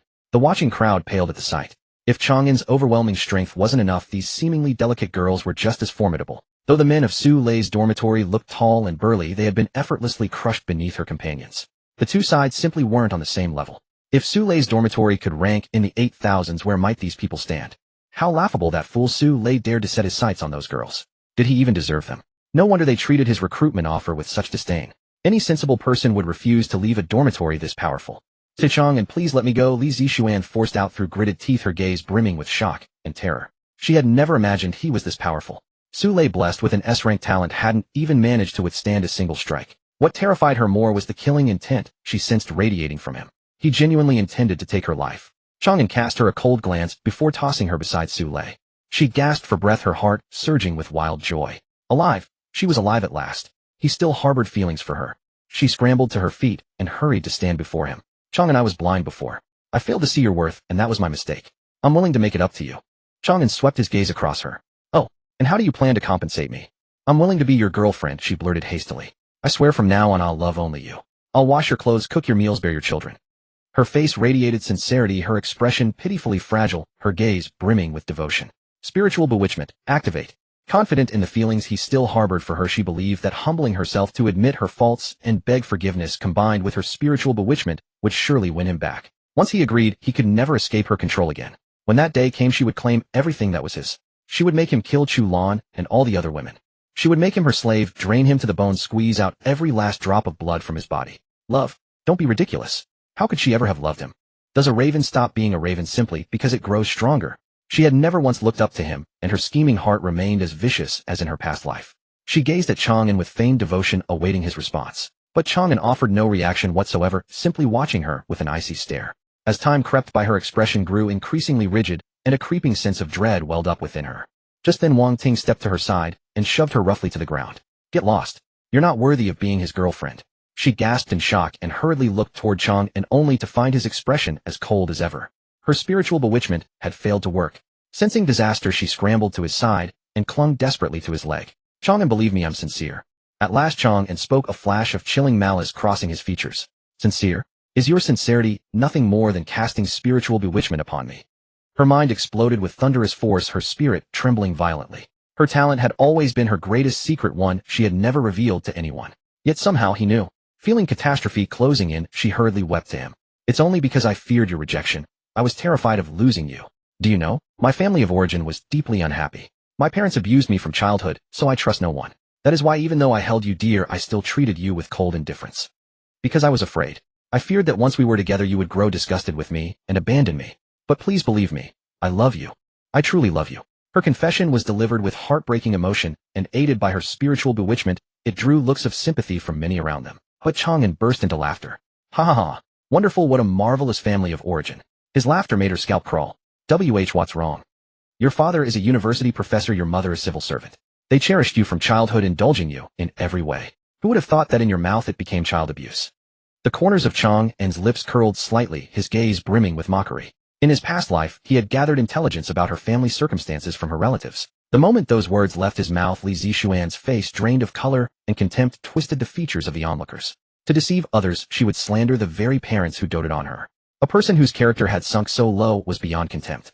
No, that's not true. Don't listen to their slander. They're clearly jealous of me and spreading lies. Li Zixuan shook her head frantically, terror flooding her eyes. At this point she had no choice but to see the lie through to the end.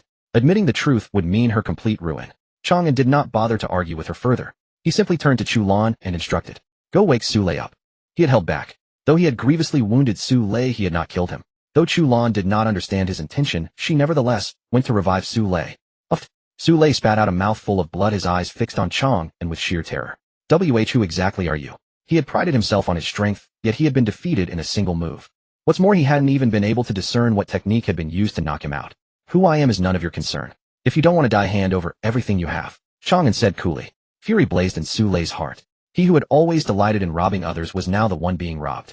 But he knew full well that with Chang An's power, any resistance would lead only to his death. He silently emptied his backpack, his heart bleeding with every item. These were treasures he had painstakingly gathered, only to be seized by Chang An in an instant. He swore a vicious oath deep within his heart. If he survived this, he would repay Chang An 100-fold, 1,000-fold. He would torture him to death slowly and humiliate every one of his women to their demise. Everything I have is here. A powerhouse like you surely keeps his word, he said through gritted teeth. Rumble. Chang An was about to respond when the ground suddenly began to tremble. An elder cried out urgently, "We can't hold on much longer. We need to summon the beasts immediately. We must provide blood offerings at once." Chang An nodded, drew out a blade, and tossed it between Su Lei and Li Zixuan. Under their bewildered gazes, he addressed the crowd around them. "I believe they are well suited to be blood offerings. Does anyone here object?" The crowd fell silent. "Your fists are the biggest. You call the shots." Chang An, what are you doing? Li Zixuan asked in a trembling voice. Chang An turned to her with a smile. Doing? Isn't it perfectly obvious? I'm going to choose one of you, either you or Su Lei, to serve as the blood offering. What did you say? Both of them stood there in stunned disbelief. The smile on Chang An's face grew ever more radiant. The rules are simple. Whoever manages to kill the other will be spared from becoming a blood offering. Both of them drew sharp intakes of breath. Chang An meant to make them slaughter each other. Chang An, you truly harbor the most venomous of hearts. Su Lei cursed at Chang An. He had not anticipated that the moment he handed over the items, the other man would demand that he and Li Zixuan tear each other apart. Under ordinary circumstances, he would have held no fear of Li Zixuan. But now, gravely wounded, his innate abilities were utterly unusable. Should they truly come to blows, the outcome would be anyone's guess. Li Zixuan meanwhile sobbed, Chang and I believed you to be a decent soul, yet you proved to be so treacherous. I know you despise me, but Brother Lei has no part in this. If you seek vengeance, then aim it at me alone. Do not drag Brother Lei into this. Upon hearing her words, Su Lei felt an immediate wave of relief wash over him, along with a stirring of genuine gratitude. Li Zixuan, all my affection for you has not been bestowed in vain. Rest assured I shall avenge you without fail. Yes, avenge. He had already resolved to kill her. He was steadily gathering his strength, and the moment he possessed the capacity to strike, he would act. Chang An paid no heed to their words, merely remarking coolly, I grant you but 1 minute. If neither of you has produced a victor by then, I shall deliver you both as blood food for the monsters. Chang An, you are utterly heartless. Tears streaming down her face, Li Zixuan turned to Su Lei. Brother Lei, rest easy. I will not harm you. Spiritual bewitchment, activate. Selfish by nature, she had never truly loved Su Lei. At such a life-and-death juncture, how could she possibly show him any mercy? Very well, Sister Zixuan. I trust you. Completely unguarded, Su Lei fell victim to the spell instantly, his mind plunging into bewildered confusion. Seizing the moment, Li Zixuan snatched a blade from the ground and drove it towards Su Lei's heart. The looming specter of death instantly jolted Su Lei back to clarity. Half shocked, half furious, he managed to block her hand. Li Zixuan, I took you in out of kindness, and you repay my generosity with betrayal. He bellowed furiously. Li Zixuan clenched her teeth, straining with all her might to press the blade toward his chest. Kindness, you call it? You were plainly lusting after this woman's body. But you were just declaring this had nothing to do with me. Su Lei's face was contorted with terror. Wounded as he was, his strength could not match hers. The blade was slowly, inexorably advancing toward his heart. I said it had nothing to do with you, yet you never once stood up for me. That proves you had already condemned me to death. Why on earth should I remain loyal to you? Li Zixuan's face was twisted in grotesque fury, the ingenue facade utterly gone. Su Lei erupted in rage. You wretched creature. I bear no grudge against Chang An, neither yesterday nor today. It's you who have dragged me into this. This was never my affair in the first place. Where was all this none of my affair talk when you were scheming to have your way with his woman? Now that disaster has struck, you begin distancing yourself from the whole affair. Li Zixuan hissed venomously. The spectacle of their mutual evisceration drew expressions of undisguised contempt from all present. Chen Qi even patted her ample chest. Fortunate indeed that our dorm leader saw through her. She never managed to bewitch him. Otherwise, had someone like her joined our dormitory, heaven only knows what would have transpired. The girls each wore expressions of relief. Were a person of Li Zixuan's caliber to enter their quarters, they would never know a moment's peace. Even as they spoke, Li Zixuan's blade tip slowly pierced Su Lei's chest, and fresh blood immediately began to flow. Su Lei let out a guttural roar. You wretched. Are you truly going to be manipulated into killing me?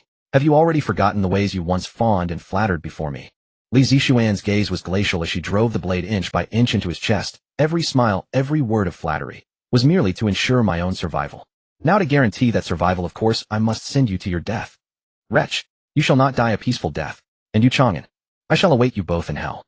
Su Lei's voice was a desperate, despairing howl as his consciousness gradually sank into the abyss of eternal darkness. Seeing his hands fall limply to his sides, a flicker of wild elation danced through Li Zixuan's eyes. Fearing he might not yet be completely dead, she withdrew the blade and drove it into his heart several more times. Only when he no longer stirred did she turn toward Chang An, beaming at him. He's dead. I won. I won't have to become blood food. The girls immediately turned their gazes toward Chang An, hoping he would not release her. Such a calamity of a person could not be permitted to live. Chang An too smiled. Indeed, you slew him, and thus you have prevailed. In his previous life, everything that was his had become nourishment for the two of them. Yet in this life, in their desperate scramble to survive, they had turned their blades upon each other.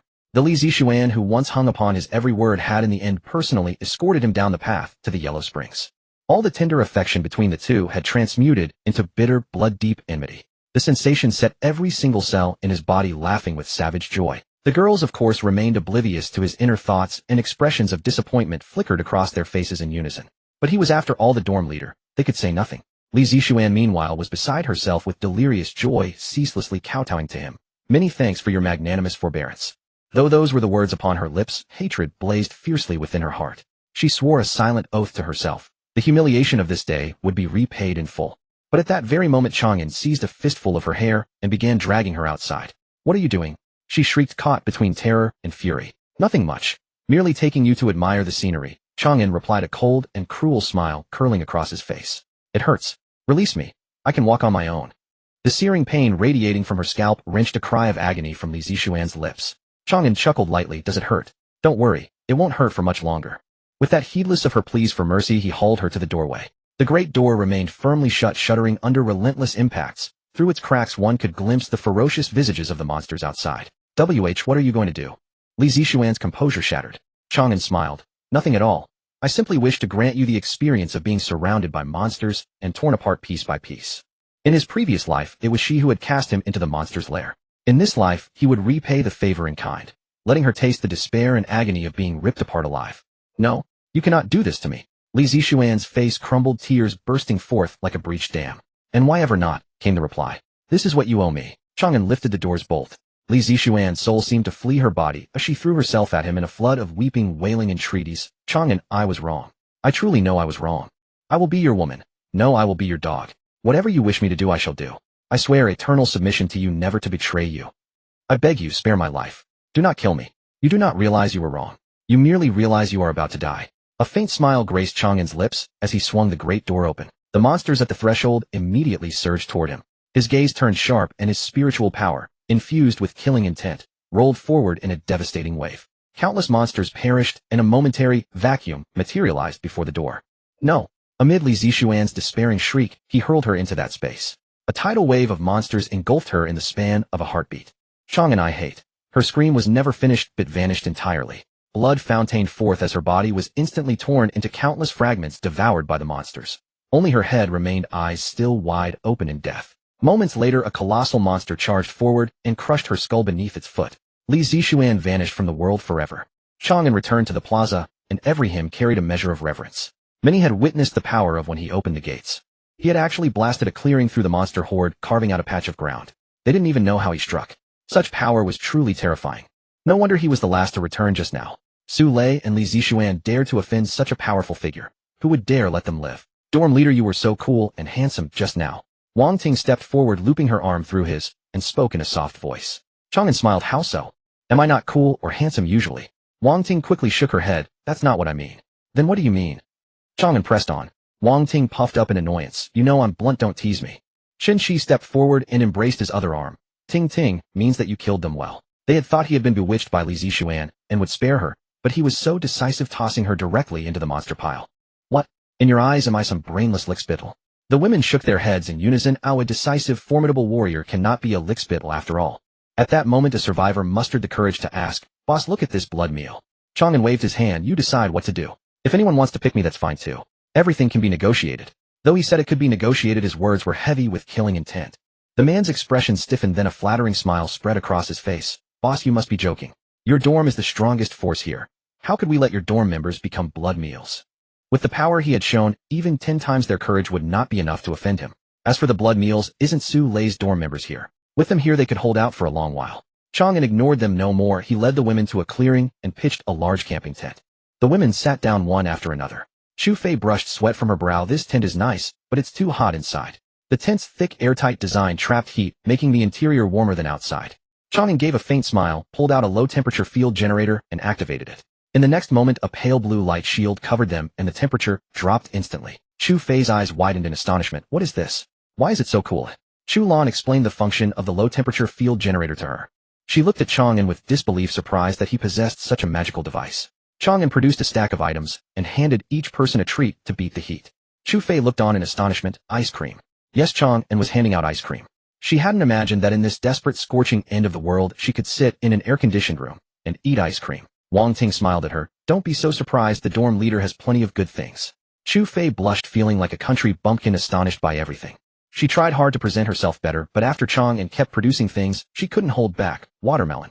Milk tea. Beer. Huh. Ice cubes too. Are we drinking cold drinks? Is this for hot pot? Oh, there's beef, lamb, and vegetables. No way, this is A5 steak. What is this? Wild matsutake. My god, this is bluefin tuna. Looking at such a lavish spread, she was utterly stunned. Not only in the apocalypse, but even in peacetime such abundance would be rare to see. Shu Fei, welcome to our dorm. Chang An raised a beer to her. Shu Fei stared, still stunned by the shock. Until Zhao Inger reminded her, she hurriedly picked up the beer and clinked it with him. Thank you. From now on I will do my utmost for the dorm. Chang An smiled, slightly lifted the beer, and drained it in one go. She did not dare fall behind, quickly finishing a can as well. The cold beer slid down her throat, bringing a blush to her face. Don't be so formal, we're all easy to get along with. You can treat the dorm as your own home, Chang An advised. Yes, I will. She nodded, and under Chang An's lead the women raised their cups to welcome her. That warmth and familiarity moved her deeply. She would occasionally glance at Chang An, her eyes full of admiration and gratitude. Since entering this survival, her only wish had been to stay alive. Yet the cruelty of the end of days exceeded her imagination. Her dorm mates died one after another, leaving only her and Li Zixuan. If not for Chang An providing supplies, weapons, and serums, she would have died many times over. And just when she was about to become blood meals, he saved her again. Not only did he invite her into the dorm, but he would kill the menacing Li Zixuan and Su Lei who tormented her. Moreover, he offered her such generous terms, top-tier delicacies, and friendly dorm mates. His favor felt like a rebirth. In her heart, she vowed her body and soul would belong to him alone. Never betray until death. Shu Fei's bond with him rose to level 9. Feeling the power grow, Chang An smiled faintly. At this moment his physique stood at 70 points, the rest at 69. He was only 1 point away from reaching 70 across the board. In his previous life, he had heard a legend when a single attribute reached 100 points a special ability would emerge. To him it had always been a distant dream. Now he was drawing closer to that threshold, perhaps it could really be anticipated. If a single attribute surpassing 100 could grant a special ability, what would happen if all attributes surpassed 100? Let me go. You beasts will not end well. From outside the tent came a cry. He moved, sending out his spiritual sense. Behold, an elder was leading several survivors, dragging a person toward some place. That person was a member of Su Lei's dorm. They meant to offer the blood meal to the beast. His spiritual sense followed them to a large pit about 20 to 30 meters in diameter, black and bottomless. You can't. The man cried out as he was pushed into the pit. After about 30 seconds the ground trembled slightly. Just as everyone watched with doubt, a thick tentacle shot from the pit, smashing through the rock wall and shooting into the air. Then it lashed out at the surrounding monsters. Each strike felt as if a mountain pressed down, turning everything to bloody mist, its might awe-inspiring. Chang An frowned deeply. If such power is not something a B-rank monster could possess, could this so-called beast be A rank? The monsters are retreating. Hearing the cheers echoing from outside the tent, Chang An frowned slightly. Under the crushing, overwhelming power of that massive tentacle, those monsters had no choice but to fall back. Yet their retreat was merely temporary. They had not dispersed. This meant that the moment the tentacle departed, they would make a ferocious comeback. How long then would the tentacle remain? The answer was 10 minutes. Having lost all its targets, it lingered for a mere 10 minutes before retracting back into the pit. Meanwhile, the retreating monsters were already gathering their strength anew. It was only a matter of time before they besieged this place once more. He glanced at his multifunctional watch, calculating the remaining time. However, before the monsters could renew their siege, another crisis emerged. The entire sacred city had been built along an underground river. Now that the rock wall was shattered, scorching air instantly invaded the entire camp. The temperature of the camp was rapidly aligning with the outside world, approaching a stifling 50 C. The survivors desperately wanted to mend the breach, but without tools or materials, they were utterly powerless to act. Matters seemed to be spiraling out of control. Of course, none of this affected Chang An's dormitory for the moment. Their welcoming banquet was still underway. Chi, are there any rules in our dormitory? Chu Fei whispered to Chi beside her. Her face was flushed crimson, and her eyes held a hint of tipsy haze. A glimmer of amusement flashed in Chi's eyes. There are two rules, one overt and one covert. What are they? The overt one, which is also our supreme rule, unconditional obedience to the dorm leader's commands. Chu Fei nodded instantly. I will definitely follow the dorm leader's lead. As for the covert one, Chi rolled her eyes playfully. What is it? Only after we, your older sisters, are fully satisfied by him will it be your turn, Chi said in a sweet, teasing voice. Chu Fei's face flushed red instantly as she stammered. No. She had never given any thought to such matters, let alone expected Chi to speak of it so openly in public. Seeing her reaction, Chi doubled over with laughter, shaking with mirth. Chulan smiled at Chu Fei and said, Chi is just teasing you, don't take it seriously. Our dormitory doesn't have any strict rules as long as you follow orders and act in unison. Chu Fei finally breathed a sigh of relief. If it were truly as Chi had said, wouldn't it mean her turn would never come? The moment this thought crossed her mind, she spat softly in self-reproach. Bah, Chu Fei, what wild thoughts are you entertaining? You only need to stay by the dorm leader's side. You do not dare to hope for anything else. At that moment, Chi leaned close to her ear and whispered, if you put in a little effort, you might even get ahead of the senior sisters. Chu Fei's heart instantly raced. So they hadn't done it yet. She might not necessarily be the last. Sitting nearby, Zhao Inger overheard their conversation, falling deep into thought. Chang An smiled at Chi and said, Chu Fei is pure-minded, don't corrupt her. Chi immediately put on a piteous expression, looking as if she was about to cry. Are you saying that I am a bad woman? Wang Ting rolled her eyes at her. You're not a bad woman, you're a seductress. Chi giggled. Thank you for the compliment. Just as Chang An was about to speak, his expression suddenly shifted. What is it? The girls looked bewildered. Just then a voice echoed from outside the tent. Boss, please don't misunderstand. The weather is so hot, we were just worried you might feel stuffy and uncomfortable inside. Chang An remained silent, a chilling, murderous intent flashing in his eyes. In the next instant, the two men outside the tent stiffened before collapsing backward onto the ground, completely lifeless. Chu Lan's beautiful face darkened. Claiming to care about us, yet in truth, they came to test our strength. Chi also put away her smile. Worrying about us being stuffy is just a facade. They were merely trying to probe and see if we have some way to cool down. Do they intend to harm us? Chu Fei asked. Wang Ting snorted coldly. Awed by the dorm leader's formidable power, they dare not act for now. But if the heat becomes truly unbearable, they will definitely make a move. The current temperature was still within their threshold of tolerance. However, once they faced a life or death crisis, they would undoubtedly strike against them. Realization dawned upon Chu Fei. Chang An had seen right through their schemes, which was why he had struck so decisively. Since we killed their men, will they launch a direct attack?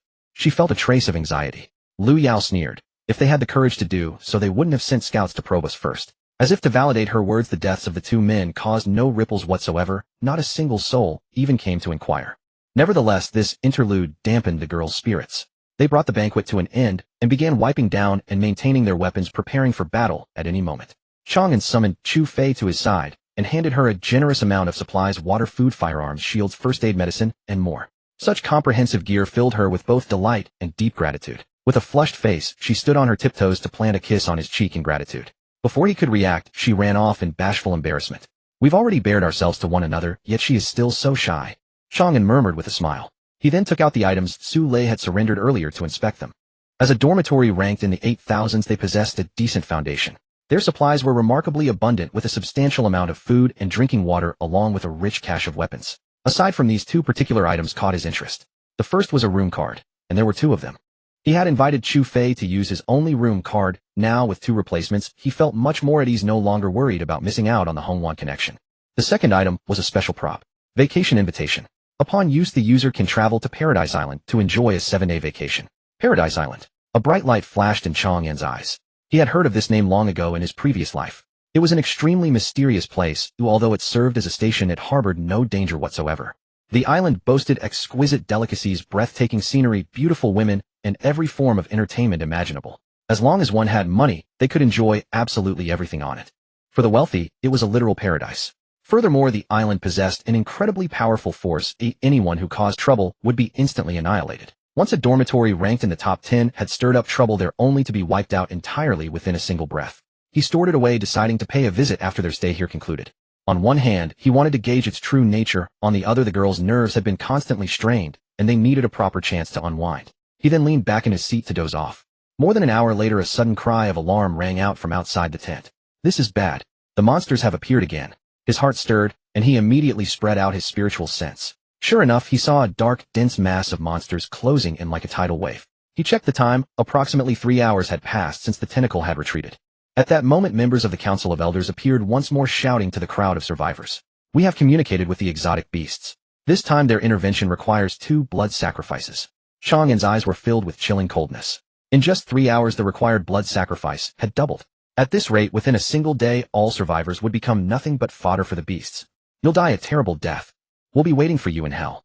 Su Lei's 2 dorm mates hurled vicious curses as they were dragged away. Yet no matter how furiously they cursed, they were still shoved into the pit. Before long, the entire ground began to tremble faintly. Everyone stepped back a little. Chang An called out to the women. They were standing right at the edge of the pit. He wanted to observe the tentacles up close. Be careful. Chu Lan nodded, leading the women back a few steps. Rumble, rumble. Before long, a colossal tentacle thrust up from within the pit, shooting from the opening straight into the clouds. It was less than a meter from Chang An, and he could observe its skin with perfect clarity. Its surface was covered in dense small pores, with fine needle-like barbs hidden within, while copious amounts of viscous fluid flowed throughout. When it launched its assault against the encircled monsters, those needle barbs all shot forth. He exerted himself to spread his spiritual sense, carefully observing every move it made. Upon careful examination, he indeed discovered something unusual. Those needle barbs served not merely as weapons of attack, but could also draw certain substances from the monsters' bodies. In an assault as relentless as autumn wind scattering fallen leaves, every monster within its range of attack was torn to shreds, while those outside its range were frightened into retreat once more. After lingering for a moment, it withdrew back into the deep pit. Once it vanished, Chang An gazed at the edge of the great crater, lost in thought. What are you looking at? Wang Ting followed his gaze, but found nothing. The other women all wore expressions of curiosity, as well, equally puzzled by what had captured his attention. Chang An stamped the edge of the pit. It's growing. What? The women stared blankly. When it burrowed out just now, there was still some distance between it and the edge of the pit. But now it's already pressing against the edge. As his words fell, cracks appeared along the rim of the pit and numerous stones broke apart. The pit had indeed been widened. What do you mean? Chu Lan's expression shifted. Chang An nodded. It's growing stronger by feeding on blood offerings and monsters. Each time it attacks, it becomes a little more powerful. The women all frowned, but only Chu Fei looked utterly bewildered. Isn't it getting stronger a good thing? It can kill more monsters. Chang An shook his head at her. Why do you suppose it needs blood offerings? And specifically those who are robust and healthy. Chu Fei was taken aback. You mean? It's possible it might end up killing us too. Not just possible, certain. Don't forget the mission this time. Chu Fei's brow furrowed slightly. This mission's objective was survival. Chang An's reasoning seemed correct. But how were they to respond? Wang Ting smiled at her reassuringly. Don't overthink it. Have you forgotten our dorm's rule? Chu Fei looked at her in surprise. The dorm's only rule was to obey him and follow his every arrangement. Her meaning was clear. Stop overthinking, just listen to Chang An. Leave the troublesome matters to him. We only need to follow orders and act. Wang Ting nodded at her. Fei, ignore her. She just wants to turn you into a silly girl like herself, Chen Qi teased with a grin. Wang Ting huffed nonsense. I simply trust our dorm leader with all my heart, that's all. Chen Qi covered her mouth laughing. Isn't that just an excuse for being too lazy to think for yourself? I am not. Silly girl. You are the silly one. Seeing the two bicker, Chu Fei turned to Chang An with admiring eyes. Such a relaxed atmosphere spoke volumes about his ability to unite people. Wang Ting trusted him wholeheartedly. And was Chen Qi any different?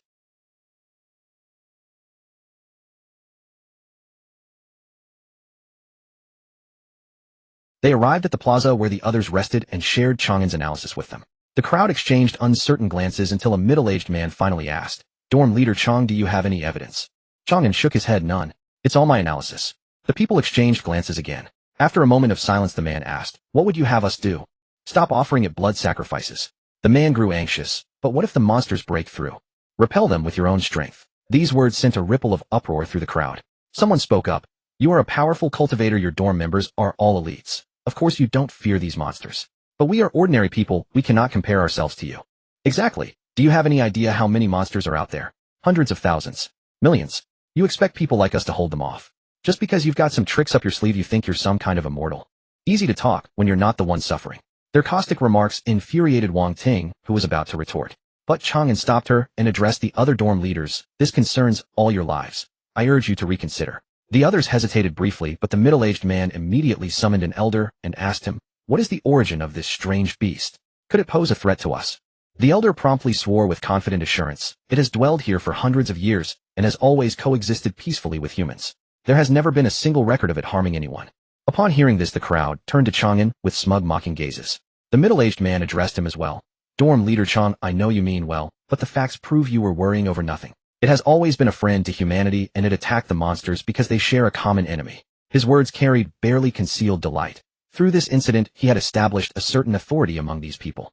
In the time ahead, as long as he demonstrated a few more feats, he could likely become the temporary leader of this group. This way, he would be able to establish an advantage in the upcoming elimination trials. Chang An swept his gaze across the crowd. Seeing their cold sneers, he said no more and turned to leave with the women. Dorm leader Chang, please wait. The middle-aged man hurriedly called after him. He had yet to fully establish his authority. How could he let them simply walk away? Is there anything else?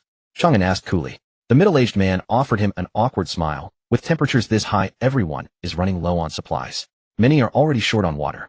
Several of the Freilier women are showing signs of heat stroke. You are a powerful cultivator. Your resources must be plentiful. Please show some generosity and help these poor souls. Everyone would be grateful to you. This was precisely the tactic he used to build his authority, using the crowd's name as a shield, employing moral coercion to extract supplies from Chang An. If Chang An gave in, he would be the crowd's hero, and they would surely be grateful to him. If Chang An refused, the people's wrath would fall upon Chang An, while he would be seen as the righteous man speaking up for them. They would still be grateful to him. Either way, no matter how Chang An reacted, he was guaranteed to profit. As the words fell, everyone turned their eyes toward Chang and their gazes dripping with greed. They all knew very well that Chang An had treated the women to a lavish feast inside the tent. The rich aroma of the hot pot had drifted for miles, and how could they possibly have missed it? Consequently, two fools had tried to test the waters earlier only to be instantly killed by him. A brutal display that temporarily dampened their ambitions. But now that this middle-aged man had openly brought the matter to light, how could they not feel tempted? Did Chang An truly dare to bare his fangs against them? After all, they numbered over 100 strong. They could drown him in their spit alone. The women were furious upon hearing this. Wang Ting snapped. We warned you out of the goodness of our hearts. If you won't show any gratitude, fine, but how dare you have the audacity to demand things from us? Have you no shame? Her words provoked a barrage of scolding from the crowd. Watch your filthy mouth, little girl. Don't you know how to speak properly? You uncultured brat, who taught you to talk like that? If you spew another word of garbage, I'll teach you a lesson on behalf of your parents. Young people nowadays have absolutely no manners or upbringing. The middle-aged man was overjoyed inwardly, yet he still maintained his mask of a benevolent peacemaker. Don't be angry, young lady. We aren't trying to make things difficult for you. We simply hope that those with the capability can lend a hand to those in need. Lu Yao's face turned icy. Our supplies were painstakingly gathered by our dorm leader. Why on earth should we give them to you? The middle-aged man cleared his throat lightly. As the ancient saying goes, in obscurity cultivate your own virtue, in success share it with the world. Since you have the capability, isn't it only right to aid the weak? I can see you've received a higher education. Didn't your teachers ever instruct you on the virtue of helping others? He continued his moral kidnapping, his words dripping with patronizing condescension. The women were outraged, on the verge of launching into a heated argument with him. But Chang An held them back and turned to the middle-aged man asking, I wonder how exactly I should help you and how much I need to provide. Hearing his tone soften, the crowd was elated. The middle-aged man's eyes lit up as well. How about this? Bring out all your goods, and we will distribute them among everyone based on their needs. He had no idea how many supplies Chang An actually possessed, so he wanted him to reveal his hand. Chang An smiled faintly, pulling a mountain of items from his backpack until the entire clearing was packed to the brim. Beholding this horde of supplies, shock washed over everyone's faces. My goodness, he has so much stuff. So much water and rice and snacks. Watermelons. Oranges. Oh my god, he has fresh fruit. There's beef, mutton, and even fish. This is absolutely incredible. The middle-aged man was also consumed by greed. He knew Chang An had supplies, but he never expected him to possess such an abundance of rare resources. If these goods belonged to him, he could survive in this death match until the end of time. Well, are you satisfied with these items? Chang An asked him. Satisfied, incredibly satisfied. The middle-aged man was practically drooling. Chang An looked at him. These are all my assets. How much of it do you think I should distribute to you all? The middle-aged man's eyes darted around. Dorm leader Chang, you're young and exceptionally strong. This small amount of supplies is nothing to you. Even if you share it with everyone, you can easily gather it back in no time. He was showering him with flattery to morally coerce him. Then he deliberately called out to the crowd. Am I right, everyone? Instantly catching his drift, the crowd roared in agreement. Chang An shook his head. But I still have my dorm members. They need to eat and drink too. I can't give it all to you. The middle-aged man replied instantly. They are all young with perfectly good hands and feet. They can just go out and search for some more. Shameless. Chulan couldn't help but curse. A man shouted back at her. Ladies, if you run out of food, just come find me. I'll share some of mine with you. As his words fell, many of the men erupted into lecherous laughter. They weren't just eyeing the supplies anymore, they were coveting the women as well. Chu Fei couldn't hold back her disgust, and snapped. So you want to take our own things, and then share them back to us? Have you no shame at all? The middle-aged man cut them off, and shouted to the crowd. Then it is settled. Everything here belongs to everyone. Let us thank dorm leader Chang for his generosity. He had no intention of wasting more words with Chang An's group. He was going to take it by force. The crowd cheered in unison and surged toward the supplies. With so many good things up for grabs, they wanted to secure them first. As for Chang An, let him rot. If he dared to stand in their way, they would simply kill him and enjoy his women. Chang An sneered coldly, pulling an object from his backpack. I almost forgot this is also meant for you. The crowd gasped in shock. It was a Gatling gun. They skidded to a halt as the middle-aged man stammered. Dorm leader Chang W, what are you doing? Chang An sneered. Didn't you want supplies? This is a supply too. I'm giving it to you. All right. Put it down first, and we'll come over and take it ourselves. One of them quickly urged. They actually believed Chang An was going to hand over the Gatling gun. Chang An's lips curled into a smirk. I'll put it down in a moment. But first let me give you the bullets. The middle-aged man's soul nearly leaped out of his body. He screamed at the crowd. He wants to kill us. Fight him. Many quickly snapped out of their daze, drawing their weapons to attack him. But by then the Gatling gun in Chang An's hands was already spitting tongues of fire. Oh. In the next instant, blood-curdling screams and desperate pleas for mercy erupted. No. Please don't kill me. I was wrong. I don't want your things anymore. Don't kill me, don't kill me. No. Chang An, I was wrong. I beg of you. Moments later, other than Chang An and his companions, not a single soul remained standing in the clearing. The middle-aged man was not yet dead. His mouth overflowed with blood as he glared at Chang An with venomous hatred. Chang An stepped up to him, looking down from above. I was planning to leave, but you used moral kidnapping to keep me here. But the thing is, I have no morals. You are a cold-blooded beast, the middle-aged man spat. Chulan said coldly. Him cold-blooded? Do you even know what elimination mode means? It means everyone gets eliminated until only one dorm, or even one person remains. He could have slaughtered all of you from the very beginning, but he didn't. He even gave you a chance. Unfortunately, your own greed and stupidity have sealed your doom. The middle-aged man pleaded with Chang An. Dorm leader Chang, I was wrong. I truly repent. I am willing to join your dorm. Please give me one more chance. I am willing to make amends for my mistakes. Chang An looked at him coldly. A person like you will never truly admit your mistakes, nor do you deserve a chance. Chang An, I curse you to a horrible death. The middle-aged man shrieked frantically. Bang! A gunshot rang out, and his screeching came to an abrupt halt. You actually killed them all. The elder pointed at Chang and his whiskers trembling with rage. What? Do you have an objection, Oi? Chang An asked indifferently. You killed them all. How are we supposed to offer blood sacrifices to the mutated beasts now? That's your problem, not mine. Chang An gathered their supplies and departed with the women. The elder was so furious he nearly fainted, yet there was nothing he could do. He shot them a venomous glare before storming off. Chu Lan surveyed the corpses. These people dying is a good thing. Without blood sacrifices, that tentacle monster should stop attacking and won't be able to grow stronger. The women nodded in agreement. Indeed, it was an effective way to prevent it from growing stronger. But we've offended the Elder Council. Won't that bring us trouble? Qian Fei said with worry. Wang Ting raised an eyebrow. Do you really think they dare come after us? If they had the courage, I'd almost respect them. Chang An scoffed lightly. They wouldn't dare. However, while they may not target us, they can find trouble for others. As if to prove his point, a commotion suddenly erupted nearby, with shouting and crying voices reaching their ears. Chang An gathered their supplies and led the women over only to find the elder council members capturing children. Susan was being pinned to the ground by several men. She struggled desperately, but to no avail. "Captain, save us," she cried through tears, pleading toward Chang An. Chang An gave Chu Lan a glance. Understanding immediately, Chu Lan stepped forward and barked, "Let her go. We're merely following the elder council's orders," a man protested. Chu Lan raised her gun. "Let her go." The man's face pale, he quickly released Susan. But at that moment a group surrounded them, with several elders leading the charge. The elder from just now shouted at them, "What do you think you're doing? Release these children." Chu Lan said, her beautiful face dark with killing intent. "You have the nerve to bring this up. If you hadn't killed those people, would we need to use them as blood sacrifices?" The elder roared angrily. Chu Lan did not argue with him. She simply clicked off her pistol's safety. "I won't ask a second time." The elder exploded in rage. "Are you mad?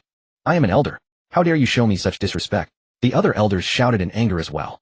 "Insolence. The dignity of the elder council cannot be challenged. Still refusing to lower your weapons. Are you attempting rebellion? Ninth Squad, you've gone too far. By the authority of the elder council, I order you to drop your weapons and accept punishment." Bang. Before they could finish their words, a bullet hole appeared on the elder's forehead. His eyes filled with disbelief, still unable to comprehend that they had actually dared to shoot. Chu Lan pointed her gun at another elder. "Release them." The elder erupted in fury, his whiskers trembling with rage. You dare to kill an elder? This is an unforgivable crime." Bang. Chu Lan fired without hesitation, then pointed the gun at a third elder. The elder trembled all over, hesitating for a long time before speaking. Bang. Chu Lan pulled the trigger again, pointing the gun at the final elder. His face turned ashen, yet he did not hesitate, and instead ordered, "Listen to them. Release everyone." The group could only release the children they had captured. Susan, leading the children, sincerely thanked Chang An. Chang An nodded to her, then approached the elder. "How do you communicate with that monster?" The elder hurriedly replied, "This is the privilege of our elder council. Only we can communicate with Trudge." Trudge was the name they had given the tentacle monster. "Captain, he's lying." Susan suddenly spoke up. "Anyone can communicate with it, as long as they use a moonstone." The elder exploded in rage. "Nonsense." Susan hurriedly explained to Chang An. "Captain, I accidentally encountered a moonstone once, and I heard its voice." "Where is that moonstone?" "It's in the elder council's room. Go get it for me." Susan did not hesitate and immediately ran toward the elder council's residence. Chang An gave Wang Ting a glance, who understood, and immediately followed. Boom. Shortly after, an explosion rang out not far away. Hearing the sound, a hint of triumph flashed in the elder's eyes. There were traps near the moonstone. Unaware of the danger, they would fall into them and surely die. But soon after, his eyes widened in astonishment. Not only had they returned unharmed, but they also brought the moonstone with them. Chang An looked at Wang Ting. "Are you alright?" "There were traps, but nothing serious," Wang Ting said, handing him the moonstone. Traps were deadly to ordinary people, but for her with healing abilities, they posed no threat. Chang An nodded and took the moonstone. Its appearance was no different from an ordinary stone, named for the faint glow it emitted. The moment he touched it, a fragmented thought suddenly appeared in his mind. Flesh. More flesh. Chang An immediately understood that this thought must belong to the tentacle monster. For some reason, this stone could receive thoughts emitted by the monster. Holding the moonstone, he turned to look at the elder. The latter immediately forced a wretched smile upon his face. "Susan, I have a task for you." Susan perked up. "Yes, sir." Chang An pointed at the elder. "Throw him to feed the monster. You loved using others as blood sacrifices, did you not? Now taste what it's like to become one." The elder's face contorted in terror. "You're insane. I am an elder. You can't treat me like this. This is against humanity, and you'll suffer heavenly retribution." Susan acknowledged, and leading the children, dragged him to the edge of the deep pit and threw him in. "No." His desperate scream quickly faded into the darkness below. Soon after, Chang An received another thought from Trudge. "Not enough. More. I want more." Chang An ignored it and addressed the remaining survivors. "From this day forward, I am the leader here. Everything is decided by me. Who agrees? Who disagrees?" "I agree." Susan shouted first. Then the rescued children joined in. "I agree." Those who had originally been under the Elder Council's management hesitated for a moment before slowly chanting, "I agree." If they disagreed, the Elder's fate would serve as their warning. Hearing the unanimous approval, Chen Qi smiled at Chang An. "Looking at you becoming the leader, it's truly what everyone has been hoping for." Chang An smiled faintly. At that moment, a notification suddenly appeared, triggering Hidden Quest. Hidden Quest triggered survivors. Quest description: you have become the leader of the survivors. Lead them to live. Quest hint: the more survivors at the settlement, the higher the completion rate. Current count 586,586. He said to Susan, "Take stock of the food supplies and personnel situation here." "Yes, sir." Susan immediately took the children and ran outside. Not long after, she returned to report the situation. The food supplies were sufficient for survival for some time, but there were fewer than 50 combat-capable adult males. The rest were women and children. However, there were no elderly. Chang An divided these people into 5 squads, each led by women such as Wang Ting, to take turns defending. Meanwhile, Chu Lan took on the task of healing, minimizing casualties as much as possible. He distributed all the weapons and ammunition on his person to them. Remember, your first priority is to protect yourselves. Even if every member of your squad perishes, you must remain unharmed. The women all showed moved expressions. Chu Fei gained an even deeper understanding of why he was so beloved. Other dormitory leaders treated their members as expendable resources, but he genuinely cared for and cherished them. Are you intending to go into the pit?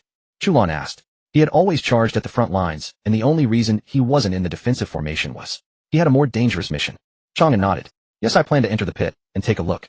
I have a premonition that it is the key. The women all eagerly expressed their desire to accompany him, but he interrupted. I can fly and come and go as I please. You following me would be inconvenient. The women all fell silent. After a moment, Chu Lan stepped forward and gave him a tender kiss. I will wait for you here, no matter how long it takes. Don't worry. For your sake, nothing will happen to me. Chang An nodded. Chu Lan obediently stepped back, yielding her place to the other women. They stepped forward one by one to bid him farewell, the scene, both warm and moving. Zhao Ying'er was the last. She voluntarily offered him a fragrant kiss, one so passionate, it was utterly unforgettable. Only when she was herself breathless did she release him. You must come back. After spending this time together, she had grown increasingly certain of his place in her heart. Just moments ago, when he said he was going into the deep pit, her first reaction was not how dangerous it was inside, but the desire to accompany him.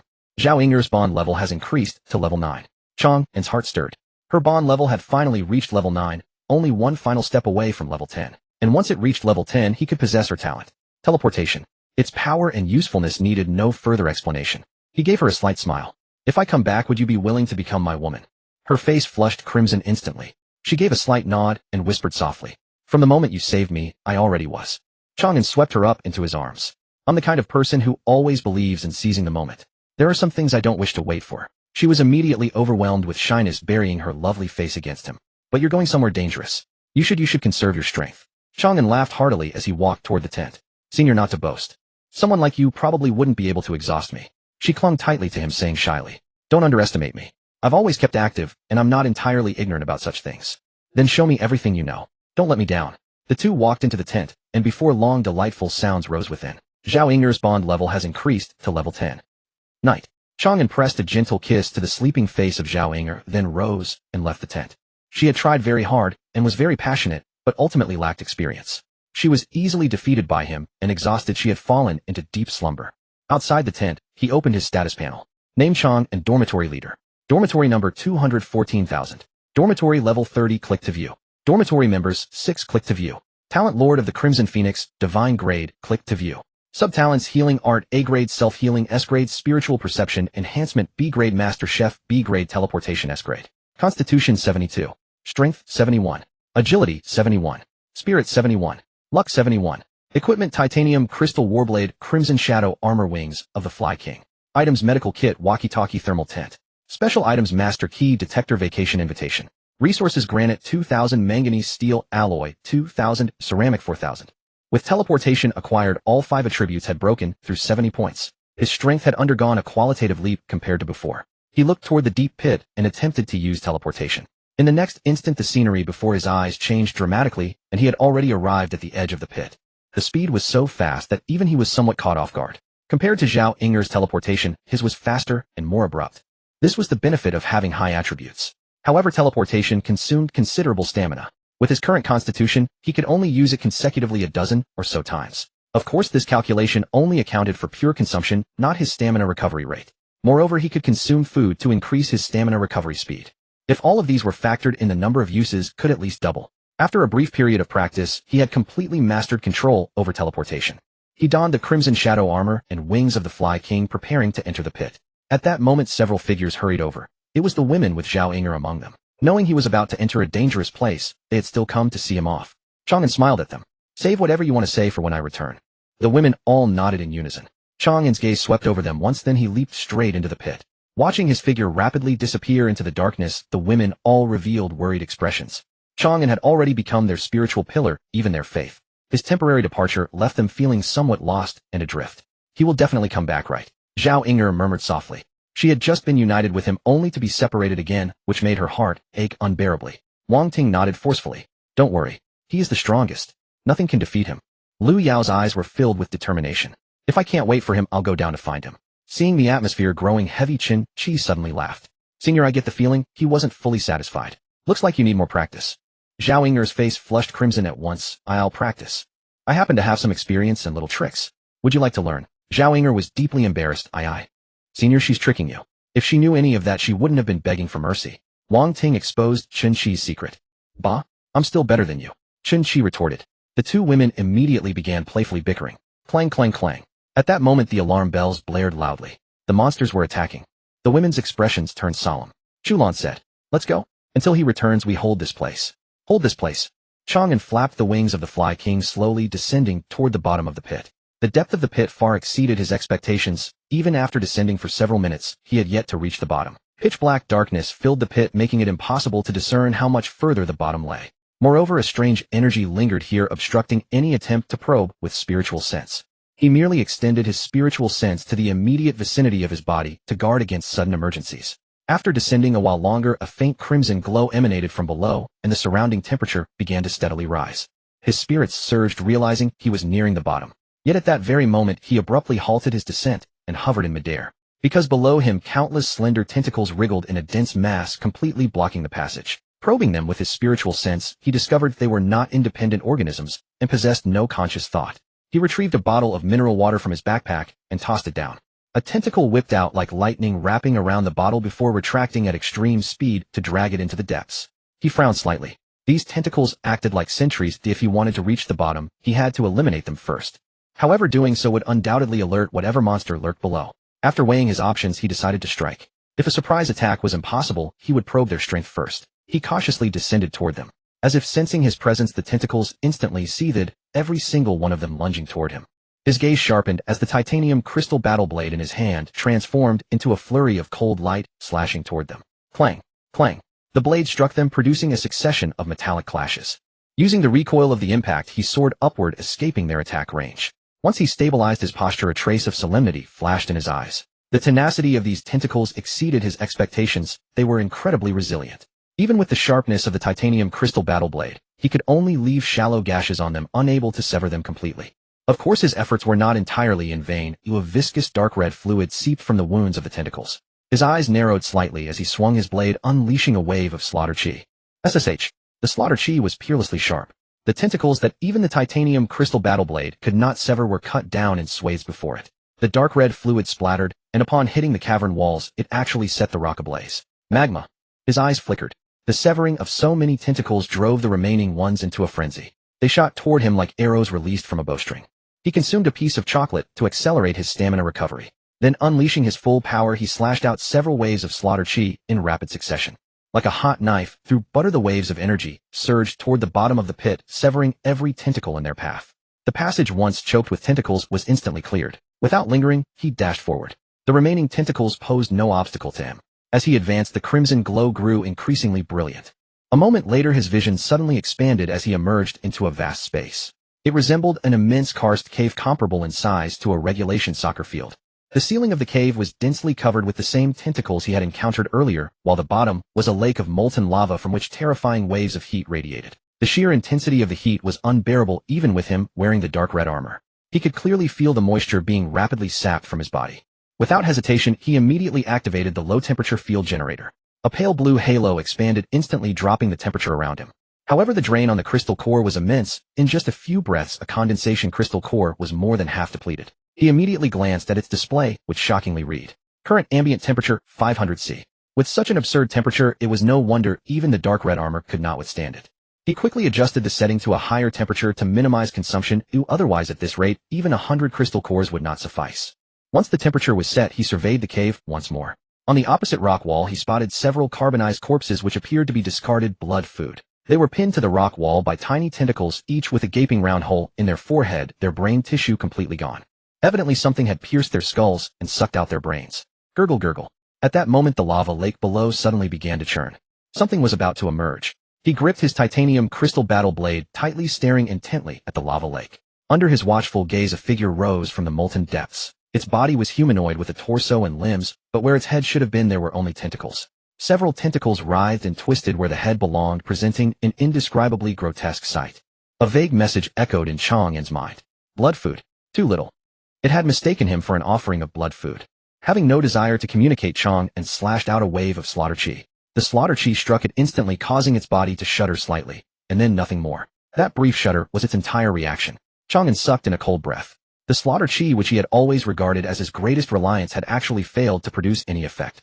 He turned and retreated instantly, without the slightest hesitation.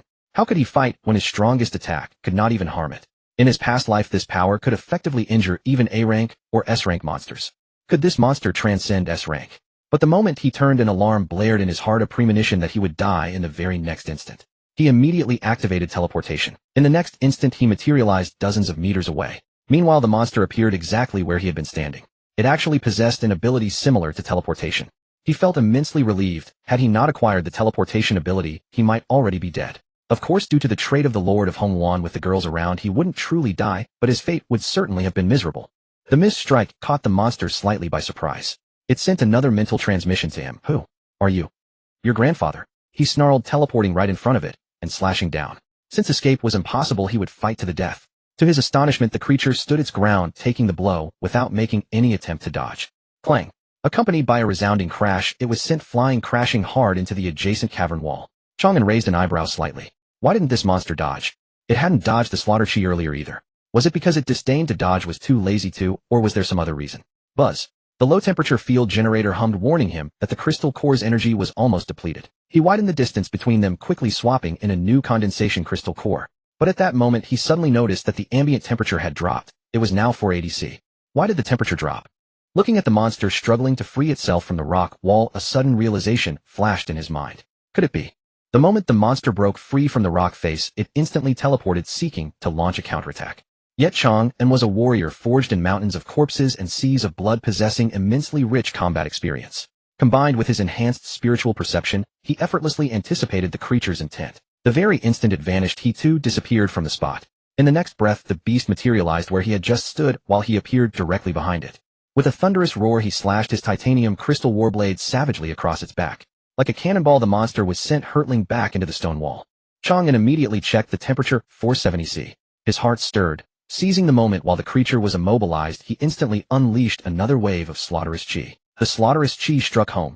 Temperature, 460 C. A smile tugged at his lips. It was not that his slaughterous chi could not harm it, rather the instant it was wounded, it immediately drew energy from its surroundings to regenerate. This had created the illusion of it being completely unharmed. It was by no means some transcendent S-class monster. At best, it was a B-class, not even reaching the threshold of an A-class. Sacrilege. Against the god. Die. Its mental projection echoed in his mind once more. What kind of god are you supposed to be? A tentacle god. Do you think I have some kind of bizarre fetish? Sneering, he unleashed a relentless torrent of attacks upon it once more. As the battle raged on, he made several discoveries. Its teleportation had a cooldown, or at least could not be used as freely as his own. Its combat proficiency was abysmal, devoid of any technique save for mindless brute force charging. No wonder it craved brains. It had none of its own. If this is the best you can do, then prepare to die. Sweeping his blade horizontally, he sent the creature flying once more. The ambient temperature had already dropped below 200 C. In just a few more moments, it would be utterly slain. Stabilizing its form, the tentacles on its neck writhed frantically. Its mental projection grew violent. You are guilty. Chang An was about to retort, but at that exact moment the lava lake suddenly began to churn violently. With a deafening roar, a colossal thick tentacle erupted from the depths. It was the very same one he had witnessed before. Upon its emergence, the smaller tentacles lining the surrounding rock walls suddenly grew at a frenzied pace, swelling to massive proportions. They seized vast swathes of space, severely restricting Chang An's room to maneuver. To his surprise, the monster merged into the colossal tentacle, becoming one with it. Chang An remarked coldly, "So this is your true body, isn't it? No wonder you have no combat technique." It only needed to rely on sheer strength and massive size to smash and crush everything. Technique was entirely redundant. The tentacle shuddered, spewing a vast torrent of viscous slime. The slime dispersed into the air, creating a severe impediment to Chang An's movements. He felt as though he were submerged in glue. Whatever action he took, his stamina consumption multiplied. Suddenly it dawned on him why the other monsters seemed incapable of fleeing when facing this creature, allowing themselves to be slaughtered at will. It turned out this viscous slime had severely slowed their movements. In the next instant, the colossal tentacle lashed out at him like a whip. With the rock walls crawling with tentacles and the surrounding space entirely occupied, he had no room to dodge or maneuver. His only option to evade was teleportation. However, teleporting now consumed several times more stamina than before. Once his energy was depleted, only death awaited him. Discerning the creature's intent, Chang An chose not to dodge, but to meet the blow head-on. his titanium crystal warblade gleaming with a brilliant light slashed heavily against it. With a resounding crash, an overwhelming force struck him, sending him flying like he had been hit by a speeding train, crashing violently into the rock face. The immense impact forced a mouthful of blood from his lips. At that moment, the smaller tentacles on the wall writhed like madmen lunging to entangle him. They were covered in tiny thorns, and once they pierced him, they would ravenously drain his flesh and blood. With a cold snort, Chang An unleashed his slaughterous chi, shearing through the tentacles like common weeds. The space around him instantly cleared. Breaking free from the rock wall, he wiped the blood from the corner of his mouth and stared at the colossal tentacle. Though it had blasted him away, it had not escaped unscathed. Earlier, he had channeled a massive amount of slaughterous chi into his titanium crystal warblade. While it had sent him flying, he had also carved a massive wound into its flesh. A torrent of slime mixed with dark red fluid poured from the gash. It writhed frantically, absorbing the surrounding energy to mend its wound. In your dreams, he spat coldly. Teleporting directly in front of the wound, he delivered an identical strike to the exact same spot. He did not use his teleportation to flee, but to press the attack. This time he poured even more stamina and slaughterous chi into the strike, its power reaching a fraction of the devastating annihilation. The blade sliced through the air with a sharp hiss. The titanium crystal warblade struck the wound dead center. Slime and dark red fluid erupted in a violent spray. Chang An did not dodge, not because he lacked the time, but because he refused to squander this once-in-a-lifetime opportunity. With a fierce shout, he drove the titanium crystal warblade relentlessly forward. After a few agonizing seconds followed by a soft tear, the space before Chang An suddenly cleared. The colossal tentacle had actually been severed by his blade. Amidst the splashing fluids, it seemed to experience excruciating agony, thrashing wildly and slamming against the rock walls. Yet it was not dead. The surrounding energy was gathering frantically toward its severed stump. Chang An sneered, wishful thinking. Arriving at the severed stump once more, he did not raise his blade again. Such an attack drained him immensely. Another strike would completely deplete his stamina. He was uncertain whether another blow would suffice to kill it, and he refused to take such a gamble. Though he did not strike with his blade, he still possessed another means to end its life. Retrieving a vial of dark green liquid from his backpack, he smashed it directly onto the open wound. This was the raw viral solution he had extracted from the heart of the ancient god, the source of plague.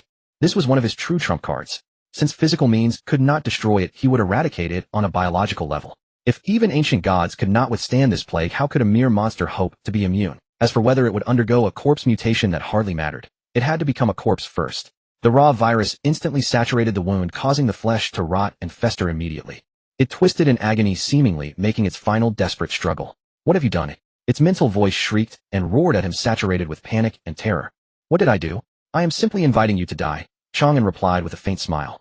With a series of thunderous crashes, it struggled frantically, thrashing against the rock walls, but nothing could save it. It was rotting away at a rapid pace, its tissues dying instantly. After struggling for a brief moment, it finally lost all strength and plunged toward the lava pool below. With a heavy splash, it fell into the depths, sending a massive spray of molten lava flying. Subsequently, raging flames erupted across its body. Burning along with it were the tentacles lining the rock walls. No, its mind cried out in a final desperate wail before quickly falling into absolute silence.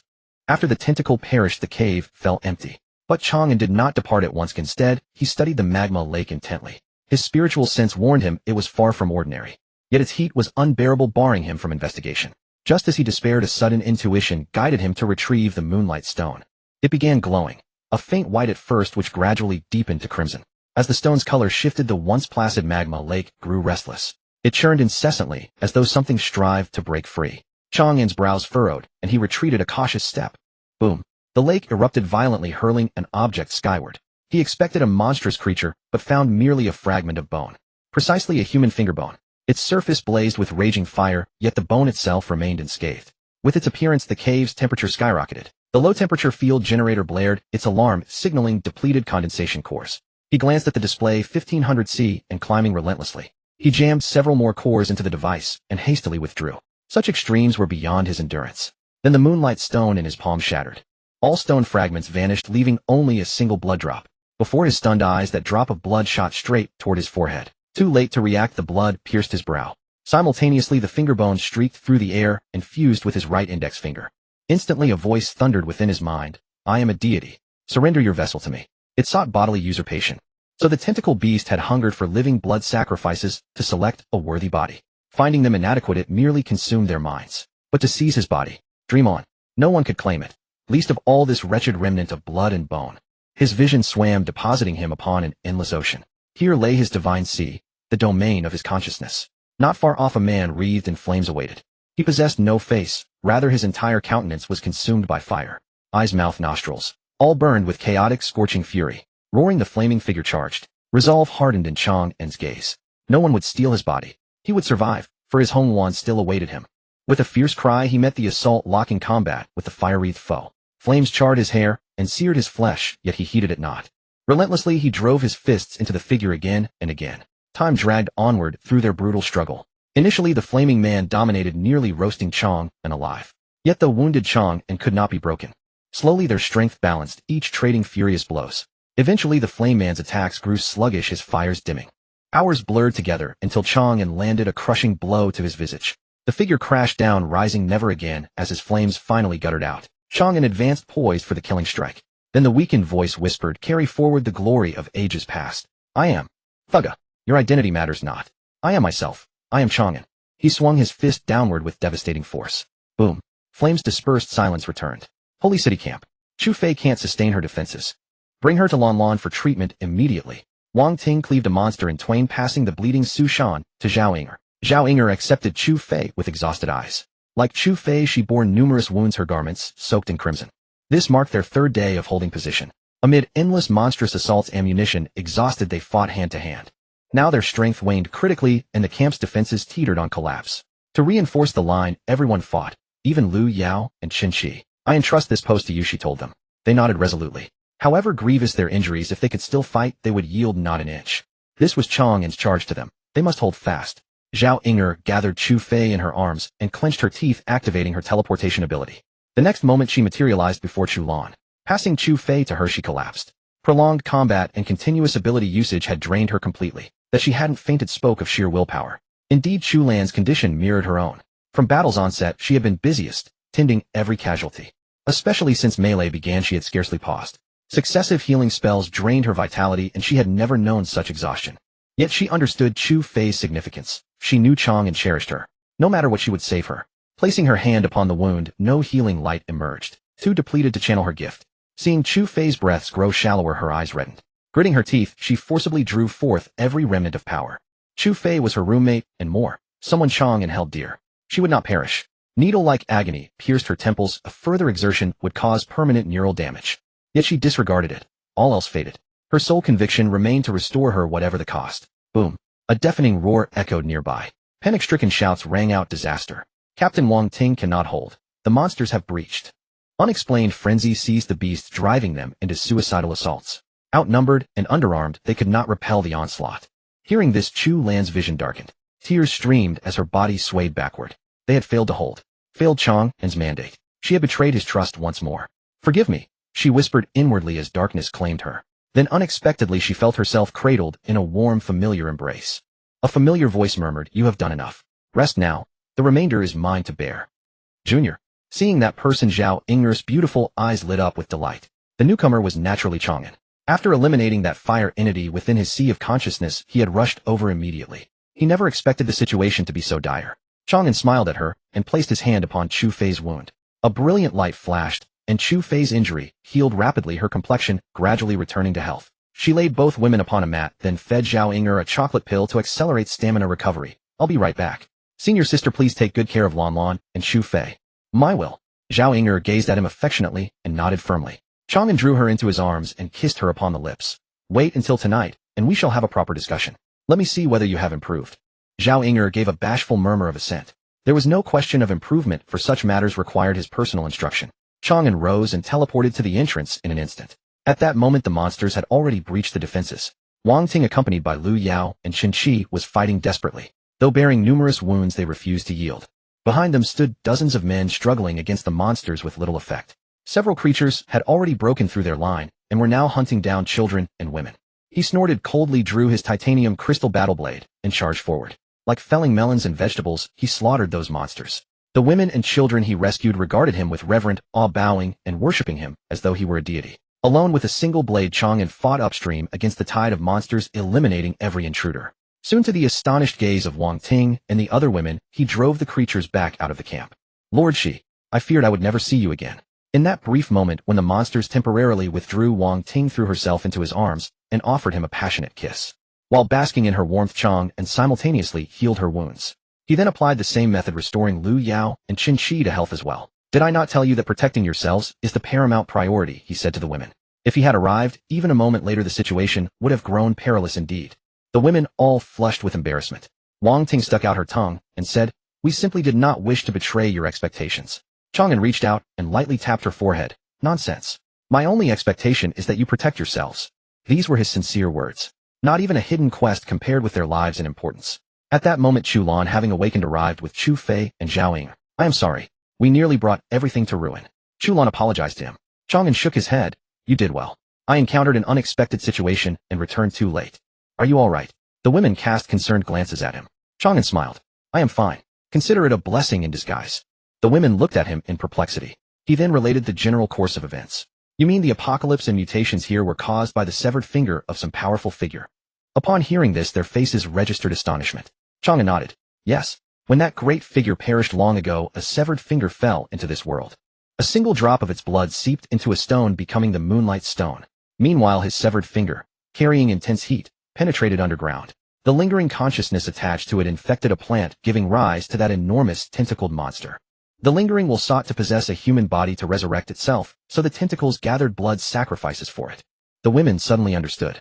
"No wonder we could communicate with the monsters through the Moonlight Stone. Blood serves as the medium." Chu Fei's face was still pale, with lingering dread. "Fortunately, you cut off the blood sacrifices in time. Otherwise, had it found a suitable vessel, would we not all have perished?" "We would have died regardless," Chu Lan replied. "The only difference is timing." Chang An nodded. "Precisely. It would have continued its attempts until it captured every human." "Then how did you ultimately destroy it?" Chu Fei asked curiously. "That wisp of lingering consciousness entered my sea of thought, seeking to seize my body, but was annihilated by me." The women's expressions grew tense. Had he been possessed, the consequences would have been catastrophic. Here he held back, omitting the truth that the severed finger had merged into his body. His right index finger was that very digit. This was the blessing he had referred to. It seemed to possess many functions, but he could currently only harness two, the first unyielding invulnerability. Its hardness was unparalleled. He had tested it. Whether rock or metal, both yielded before it like cream. One poke would pierce through, one slash would cleave apart. The second, the world-ending flame. Of course he had merely invented that name himself. It could unleash fire of truly terrifying heat, capable of melting almost anything he could conceive. He had experimented upon various materials. Even his titanium crystal battle blade could not withstand it. He barely scorched the hilt for less than a second before it began to melt. Fortunately, he had stopped in time, or the blade would have been destroyed. However, it consumed stamina enormously. With his current reserves, he could sustain the flame for merely 5 seconds. Yet this alone made it his most formidable trump card, worthy of the title God's Finger. The reason he withheld this from them was that the matter was far from simple. The master of this severed finger was likely of the same caliber as that Thad and the colossal figure. If a mere severed finger was so extraordinarily powerful, how incomprehensibly mighty must its original owner have been? But the question remained, how did such a peerlessly powerful figure meet his end? Was he slain by another? And what manner of existence could have killed him? He dared not dwell upon this question. The deeper he pondered, the more profoundly his understanding of the world would be upended. With his current abilities, he could not possibly involve himself in such matters. Thus the pursuit of strength remained the only path. Fortunately, that monster has been destroyed. But what shall we do about the creatures before us now, eh? Lu Yao frowned slightly.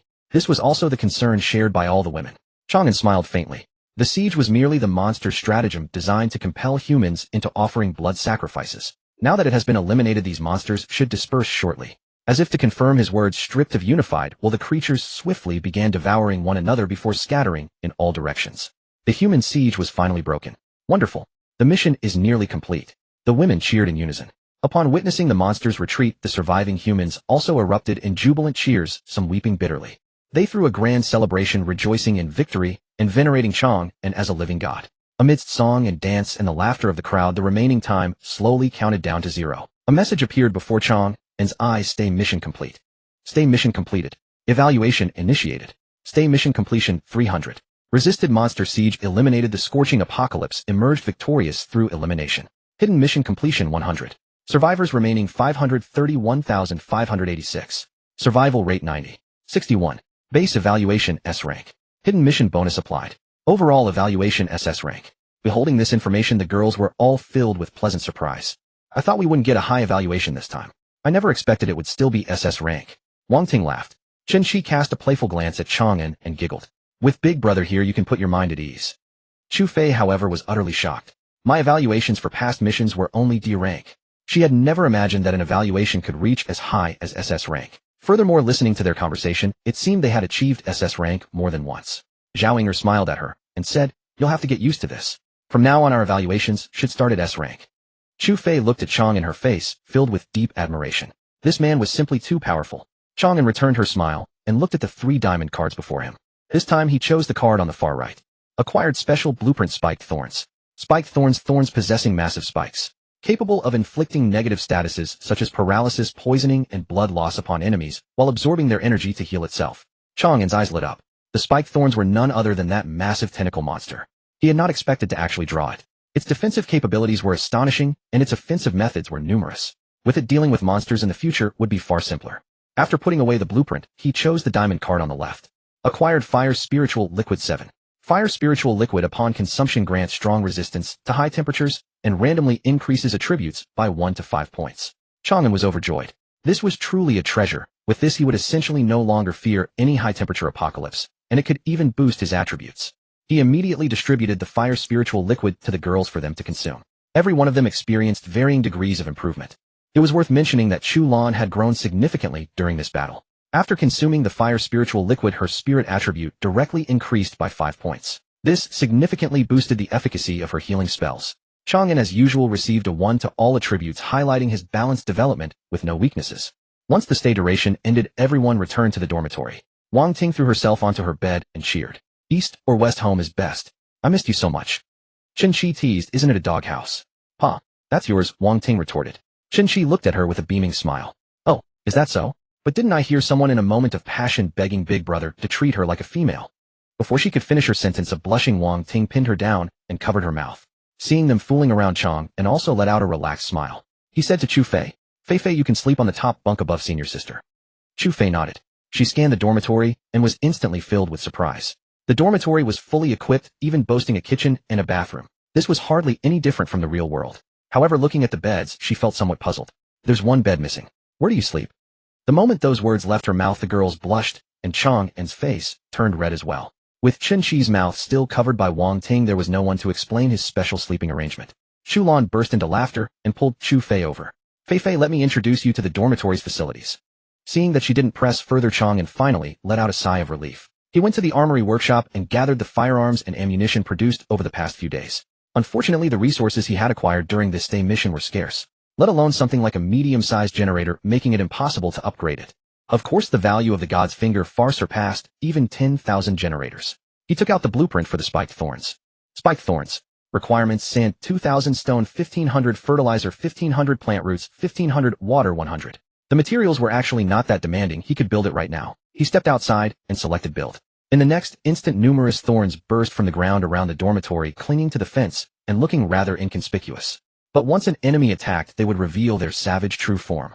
After constructing the spiked thorns, he opened the dormitory management panel and began the upgrade process. He had always had sufficient materials, but had been held back from upgrading due to the population limit. Upgrade to level 31 steel structure house, dilapidated. Requirements: steel 100, cement 100, wood 100, bolts 100, glass 50. Proceed with upgrade. Yes, upgrade. As he selected the upgrade, the entire dormitory's appearance transformed drastically. The walls and load-bearing structures all turned into steel, looking exceptionally sturdy and offering an immense sense of security. The area was larger, the ceilings higher. Both the footprint and the spatial volume had doubled. Additionally, several more windows appeared, allowing for better lighting and making the dormitory feel much more airy. If the previous dormitory was just a dormitory, it now had the rudimentary form of a luxury mansion. Such a massive change caused the girls to cry out in amazement. Wow, this place has gotten so huge. With ceilings this high, we could even build an extra floor above. If we did that, wouldn't it become a townhouse? No, a villa. With a few more modifications, our dormitory could easily become a villa. I'm so looking forward to what our dormitory will look like in the future.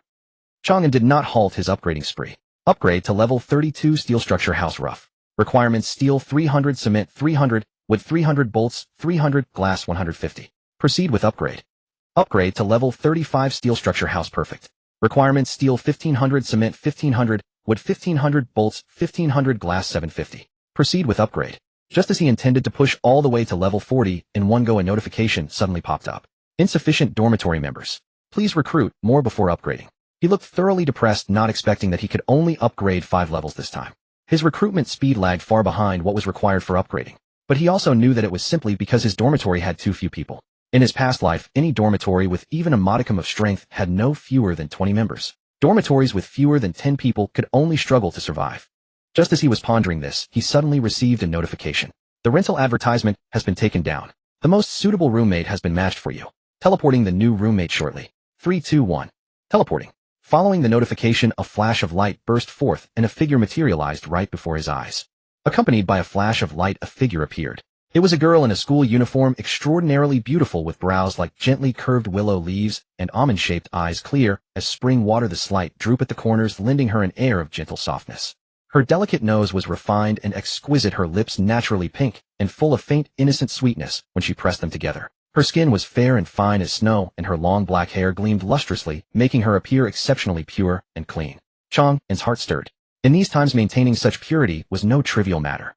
Either one must be exceptionally powerful in their own right or backed by someone formidable. He immediately pulled up her profile. Name Xia Yinshu Xiaoyinghan. Talent Energy Control SS rank. Appearance pure and lovely, peerlessly cold beauty. Personality gentle and cute, scheming and resolute. Affinity 0. Overall rating SS rank meets standards. Cannot bind temporarily. Please work to increase affinity level. Seeing her data, he nearly doubted his own eyes. One person yet two names, and even her appearance differed. Suddenly an idea struck him: dual souls in one body. He had always thought this was merely a legend, never expecting it to be real. Moreover, her talent was as high as SS rank, the highest he had ever seen besides his own across 2 lifetimes. No wonder her overall rating was SS rank. Truly worthy of being matched as his roommate by the system. She was formidable indeed. RR room leader. Noticing her timid call, Chang An cleared his throat and summoned the other girls. This is our new roommate. Please introduce yourself. Hello everyone, I'm Xia Yinshu. My talent is B rank energy enhancement, which can provide buffs to others. Please take care of me. Xia Yinshu hurriedly introduced herself. She understood the wisdom of hiding her true strength and did not reveal her actual talent. She appeared quite shy, her cheeks flushed red throughout her introduction. The other girls warmly greeted her and introduced themselves in turn. Chang An nodded and exchanged a glance with Qin-Shi. Chi-Chi, please show her around the dorm and explain the rules. He sent Qin-Shi with her for a purpose. Qin-Shi was sharp and cunning, well suited to extract information from someone appearing this innocent. Besides, with her enhanced spiritual perception, she should be able to detect any danger she might pose. Qin-Shi immediately understood and led Xia Yinshu into the dormitory. Watching her retreating figure, Chang An's eyes narrowed slightly. Though she met the criteria for the Red Wand standard and her talent was highly tempting. If her intentions were impure, he would eliminate her without hesitation. The stability and safety of the dormitory were paramount. The Red Wand members were the foundation of his position. He would not expose them to danger. With a new roommate added, he could continue upgrading. Upgrade to level 36 manganese steel alloy dorm shabby requires manganese steel alloy x100 cement x100 steel x100 bolts x100 glass x50. Proceed. Upgrade to level 40 manganese steel alloy dorm perfect requires manganese steel alloy x1500 cement x1500 steel x1500 bolts x1500 glass x750. Proceed. As he confirmed the upgrade, the dormitory underwent another dramatic transformation. The structure grew more sturdy, the space expanded, and the environment became far more comfortable. Floor-to-ceiling windows and a fully enclosed balcony had been added along with an extra room. He checked the current dorm status. Dorm level 40. Defense 1000. Durability 50,000. Facilities: bathroom, kitchen, balcony, water, well, weapons workshop. Defense had reached 1,000 points and durability stood at an impressive 50,000. With such defense and durability, monsters below B rank could hardly inflict any damage. If ordinary zombies attacked again, they wouldn't even need to open the door. Let them gnaw for 100 years, they wouldn't get through. Especially with the thorn brambles in place, they couldn't even reach the door. In his past life, despite his provisions, Li Zixuan managed her dorm for 3 years, and had only reached this level 40. But in this lifetime, after merely a few stops, he had already reached level 40. His achievements would far surpass those of his previous life. Filled with a deep sense of accomplishment and joy, he opened the leaderboard. Rank 1, a dorm 214000, a level 40, rating 302721. Rank 2, dorm 32451, level 21, rating 71721. Rank 3, dorm 250945, level 19, rating 65231. Rank 4, dorm 10983, level 18, rating 64764. With 2 new members added, Xia Yinshu's rating had reached SS rank. Combined with his continuous 10-level upgrades and the construction of the thorn brambles, the dorm's total rating had surged by over 3,000 points. Sheer dominance at the top of the leaderboard, far ahead of the rest. He had expected the chat channel to erupt in amazement, but that was not the case. There were some expressions of awe, but far more were condemnation. Ning Tao Chang An, are you even human? Come out and face my wrath. Lu Chang, preying on the weak. That's no man's way. I despise you. Deng Xiaoqi, I thought you were a strong person, but turns out you're nothing but a despicable coward. Shenzhou Butcher Executioner, you're anti-human. Jiaju hundreds of elderly sick and helpless people, and you had the heart to slaughter them. Beast. After reading for a while he understood the cause and effect.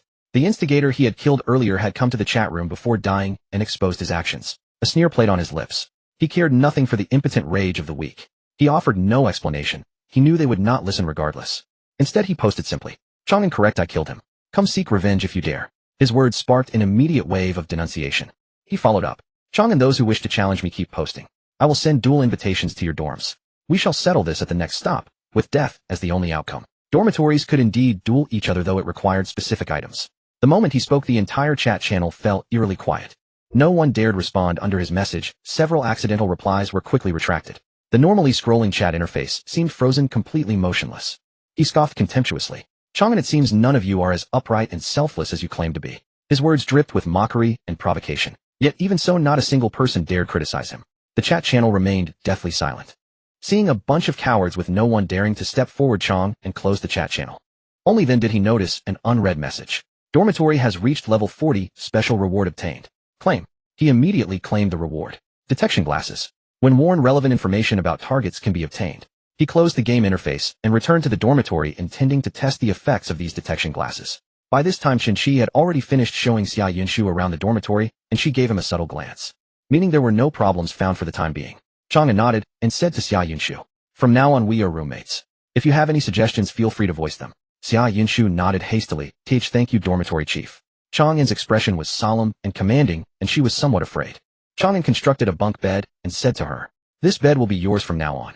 If you need any daily necessities, you can ask me, or Chu Lan.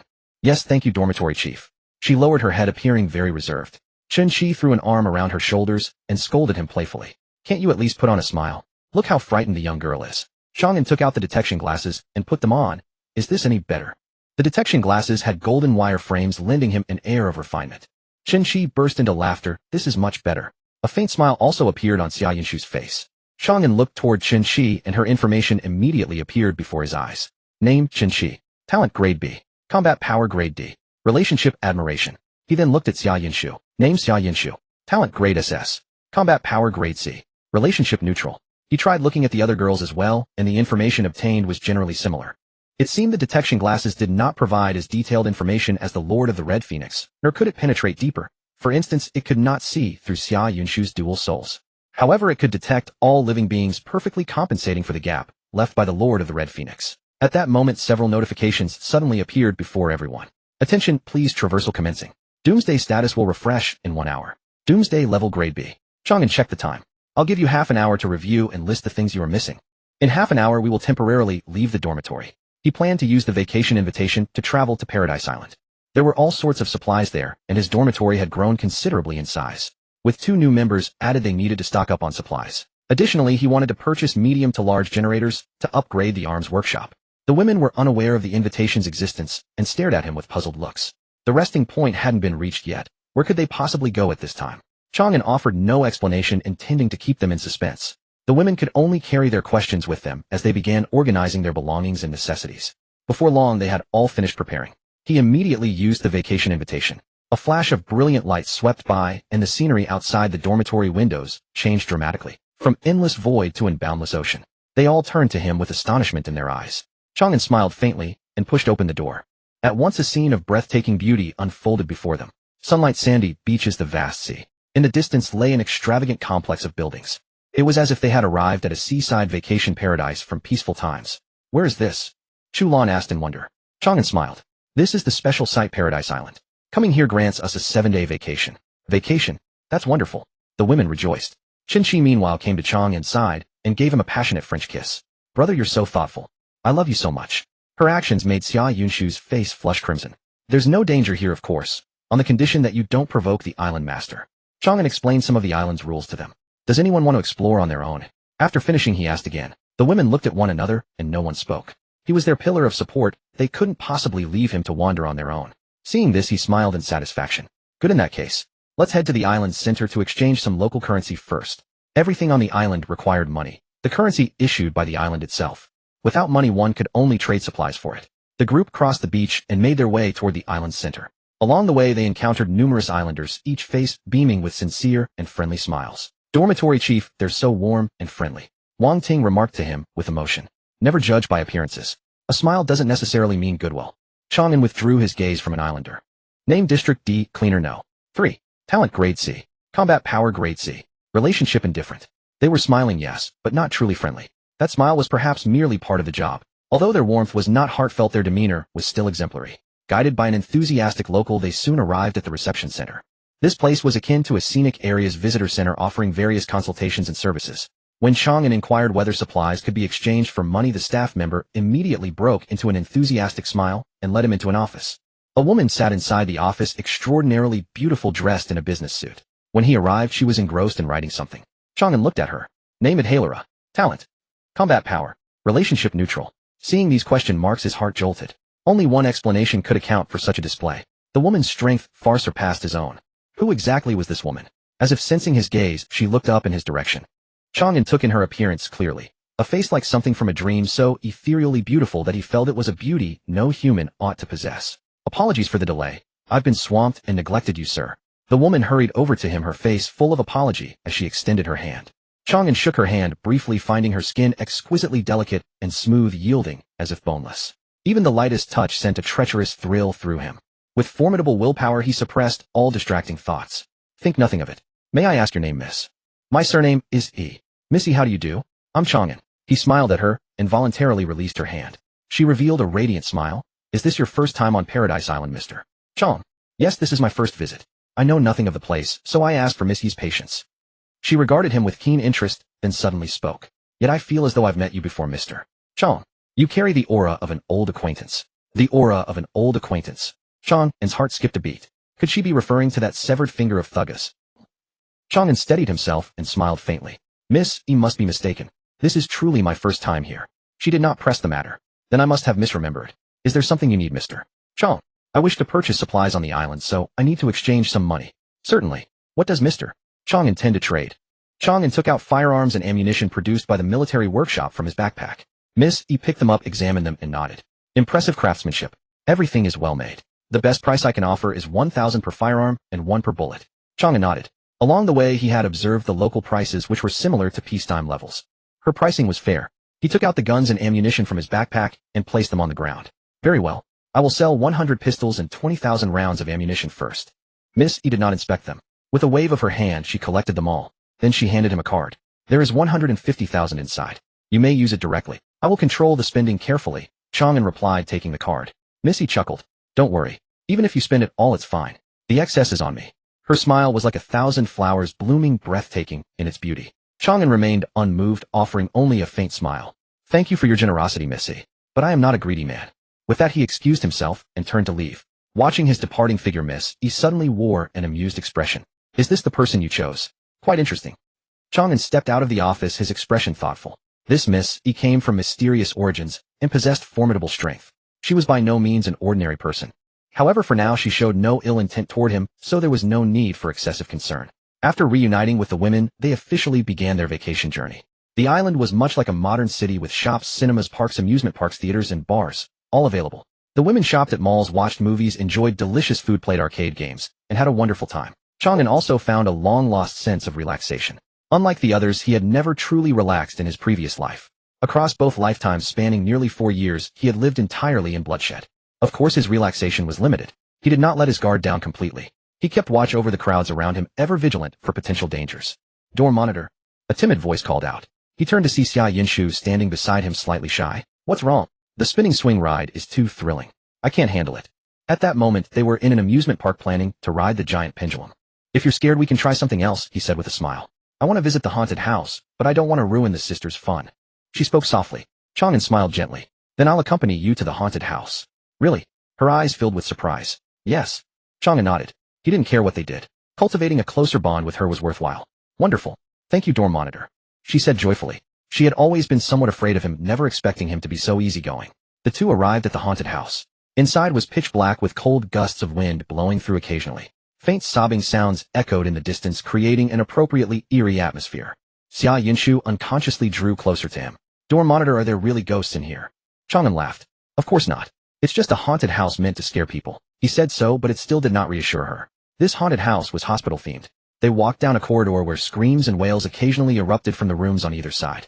Suddenly, a figure crashed against the door of a ward. Through the glass, they could see someone inside frantically smashing the window, as though trying to escape. In the next instant, a shadow appeared behind him and bit down hard on his neck. Splash! The neck was quickly severed and a torrent of fresh blood sprayed outward, staining the entire glass red. Oh! Xia Yinshu screamed and grabbed his arm, covering her eyes. Chang An smiled and comforted her. It's all right. It's all fake. He said that, but doubt stirred in his heart. The effect was too realistic. I am sorry. I know it's fake, but I couldn't help it. She hurriedly apologized, her voice trembling slightly. There's no need to apologize. Fear is a natural instinct of all living things. He offered a comforting word and led her forward. Door monitor, do you think I'm useless? She asked softly. How could I? Being useful or useless isn't determined by courage alone. Chang An suddenly glanced toward the stairwell. A figure flashed past and vanished. But aren't we supposed to be surviving? Xia Yinshu asked again. She knew she was timid and cowardly, and she cared deeply about Chang An's opinion of her. Chang An quickened his pace slightly. Those who understand reverence can survive better, don't you think? Xia Yinshu responded, her eyes dimming slightly. If the previous door monitor had thought the same, they would not have driven her away. If she had helped, perhaps not everyone would have died. Clang! At that moment, a sound rang out behind them. She quickly turned around and saw that the door of the ward from earlier had been opened. Something's coming out. Quick, run. She clutched Chang An's arm tightly, her voice filled with urgency. Remember, stay calm in crises. Panic will only harm you. Chang An held her hand and gazed into her eyes. Looking into his unwavering gaze, feeling the warmth and strength emanating from his palm, she suddenly calmed considerably. Yes, you're right, door monitor. I should stay calm. Follow me. Hold my hand tightly. Chang An instructed her and led the way forward. The two continued walking for a while when a series of chilly breezes swept through the corridor. The wind carried a thick, fresh, metallic scent of blood. Chang An's brows furrowed deeply. He was extremely sensitive to the smell of blood. A single sniff told him this was no artificial blood. It was genuine, fresh human blood. Could it be that everything in this haunted house was not fake? Xia Yunshu's entire body trembled slightly, but soon she suddenly grew calm again. Only her eyes had transformed, from pure and lovely to cold and fierce. Her entire aura underwent a tremendous shift. She was no longer Xia Yunshu, but Xia Han. She glanced at the hand intertwined with Chang An's, a trace of disdain flashing across her gaze. Cold laughter echoed in her mind. My silly sister, how could you trust others so easily? Don't rush. In a moment I'll prove to you that he is a complete fraud, ready to abandon you at any time. Among this world, apart from our sisters relying on each other, no one else can be trusted. Just like the previous dorm. I forgot to tell you, they were all killed by me. Chang An instinctively sensed something amiss. He turned his head to look at Xia Yinshu. Xia Yinshu immediately returned him a gaze of pure, innocent bewilderment. Don't be afraid, he offered a word of reassurance. With our dormitory head here, I'm not afraid at all. Xia Yinshu nodded eagerly. Chang An turned away, a flash of understanding stirring within his heart. Though her disguise was masterful, he had still discerned the strangeness within her. He perceived her coldness and guardedness. Yet to him, whether it was Xia Yunshu or Xia Han made no difference. Roar! At that very moment, the door beside them suddenly burst open as a figure charged toward them. Xia Qinghan had barely begun to react when Chang An had already lifted his foot and kicked it back inside. Bang! The door slammed shut. A chorus of frenzied snarls echoed from within, only to fade moments later. Chang An narrowed his eyes. He had not anticipated that the monsters in this place would be real. Moments ago, his detection spectacles had furnished him with the following intel. Name: sick prisoner no. 1058. Talent none. Combat rating C class. Relation hostile. No wonder it felt so genuine. The monsters within this haunted house were actually real. And this, he surmised, was precisely why Xia Yinghan had appeared. She had sensed danger approaching. Wow. Dormitory head, you're amazing. Xia Yinghan regarded him with undisguised adoration. Yet behind that gaze of worship lay a measure of contempt. It was merely a small monster. What was there to boast about? She could have dispatched it with equal ease. Stay cautious. The monsters here are genuine, but there should be some emergency protocol behind the scenes. Chang An voiced his assessment of the situation. This haunted house likely employs actual monsters, but only for the sake of authenticity, not to inflict harm. Should the situation spiral beyond control, staff members should emerge to intervene. Dormitory head, you're so clever.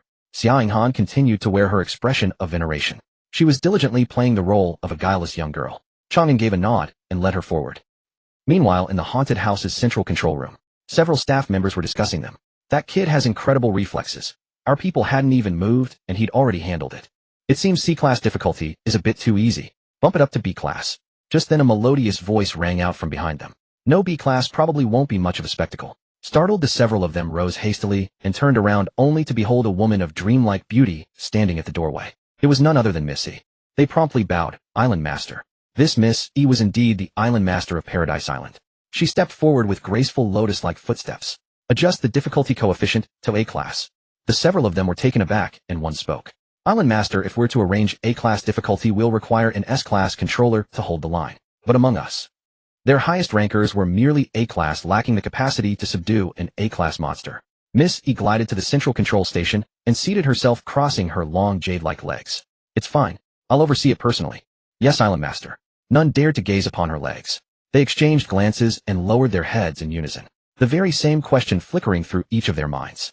Who exactly is this kid? What makes him worthy of the Island Master's personal supervision? Missy paid no heed to their thoughts, her gaze merely settling upon Chang An's image on the monitor with keen interest. Little one, let me see what you're made of. I do hope you'll bring me a pleasant surprise. The haunted house. Chang An halted his steps at the elevator entrance, his brow furrowing slightly. Dormitory head, why have you stopped? Xia Yinghan inquired with quick concern. A flash of cold intent swept through Chang An's eyes. I sense someone observing us from the shadows. This elevator is very likely a trap. But didn't you say staff would intervene if things spiraled out of control? Xia Yinghan's face was a picture of innocent curiosity, yet inwardly she sneered. Was this the same person who had spoken with such conviction moments ago? Now he'd lost his nerve. Chang An replied evenly. I would never entrust my life to the hands of others. The dormitory head speaks wisely. Xia Yinghan nodded emphatically. Yet within her heart her contempt deepened. She believed he was merely fabricating excuses to mask his cowardice. Thud, thud. At that very instant a muffled pounding resonated from within the elevator, as though something were savagely ramming itself against it. Above, Chang An stated. Xia Yinghan raised her gaze, and sure enough a massive depression had appeared on the ceiling of the elevator. Back! Chang An pulled her into retreat. The instant they withdrew, a thunderous roar erupted as the elevator ceiling was torn asunder, and a figure plummeted down. It was a humanoid monstrosity drenched in blood, crouched low upon the ground, its limbs unnaturally elongated, its hands gleaming with the sharpness of cleavers. Chang An immediately acquired its information. Name sick prisoner no. 098. Talent none. Combat rating A-class. Relation hostile. He was instantly taken aback. This creature was actually an A-class monster. What on earth were the haunted house staff thinking? Why had they unleashed such a powerful creature? He had no time to deliberate, and once again pulled Xia Yinghan into swift retreat. An A-class wasn't beyond his ability to handle, but doing so would reveal his hidden hand. Without a life-or-death crisis, there was simply no need. But Xia Yinghan, unaware of the monster's true strength, observed its unremarkable appearance, and concluded that Chang An lacked even the courage to engage it, her disdain swelling further still. She was even beginning to regret it. Had she known, she would never have answered that roommate recruitment advertisement. She had assumed the head of Dormitory 1 would prove a formidable figure, yet he couldn't even measure up to herself. However, having come this far, she could not simply stand idly by. Seeing the monster pressing its pursuit relentlessly, she halted her steps, preparing to confront it head-on. What are you doing? Chang An regarded her with startled curiosity. I'm not particularly fond of running. If you wish to flee, then flee alone. She lowered her head, her gaze darkening. She was resolute, for she trusted in her own strength. An S-class talent, the apex existence among awakened. She had never heard of any talent surpassing her own, and this had inflated her confidence to bursting. Resolute to the point of arrogance, she refused to believe that within this trivial haunted house game any monster above B-class could possibly appear. Moreover, joining this dormitory had already become a fait accompli, and she did not mind displaying her prowess before Chang An to elevate her standing within the dormitory. Chang An's brow furrowed, and before he could speak the monster had already reached them. Die!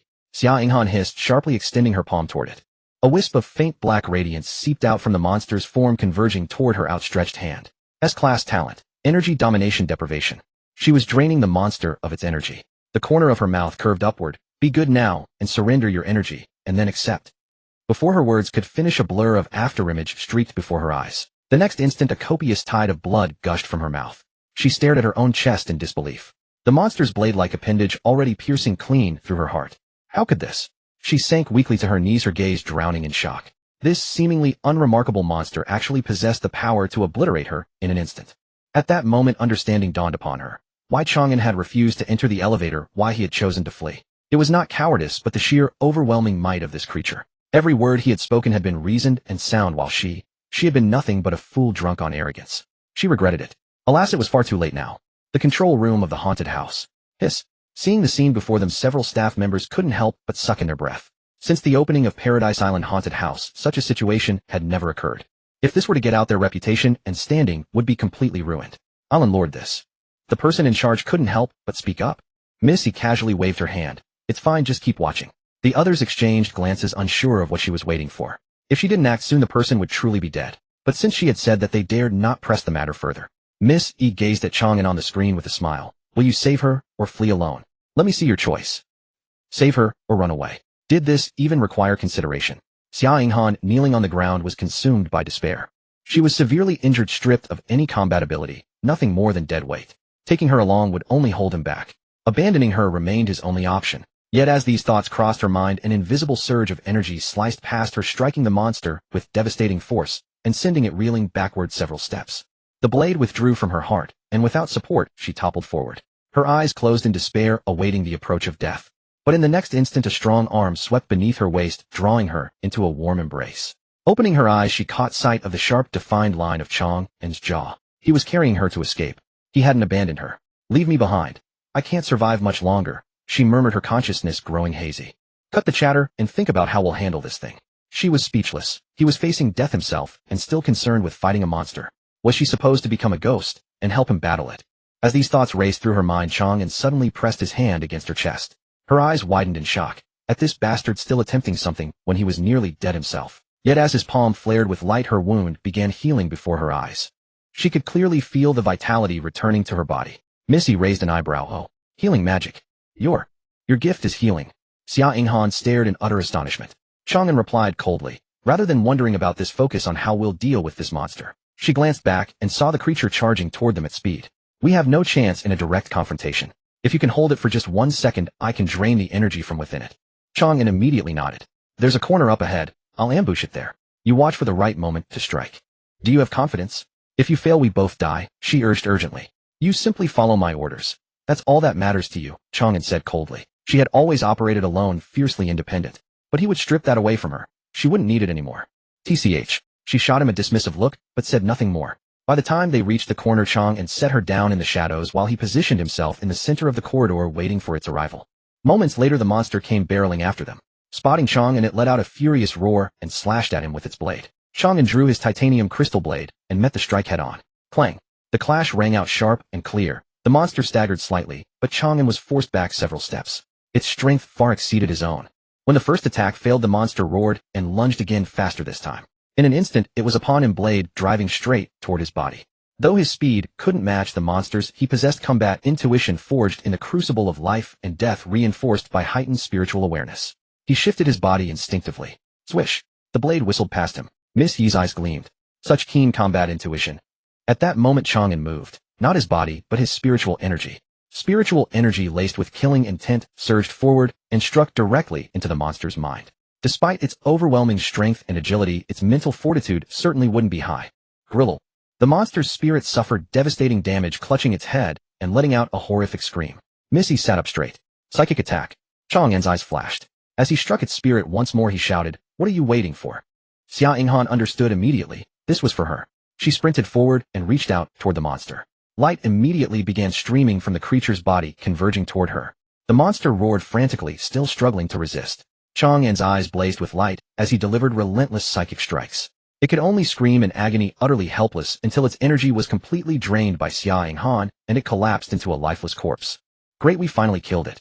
Xia Yinghan breathed in relief. The energy she had absorbed surpassed anything she had ever taken before, filling her with lingering dread. This had been a B rank, or even A rank, monster. As if reading her thoughts, Chang An said calmly, "It's neither B nor A. It can only be classified as B+.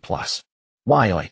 Xia Yinghan asked, bewildered. It possesses A rank attributes, but lacks the corresponding abilities and intelligence. After their exchange, Chang An had a clear understanding of its true strength. Far inferior to a genuine A rank monster, he had killed it with minimal effort. Though he had relied on her gift, his own killing intent applied to attacks would yield the same result. Have you encountered a true A rank? Xia Yinghan asked, unable to hide her curiosity at his certainty. Chang An offered no response. He had encountered far too many in his previous life. What do you do with the energy you absorb? He asked, looking at the energy cluster in her hand. Either use it as an attack or let it dissipate on its own, Xia Yinghan replied quickly. After this incident, her disregard for him had completely vanished, replaced by something akin to reverence. Though he hadn't answered her question directly, his certainty spoke for itself. She finally understood. This was a true powerhouse. Shame washed over her for thinking her ability to kill C-rank monsters made her exceptional. Before him, she was nothing more than a frog in a well. As Chang An was about to speak, a notification appeared. Xia Yinghan bond level increased to level 1, bind as Hong Wan. Yes, no, his eyes lit up. He could finally complete the binding. He immediately selected the binding option. Hong Yuan binding successful. Today's remaining reward, count 11. A faint smile crossed his face as he swept her up into his arms. What are you doing? Xia Yinghan exclaimed in surprise. Are your wounds healed? Chang An asked. They're fine. He nodded and set her down. Today's intimacy mission completed. Daily intimacy quest completed. Rewards obtained: marble x 2000, titanium alloy x 2000, kin beef x 100, king crab x 100, white truffle x 100, premium yellow croaker x 100, construction blueprint power system x1. First time intimacy quest completed. Special reward obtained: expansion permit. Expansion permit upon use allows the addition of another floor atop the existing dormitory. Looking at the notifications, Chang An's eyes lit up. Having acquired the construction blueprint for the power system, the dormitory would finally have electricity if he could secure a generator. Moreover, the special reward turned out to be an expansion permit which allowed him to add another floor. In this way, the dormitory's space and utilization would increase dramatically. It truly seemed, as the girls had said, that the dormitory was turning into a villa. Xia Yinghan stole a glance at him, her sixth sense whispering that he had embraced her on purpose. Yet it did not seem to stem from lust. Then why did he do it? Was there some benefit to holding her? How could that be? Chang An naturally offered no explanation. Locating a button on the wall, he pressed it and said, "We want to withdraw." This was the haunted house's emergency intercom button, used to contact the staff in case of special circumstances. A moment later, a reply came through the speaker. Sir, technically you are allowed to withdraw, but are you certain you wish to do so? What do you mean? Our haunted house features an Easter egg. If you can clear it, you will receive a grand prize of 10 million yuan. 10 million. Hearing this figure, Xia Yinghan was startled. Even though she was not greedy for wealth, she could not help but feel tempted at this moment.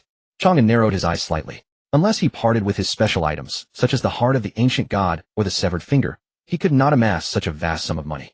If he could obtain this money, he could secure many resources, including the generator he so desperately needed. He had paid close attention while walking through the streets earlier. A medium generator cost 500,000 yuan, while a large one cost 1 million. If he wanted to upgrade the arsenal to level 3, he would need to spend 1.5 million to purchase generators. Once the dormitory was equipped with the power system, it would also require a generator. In other words, if he wanted to resolve everything in one go, he would need at least 2 million. He closed his eyes briefly and made his decision. The prize money is indeed alluring, but I will not gamble with my life and the life of my roommate. It was not that he feared taking risks, but the situation before him was glaringly a trap. The other party had first set an A-class monster upon them, and now they were tempting them with a massive cash prize. Their motives were far from pure. The moment those words left his mouth, Xia Yinghan instantly looked at him with astonishment. Had it been any other dormitory, they would have agreed without hesitation. After all, what did a roommate's life matter? Yet he had rejected it flatly. What was his intention? Could he truly care about her? The voice on the other end of the intercom also seemed somewhat surprised. Sir, are you serious? Yes. Chang An nodded immediately. Are you worried about your safety, sir? We can give you our word and guarantee your safety. Xia Yinghan's pupils dilated. Guaranteeing his safety, but what about hers? Was she to be abandoned once more? Chang An spoke again. I said I will not risk my life or the life of my roommate. He emphasized the word roommate, making it clear that he would not abandon Xia Yinghan. A look of sheer disbelief washed over Xia Yinghan's face. He actually chose not to risk her life. That was 10 million yuan. Could her life possibly be worth more than 10 million in his heart? Sir, have you truly thought this through? The voice on the intercom prompted, hinting for him to reconsider. Without hesitation, Chang An replied, Yes, I have.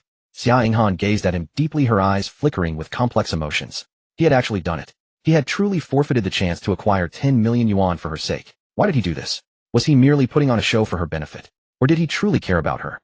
The intercom fell silent for a brief moment before a sudden burst of bright laughter chimed through. I did not expect Mr. Chang to care so deeply for your companion. Chang An raised an eyebrow. Miss E. He recognized the owner of the voice. It is indeed I, Miss E, replied, her voice brimming with amusement. Since you have recognized me, Mr. Chang, I shall hide no longer. There was no such thing as a grand prize for the haunted house. I simply added it just now. Chang An frowned slightly. As he had suspected, there was indeed a catch. And what is your reason for doing this, Miss E? Because I designed this haunted house, and I wanted to see if anyone could clear it.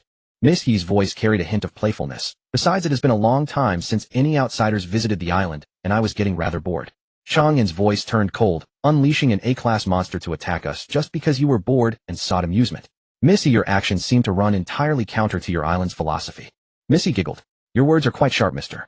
Chang. You find them sharp, Missy, only because I speak the truth. Chang An did not back down. You are correct, Mr. Chang, but please believe me when I say I harbor no ill intent. If you are willing to brave the challenge, I will present you with 3 million yuan even if you fail. What do you say? Chang An fell silent.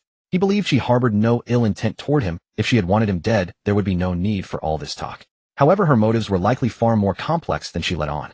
Mr. Chang, I can add another incentive to the prize, helping this roommate of yours resolve her issue. Miss E continued to raise the stakes. And my issue? What issue? Xia Yinghan gasped in surprise. I believe Mr. Chang is well aware of it, is he not? Miss, he asked with a smile. After a brief silence, Chang An asked, what do you mean by resolve? How would you resolve it? It is simple, choose one of the two soul bodies and destroy it. Xia Yinghan trembled violently. The other party had actually exposed her greatest secret. Even Chang An knew about it. And yet this woman was proposing to kill one of them. Chang An frowned slightly, seemingly deep in thought. They are still weak right now, which is why they can coexist peacefully. But once they grow stronger regardless of their own desires, they will inevitably consume each other, ultimately turning into a madman or a mutated aberration. The sooner this is resolved, the better it will be for them. Hearing this, Chang An turned his gaze to Xia Yinghan. Her eyes were filled with sheer horror and dread. They wanted to kill her. She wanted to flee, but an invisible force locked onto her, rendering her completely immobile. She opened her mouth only to find that she could not utter a single word. Even her right to speak had been stripped away. As a companion, I believe that innocent little girl from before would be much better. What do you think? Miss Yi's voice was filled with amusement. Xia Yinghan's face turned ash pale. Miss Yi had chosen Xia Yinshu. Indeed, who wouldn't prefer an innocent and lovely girl over a troublesome thorn like her? Under her despairing gaze, Chang An opened his mouth. I refuse. Xia Yinghan stared at him in astonishment, completely taken aback by his words. Miss Yi's voice from the communicator was equally surprised. What did you say? Chang An replied calmly. I said I refuse your proposal. Why? They all have the right to live. Chang An's expression was grave. His words left Xia Yinghan utterly stunned. He hadn't callously killed her. Instead, he had granted her the right to live. She had always regarded tears as a sign of weakness, but in this moment her eyes reddened and tears blurred her vision. From the communicator came Miss Yi's light laughter and applause. I never expected Mr. Chang to be so honorable and compassionate. I'm truly moved. Chang An remained impassive, offering no response to her praise. Was he truly noble and righteous? Of course not. He had his own calculations. Once Xia Yinghan was killed, whether she would meet Hongluan's standards remained uncertain. If she failed to qualify, he might never obtain the SS-level talent. He had observed earlier that her control over energy was remarkably strong. If he could acquire it, his power would surely reach a new level. As for the issue of their soul bodies, since it hadn't happened, yet he would leave it to the future. Perhaps by then he would have sufficient strength. Since Miss Yi seems rather bored, it's only natural I should entertain you. But let's skip the wager. Mr. Chang is quite straightforward. In that case, I'll add another 5 million. Chang An nodded. Then I accept. However, I'll face the challenge alone. Please let my roommate leave first. Xia Yinghan's heart trembled once more. He wasn't merely paying empty compliments. He was genuinely protecting her. Won't you need assistance? Missy asked. Chang An glanced at Xia Yinghan. I need helpers, but she cannot contribute at her current state. Very well. Upon Miss Yi's words, Xia Yinghan felt her vision blur for an instant, and the next moment, she had vanished from where she stood. When her sight cleared, she found herself outside the haunted house. At that moment, the other girls had just finished riding the pendulum ride. Seeing her emerge, they immediately gathered around. Upon hearing what had transpired, expressions of worry crossed their faces. Though they knew Chang An possessed formidable strength, he now faced an unknown space, an unseen powerhouse, and numerous powerful monsters. Xia Yinghan gazed at the closed doors of the haunted house, her heart racing with anxiety.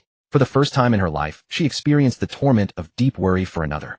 Inside the haunted house, Miss Yi spoke to him. Let me give you a heads up. There are 9 floors in total, and you must reach the rooftop within 2 hours to succeed. Understood, Chang An nodded. Additionally, while I guarantee you won't die, there will be pain. So if you wish to avoid the agony of death, proceed with caution. Understood. Chang An gripped the titanium blade tightly in his hand. Then the countdown begins. 120 minutes start. At her command, a chorus of monstrous roars erupted from within the hospital. Heavy impacts reverberated against the doors of rooms on both sides of the corridor. The creatures inside were desperately trying to break out. Without hesitation, Chang An raised his blade and strode toward the staircase. Boom. A door was blasted open, and a figure blurred through the air toward him like a phantom. The titanium blade in his hand shimmered with a faint glow as he swung it downward. Swing. The creature's head was severed in an instant. Meanwhile, an ever-growing horde poured from the doorway. Chang An remained entirely unfazed, his blade blazing with brilliant light as he cleaved through each monster without mercy. In this moment, he had rediscovered the sensation of his past life. Alone with his battle blade, he fought furiously amidst the sea of monsters. He didn't rely on this life's abilities, only his formidable physical attributes and the talents inherited from his previous existence. His S-rank talent, killing instinct, had long since become second nature. At this moment, he thought of neither his mission nor the women. He fought purely for the sake of slaughter. Now he unleashed his killing instinct with full force. The aura of slaughter radiating from his body was no longer something he needed to conceal. Even if exposed, it mattered not. Monsters came at him relentlessly, one after another. Yet his expression never changed. He calmly evaded and struck with practiced ease. He slaughtered them all without discrimination, whether C-rank, B-rank, or even A-rank. With resolute steps, he pressed onward to the next floor, treading upon severed limbs through rivers of blood. In the haunted house control room, everyone stared in stunned disbelief. One staff member exclaimed, "No way, That was an A-rank monster, and it was slain with a single strike. Their faces mirrored the same shock. This was their haunted house's most powerful creature, yet it had been dispatched as easily as chopping vegetables. This was simply unbelievable. Even as the staff member continued to exclaim, 2 more A-rank monsters flanked Chang An from front and rear. But in the next instant, as though he possessed eyes at the back of his head, he effortlessly evaded their assault.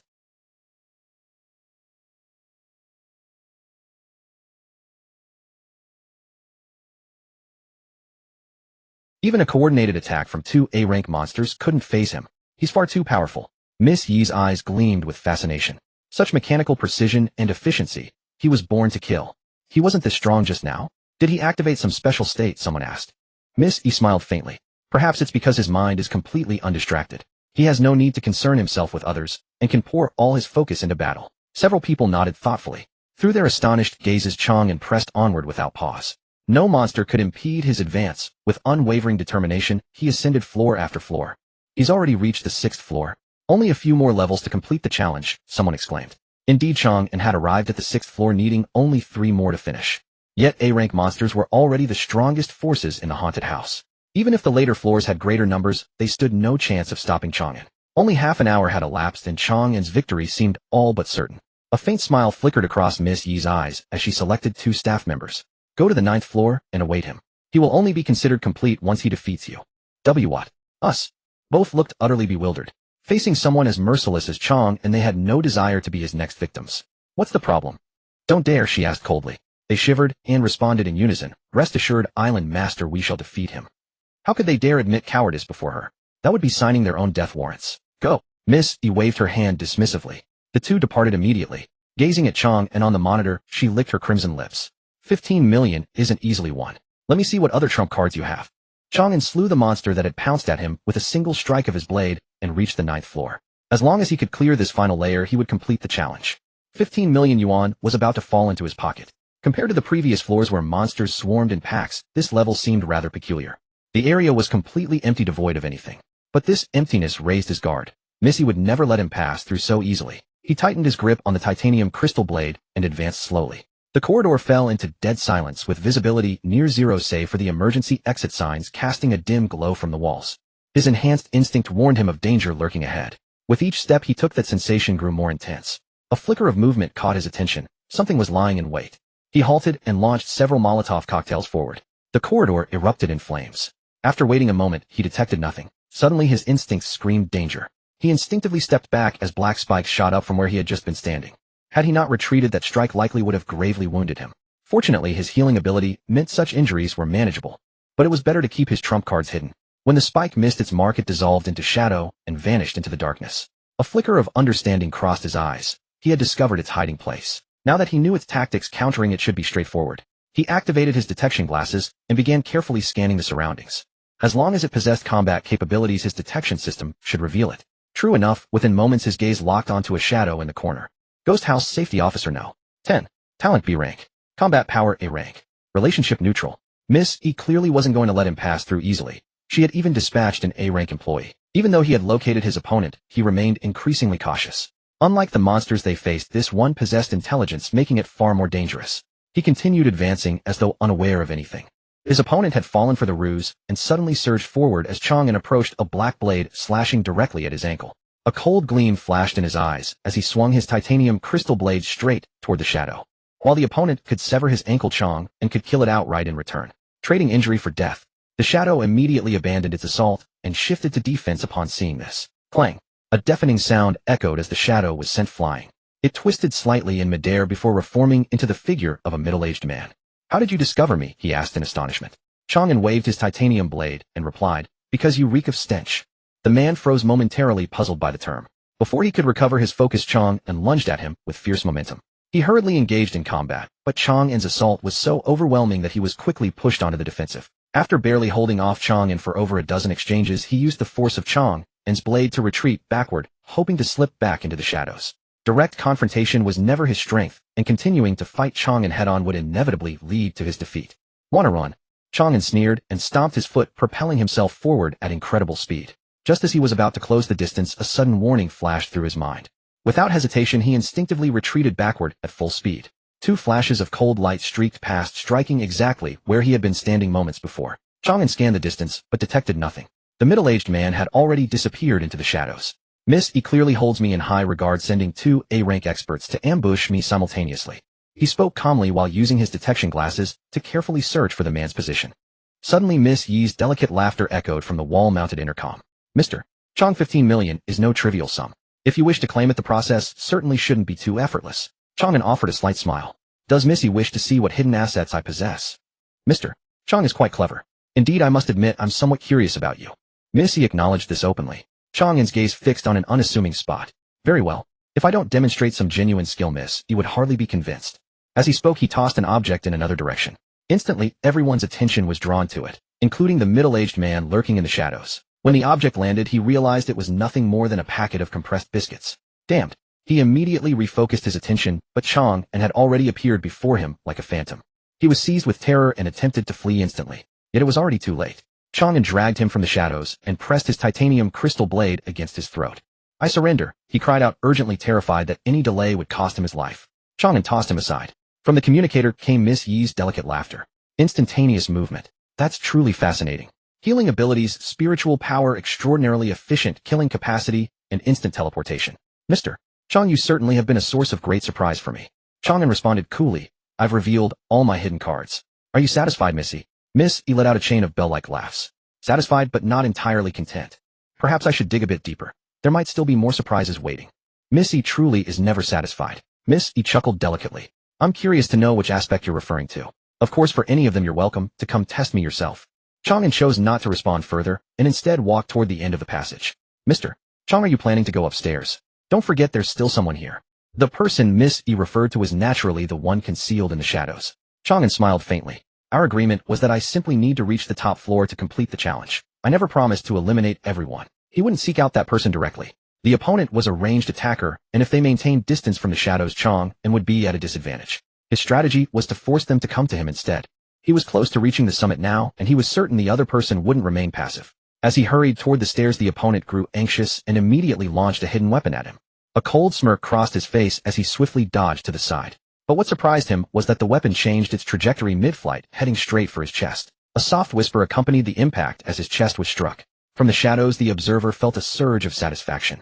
Just as he prepared to verify the outcome, Chang An's figure flickered and vanished from sight. His heart skipped a beat with dread. But before he could attempt to escape, Chang An's face materialized before him. From the moment you acted out of haste, you had already lost. Panic seized him as he desperately tried to activate a tool. Yet before he could act, his body convulsed, and he collapsed into unconsciousness. Both his declaration about ascending the building and the feigned injury were part of Chang An's plan. He tossed the unconscious man aside and headed toward the stairs. Miss E, you'd better prepare the payment. Before the gates of the haunted house, the women waited in anxious anticipation. Unable to contain herself any longer, Wang Ting spoke up. It's been over an hour already. Why hasn't he come out? They had waited a considerable while without the slightest sign of movement, and the uncertainty gnawed at them. Xia Yinghan hesitated for a moment before saying, I'll go look for him. I was just inside not long ago, so I know the place better than the rest of you. Given her usual disposition, she would never have volunteered to search for someone on her own initiative. But Chang An had been protecting her all this time, and this whole ordeal had begun because of her. Chu Lan considered briefly. No, if we're going and we all go together. We cannot split up. The women nodded in unanimous agreement, each voicing her determination to enter as one. This came as something of a surprise to Xia Yinghan. In every dormitory she had known before, the instinct upon facing danger had always been to seek shelter and avoid confrontation. Never this sort of willingness to step forward together. Could it truly be that the dormitory under that man's control was unlike any ordinary one? Just as the women were preparing to enter the haunted house, two figures emerged from within. One of them was none other than Chang An, and at his side walked a woman of such ethereal, dreamlike beauty that she seemed almost otherworldly. Room leader. The women cried out in delight, rushing forward to greet them. Chang An offered them a warm smile. Don't worry, I'm perfectly fine. Beside him the woman addressed, as Miss E glanced over the assembled women and laughed softly. It seems you have quite the way with the ladies. Chang An smiled faintly. Treat others with sincerity and they will return sincerity in kind.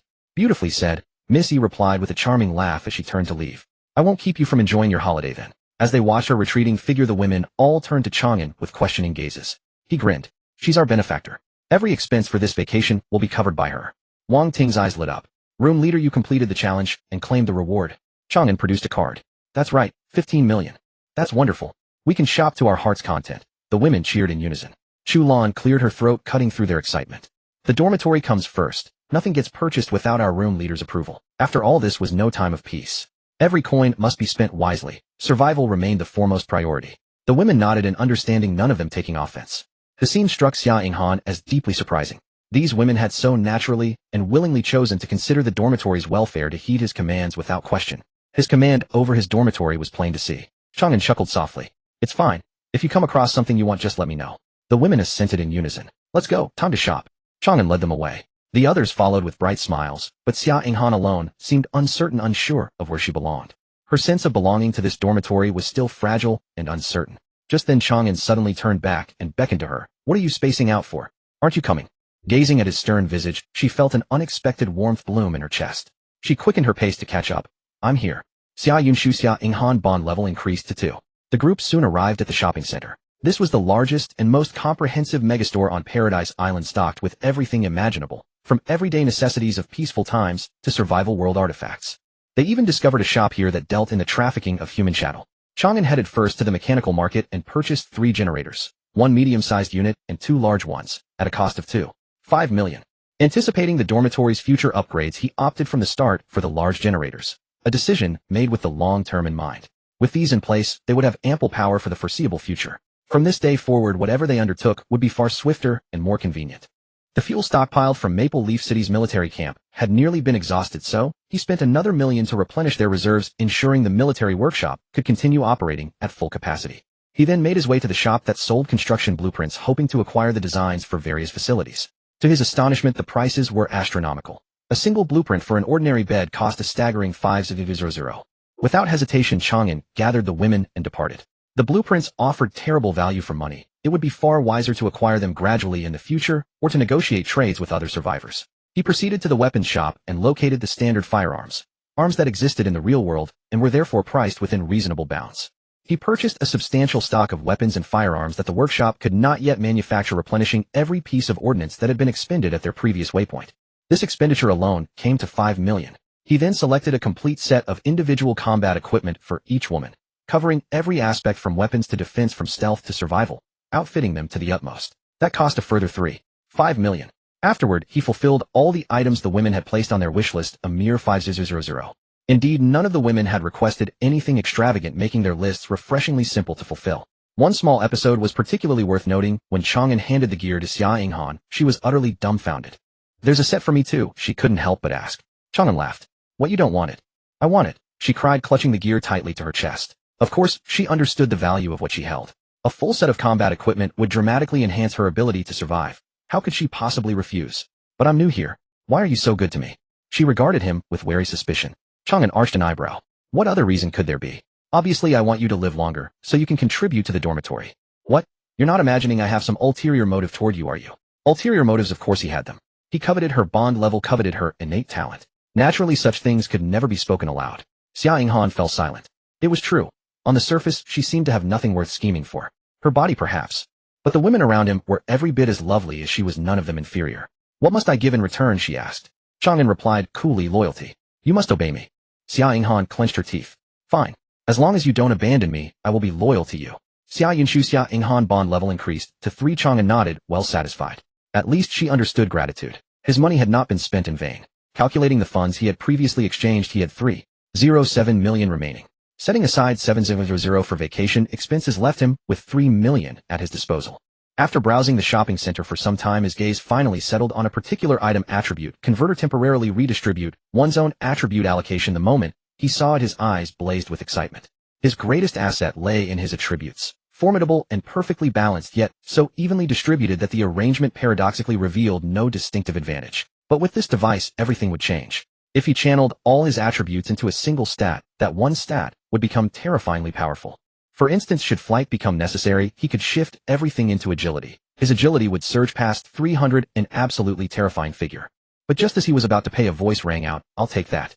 Chang An followed the sound of the voice and looked over, only to see a beautiful woman staring at the attribute converter in his hand. Name: Zhangxia. Talent resource return A grade. Appearance fairly attractive. Personality domineering and arrogant, greedy and lustful. Bond 0. Overall evaluation B grade, does not meet the standard. To his surprise, she turned out to be a survivor. However, he paid her no mind, completely ignoring her as he held the item and prepared to head to the checkout. Hey, didn't you hear me talking to you? Seeing that he was ignoring her, Zhang Xia immediately blocked his path. Wang Ting instantly snapped. What is wrong with you? We saw this item first. What do you mean you want it? You haven't paid for it yet, so of course anyone can buy it, Zhang Xia sneered. Wang Ting wanted to argue further, but Chang An stopped her and said to Zhang Xia, the item is in my hands. If you want to come and take it yourself if you have the ability. He had no desire to waste words on someone like her. If she had the capability, she should just make a move. Zhang Xia stared at him coldly. What? Are you so sure? I wouldn't dare to lay a hand on you here. You can certainly try. Chang An replied, his gaze calm and indifferent. You. Zhang Xia was infuriated, but she truly did not dare to initiate a fight here. The rules here were incredibly strict. Anyone who dared to start a fight would be executed. A man standing beside her let out a cold snort. Kid, do you even know who you are talking to? Chang An ignored him, completely brushing past the two of them as he walked toward the cash register. Just you wait. Our lady is the daughter of the war zone commander. Offend her, and you can prepare to die, the man barked. Chang An remained entirely unfazed. He paid for his purchase and walked away without looking back. A war zone commander might intimidate ordinary people, but in his eyes they were nothing more than insignificant ants. After paying, the group strolled around the shopping center for a while longer. Chang An originally wanted to dine at a restaurant here, but the women declined. Chu Lan said to him softly, don't we have food back in our dormitory? Besides, isn't this the perfect chance to welcome Yin Shu? She was trying to help him conserve resources. Spending on entertainment was fine, but dining out was unnecessary. Chang An smiled and nodded. All right, let's head back to the dormitory to eat then. The ingredients he possessed were by no means inferior to what was available here. Recently, he had acquired quite a few top-tier ingredients which he could use in tandem with his talent to prepare dishes capable of boosting attributes. Yet just as they reached the beach in front of their dormitory, over 20 figures blocked their path. Leading them was none other than Zhang Xia. She sneered at Chang An, surprised. We meet again. Chu Lan yelled at her. If you dare to raise a hand against us, Paradise Island will not let you off. This is the edge of Paradise Island. As long as we act swiftly and leave before they arrive, we'll be fine. Zhang Xia said, her face brimming with smug satisfaction.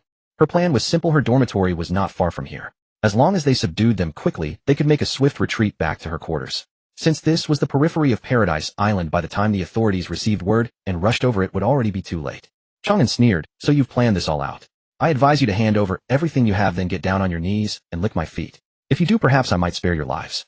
Zhang Xia lifted her leg toward him, her eyes gleaming with a manic eagerness. She took immense pleasure in watching powerful, strong-willed men grovel before her and lick her feet. That sensation brought her far greater ecstasy than any physical intimacy ever could. Moreover, she had not possessed enough money to purchase the attribute converter earlier. Her sudden intervention back then was merely to lay the groundwork for this very moment. You are courting death, the women cried out in fury. Chang An was their ultimate faith. How could they allow her to humiliate him like this? What? You want to fight? Zhang Xia's subordinates drew their weapons one after another, with several of them even pulling out firearms. Chu Lan and the others immediately braced themselves, entering a state of combat readiness. Chang An held them back, speaking in a calm, detached voice.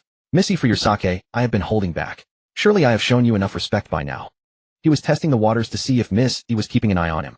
If she was, he wouldn't need to make a move. If she was, then she couldn't blame him for breaking the rules. Zhang Xia was taken aback. What on earth are you talking about? None of them bore the surname E. Who was he talking to? But just as the thought crossed her mind, a light feminine chuckle echoed from the empty air. Thank you. You can leave the rest to us. Following her words, a figure abruptly materialized on the scene. He was tall, dressed in a black uniform with a cold and austere expression. Chang An peered at him through his detection glasses. Name: Paradise Island Enforcer No. 11. Talent: Combat Power. Relationship: Friendly. Staring at the profile, it was yet another level filled with question marks. Chang An's heart skipped a beat. It seemed this was the true core strength of Paradise Island. Moreover, his designation was only No. 11, which meant there were at least 10 others ahead of him who were even stronger. You have attempted to deceive Paradise Island with malicious intent. In accordance with the regulations of Paradise Island, I am placing you under arrest, Enforcer No. 11 declared to Zhang Xia. Zhang Xia was shocked. She had never expected Chang An to be acquainted with anyone from Paradise Island, let alone that they would arrive so swiftly. Her eyes darted around as she quickly tried to talk her way out of it. You've misunderstood. We were merely planning to catch up with some old acquaintances. We had no intention of doing anything else. Wang Ting immediately refuted. Sir, do not listen to her nonsense. We don't know them at all. Chu Lan sneered. And besides, who catches up with old acquaintances while wielding weapons? The mob only then realized their blunder and hurriedly sheathed their weapons. Zhang Xia quickly explained, don't misunderstand, we only wanted to show off our newly acquired weapons to them. Enforcer No. 11 replied coldly. Save your explanations for the Hall of Enforcement. We will determine the truth there. The man standing beside Zhang Xia barked. When we say we didn't, we didn't. Who do you think you are to? Enforcer No. 11 instantly locked his gaze onto him. The man instantly spat out a mouthful of fresh blood, collapsing limply to the ground. Everyone was utterly astounded. No one had even perceived how the enforcer had struck. Only Chang An narrowed his eyes, discerning the truth of the matter. Aura. Enforcer no. 11 had attacked the man using a sheer aura. This so-called aura was a physical manifestation of mental strength once it reached a certain formidable threshold. In his past life, he had merely touched the fringes of this aura, failing to make a clean breakthrough. Come with me, or I will execute you on the spot in accordance with Article 15 of the Paradise Island regulations. Enforcer no. 11's voice was dripping with absolute killing intent. Zhang Xia's heart trembled. Daring not to utter another stubborn word, she obediently put away her weapon and signaled her compliance. Enforcer no. 11 turned to Chang An and said, Sir, we will provide you with a satisfactory resolution very shortly. Chang An nodded. Very well. Enforcer no. 11 then led Zhang Xia and her cohort away. Before departing, Zhang Xia glared back and made a throat-slitting gesture at him. Chang An narrowed his eyes, his gaze brimming with cold, murderous intent. The dormitory. Looking at the table laden with food before her, Xia Inghan's eyes widened in astonishment. A 5-steak black truffle, white truffle, king crab, large yellow croaker, fresh vegetables, fruits, chilled beer. She blinked hard, half convinced she was dreaming. Such top-grade ingredients were rare even during peacetime. And yet here they were laid out right before her very eyes. Come, let us welcome little Xia. Chang An raised his beer. The other girls followed suit, raising their glasses to her. Thank you, dorm head. Thank you all. She hurriedly offered her thanks, casting a deep look at Chang An. He called her little Xia because he did not wish to use one of her names and wound the other. Little Xia sounded affectionate, while simultaneously encompassing both of them. This seemingly cold exterior concealed a remarkably gentle heart. Eat, have some dish. After clinking glasses, Chang An placed a piece of steak on her plate. Upon tasting it, her eyes widened once more, not merely because of the exquisite flavor, but because a notification appeared: constitution increased by 1 point. Not only was this food incredibly delicious, it could actually enhance attributes. This was nothing short of a treasure. It's absolutely delicious, she exclaimed wholeheartedly. Chang An offered a faint smile and placed a yellow croaker fillet on her plate. Eat more if you find it to your liking. She tasted it and was struck with awe once again. The flavor remained at the pinnacle and her agility increased by 1 point. She tried the remaining dishes one after another, and each one granted her an additional attribute point. Astonishment flooded her face as she finally understood someone within this dormitory possessed a special talent. In other dormitories, she could barely afford to eat her fill, yet here, she not only had enough to satisfy her hunger, but also enjoyed premium ingredients that enhanced her stats. The gap was as vast as heaven and earth. More importantly, Chang An cared deeply for his dorm residents, and the others were equally pleasant to be around. How could this anything but paradise? For the first time, she felt that filling out that rental notice had been the wisest decision she had ever made.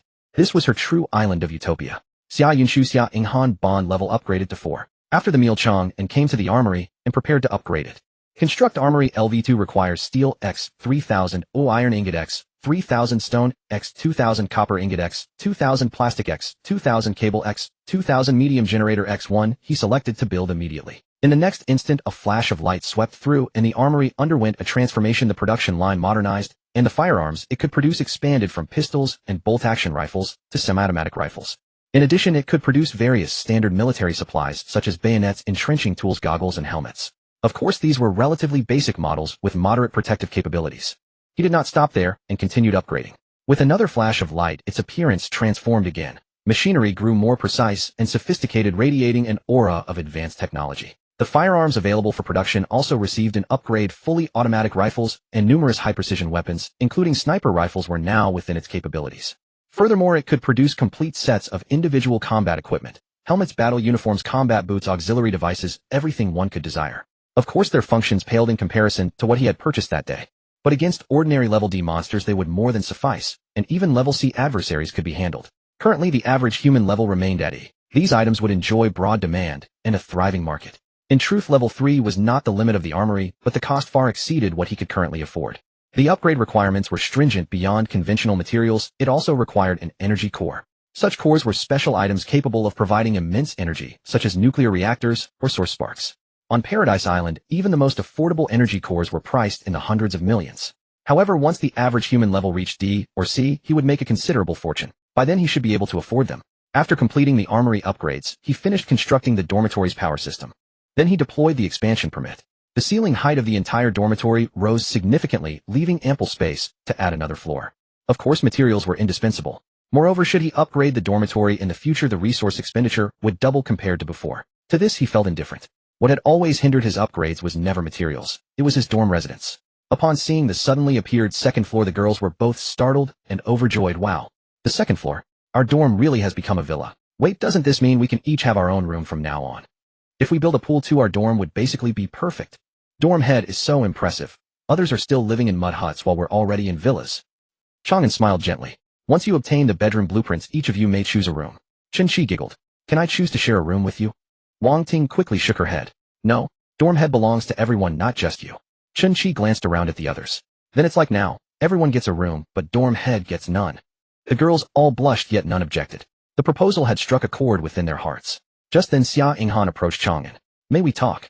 Chang An nodded and led her to the balcony. Gazing at the azure sea, a trace of melancholy touched her features. Thank you for your hospitality. I must leave. Xia Yinghan only emerged when Xia Yinshu encountered danger. Today's duration had already clearly exceeded the norm. Why not stay a bit longer, he asked. She shook her head. If I continue monopolizing this body, conflicts will arise between us, and both of us will suffer damage. Chang An fell silent. As Miss E had said, this remained an enduring issue. Yet he did not reveal it, instead smiling gently. You have not truly departed, you remain, as an observer, merely unable to speak. Correct. She nodded lightly. She could choose slumber, or she could choose to watch. Then that settles it. I know you are here. She gazed deeply at him, and her eyes suddenly grew distant. But soon they refocused, shimmering with spiritual brilliance. Noticing Chang An's steady gaze upon her, her cheeks flushed red. Dorm head, why? Why do you keep looking at me? Chang An smiled faintly. Because you are beautiful, so I cannot help but look a little longer. Her face instantly turned crimson, and she fidgeted helplessly. Dorm head, this won't do. I deeply respect you, but that doesn't mean I. Witnessing her flustered state, Chang An could not help but chuckle. Days later, Chang An returned to the dormitory with the women. Seeing their lingering expressions, Chang An smiled faintly and asked, what's wrong? Not wanting to leave. Today was the final day of their vacation, and soon they would return to the brutal apocalypse. Wang Ting sighed. I've had so much fun these past few days that I nearly forgot we're still living in an apocalyptic world. Only through having gained and lost can one truly appreciate what one has, Chang An said calmly. Chu Lan said with a serious expression. Only by understanding how precious safety is can we strive harder to survive. Shen Qi chuckled and clung to Chang An's arm. Surviving isn't hard at all, as long as you listen to Big Brother. The women nodded again, and this time even Xia Yinshu joined in agreement. Over the past few days, she had grown more familiar with Chang An, no longer feeling as reserved around him as before. Xia Yinghan had not appeared at all, but Chang An could sense her constant presence. Chang An looked around at them. We have 1 hour left before we depart. Make the most of it, and get ready. Yes. The women chorused in unison. Knock knock. A sudden knock echoed at the door. Chang An extended his spiritual sense, and saw a graceful, beautiful figure standing at the threshold. It was Miss E. As if sensing his spiritual awareness, Miss E smiled softly. What? Aren't you going to invite me in? How could I not? It would be my utmost honor if Miss E could visit. Miss E surveyed the dormitory with astonishment on her face. Most others are living in thatched huts, yet you've ended up in a villa. Even with her extensive experience, she was quite taken aback. Chang An shook his head. It's merely an extra floor added on. Hardly what you'd call a villa. You have running water, electricity, and ample food supplies. How is that not a villa? Over the past few days, the women had purchased various necessities for the dormitory, giving it somewhat of a villa-like appearance. Of course, it was merely a rudimentary version and fell far short of a true villa. Chang An neither confirmed nor denied it, instead guiding her into the dormitory manager's room. This new room had appeared after the upgrade, and the women had designated it as Chang An's personal quarters. The women had placed a large bed here along with some tables and chairs. Miss E glanced at the bed and smiled. Inviting a lady directly into your bedroom seems rather improper, doesn't it? What's improper about that? If Miss E is uncomfortable, who could possibly force you? Her strength was unfathomable, and if she didn't wish to comply, no one could compel her. Miss E chuckled gracefully, raising her glass for a gentle clink against his. Mr. Chang remains as wise and witty as ever. Chang An smiled faintly. I merely spoke the truth. Miss E tilted her head and took a sip of wine, a trickle of red wine tracing from the corner of her lips down her snow-white neck to her full chest. It looked utterly alluring. Wouldn't Mr. Chang help me wipe this away? She asked, narrowing her eyes at him. Chang An retrieved a tissue and gently dabbed the wine stain, his expression remaining calm throughout. Miss E asked curiously, am I truly so insignificant in your eyes? Why do you say that? I see none of the usual expressions a man should have when looking at me. Chang An raised an eyebrow. What kind of look should a man have, Miss E? Greed? Lust? Miss E nodded. Chang An shook his head with a wry smile. Miss E is certainly remarkable, but I'm not unfamiliar with women. Besides, Miss E is no ordinary woman. You're surprisingly clear-headed for once. Many people are content to indulge in fleeting pleasures. Miss E looked at him with a hint of appreciation. Chang An shrugged. That's precisely why those people won't live as long as I will. I suppose you're right. Miss E laughed charmingly and waved her hand, causing a large quantity of supplies to materialize in the room. Chang An cast a quick glance and noticed they were mostly daily necessities and low-grade materials. This is compensation for what happened last time. They harassed you. Chang An suddenly understood. Oh, she was referring to the incident where Zhang Xia had led people to confront him. After Zhang Xia had been taken away, he hadn't paid her any further mind, never expecting her to send apology supplies now. Thank you for your trouble, Missy. He nodded and casually stored the supplies in his backpack. He didn't care much for these supplies, but they were rightfully his compensation. He wouldn't refuse even if there were few. Don't you wonder what punishment they received, she asked. She hasn't earned the right to hold my attention. Hearing this, Miss E laughed softly, surprised by Chang An's boldness. Perhaps you should pay attention. Perhaps you'll cross paths again soon. Her words carried a subtle implication. Chang An understood her hint, but paid it no mind. Then I'll deal with her when the time comes. Miss E regarded him with deep appreciation. I admire your confidence. How would you like to work for me? She was actually extending an olive branch to recruit him. Chang An didn't refuse immediately, but pondered before asking. Can Miss E guarantee my absolute safety? He was testing whether she was bound by the survival game. Miss E fell silent for a moment before shaking her head. Sorry, I cannot. Chang An's mind stirred. He realized she too was bound by the survival game. In fact, she herself wasn't entirely safe either. He looked at her deeply. We're all struggling. Under your protection, I might gain temporary safety, but our futures would both be locked away. It would be better to let me forge my own path. Perhaps I can bring you some surprises. If she could eliminate the apocalypse and restore peace to everything, he would join her without hesitation. But since she couldn't, he could only rely on himself. Missy was taken aback, her gaze flickering slightly before she rose and sat on his lap. What are you doing, Missy? Chang An asked in surprise. Holding her gracefully curvaceous figure, he felt a stir of desire. Though absolutely rational, he still had natural reactions. Miss E gave him a charming smile, extending her slender fingers to trace lightly across his face before sliding down to his chest. She gently traced circles on his chest, then leaned close to his ear and whispered, Your words have moved me. I believe in you, so let me give you a gift. Does Miss E wish to give herself to me, eh? Miss E extended her crimson tongue to lightly touch his ear. As you said, I'm a woman who's not easily satisfied. With less than an hour remaining, I'd rather not rush things to an end. What is Miss E's gift then? Before he could finish speaking, he felt a sharp pain in his chest. Looking down, he saw her finger had drawn a series of strange symbols across his skin. This is my gift to you. I look forward to our next meeting. As he watched the scenery outside the window transition from the vast ocean into the endless void, Chang An knew they had departed from Paradise Island. By now, Miss E was no longer in his embrace. If not for her lingering fragrance still wafting at the tip of his nose, he would have believed it was all but a dream. Tearing open his clothes, he discovered a line of unknown symbols inscribed upon his chest. He had no idea what they meant, yet he could distinctly sense their extraordinary nature. After studying them for a moment to no avail, he opened his status panel. Name Chang and Dorm Master. Dormitory ID 214,000. Dormitory level 40, click to view. Dormitory members 7, click to view. Talent Lord of Hongwan Divine grade, click to view. Subtalents Healing grade A, Self-Healing grade S, Spiritual Perception Enhancement grade B, Master Chef grade B, Teleportation grade S. Physique 80. Strength 79. Agility 77. Spirit 78. Luck 76. Equipment Titanium Crystal Battle Blade, Dark Red Armor, Wings of the Fly King. Items Cryogenic Field Generator, Constant Temperature Tent, Medical Kit. Special Items Master Key Detector, VIP Card. Special Status Blessing of Harvest. Having consumed food that boosted his attributes, his stats finally showed some subtle improvements. Of course, the difference was not particularly vast. His gaze suddenly locked onto the special status which had not been there before. He immediately tapped to expand it. Blessing of Harvest, all yields doubled. His eyes widened instantly, his face filled with pleasant surprise. As the saying goes, the fewer the words, the weightier the matter. Though the description of this Blessing of Harvest was incredibly brief, its effect was exceptionally powerful. All yields doubled. He received resources from the women every single day. If he were to slay boss-level monsters, the treasure chests he obtained would also double.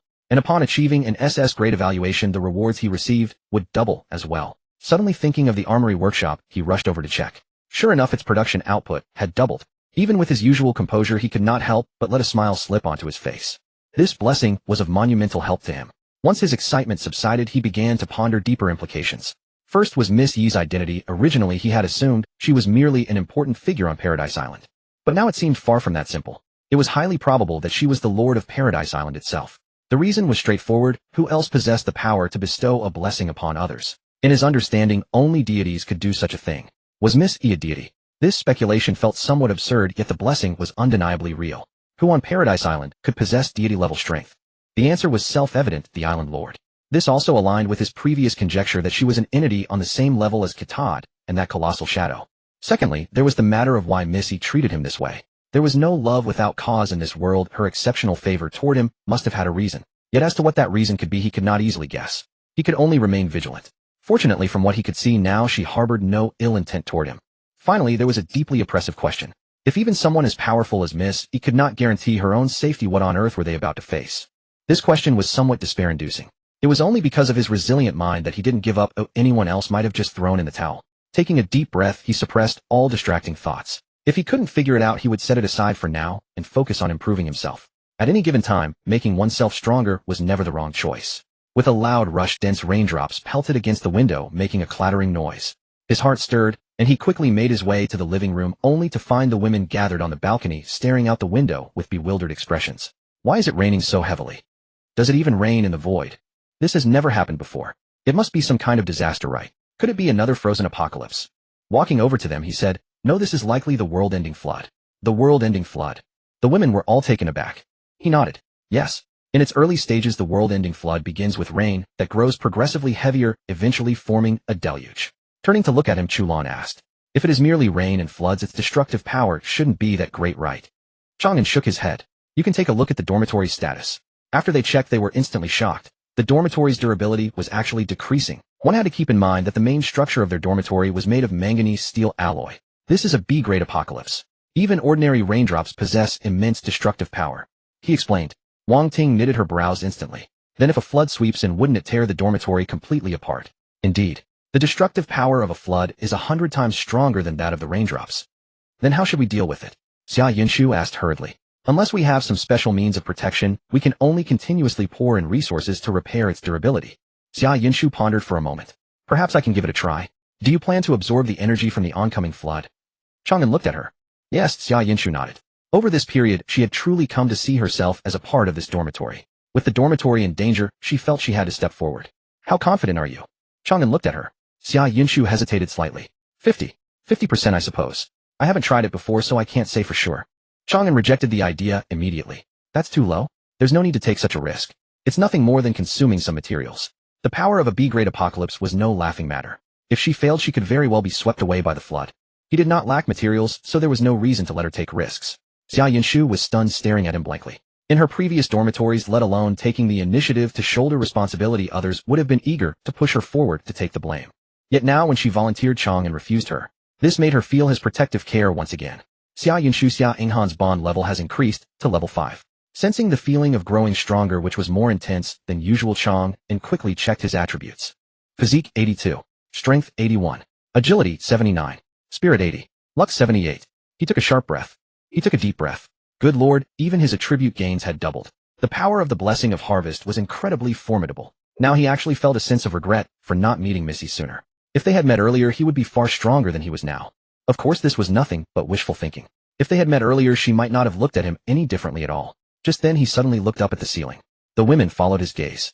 The next moment, a sharp whistling sound cut through the air. Boom. It was as if something had landed on the roof, causing the entire dormitory to shudder. The dormitory's durability plunged by several hundred points instantly. What's happening? The women were all startled. Chang An narrowed his eyes slightly. The greatest threat of the flood apocalypse, sea beasts. As Chang An's words faded, a massive tentacle descended from the roof, pressing against the glass, as if searching for a crack to squeeze through. One tentacle is already this enormous. How massive must its body be? The women all frowned in unison. Probably about the size of our dormitory. Chang An drew his titanium crystal battle blade, and the women followed suit, each producing their own weapons. He made his way to the second floor, climbed through the window onto the roof, and saw a colossal creature sprawled there. It resembled an octopus in form, yet bore the grotesque, contorted features of a human face upon its head. A truly unsettling sight. A grade B monster, the human-faced octopus.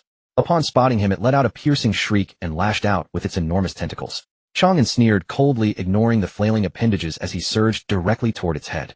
The tentacles could regenerate, but destroying the head was the only way to kill it.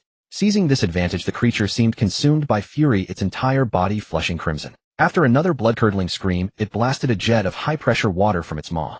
Chang An's lips curled into a faint smile as his figure vanished from sight. In the next instant, he reappeared behind it, bringing his blade down with devastating force upon its head. Its flesh proved remarkably resilient, writhing even as the strike landed, as if trying to absorb the impact. Die! Killing intent exploded from him, cleaving through the creature's head in an instant as gore sprayed across the ground. Back at the dormitory, the women surrounded him with worried expressions. Once they confirmed he was unharmed, their anxiety eased. He addressed them. You will handle the remaining battles yourselves. Unless a boss-level monster appears, I will not intervene. The reason he had struck the human-faced octopus was not merely to eliminate it. He also wanted to test its capabilities. After confirming the women could handle these threats without significant risk, he decided to step back. He was not their guardian. If they wanted to survive, they needed to develop their own ability to protect themselves. The women all acknowledged his words. Suddenly, a deafening boom echoed through the structure, shaking the entire dormitory, and significantly reducing its durability. The women gasped. In only the first wave the attack had been this fierce, and what would come next? If their dormitory had taken such damage from a single wave, other buildings might have been completely destroyed. Chang An checked the durability readings, but did not immediately begin repairs. Each repair restored 10,000 durability points, and since only 5,000 had been lost, repairing now would waste materials. After a brief rest, another wave of monsters struck. A massive shark crashed against the dormitory, the impact shaking the walls as it relentlessly attacked from the side. Prepare for combat. Chu Lan commanded immediately. Yes. The women responded in unison. They exited the building and approached from both sides, launching a coordinated assault. Wang Ting served as the frontline tank, drawing the shark's attention. Chu Lan provided healing, Xia Yunshu siphoned energy, Zhao Inger waited for openings to deliver finishing blows, while the other women provided ranged support. Chu Lan and Wang Ting had trained together for so long that they moved as one, their coordination seamless. Under their leadership, the women executed precise maneuvers with clear strategy, inflicting significant damage on the shark until it appeared to be on the verge of death. Chang An smiled with satisfaction. His efforts had not been in vain.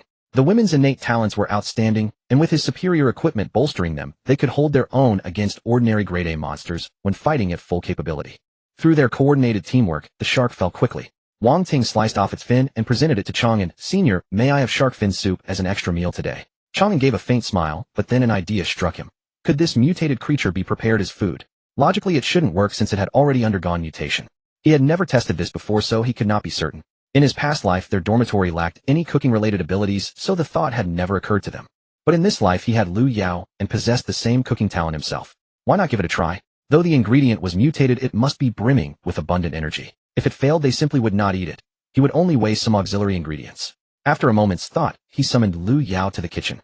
She closed the door behind her, her cheeks flushed with embarrassment. Brother, please be gentle. We are all still outside, someone might hear, she stammered. Chang An paused, then laughed softly. You are overthinking this. I simply need your help preparing the meal. Lu Yao's face burned with humiliation. Chang An pulled her into his arms. Of course, if you would like, we could do more. I.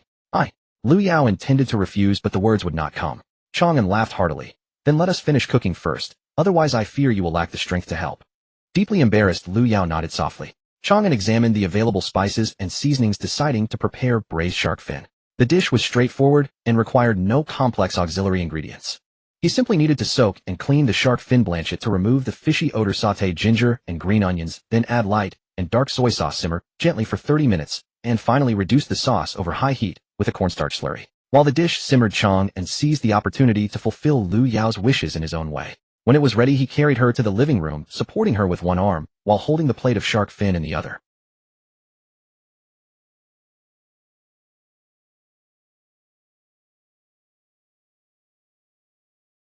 Lu Yao's cheeks flushed as she shot Chen Qi a warning glance.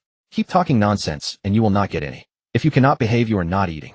Chen Qi immediately turned to Chang An in a petulant voice. Brother, you do not even defend me. Chang An chuckled. If you had not provoked her with your snide remarks, Yao Yao would not target you. Brother, you are bullying me too. Chen Qi complained. Chang An placed the shark fin on the table.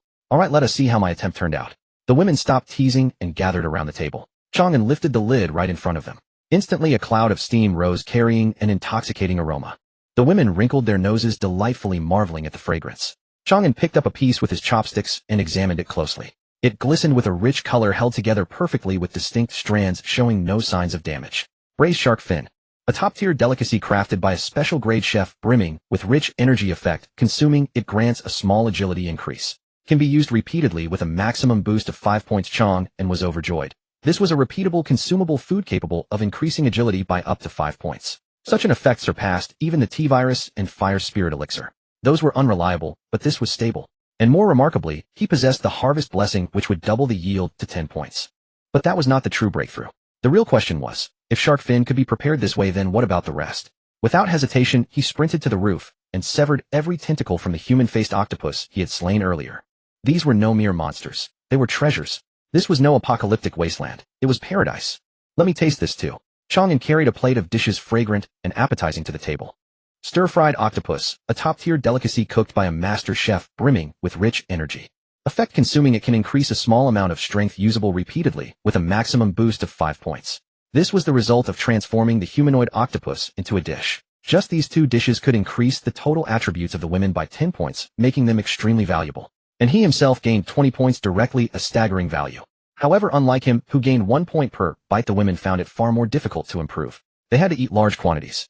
Especially those less proficient in agility needed to eat even more. Just look at Chulan. Despite eating a great deal, she still only gained 1 point. Looks like she'll have to make shark fin soup her staple in the future. But this was a happy problem. If shared in the chat room, it would make countless people envious enough to go mad. Eating shark fin to boost attributes. Stop showing off. We're practically eating dirt. Chang An also had Lu Yao try cooking. But the effect of her dishes could increase at most 2 points, far inferior to his. To avoid wasting materials, he had to cook them himself. Fortunately, Lu Yao thought he was working too hard and accompanied him throughout, pampering him with all kinds of tenderness. Watching the women diligently stuff octopus into their mouths, Chang An smiled faintly and opened the chat room. If all went as expected, the next day would definitely be a flood apocalypse. He needed to prepare. Chang and those with boats or water equipment, please contact me. As soon as the message was sent, the chat room immediately erupted. Ning Tao boss, are you planning a water-related mission? Lu Chang boss, wait for us. We're all living in straw huts over here. Deng Xiaoqi boss, is your dorm still accepting members? I'd like to apply. Chenju, I have a set of diving gear. Chang boss, do you need it? Jiaju brother, my scenario involves a heatwave apocalypse. Do you have any suggestions? After last time's incident, their eyes had grown clearer, and they dared not bark at him anymore. Chang An ignored them and only looked at his private messages. Unfortunately, his private messages were all filled with sycophants, beggars, and those sending private photos. Very few were serious about trading. Just as he was about to close the private chat, a familiar name sent him a message. Zhang Xia, I heard you want a boat. She did not know Chang An's name, and since Chang An had not intervened, she could not associate him with the first dormitory. Chang An raised an eyebrow and replied, do you have one? Zhang Xia, yes, what kind do you need? Chang An, what kind do you have? Zhang Xia, as long as you can pay, I can get you whatever you want. Chang An sneered, what arrogance. Chang An, I want a warship. Zhang Xia, no problem. Supply ships, destroyers, missile frigates, even amphibious assault ships, all available. A glint flashed in Chang An's eyes. Connecting it to her identity, he immediately understood she was not referring to her own resources, but her father's. He was indeed tempted. Given his track record of repeatedly encountering superpowered entities, the same thing would likely happen again. If he could acquire a warship, the next day would be much easier. Chang An, give me a reference price. Zhang Xia, supply ship, level 10. Chang An, level 10. What do you mean? Zhang Xia, all the materials needed to reach level 10. He could accept this price. After a brief thought, he asked Chang An one question. Warships are so large, how did you store them? The larger the object, the more backpack slots it required. He guessed a warship would likely need 50 backpack slots to store. Aside from himself, he didn't believe anyone else had such a large backpack. Zhang Xia, you should know there's a type of talent called spatial. Chang An suddenly understood. If it was a spatial type talent, then there was no problem. In his past life, the highest ranked dormitory in China had a member with a spatial talent, reportedly, at least S rank. Chang An, I want a supply ship. The reason he chose a supply ship over other vessels was that it had the lowest operating difficulty and was the easiest to handle. Additionally, he actually didn't need many offensive weapons, especially missiles. Because the monsters at sea all lived underwater, missiles would be of little use. Zhang Xia, all right. Prepare the materials for levels 15 to 25, and someone will contact you for the trade soon. She herself did not have a spatial talent, so she naturally could not conduct the trade with him. Chang An waited a moment and received a special private message. Jiang Yuhan, hello Mr. Chang. I am the one trading the supply ship with you. The reason this message was special was that he had heard this name before. She was the spatial type talent he had heard about in his past life. He quickly checked her dormitory number, 523,154. It was not the first dormitory of China in later years, which meant her current dormitory would perish. He was immediately tempted. He coveted her, not her body but her talent, and what she could carry. If he was not mistaken, since she could produce a supply ship, she could likely produce other things as well. After all, Zhang Xia had just mentioned destroyers and missile frigates. He sent her a friend request, and Jiang Yuhan accepted it quickly. He did not send further messages, but instead initiated a video call. As the video connected, a woman appeared before Chang An's eyes. She wore a military uniform, her features sharp and full of spirit. Her fair complexion carried a touch of heroic, bearing her black hair neatly tied back, her eyes bright as stars. The line of her lips was clean and precise, without makeup, yet dazzling. Mr. Chang, is there something you wish to say to me? She asked. Chang An shook his head. I merely find this trade rather astonishing. A supply ship is not something an ordinary person can possess, so I wanted to verify. Jiang Yuhan harbored no suspicion. I understand your concern, sir, but please rest assured we would not deceive you. Chang An looked at her, his mind racing, pondering how to recruit her into his dormitory. But judging from her demeanor, she was unlikely to abandon her comrades. This matter might prove difficult. Mr. Chang, may we proceed with the transaction? Jiang Yuhan asked. Yes. Chang An nodded. He sent a trade request and placed sufficient materials on it. Jiang Yuhan indeed placed a supply ship, adding a reminder. Sir, allow me to remind you. Bringing it into your backpack will require 50 slots. No problem. Chang An nodded. Both parties confirmed the trade, and everything went smoothly. Pleasure doing business with you. I look forward to our next cooperation. Jiang Yuhan saluted him, then ended the call. Chang An opened the leaderboard and indeed saw her dormitory's ranking surge continuously before ultimately settling at third place. He pondered for a long time, then suddenly felt a spark of inspiration. A plan formed in his mind. A fortress breached from within. Since no be found in Jiang Yuhan, we must strike from inside her. What then is her inner core? Zhang Xia. As the daughter of Jiang Yuhan's superior, she is undeniably an insider. Chang An opened his private messages and found Zhang Xia. Chang An, are you interested in discussing a business deal with me? Zhang Xia, so you still want to buy ships? Chang An, no, I want to buy people. Zhang Xia, people. What do you mean? Chang An, I've taken a fancy to Jiang Yuhan. Help me obtain her. Zhang Xia, ha, who would have thought the head of the top dorm could be this kind of person? Chang An, if you have power, isn't a little indulgence part of having power? Zhang Xia, but you should know Jiang Yuhan is not an ordinary person. Chang An's eyes lit up. Clearly she has this ability. She says this only to raise the price. Chang An, whatever price you name I will pay. Zhang Xia, I want something that can increase attributes. Chang An, so long as it can increase attributes, is that all? Zhang Xia, at least 5 attribute points. Chang An smiled at that. 5 attribute points. That's easy, just bundle up the women she has devoured and hand them over to her. With a few scraps you can exchange for an S-class talent, it's a win no matter how you slice it. But he doubted whether she could manage it. Jiang Yuhan's ability is formidable, and space-type talents are rare. Would her father truly let someone go? Chang An, the price is negotiable. Are you sure you can pull it off? Zhang Xia, I will make her come to your dorm, but whether you can handle her is no longer my concern. Chang An, fine, as long as you bring her to my dorm, I will trade the goods immediately. Zhang Xia, wait for my message. After about 2 hours he received her next message. Zhang Xia, it's done. She will be dispatched to your dorm for exchange and study for 3 stays. If you can't handle her within 3 stays, don't blame me. Chang An was surprised. He hadn't expected that even in this doomsday survival they could justify it with such a pretext as exchange and study. As for the limit of 3 stays, he didn't care, for after 3 stays whether her original dormitory remained would still be a matter for debate. He pulled out a room card, entered the dorm information, and then traded it to Jiang Yuhan. She can use the room card to enter their dormitory directly. This is why he disabled the dorm mate trading function. Without absolute loyalty, such a method could be used to desert. Next moment a blaze of light flashed, and a tall striking figure appeared before him. Jiang Yuhan. His eyes fell on her profile name. Jiang Yuhan, talent mind power manifestation SS class, appearance imposing and heroic, personality loyal decisive upright, bond 0, overall SS class meets standard, temporarily unbindable, please work on increasing your bond level. Seeing her record, Chang An was startled. She was not a space-type talent at all. But rarer still is mind power manifestation. What is mind power manifestation? It is the art of turning appearances into reality. Suddenly, a dawning realization struck him. No wonder she commanded so many warships. What she produces is not what she stored in a space, but what she manifests from her imagination. Indeed, when talents awaken, everyone is inside the game. How could she possibly stash real things into space? This made her significance rise another notch. He had resolved that come what may he would not let her leave the dorm. Hello, Mr. Chang, I come with orders from my superior to conduct an exchange learning visit at your dorm. Jiang Yuhan extended her hand, and Chang An shook it. You're welcome, we shall all learn and progress together. But there is one thing I would like to tell Miss Jiang first. Please proceed. I want any information about our dorm to be reported only with my consent. Is that possible? Chang An asked. Jiang Yuhan nodded. Please rest assured I will ask you before reporting anything concerning your dorm. Chang An smiled. Truly a righteous man. Unfortunately, she had not been fortunate with people. Of course that was in the past, it would not be the case hereafter with him. After he introduced Jiang Yuhan to the others, they looked surprised, but welcomed her since her occupation was quite special. Watching the girls greet one another, Chang An opened the trade and handed a platter of shark fins to Zhang Xia. Zhang Xia seemed greatly impressed by the shark fins' efficacy. No wonder this is the first dorm such good things can be obtained. It's my first time seeing something that can increase 5 attribute points. Chang An, then you truly need to broaden your horizons. Zhang Xia, for your evident sincerity, I'll add you one more piece of information. Chang An, oh, what? Zhang Xia, Jiang Yuhan reveres the strong. Using strength to conquer will make your effort twice as effective. Chang An, very well, I understand. Chang An closed the private messages and looked at Jiang Yuhan, who was presently talking with the others. He sighed inwardly. It was as if he had been sold out, and still counting money. He knew why Zhang Xia's father had agreed to bring her over to curry favor with him, so as to gain more materials, and to trust in Jiang Yuhan's loyalty. Calling her back would be merely a word. As for the dangers she might face, that was not their concern. Yet Jiang Yuhan was not wholly without caution. At least, she had not told them the truth about her talent.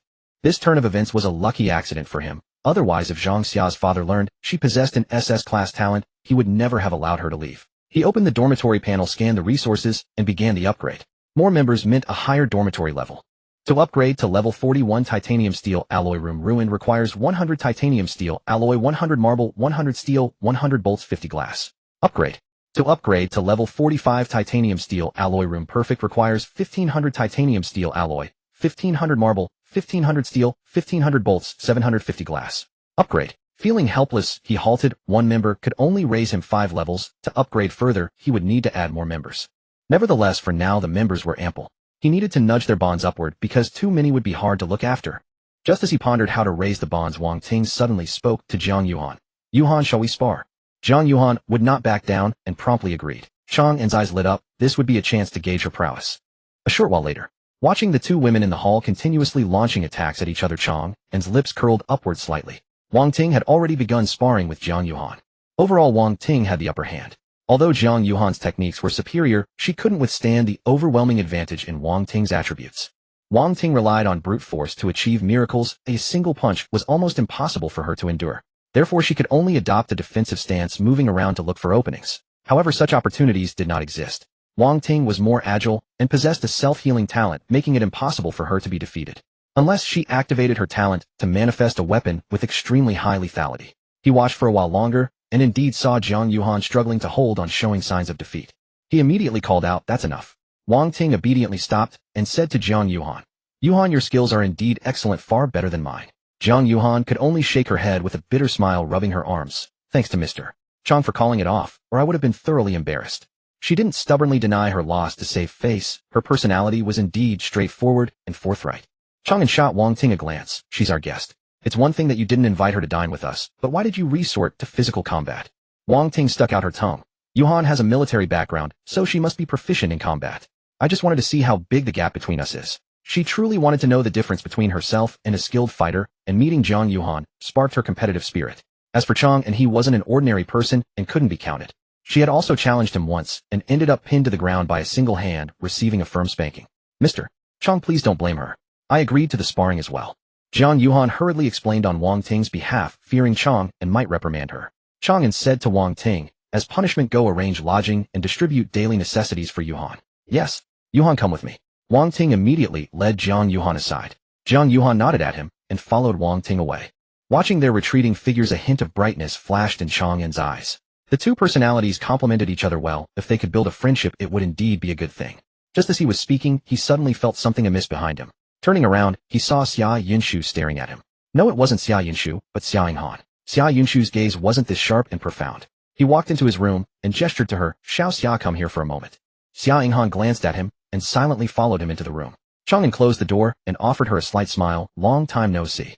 You still remember me?" Xia Yinghan sat on the stool, head bowed, swinging her legs. "How could I ever forget? I know you've always been here. I thought you'd grown tired of the old and fond of the new, already forgetting me." There was a trace of resentment in her voice. Chang An chuckled. "Such words make it sound as if I'm a scumbag who abducts then abandons. Then you can tell me why introduce new people at? Because of development needs. Without enough people, the dormitory cannot upgrade. You understand the consequences of not being able to upgrade." Xia Yinghan fell silent. This reason was beyond her ability to refute. Chang An came before her, lifted her chin, and gazed into her eyes. "You suddenly appeared because I recruited new members." Xia Yinghan lowered her eyelashes and didn't answer. Chang An asked again, "You're not jealous, are you?" "No." Xia Yinghan instinctively wanted to avert her gaze. Chang An held her chin, preventing her from looking elsewhere. "No. Your face clearly says otherwise." Xia Yinghan snorted and slapped his hand away. "So what if I am? We haven't even established ourselves firmly in this dormitory, and now new people have arrived which will inevitably threaten our position." This time she appeared because she sensed a threat, but not a threat posed by monsters. It was the threat Zhang Yuhan posed to their status. She was originally the latest newcomer, but with Zhang Yuhan's arrival, that was no longer true. Chang An understood her thoughts. She wasn't like Zhao Ying'er, who was their alma mater peer, nor did she resemble Chu Fei, whom Chang An had personally brought in. Among all the girls, she was the only one without any backing. Therefore, when new people appeared, she felt threatened. And obviously Wang Ting and Zhang Yuhan got along quite well, making her situation even more difficult. Regarding this issue, Chang An had actually anticipated it long ago. When the number of people increases, such situations are inevitable. Human relationships will naturally have close and distant tiers. This is human nature. This was also a test of his skills as the dormitory head. He had to keep a level playing field and satisfy everyone. The principle is not to worry about scarcity, but about inequality. Hearing this, he immediately laughed. "What are you laughing at?" Xia Yinghan glared at him. Chang An beamed. "I'm laughing because you appear formidable and fearless, yet lack so much confidence." "How do you say I lack confidence?" she said discontentedly. "With your abilities and talents, wherever you go, you would be treated like a precious treasure. Now you're actually worried about being outshone by others." Xia Yinghan was startled. Only then did she realize her issue. But upon careful consideration, it wasn't surprising after all. This was the #1 dormitory. Chang An's combat power was off the charts, and none of the girls were weak either. Although she possessed an SS-grade talent, she didn't have a distinct advantage. Especially Chang and his tremendous strength severely impacted her confidence. But there are plenty of strong people in your dormitory. You certainly don't lack just one person like me, she muttered. Chang An shook his head. No, you're mistaken. I specifically need you. In fact, I can't do without you. He had always coveted her talent. How could he spare her? Hearing this, she was stunned and looked at him with surprise. Are you telling the truth? Of course. Chang An nodded without hesitation. You've always been my most cherished person. Silently, he added, one of in his heart. I don't believe you. Men are all great pork trotters. Xia Yinghan pouted. Why don't you believe me? Don't you have everything others have? Xia Yinghan had no rebuttal. Indeed, Chang An treated her very well. She had everything the others had, even those precious dishes that could increase attributes. Don't overthink it. You occupy a unique position in my heart. No one can replace you. Even if there are 100 people in the dormitory in the future, you will remain the most extraordinary one. Hearing him say this, Xia Yinghan gave a light humph and held out her hand to him. I want chocolate. She accepted his explanation and her mood improved considerably. Xia Yinghan bond level increased to level 6. Chang An handed her the chocolate and suddenly felt like laughing. His appearance now resembled that of a creepy uncle coaxing a little girl. It seemed he had the potential to become a scumbag. Boom. The floodwaters struck again, and the entire dormitory shuddered with the impact. Chang An observed the slight decrease in his durability, points a faint smile curling across his lips. The effects of the upgrade were remarkable. The entire dormitory had grown considerably sturdier. This filled him with an urgent desire to reach level 50, for that threshold marked a watershed moment that would unlock a multitude of new functions. Yet he understood that recklessly recruiting new members would destabilize the dormitory. He would rather progress slowly in his upgrades than allow any problems to plague his sanctuary. This place was his foundation, his very foothold in this world. To continue expanding his ranks, he first had to deal with the Xia Yinghan standing before him. Hey, don't look at me with those kinds of eyes. Xia Yinghan, who had been savoring a piece of chocolate, shot back at him with a reproachful pout. She was exquisitely sensitive to others' gazes and had immediately discerned something amiss in his stare. What kind of eyes, eh? Chang An inquired. Lewd. Depraved. Chang An arched a brow, leaned close to her face, and fixed her with an intense stare. What did you say? Why, you don't get so close to me, she stammered, instantly flustered. Chang An pinched her cheeks. You eat my food, live under my roof, use my things, and you dare slander me. Has your backside grown itchy? When have I ever slandered you, eh? She sputtered in a panic. How exactly are my eyes lewd and depraved, eh? Chang An pressed. Are they not? She huffed with a dismissive sniff. Perhaps you've simply never encountered what true depravity looks like, Chang An remarked, letting his gaze roam over her with brazen audacity. She showed no fear, instead thrusting her chest forward defiantly. Come on then. Chang An released her and stepped back. I have no interest in little brats.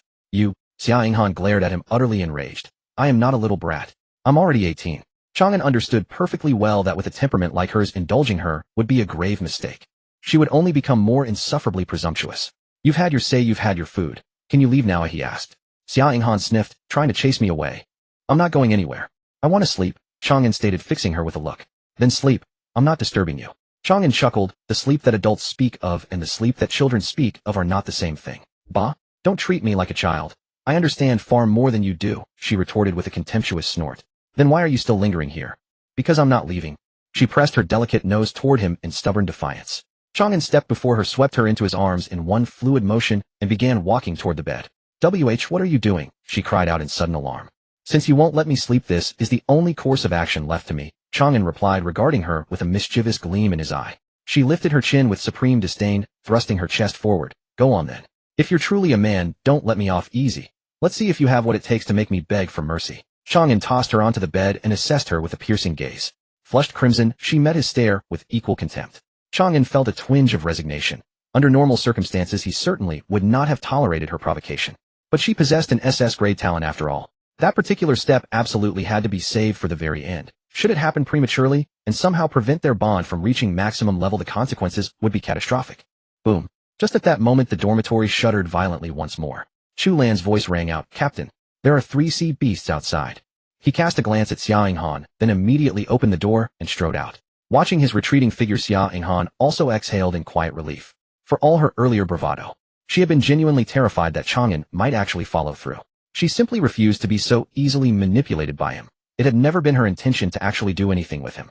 Of course, she didn't dislike him either. They were simply not yet at that stage. She straightened her clothes and hurried after him. Chang An arrived at the main hall to find all the women staring out the window with the gravity of soldiers facing a formidable enemy.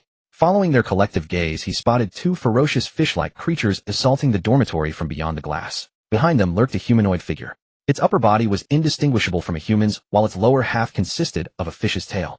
A merfolk. This was an intelligent species not unlike the mermaids of ancient legend. He activated his detection spectacles. Name: Merfolk Warrior. Talent: Grade C. Combat power grade A. Relationship hostile. He drew a deep breath. A grade A monster had finally appeared. I'll activate the Thornspike barricade. You two handle the fish creatures. I'll deal with that grade A merfolk, he instructed the women. The merfolk warrior was grade A, while the two monstrous fish were both grade B. Grade A. Upon hearing this, Jiang Yuhan's eyes widened in disbelief. Their dormitory could only contend with grade D monsters, yet he was actually capable of battling a grade A creature. Just how powerful had he become? Xia Yinghan scoffed dismissively. What's all the fuss about? Just days ago he single-handedly slaughtered hundreds of grade A monsters. Although the knot in her heart had been untied, she still found Jiang Yuhan somewhat disagreeable. After all, this woman had stolen her position, single-handedly slaying hundreds. Jiang Yuhan was once again struck with astonishment. Slaying even a single grade A monster was already extraordinary, yet he had slain hundreds. Was this even humanly possible? Could mortal strength truly achieve such a feat? Under her gaze still wide with wonder, Chang An vaulted through the window and positioned himself atop the rooftop, squaring off against the merfolk warrior. As if sensing the threat he posed, the merfolk warrior regarded him with the wariness of a cornered beast and let loose a thunderous roar, every scale on its body bristling upright. Silence. Chang An commanded coldly, then launched himself toward it like a bolt of lightning. The creature bellowed in response, brandishing a steel trident as it charged. In the next instant their weapons collided mid-air. Clang! A thunderous explosion erupted, sparks scattering in all directions as the entire dormitory trembled from the impact. Such terrifying might drew expressions of astonishment from all the women. Jiang Yuhan in particular was utterly horrified. Suddenly a thought struck her heart. This is bad. Mr. Chang is in danger. He had launched himself into the void. If his strike failed, wouldn't he plunge into the endless abyss below? Yet in the very next instant she watched as Chang An retreated slightly, then impossibly suspended himself in midair. Her beautiful eyes widened as she gasped, he can fly. Flight had always been humanity's eternal dream, and witnessing him soaring through the air left her utterly spellbound. At that moment she noticed a faint white radiance beginning to glimmer along the edge of Chang An's blade. The next instant the two clashed once more. This time Chang An's strike sheared through the merfolk warrior's steel trident as though it were paper. His blade continued its devastating arc without pause, cleaving directly into the creature's body. The merfolk warrior let out a frenzied shriek as blood sprayed across the air. With its anguished roar, the surrounding floodwaters surged into a frenzy, coalescing into a colossal wave that crashed toward Chang An with tremendous force. Be careful, she couldn't help but cry out. Even as her warning left her lips, Chang An's form flickered, and when he reappeared, he was already behind the merfolk warrior. Not only had he evaded the massive wave's crushing assault, but his titanium crystal battle blade was now arcing straight toward the creature's neck. In the next instant, its head soared skyward, severed from its body. A grade A monster that had seemed so formidable had been dispatched with almost contemptuous ease. Jiang Yuhan gazed at his figure, utterly transfixed. Her beautiful eyes shone with a mixture of astonishment and admiration. So this was the true bearing of a supreme powerhouse. Jiang Yuhan's bond level has increased to level 1. Bind as a crimson phoenix. Yes, no. Chang An returned to the dormitory and said to the women, the rest is up to you now. Yes, the women replied in unison. Chang An glanced at Jiang Yuhan and noticed a glimmer of admiration in her gaze as she looked at him. He offered her a faint smile and chose to bind. Hong Luan successfully bound. Remaining reward chances today, 11. He opened his status panel to examine it. Constitution 86, Strength 95, Agility 93, Spirit 84, Luck 82. With the blessing of harvest augmenting him, his attributes had risen rapidly, on the verge of breaking through the 100-point threshold. He was eager to discover what would happen once his attributes surpassed 100. After reviewing his status, he shifted his attention to the women. The women's coordination remained seamless, though it was evident that Jiang Yuhan operated distinctly outside their formation. She could only provide support from the periphery with her firearm. Nevertheless, her marksmanship was exceptionally precise. Nearly every shot was aimed at the sea beast's eyes. This caught his eye, for while the other women's shooting skills were passable, they had been self-taught through trial and error. With her guidance, they would improve considerably. She truly was a treasure, her value to the team immeasurable. Additionally, Xia Yinghan's performance outshone Xia Yunchu's. She was far more ruthless and wielded energy with greater finesse. Under their coordinated assault, 2 B-class sea beasts became ensnared in thorny brambles and were swiftly eliminated. Watching them perish, Jiang Yuhan remained utterly stunned. She simply could not fathom that she had actually slain B-class monsters, 2 of them in a single encounter. What her former dormitory had strained every fiber to accomplish, she had achieved with astonishing ease after switching teams. Well done. We're having fish tonight, Chang An applauded them. The women's expressions shifted subtly. After their ordeal with shark fin and octopus, they had developed a certain aversion to seafood. Yet determined to enhance their attributes, they could only steel themselves and endure. Only Jiang Yuhan's face brightened with delight. In a survival environment, having food at all was a blessing, and the specifics mattered little. Chang An regarded her and extended his arms. Welcome to the dormitory, officially. A faint blush colored Jiang Yuhan's cheeks as she exchanged a courteous embrace with him. Daily intimacy task completed. Rewards acquired: titanium crystal 4000, titanium steel alloy 4000, fruit basket 100, sliced noodles 100, flare 100, diving suit 100, fire spirit battle blade 2, first time intimacy task completed.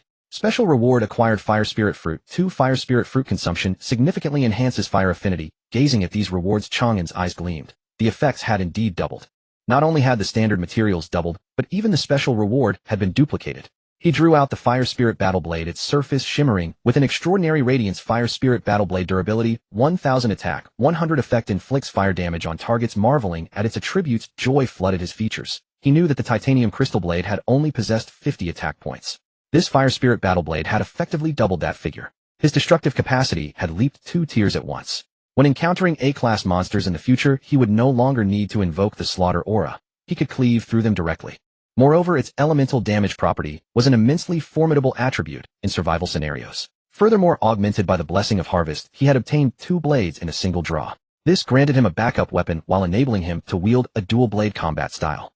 In his previous life, he had trained in dual blade techniques to contend with group battles. He retrieved the Fire Spirit Fruit, a vermilion orb no larger than a grape, yet brimming with concentrated fire elemental energy. Clutching it, he could distinctly sense the energy within his severed finger pulsating with anticipation, as though urging him to consume it immediately. He informed the women and retreated to his room, placing both fire spirit fruits into his mouth. The instant the fruits touched his tongue, they dissolved into pure energy that surged through his body. In the next heartbeat, an overwhelming surge of fire attribute power swept through his entire being. He felt as though he had been submerged in molten lava. His blood boiled furiously, his mind sank into hazy confusion, and his rationality threatened to be consumed by the flames. He could lose consciousness at any moment. He understood this was the most critical juncture. He absolutely could not faint. He fought desperately to preserve the final flicker of clarity in his spirit, refusing to succumb. In a daze, he lost track of time before finally emerging from that torrential sensation. Yet the moment he regained full awareness, a subtle wrongness brushed against his perception. His 5 senses had become extraordinarily acute. He seemed to perceive something peculiar suspended within the very air itself, scorching, explosive. A thought stirred within him. Was this fire element? Instinctively, he extended his hand, and a blossom of flame coalesced in his palm. It burned with an eerie stillness, deceptively tranquil. He glanced toward a stool in the corner of the room and hurled the flame toward it. Boom. In the next instant, a violent explosion erupted, and the entire room was instantly engulfed in flames. He swiftly raised his hand before him, and a crimson radiance rose from his palm to shield him from the inferno. Before long, the flames subsided, leaving the room in complete devastation. Everything except the bed behind him had been reduced to ashes. The dormitory's overall durability had plummeted by a considerable margin. Such devastating power filled Chang An with both astonishment and exhilaration. This was merely a casual strike. What might he accomplish if he channeled his full might? Even more startling was the transformation of his palm. The original severed digit, a mere stump, had now expanded to encompass his entire hand. From the divine single finger, it had evolved into the divine single hand. He clenched his fist, and a sensation of boundless power surged through him as though nothing could withstand his strike. However, he recognized this perception as mere illusion. Even that formidable warrior who possessed the complete form had been reduced to nothing but a single severed finger in the end. The path ahead remained long and arduous. Nevertheless, this marked a monumental leap forward. His strength had undergone a tremendous metamorphosis compared to before. His heart stirred, and he retrieved the Fire Spirit Battle Blade, attempting to channel fire element into it. Whoosh! Blazing flames instantly erupted along the blade. His gaze shimmered with delight. With this flame infusion, the Fire Spirit Battle Blade's might would skyrocket. Its destructive capacity would no longer be confined to its superficial numerical values. Fire, truly its ultimate trump card. Just as he basked in his triumph, a notification suddenly arrived. Your constitution has reached 100. Initiate trial. Your strength has reached 100. Initiate trial. Your agility has reached 100. Initiate trial. A total of 5 notifications. Every one of his attributes had surpassed 100. He swiftly opened his personal panel and discovered that all his attributes had increased by 20 points. This was the combined effect of the Fire Spirit Fruit and the Divine Single Hand. He drew a deep breath and chose to initiate the trial. In the next instant, his figure flickered and vanished from where he stood. Chang An's vision blurred, only to find himself in a peculiar place. Before him lay a boundless plain stretching infinitely, with no buildings or signs of human life. At that moment, a succession of prompts materialized before his eyes. Welcome to the trial space. Time within the trial space is frozen relative to the outside world. Withstand 100 waves of attacks to complete the mission. Upon mission completion, your personal domain will be activated. A domain. Chang An's eyes narrowed slightly. He had heard whispers of this term in his past life. In the chat room, some had claimed that the peak powerhouses of humanity possessed domains, fields that served as their home turf, rendering them practically invincible. No one had ever verified this claim, and many dismissed it as mere rumor. Yet to his surprise it turned out to be entirely true. As all 5 of your attributes exceed 100 points, the fusion trial has been unlocked for you. Upon completing the fusion trial, you will obtain a domain of at least S rank. Please strive to complete the mission. Domains have ranks too. Chang An's eyes narrowed slightly. If that was the case, he had to pass this trial no matter what. He only wondered just how high the difficulty of this fusion trial would be. Do you wish to begin the first wave of attacks? Yes, no. Chang An equipped his dark red armor and the wings of the Fly King, drew his fire spirit saber, and consumed food that temporarily boosted his attributes and stamina recovery. Only after making thorough preparations did he choose to begin. Roar! A chorus of guttural roars echoed as a massive horde of zombies materialized not far ahead. Judging by their numbers, there were about 100 of them with their strength rated at only D rank. Rather than waiting passively, he charged straight at them. He knew well that to achieve a higher clear rating completion time was a crucial metric. Plunging into the zombie horde, his fire spirit saber reaped their lives like the scythe of the Grim Reaper. The hundreds of zombies were swiftly slaughtered to the last, leaving him virtually exhausted of no energy. Do you wish to begin the second wave of attacks? Yes, no. Without hesitation, he instantly selected yes. Soon another horde of zombies surged forward. This time, they were no longer ordinary zombies, but mutated lickers. Though their strength remained at D rank, they were significantly stronger than ordinary zombies. Of course, to him, there was no difference. He dispatched them just as effortlessly. He immediately initiated the third wave. It was still zombies, but high-tier variants had now appeared. They directed the ordinary zombies and lickers, coordinating an assault against him.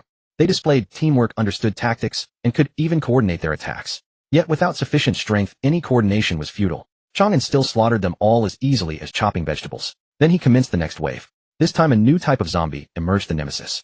It was a hulking, thick-skinned, humanoid zombie equipped with firearms. The overall difficulty had also risen to C rank. However, this posed no real challenge to him. The Nemesis's tough hide was utterly useless against the razor-sharp edge of the fire spirit saber.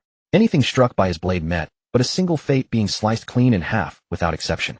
Furthermore, their movements were sluggish, making it impossible for them to lock onto his position. Even on the rare occasions they managed to fire, they could not pierce his dark red armor. Once again, he turned this wave of attack into a one-sided massacre. The fourth wave, the fifth, the sixth, all the way to the 30th.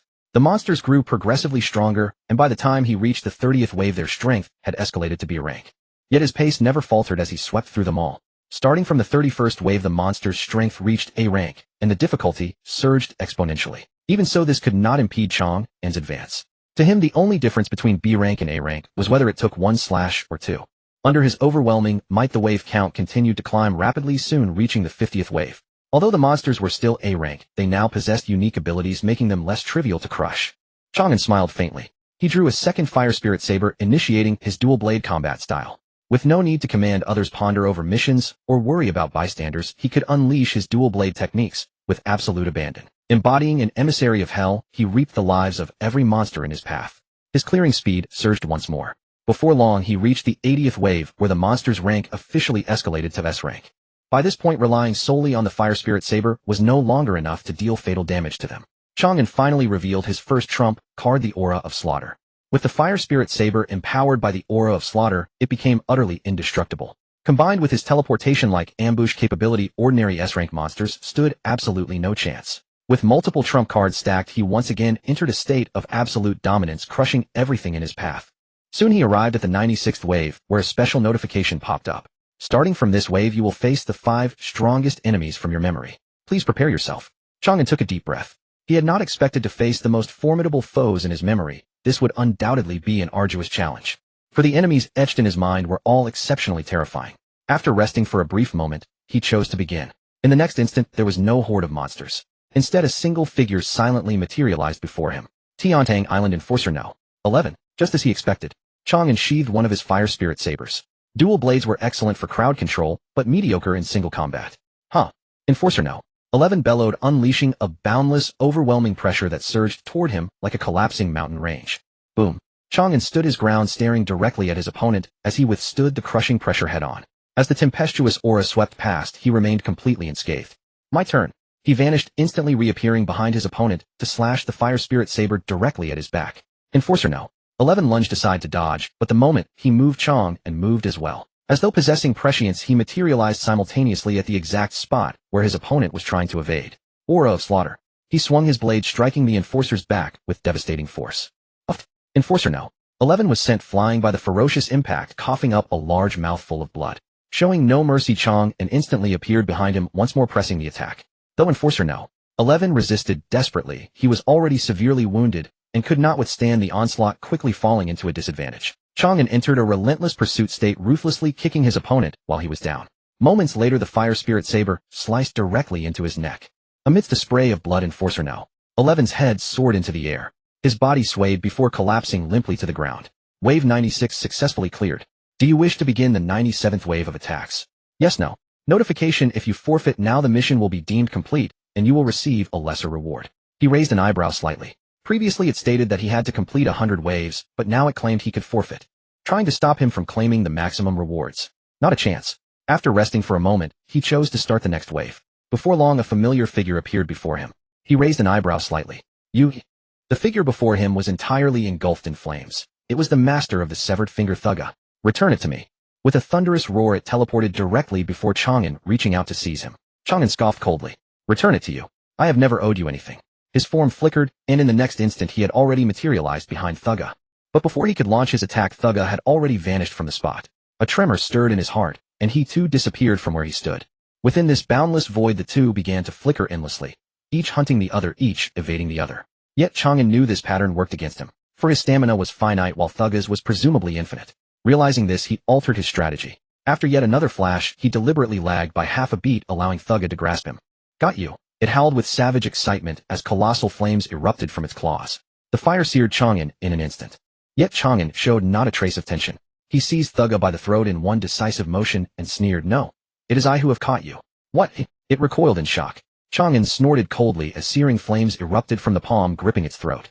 The fire scorched its neck, contorting its features in agony. What is the meaning of this? How could this be possible? As the Lord of Flames, how could it be wounded by fire itself? Chang An sneered. Because you are no true Thugga at all. You are merely its lingering remnant. You are a feeble, filthy failure. As his words fell, blinding radiance erupted from his palm. The flames upon its form were wholly drawn into his hand, and even the fire composing its very essence began to wane. No, this cannot be.